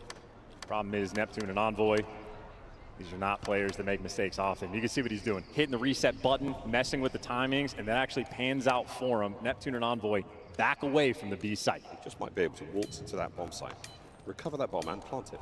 And this is respect as well. If they're turtled up in their spawn, they're going to give up the plant and then regroup for the checks. I'll take that.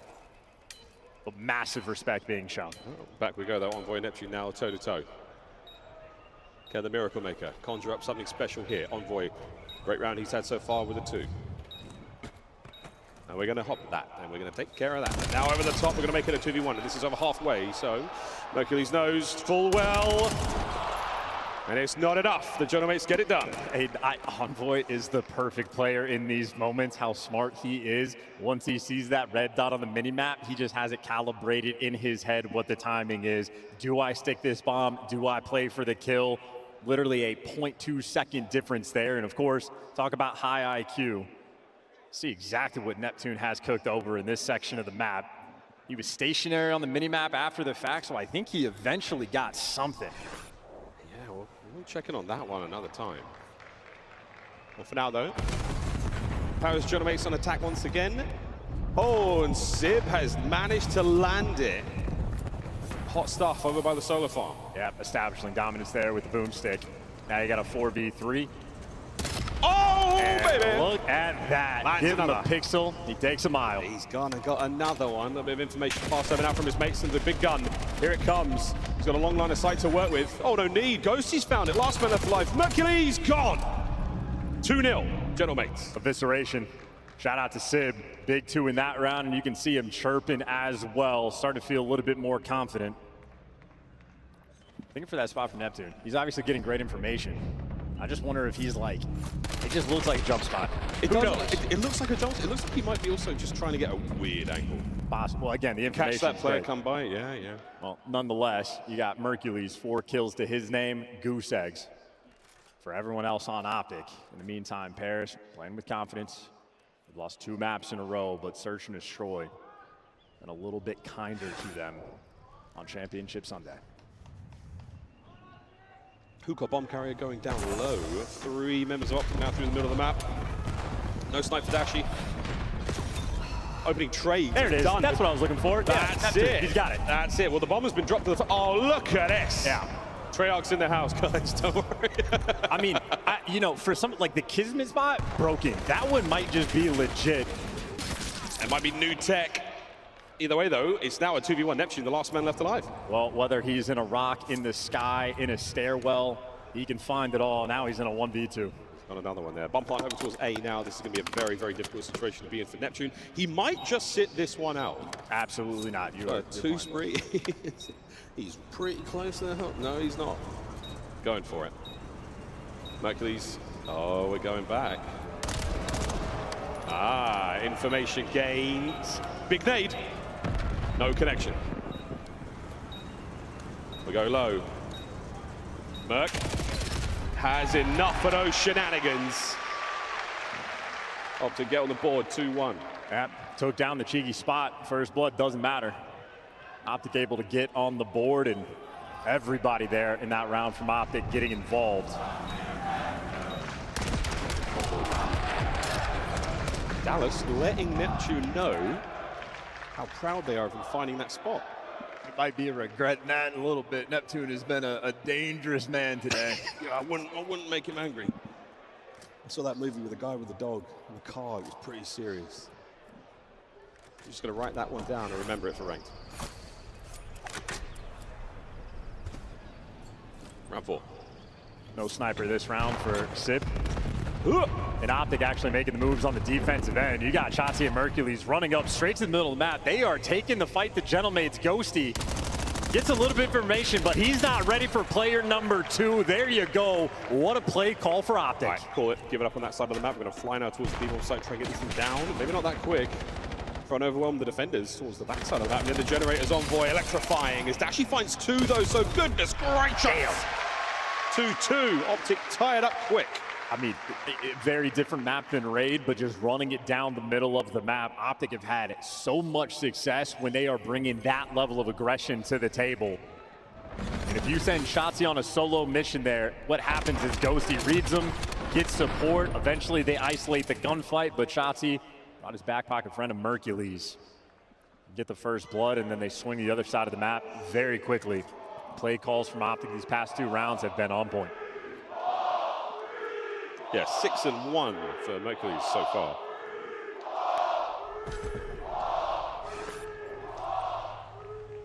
Optic on attack once again. There it is. Oh, what a wonderful nade from Sib from way downtown. Big hits now mid-map, not going to be good though. Oh, Neptune says, get out of here, mate. That's my side. Nep's going to be good for that. That's going to give a big advantage right now to the Paris Gentleman. Oh, it's over. Mercules left alone. Wait a minute. Paris Gentlemen take the lead. Yeah, taking him down. Always fearful when Merc is last one alive. You never know when he's going to deliver a little bit of magic, but Armstrong is the right call for the start of that round. Get the Kobe's, get the nades over the top. You get a quick first blood like that. Paris are not a team to let that one slip away. Stop the bleeding. Kill the momentum of Optic. Now they'll be the ones on the attack.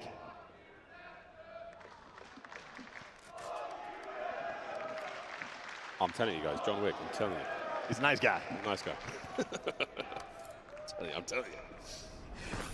Another round here, Optic. In-game personality, very different. Out-of-game personality, very different. Hey, a lot of our pros very much like that. Straight down long we go. Oh, Dash is going to get away with his life, but Envoy has taken more than enough space to plant it. Lovely. And Optic are just turtled up in the back of their spawn. So you just have the response. Optic 2 rounds ago punched you in the mouth, running it down mid. Gentlemate's taking the fight to him, and Envoy has the perfect spot. It could not be. Oh my. Might be get the timing on this one. It might be in the mastermind. 1, 2. Gets baby. none. Gets nothing, unfortunately. Less than 30 to go. Still, though, Optic's worst enemy right now is just the clock. They got about 15 seconds to work with before they have to hop the bomb. Well, his players way back now, 20 seconds to rock in this one. Optic might have the manpower, but they don't have the time. You've got to make something happen. Lad's got to commit. Ghosty finds another one through mid. He can't get in there with the next. And it's all down to Sib. All down to Sib. And he's going to try like he might. And gets it in time. 4-2, Gentlemates. Yeah, and again, that is why the instant play call in the instant plant is so important in that round. Even with the 2v3 situation, even with Ghosty like a psychopath flying out the middle of the map, there is just simply not enough time, and you are never going to read Sib wrapping over towards top window. Heads up play there out of the Gentlemates. Good stuff there out of Sib for the clutch. Credits Envoy for the plant as well. 4-2 lead for Paris. There's a moment of tension there, and a moment like that where you just worry, did I take a little too long on the wrap? Yeah, I got both kills. But we've already seen the diffusers come through. B-bomb site is where we saw it, and that's possibly where we're going now. Again, oh, yeah, what a wonderful nade. Back-to-back rounds. Sib is throwing meteors. And now Sib just can't afford to get caught. He's the lone man over towards B, and he just gives away his life. So Dashy and Mercules, 2 AR players, well, trying to work the 2v4. Envoy there to bail you out, and now you know exactly where Mercules is. Gentlemates are going to trap him in. Yeah, there we go. Merc 30 trying to find himself in another clutch situation. Gentlemates are going to find themselves in any corner. Goodness, guess that one in a million years? Probably not. Map points. Pirates. And what's comedy, it seemed like Optic were actually playing a little slow off the rip intentionally to dodge those nades. Unfortunately, stood a little too close to that van. Sib gets credit for 2 big kills and Envoy there to secure the round, but right out of his spawn, that's the spot. Learned that for ranked, and there's the big boom. Oh man, it was he nearly could, 3. It was nearly 3 in another life in the multiverse. We're singing songs about that one for now. Still one more round is all the Gentlemates need for tournament point here in this series. Another slow hit now. They're worried about the nades. Goes. Oh, another one! God. Another one! They caught him inside. I think they caught Hook down low.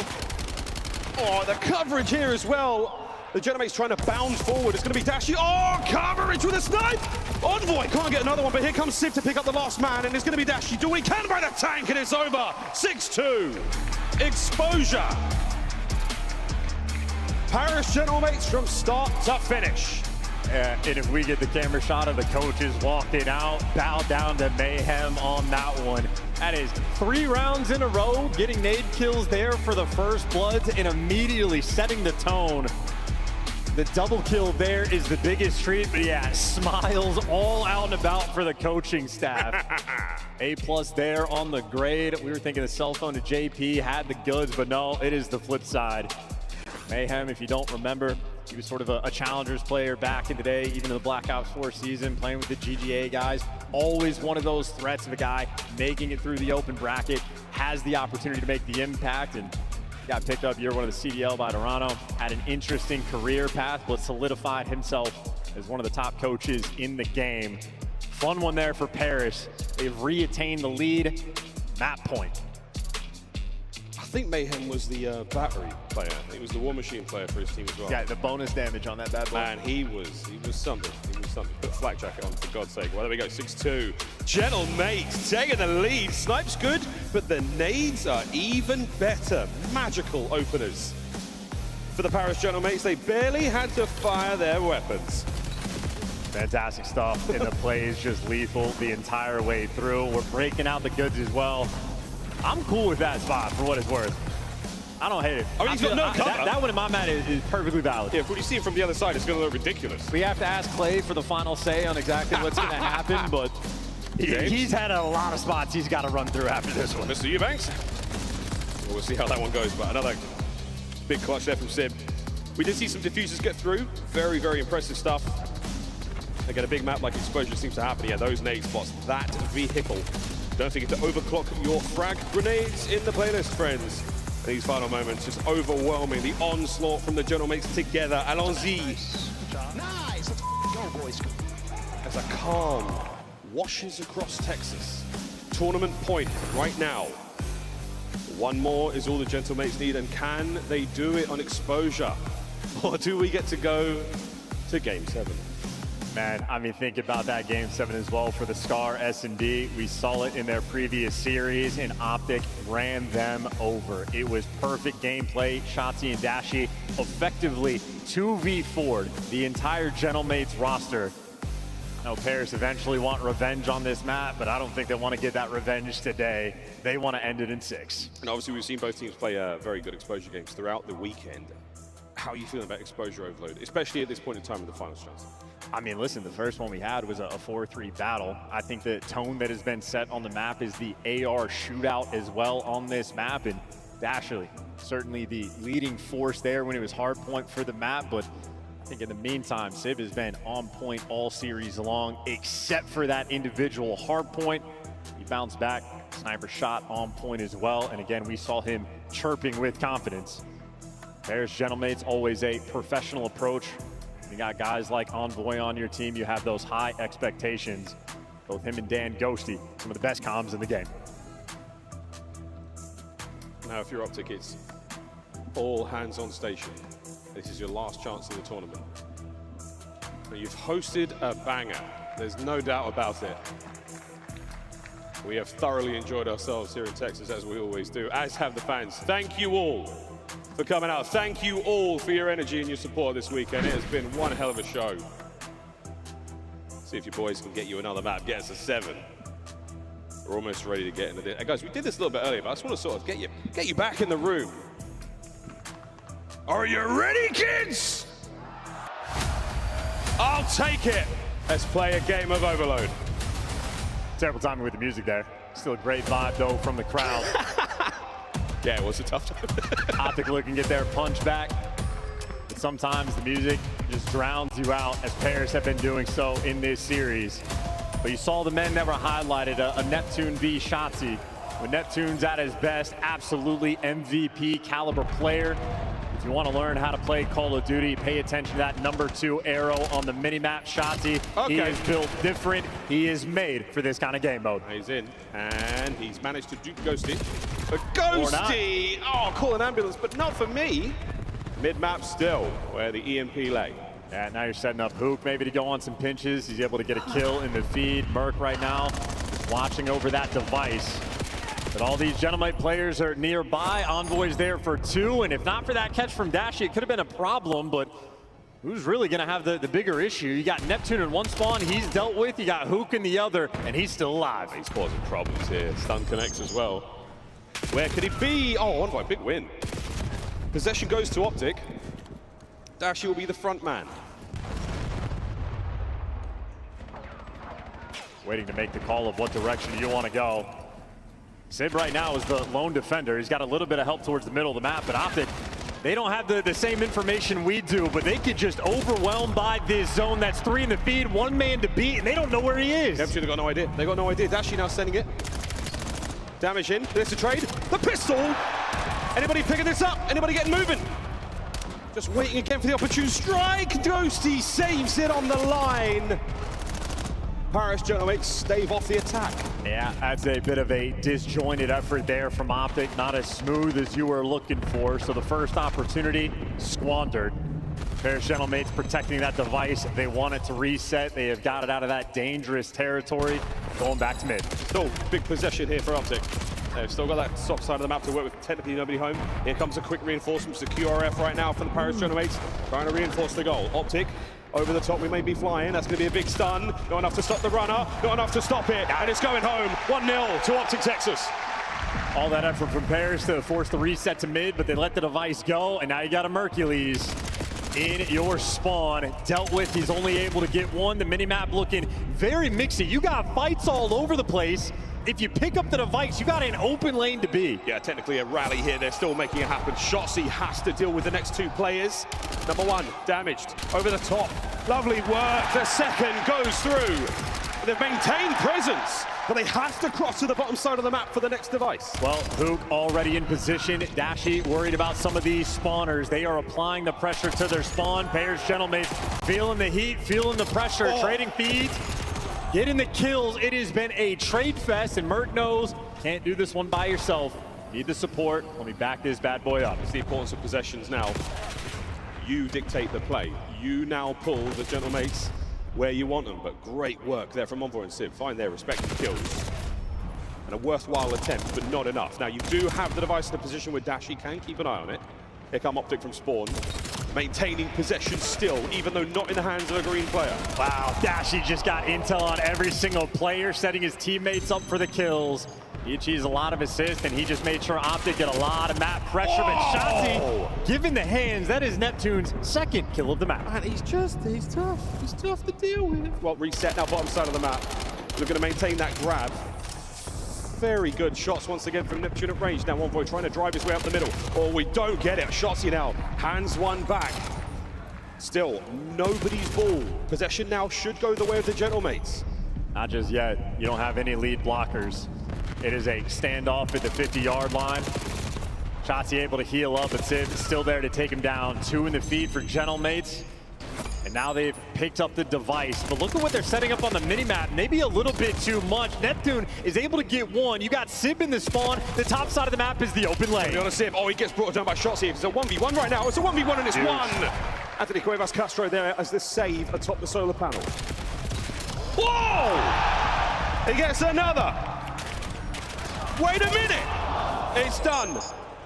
Optic with the possession. Mercules, the flank complete. And it's an open run to the B goal. Yeah, Dashy waiting for the teammates. And you know Dashy with the pistol in hand, it's basically a primary. You lose the lead charger and, well, you lose the thread. 22 seconds left to go. Stand off towards the middle of the map, and Shotzzy, he's behind the whole team, but they're reading it. They're backing him away, and now you got extra men to run forward. Wait a minute, 15 seconds on the clock. There's an opportunity. Can Mercules find another one here? Neptune, you've got to go big, get a block. Can he find it? Brilliant stop. You still got the manpower. Over to Hook. Brilliant stop. Ghosty down as well. Optic save the round. You get 30 seconds. One final attempt to go up 3-0. A dagger before half-time. Gentlemates now with a big pinch developing Sib. Can he get into the play a little later? Yeah, no, Neptune has held them back. What a wonderful thing it would have been for the mates, but they have been stopped. 2-0 at the half. Yeah, very solid round rolling through. Shotzzy making some highlight reels. Even when his movement is bad, his movement is good. Unbelievable stuff rolling through, and certainly a rally cap that Paris want to get back. They allowed the reset to go through, but they just did not have control of the device towards the middle of the map, and, well, simply taken to task. Efficient round, players in the right spot. 2-0 lead isn't insurmountable, but from Optic, they're going to be very happy to have it as long as your ARs continue to shoot like this. You see Dashy 13, Merc 15 there up in the top left. Optic should be good to go. They say bad things come in threes. Good news here in Overload. They come in twos, the rally now. The Gentlemates very able to tie this up quickly. Will it be a repeat of Scar? We will see. As going into the second half, it's Optic with the opening salvo and the opening flurry of kills. And you can already see Gentlemates trying to bring a little bit more of that pressure, trying to get in your face, as aggressive as you could possibly be, but Optic keeping it stable. Hercules on the top side of the map. Oh, well, taken down by Envoy. He's trying to open up the top side lane, and you're able to get some of these extra kills. This would be the go moment. That's an ideal situation to find yourself in, but now, yeah, you've lost a couple of battles in mid. You don't quite have the perfect lane to work with. Oh, good God. You're desperately trying. Manpower in the middle of the map right now for the Gentlemates. Possession possibly theirs, but again, it's a wonderful war of attrition fought by both teams. And we saw Paris Gentlemates on this side before. They just struggle with the device to actually get that thing moving, and they're going to struggle once again. You're trying that with a pistol, and, well, it's Neptune. He can do what he wants. They're trying to make something happen here. Neptune still with an aid to play with.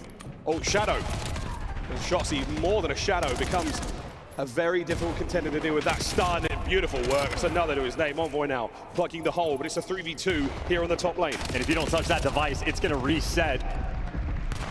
And yeah, Sib, you can't even dive over towards it now. Yeah, we're going back to mid, but Paris are here first. Optic making sure they don't make any mistakes, keeping ironed up on defense. Hook's taking a route. You got the Optic members worried about the errant members, and you got pressure everywhere. That's 2 in the feed. The bottom side's open. Ghosty has the clearance, and you're able to catch a Shotzzy. This is going to be a score. But they cap it instantly, and now we get to the top side spawn for the device, and Hook is already pushed out. Optic is set up for their third here. A couple of kills and it's going to go their way. As soon as the device opens up for business, Dashy finds a pair. That's going to be the third. It's in. Shotzzy can run that home uncontested. And they should not have capped that as fast as they did. It was too easy of a capture there for Paris. All the time in the world for Optic go to set it up, and they just simply break them down. The bottom side of the map now is looking very green indeed. 3-1 with 2:43 to play. Neptune fights his way forward. You're going to slow Hook down here big time. Surely overwhelm him. Oh my God, what the hell? Ain't no way Ghosty picks up that trade. It's still bottom side of the map. That's what we're fighting for now. The lane open and a big win for Optic. Yeah, Shotzzy bails you out though. So now Envoy's effectively in La La Land. Able to get one in the feed, but he's playing the slowdown game, and we have not found Shotzzy. He is behind you again. And now look how the tables turn. It's him in your spawn, and Optic now with the pressure on the minimap. 2 minutes for 2 captures for Paris. It is going to be a long 2 minutes. Maybe the longest so far of their year. Dashy continues the prowess on the lower side of the minimap. The device difficult to pick up. Nice shots rolling through, but for Paris, they just do not have the bodies. Optic back right up. They are turtling up for this one, desperately trying to not let this opportunity go the way. Mates, looking for something here.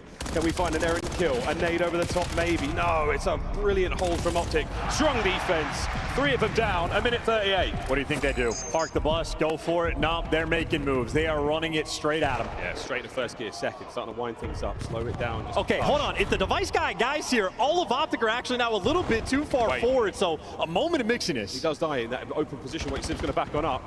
You can get a kill here, that helps. Shotzzy, oh, he goes high. Shotzzy gets the second man. Merkley's got to find the kill here. Envoy down and out. A tactical retreat. Makes his way to goal. Mason Ramsey. Detonation number 4 goes in. Kid is a phenom. 24 kills to his name, and Optic now the score is just simply too much. Paris have lost the thread, and they are losing their lives. 48 seconds for Optic. They can do anything they want. Hanging on, Optic have somehow pulled it out. 40 seconds to play. General Mates, it's starting to get numerically impossible. They don't have the time. Sid might get the kills here, but it's going to be Hoop on the back line. You have done it. And the first major of the year, we're going to map 7. Shotzzy fighting in. What an effort it has been from the General Mates to get this far, but Optic, overload, clutches, back-to-back maps. Unbelievable stuff. Yeah, how about that? Keep the guns ready for this 7. That is exactly where we're going. That's where we're going now. 7. 7. That's right. We're getting 7. The distance here in Dallas. The crowd on their feet. A shot of redemption here for Optic. The General Mates' dream is far from over, but my goodness, we're going to 7.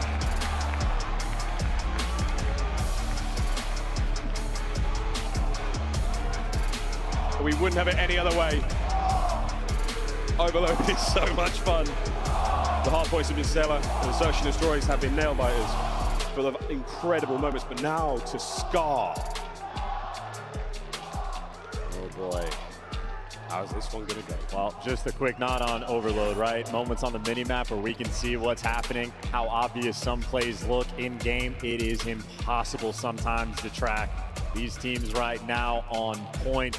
Wonderful stuff there from Optic. Everybody there to contribute. That is near double-digit assists for all 4 players down the line. Shotzzy had fewer assists because he was too busy getting those non-traded. Mercury's responsible for 3 of those captures, and everybody getting those objective kills.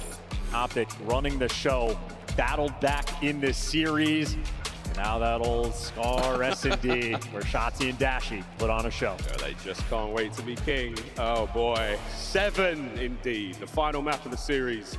To the desk quickly to get us ready for it.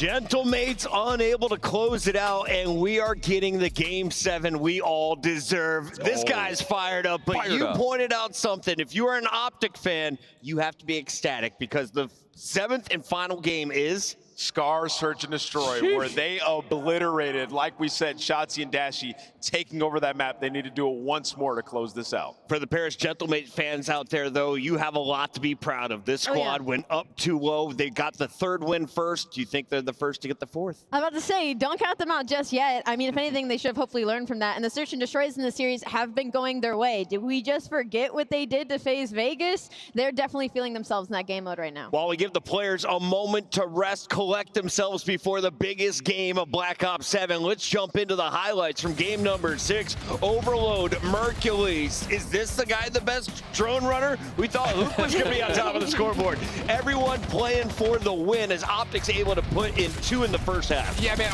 both ARs are really, really smart about how much space they need to try to assist their subs to get versus when can I actually grab the objective and actually put a push together. They're so quick at making that decision, where on the other side, we've seen Paris in this map a couple of times really struggle of knowing, do we actually have the space to go, grab, and try to score? They get a little bit lost in that indecision where Optic is just go, go, go. Yeah, I 100% agree with you. And, you know, that even goes into their defensive stances for Optic. Like, they even play aggressive defensively, right? Like, you're seeing the scoring opportunities for Gentlemates just dealing with Mercules in a close-up cut with an AR. Like, it's so hard to deal with. And by the time you're able to actually kill him, Shotzi's behind you making a massive play. And this kind of went how we talked about in the game break. Like, the overloads have been strong for Optic. They win both of those. What's throwing me for a loop a little bit is how much better Gentlemates have gotten in Search and Destroy from that last series. Like, something happened with them versus FaZe where they're on another level in SD right now. I think this was a great map out of Optic. I mean, I would never want to play them on Exposure again just simply because they were prioritizing bottom dirt control, and that's just something Gentlemates didn't do essentially the entirety of that overload. There was always Shotzzy, there was always Dashy there. They always had somebody because it's such a power position to be able to look back into mid. I'm shocked that Gentlemates didn't send anybody to try to push that out.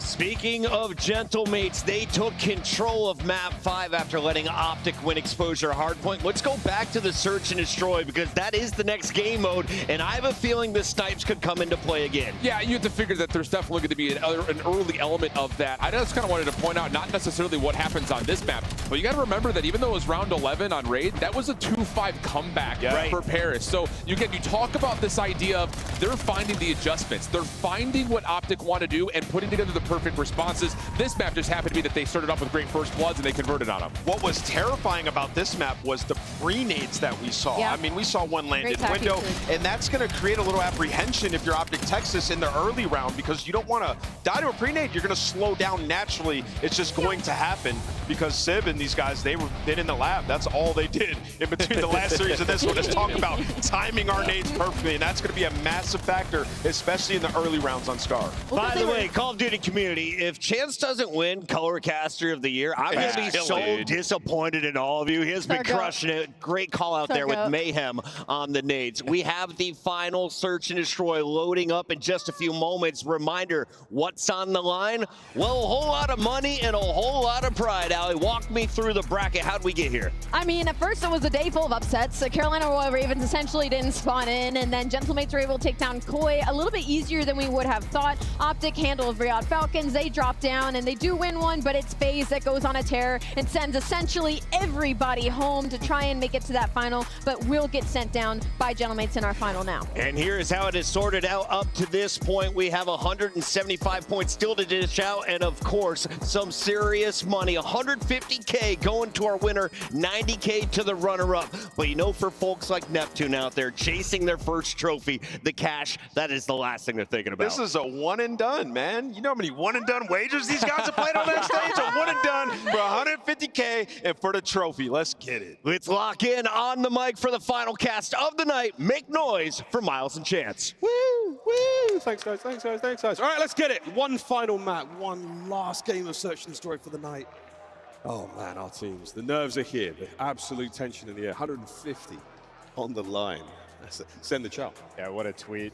What a Run tweet. it up. Run it up. Who Send wants the to chow. play? These two guys right here, man. They are going to be getting after it. It is the old square up on Scar. Optic 6 Odom. I do not know what you say to your team after a map like Lost. You just throw the game, play it out the window. Do you do new stuff? Do you stick to Old Faithful?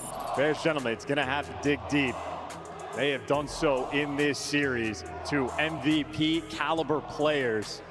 Might just be the guys that get the title for whoever wins. This really is a brilliant battle between two outstanding players.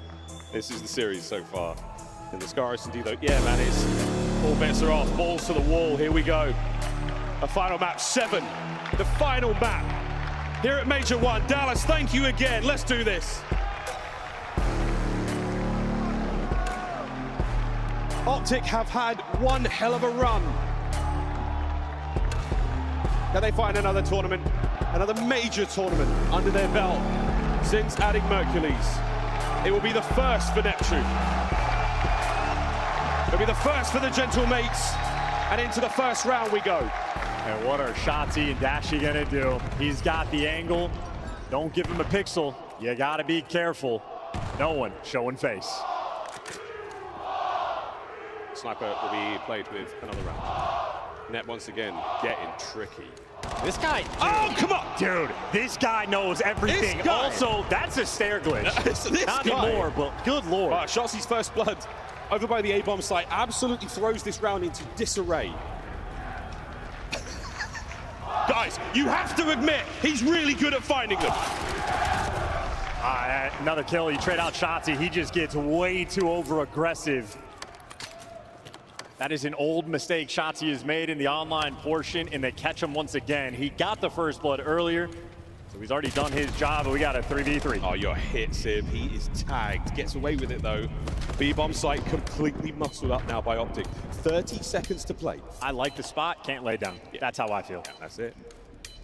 We're watching the B-bomb site. They've given up for a second. Oh, no! It's a bit of an early mistake here in the final moments of the round, and it's now a big win from Optic.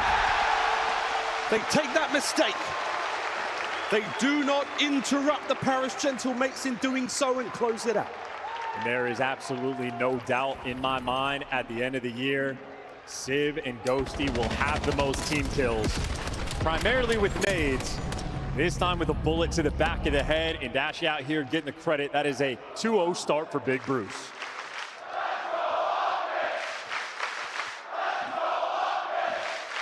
Friendly fire isn't.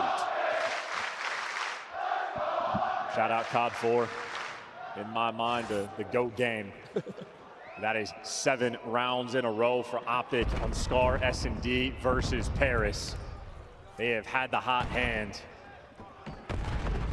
Mook with the bomb. You can see what he's doing over towards blue. If he's watching the pinch, that means you're buying time for either Shotzzy or Dashy to get that first blood.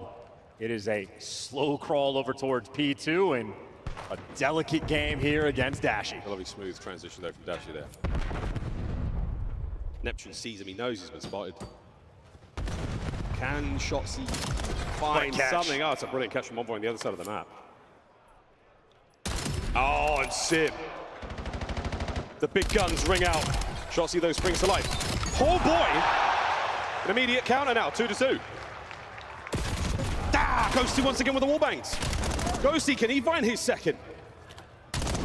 Look, what a nade over the top, unable to get the kill, still a 2v1. He's got to go get that bomb as well. If you can cross out, try to make something happen, terrible timing for him. He is completely surrounded. Time not on his side. But the COD gods might have just fallen asleep on the job. No, Envoy! Cuts him down in the middle of the open field. 1-1. Every time you need someone on this team to step up and make the play, Envoy has your back. World champion, one of the smartest minds in Call of Duty, finds that pick on Hook in the depths of spawn and effectively secures you the round. What a player Envoy is. Sib's nice shot here on Bruce. That was a... You look, he hit him right where he hit him. Keep in mind though, Sib will in fact scam. Shotzzy gets that first kill and you go Charles for the next one, gets traded out. Gotta be careful at this level. This is grand finals time. G-Mates on attack. Oh, Nate's hit Envoy. Takes a heap of shrapnel there. Oh, Oh, we're running the flank, by the way. Shotzzy Merc again, this duo in search and destroy, flying at you and applying the pressure. And yeah, we're getting squirrely. They do get back down, but that is 25 seconds to the round gone. And you still have the bomb and spawn. Fluid motion though of Optic, though. They're going to now make their way back over towards A, and now it'll be all 4 of them in a position to start contesting these fights. Less than a minute. As the smoke dissipates, still no first blood. In a round like this, the devil's in the details. The first blood goes a long way. Optic are squaring for the chow if Envoy peeks out. He might be playing for the martyrdom here.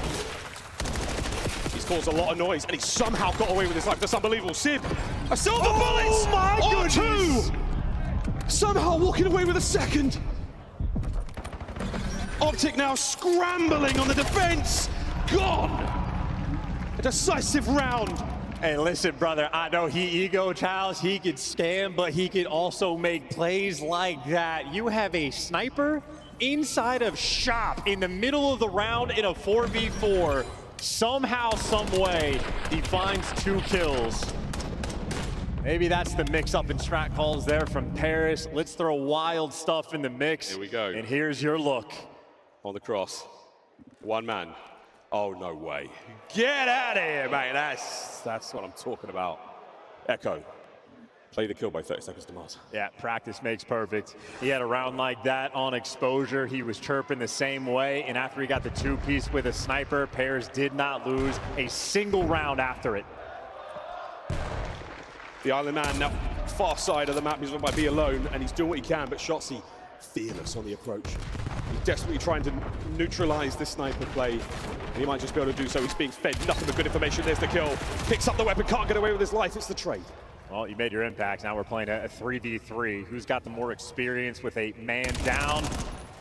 Merc, no kill. Great intel. Yeah. We're swinging this over towards A, or maybe not. Hook posted by the plane heady. He's in no man's land right now with the bomb. No one's challenging though. No one's trying to get his. Envoy, a nice corner in the Dravik 45. And bomb down is a horrific situation for Optic to have to deal with. You have to sprint into power positions, and there are no open lanes. Boy, right back to that corner. Merc doesn't hit a bullet. Power position had though, and Dashy does recover. We could, maybe go to away. Well, I love it for Dashy. This is the type of aggressive play call you're looking for. Problem is, they have no idea where these players are. They're worried about just some cheeky corner, and Dashy is running circles around. You got a 2v2, but you just do not have time. He's trying to dance it. 2! Last man, Ghosty. 8 seconds to go. And he'll be good for it. The coverage now is essential. Ghosty, can he stop it? He can't! The instincts were there, the intuition good. But Big Brucey gets himself 2. Dashy is a man that has his 10,000 hours in search and destroy in multiple games. One of the best in the world in this game type. I do not care what game he is playing. If it's search and destroy, Dashy is one of the best. 2-2 here in game 7. This was Dashy's timing on the second kill. I mean, this is unreal. Envoy does everything right. Dashy's Jaeger 45, one of the meanest. Especially if the guy's not looking at him, you know what I'm saying? What a get back. And of course, Sib, Shotzzy was able to get that kill when he had the sniper out, so more cautious now. Good tags, but no dice. Oh, Envoy shows up over the shoulder of Neptune, and he managed to pick up the first blood, and now on the other side, you're going to see quick transition to the inside of the shop. The race is on. Mercury's brought down. Sib, what a win. Yeah, Merc struggling right now in this game 7. And look at this spot. Yeah, Dashy goes on the pinch. Neptune here to meet him, and he gets out with his life. Dashy for a 1v4, but this is an impossible situation. Ooh, great win. Doesn't matter. Picks the wrong side of the house to run to. Lead change, gentle mates. And just that ability to stay alive over towards shop. Neptune doing that little dance. Merc has a very brief window to peek his head out from P1 before the trades roll through. Couldn't execute that kill in time, and of course the first blood's that much more important. 2 different players there to wall bang Shotzzy. Pairs have made the adjustments on the map. 3-2 lead.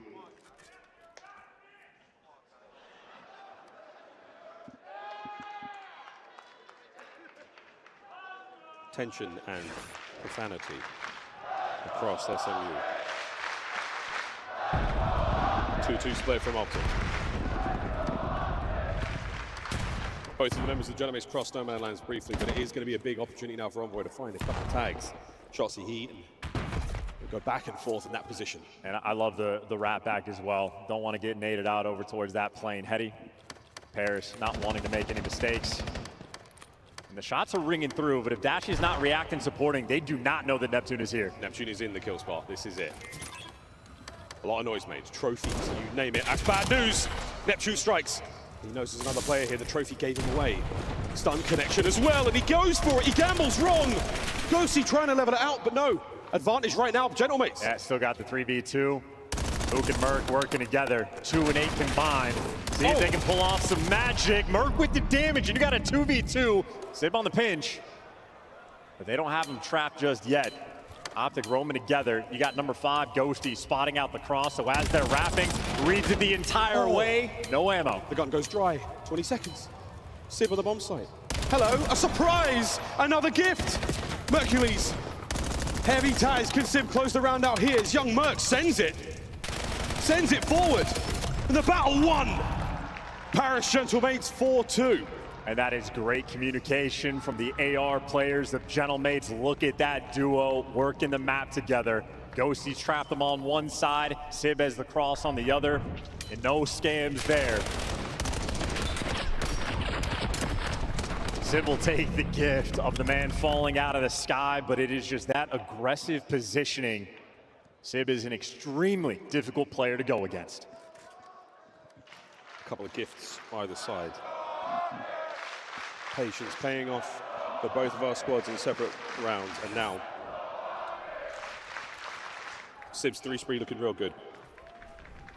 Wait out the opening nades, which don't arrive. A single stun is all it's thrown.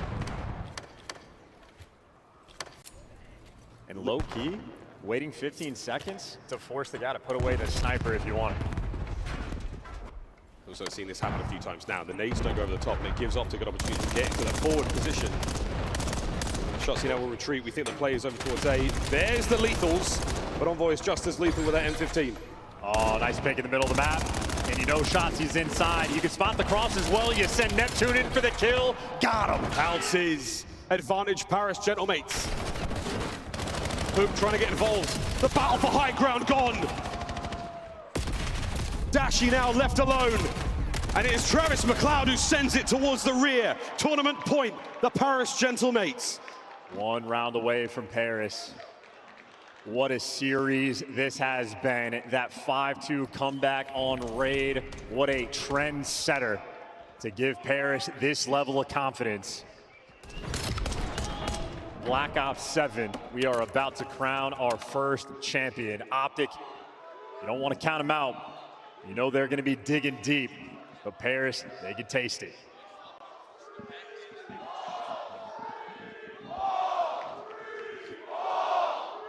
The Moody Coliseum still believes. They still believe in something. They still believe Optic can pull this out, and so they should. This is not over yet. The Gentlemates are going to try to steal it from them. The Gentlemates will now try to drive it forward. Shotzzy's first. No rebuttal from Envoy. Yeah, you had all of Optic here virtually ready for that moment, and now you got Dashy getting active. Dashy's inside of the spawn. You are never going to read this positioning. Ghosty's already crossed. Down and out. The second man gone. Fortune favors the bold. Envoy 1v4. And that is the round. 5-3.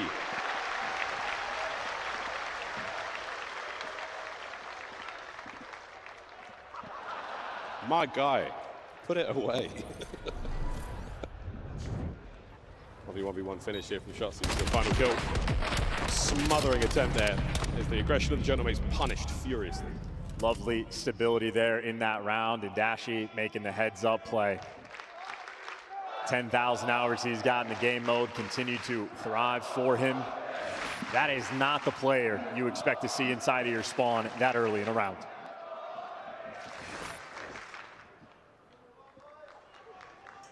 Makes an attack. No snipes here from Sid. We're going to back up. And another aggressive look at the 2-2 split. Mercules and Shotzzy, Dashy and Hook, tandem together. Mates barely leave their spawn. Well. And Sib caught out. I'm not sure what happened there. Sib's gone. Yeah, Merc is built different. Great nade, a two-man hit. As Dashy has been eviscerated 3v3. If we're wrapping this out, Hook is going to be able to spot it. Yeah, Hook just got eyes on 2 players. They're switching things up, and they're grouping together. They might try to isolate this player. Envoy being sneaky, he could win them the tournament here. In the most Envoy way possible. Yeah, he put himself right in the middle of it all. Gunfights start to erupt. Neptune with a bomb recovery, and again, not a clue. They have to know he's underneath. They have to know. Mercules on the run, and this is it, 2v1. Smoke out by the bomb, Mercules here. Another miracle. Just maybe. The battle is on! And I can scarcely believe my eyes.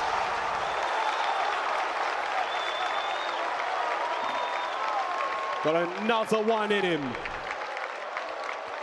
What a 2v1 that was.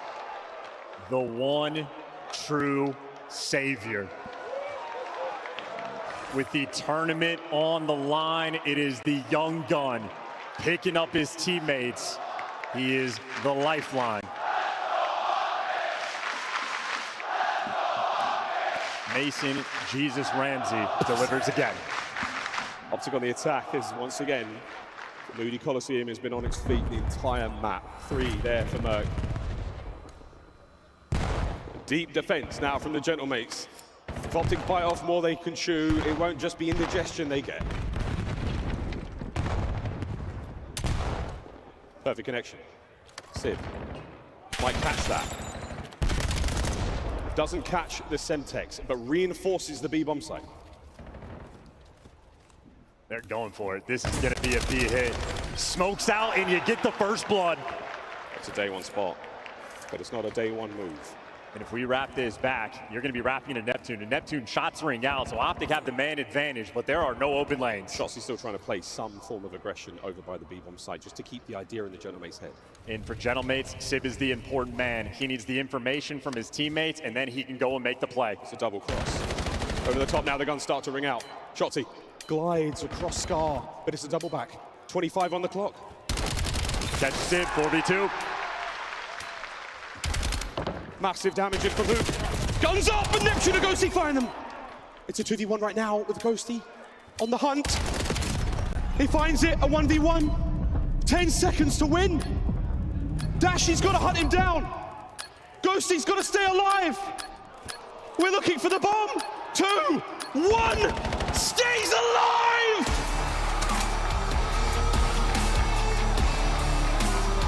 More than lives up to the name of the Phantom. He disappears into thin air. Dashy could have swore he was behind him, but no. A cloud of smoke, and soon, a baptism of confetti for the Paris Gentlemates here in Dallas. The first tournament win for Neptune. The first for the organization. Elation here in the Moody Coliseum. Revenge from the winners finals. They got 6-0'd on Scar S&D, and they battled back like that. How sweet that must feel for Neptune. So many attempts, and the first time he gets to lift the trophy. Well deserved. A monstrous run for this team. They have been putting in the work from day 1. They earn it, they deserve it, and they have silenced this crowd. They've done it. The Paris Gentlemates, your Major 1 champions.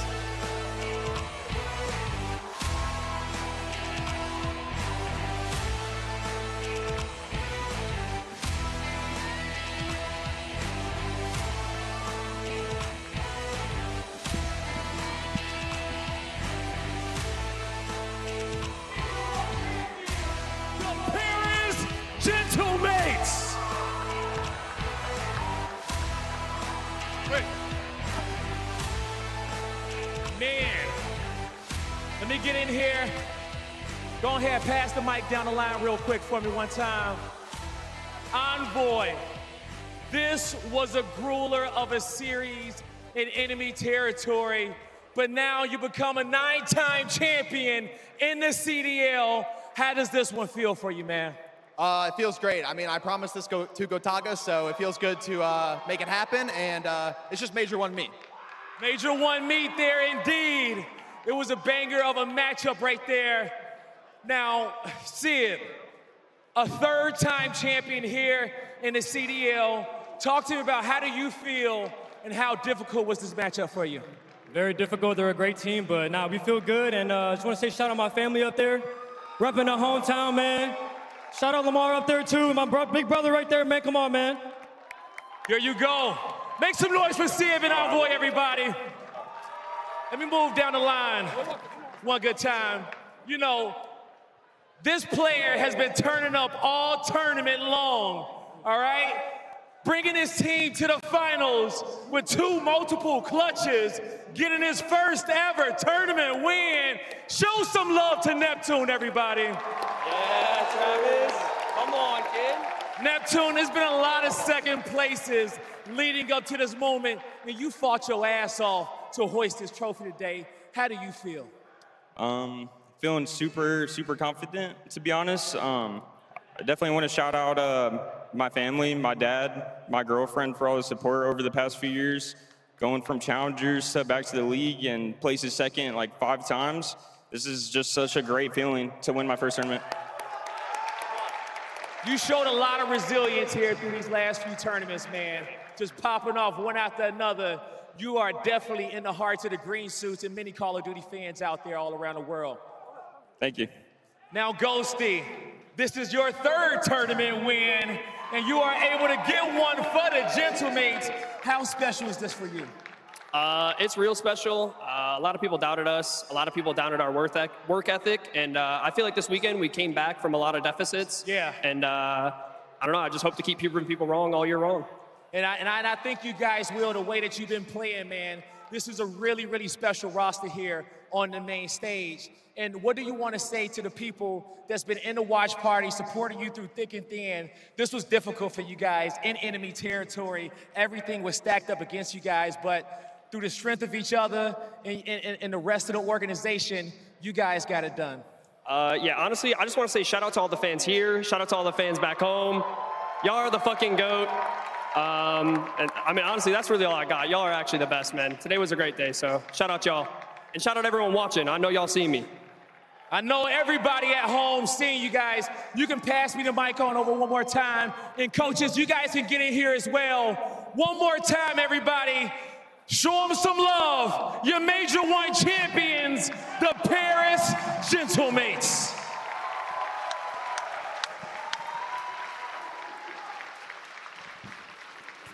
Gotaga, Broken, take the stage with your team if you want. Congratulations for your franchise's first championship. Paris gets a dub, and I'll be honest, the Moody Coliseum emptied faster than a Jets arena has. This was insane. Hearts were broken, shattered here, and it wasn't just the fans. You can see the disappointment on players like Shotzi's face at the end. I mean, these 2 teams squared up so evenly in the preseason tournaments. We get to that longer online phase, and it throws all these questions in the air. What's actually going to happen at this major? And I'd say kind of poetically so, we go back to the beginning, we get our roots down for Major 1, and we get this really solid back and forth between these 2 teams. Insane. Did you guys collect more merch during that final? I don't know what you're talking about. Dripped I have no idea what you're talking about right now. I have no idea. I don't know what you're...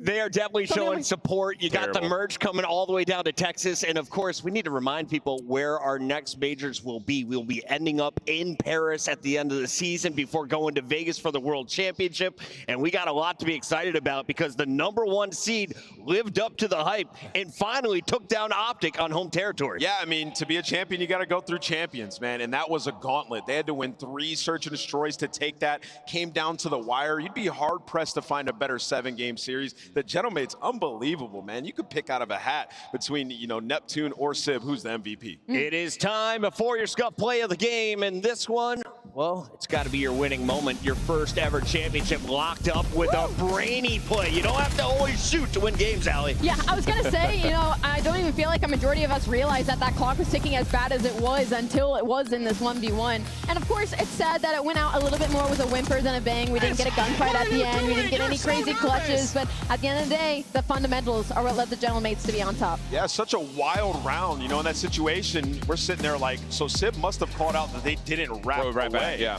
And so they commit through, and the rest of the players on the Gentlemates just wait for the aggression and the push through, waiting for their moment or their opportunity. They find two, time ticks down, and Gentlemates are your Major 1 champions. Just an insanely talented roster that put it together, figured out their search and destroy mid-tournament. The YouTubers putting some serious cash behind these salaries, and they are getting the success they were looking for. This is just the start to the Black Ops 7 season, and I feel like we haven't even seen their ceiling, but that may have been some of the cleanest search I've seen in Call of Duty. Absolutely, and the way that they did it too, because search wasn't looking great. And again, it's almost like, oh, the Abizi, the Simp 1v4 is what kind of sent it for Atlanta FaZe back in the day. It feels like that Neptune 1v3 did the same thing. It's what got them all to wake up and realize their abilities as players and to trust in their calls, because they were playing scared for a hot minute there. And honestly, I'm really happy to see Neptune not placing that silver was again. one of 2 back-to-back plays that earned him my MVP, and in fact, he is your Major 1 MVP. Make some noise for Travis. He has been grinding. He doesn't leave the stage at halftime. He stays locked, and when he does, you feel the impact. I love that it just completely counteracts all the narrative. We were talking before the series. You were saying, like, what is it about Neptune? Is he over adrenaline after coming off a series like that? And he has gotten now the experience of coming off of an emotional win and just being like, what's next? Let's go. Job's not finished. You know? And now we get to finally kind of close it out with not only an MVP performance, not only a couple of highlight moments, but of course, pinnacling what this team is going to be possibly for the rest of the year. Such a great combination. The new additions here. You saw what you could get out of Envoy and Ghosty. Now you bring in the firepower of Sib, the danger that Neptune brings to a game. Paris Gentlemates, the best team in the game. That was my favorite thing about the last map too, was that everybody was pulling their weight on the side of Paris Gentlemates. Nobody was slacking, everybody was having their moment. I think that was the true pinnacle of what this team can be capable of. But man, Neptune just across the board, the numbers are insane. 9-2 Slayer rating, 3 S&D clutches, and the most insane clutches on the weekend, might I add. Those 3 is unbelievable. Is an ace counted as a clutch? It's not, right? I mean, it was a clutch and an ace, Chris. I'll be honest. We're talking about it. One of the greatest, clutches I've ever seen because of the moment, what it meant for the team, their tournament life on the line, and how he's been late in tournaments. In finals, we've seen him, not rise to the occasion. He has gotten rid of that entire narrative. The kid is a monster. So happy for Neptune. Deserves that. I know it's super late over in France. I'll let you guys pop your bottles over this bracket graphic. Let's take a look at this one more time. How did Gentlemates get from the start to the end? Well, they had to battle through Toronto. That was a 3-1 beatdown. Then they sent Scrap and the LA Thieves packing to the losers bracket. That set up a winner's bracket final against Optic, where a quick 3-0 made a matchup happen against FaZe, arguably the greatest series and the best comeback. A 5-2 Game 5 search and destroy gave them their shot in the grand finals. I'd arguably say they had probably one of the hardest roads too. I mean, they had to go against Toronto, they had to go against LA Thieves, they had to go against FaZe, and 2 grueling matches versus Optic. That makes this more impressive, and they get to take home 150,000 for that gameplay. Dude, Gataga's got to be like the Kurt Signetti of the CDL, bro. He comes in with the losing his franchise, and now all of a sudden you got a dub. Let's go. And remember, these are some players that were, left out of some of the other super team talks, man, vindicating everything. We're going to take a week off, and then we will be back in action from our Columbus studio. You can catch all the online qualifiers as we get into stage 2 with Boston Breach taking on our runners-up in Optic, Texas. And, of course, we'll get our first look at Gentlemates after the short break. Between then, we got Rank coming out. I know I'm fired up for that. And what are you going to remember, though, from this weekend? I just got to say, man, Call of Duty is a special community, really. Yeah. I mean, from the timeline to the crowd, everybody watching at home, thank you guys so much. Make this thing work. It was awesome in this venue. Allie? Ah, man, just, you know, you never know what to expect on the first couple of days, but at the end of the day, it'll all right in the end the way it's supposed to be and settle. See you guys next show. Shift, who is your best player on the weekend? Oh, it's Neptune, man. I mean, those clutches are going to go down as highlight reel moments. All-time moments. He might be the best player in the game. I feel that right now. I really do. But this has been so much fun, man. I mean, it's just such a blessing, and what a way to kick off this season. I'm so thrilled. Envoy and Ghosty got 2 trophies last year. I'm fired up for Sib. He gets his first trophy since MW3 back with the Subliners. Yeah. And, of course, Neptune, after failing 5 times, finally raises the first one in Paris Gentlemates history. Congratulations to Paris. Thank you all for tuning in, and we'll catch you for the Major 2 qualifiers on Feb 13th.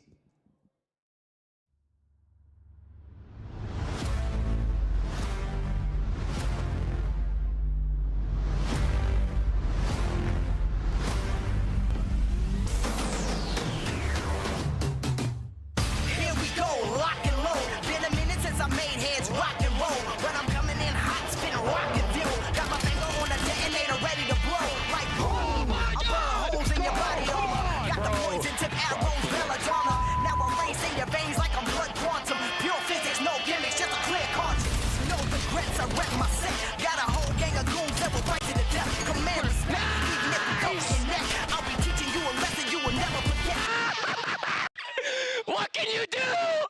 What can you do? You can't do anything! It's a jungle out here, and all my gorillas, they running around here. Appetite for destruction, and they hungry around here. Eating your food, light the fuse. Now we start the countdown to the mayhem. I'm so flipping playground, you don't wanna play this with me. I'ma slay y'all swiftly, bring the chaos with me like a caveman. Then I hit you with my bare hands. Ask me what you gonna do. What you gonna do? Yeah, I comes a Tell me what you gonna do. What you wanna do? You wanna run with the best, better buckle up. Is that your pride on the floor? Better pick it up. Knuckle up, buckle up. Are you tough enough? Better prove it. You wanna ride with the best, better buckle up. Is that your pride on the floor? Better pick it up. Buckle up, knuckle up. Are you tough enough? Prove it.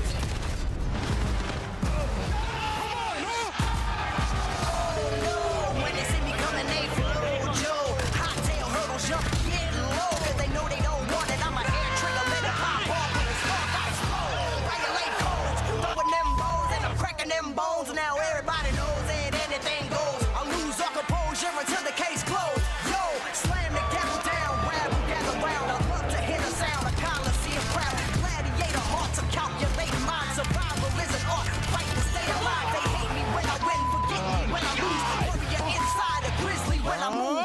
The universe is my battlefield, and I'm a champion for the people with mass appeal. Yo, you wanna ride with the best, better buckle up.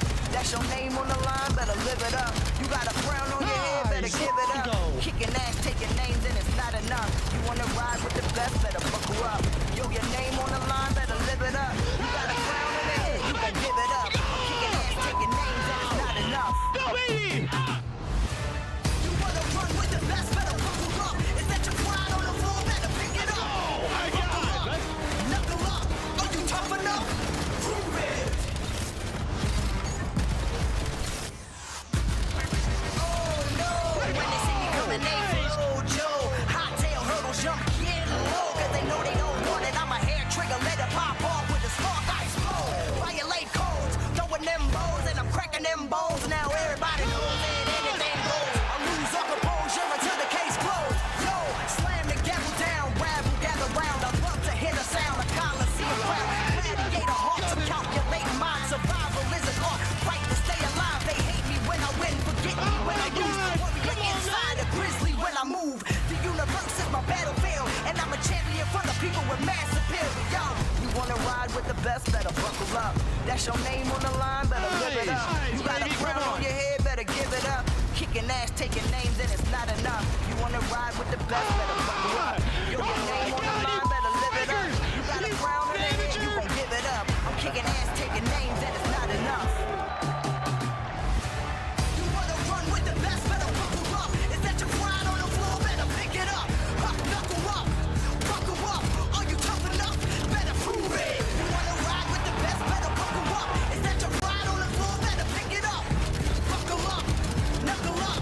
Are you tough enough? Prove it. My God.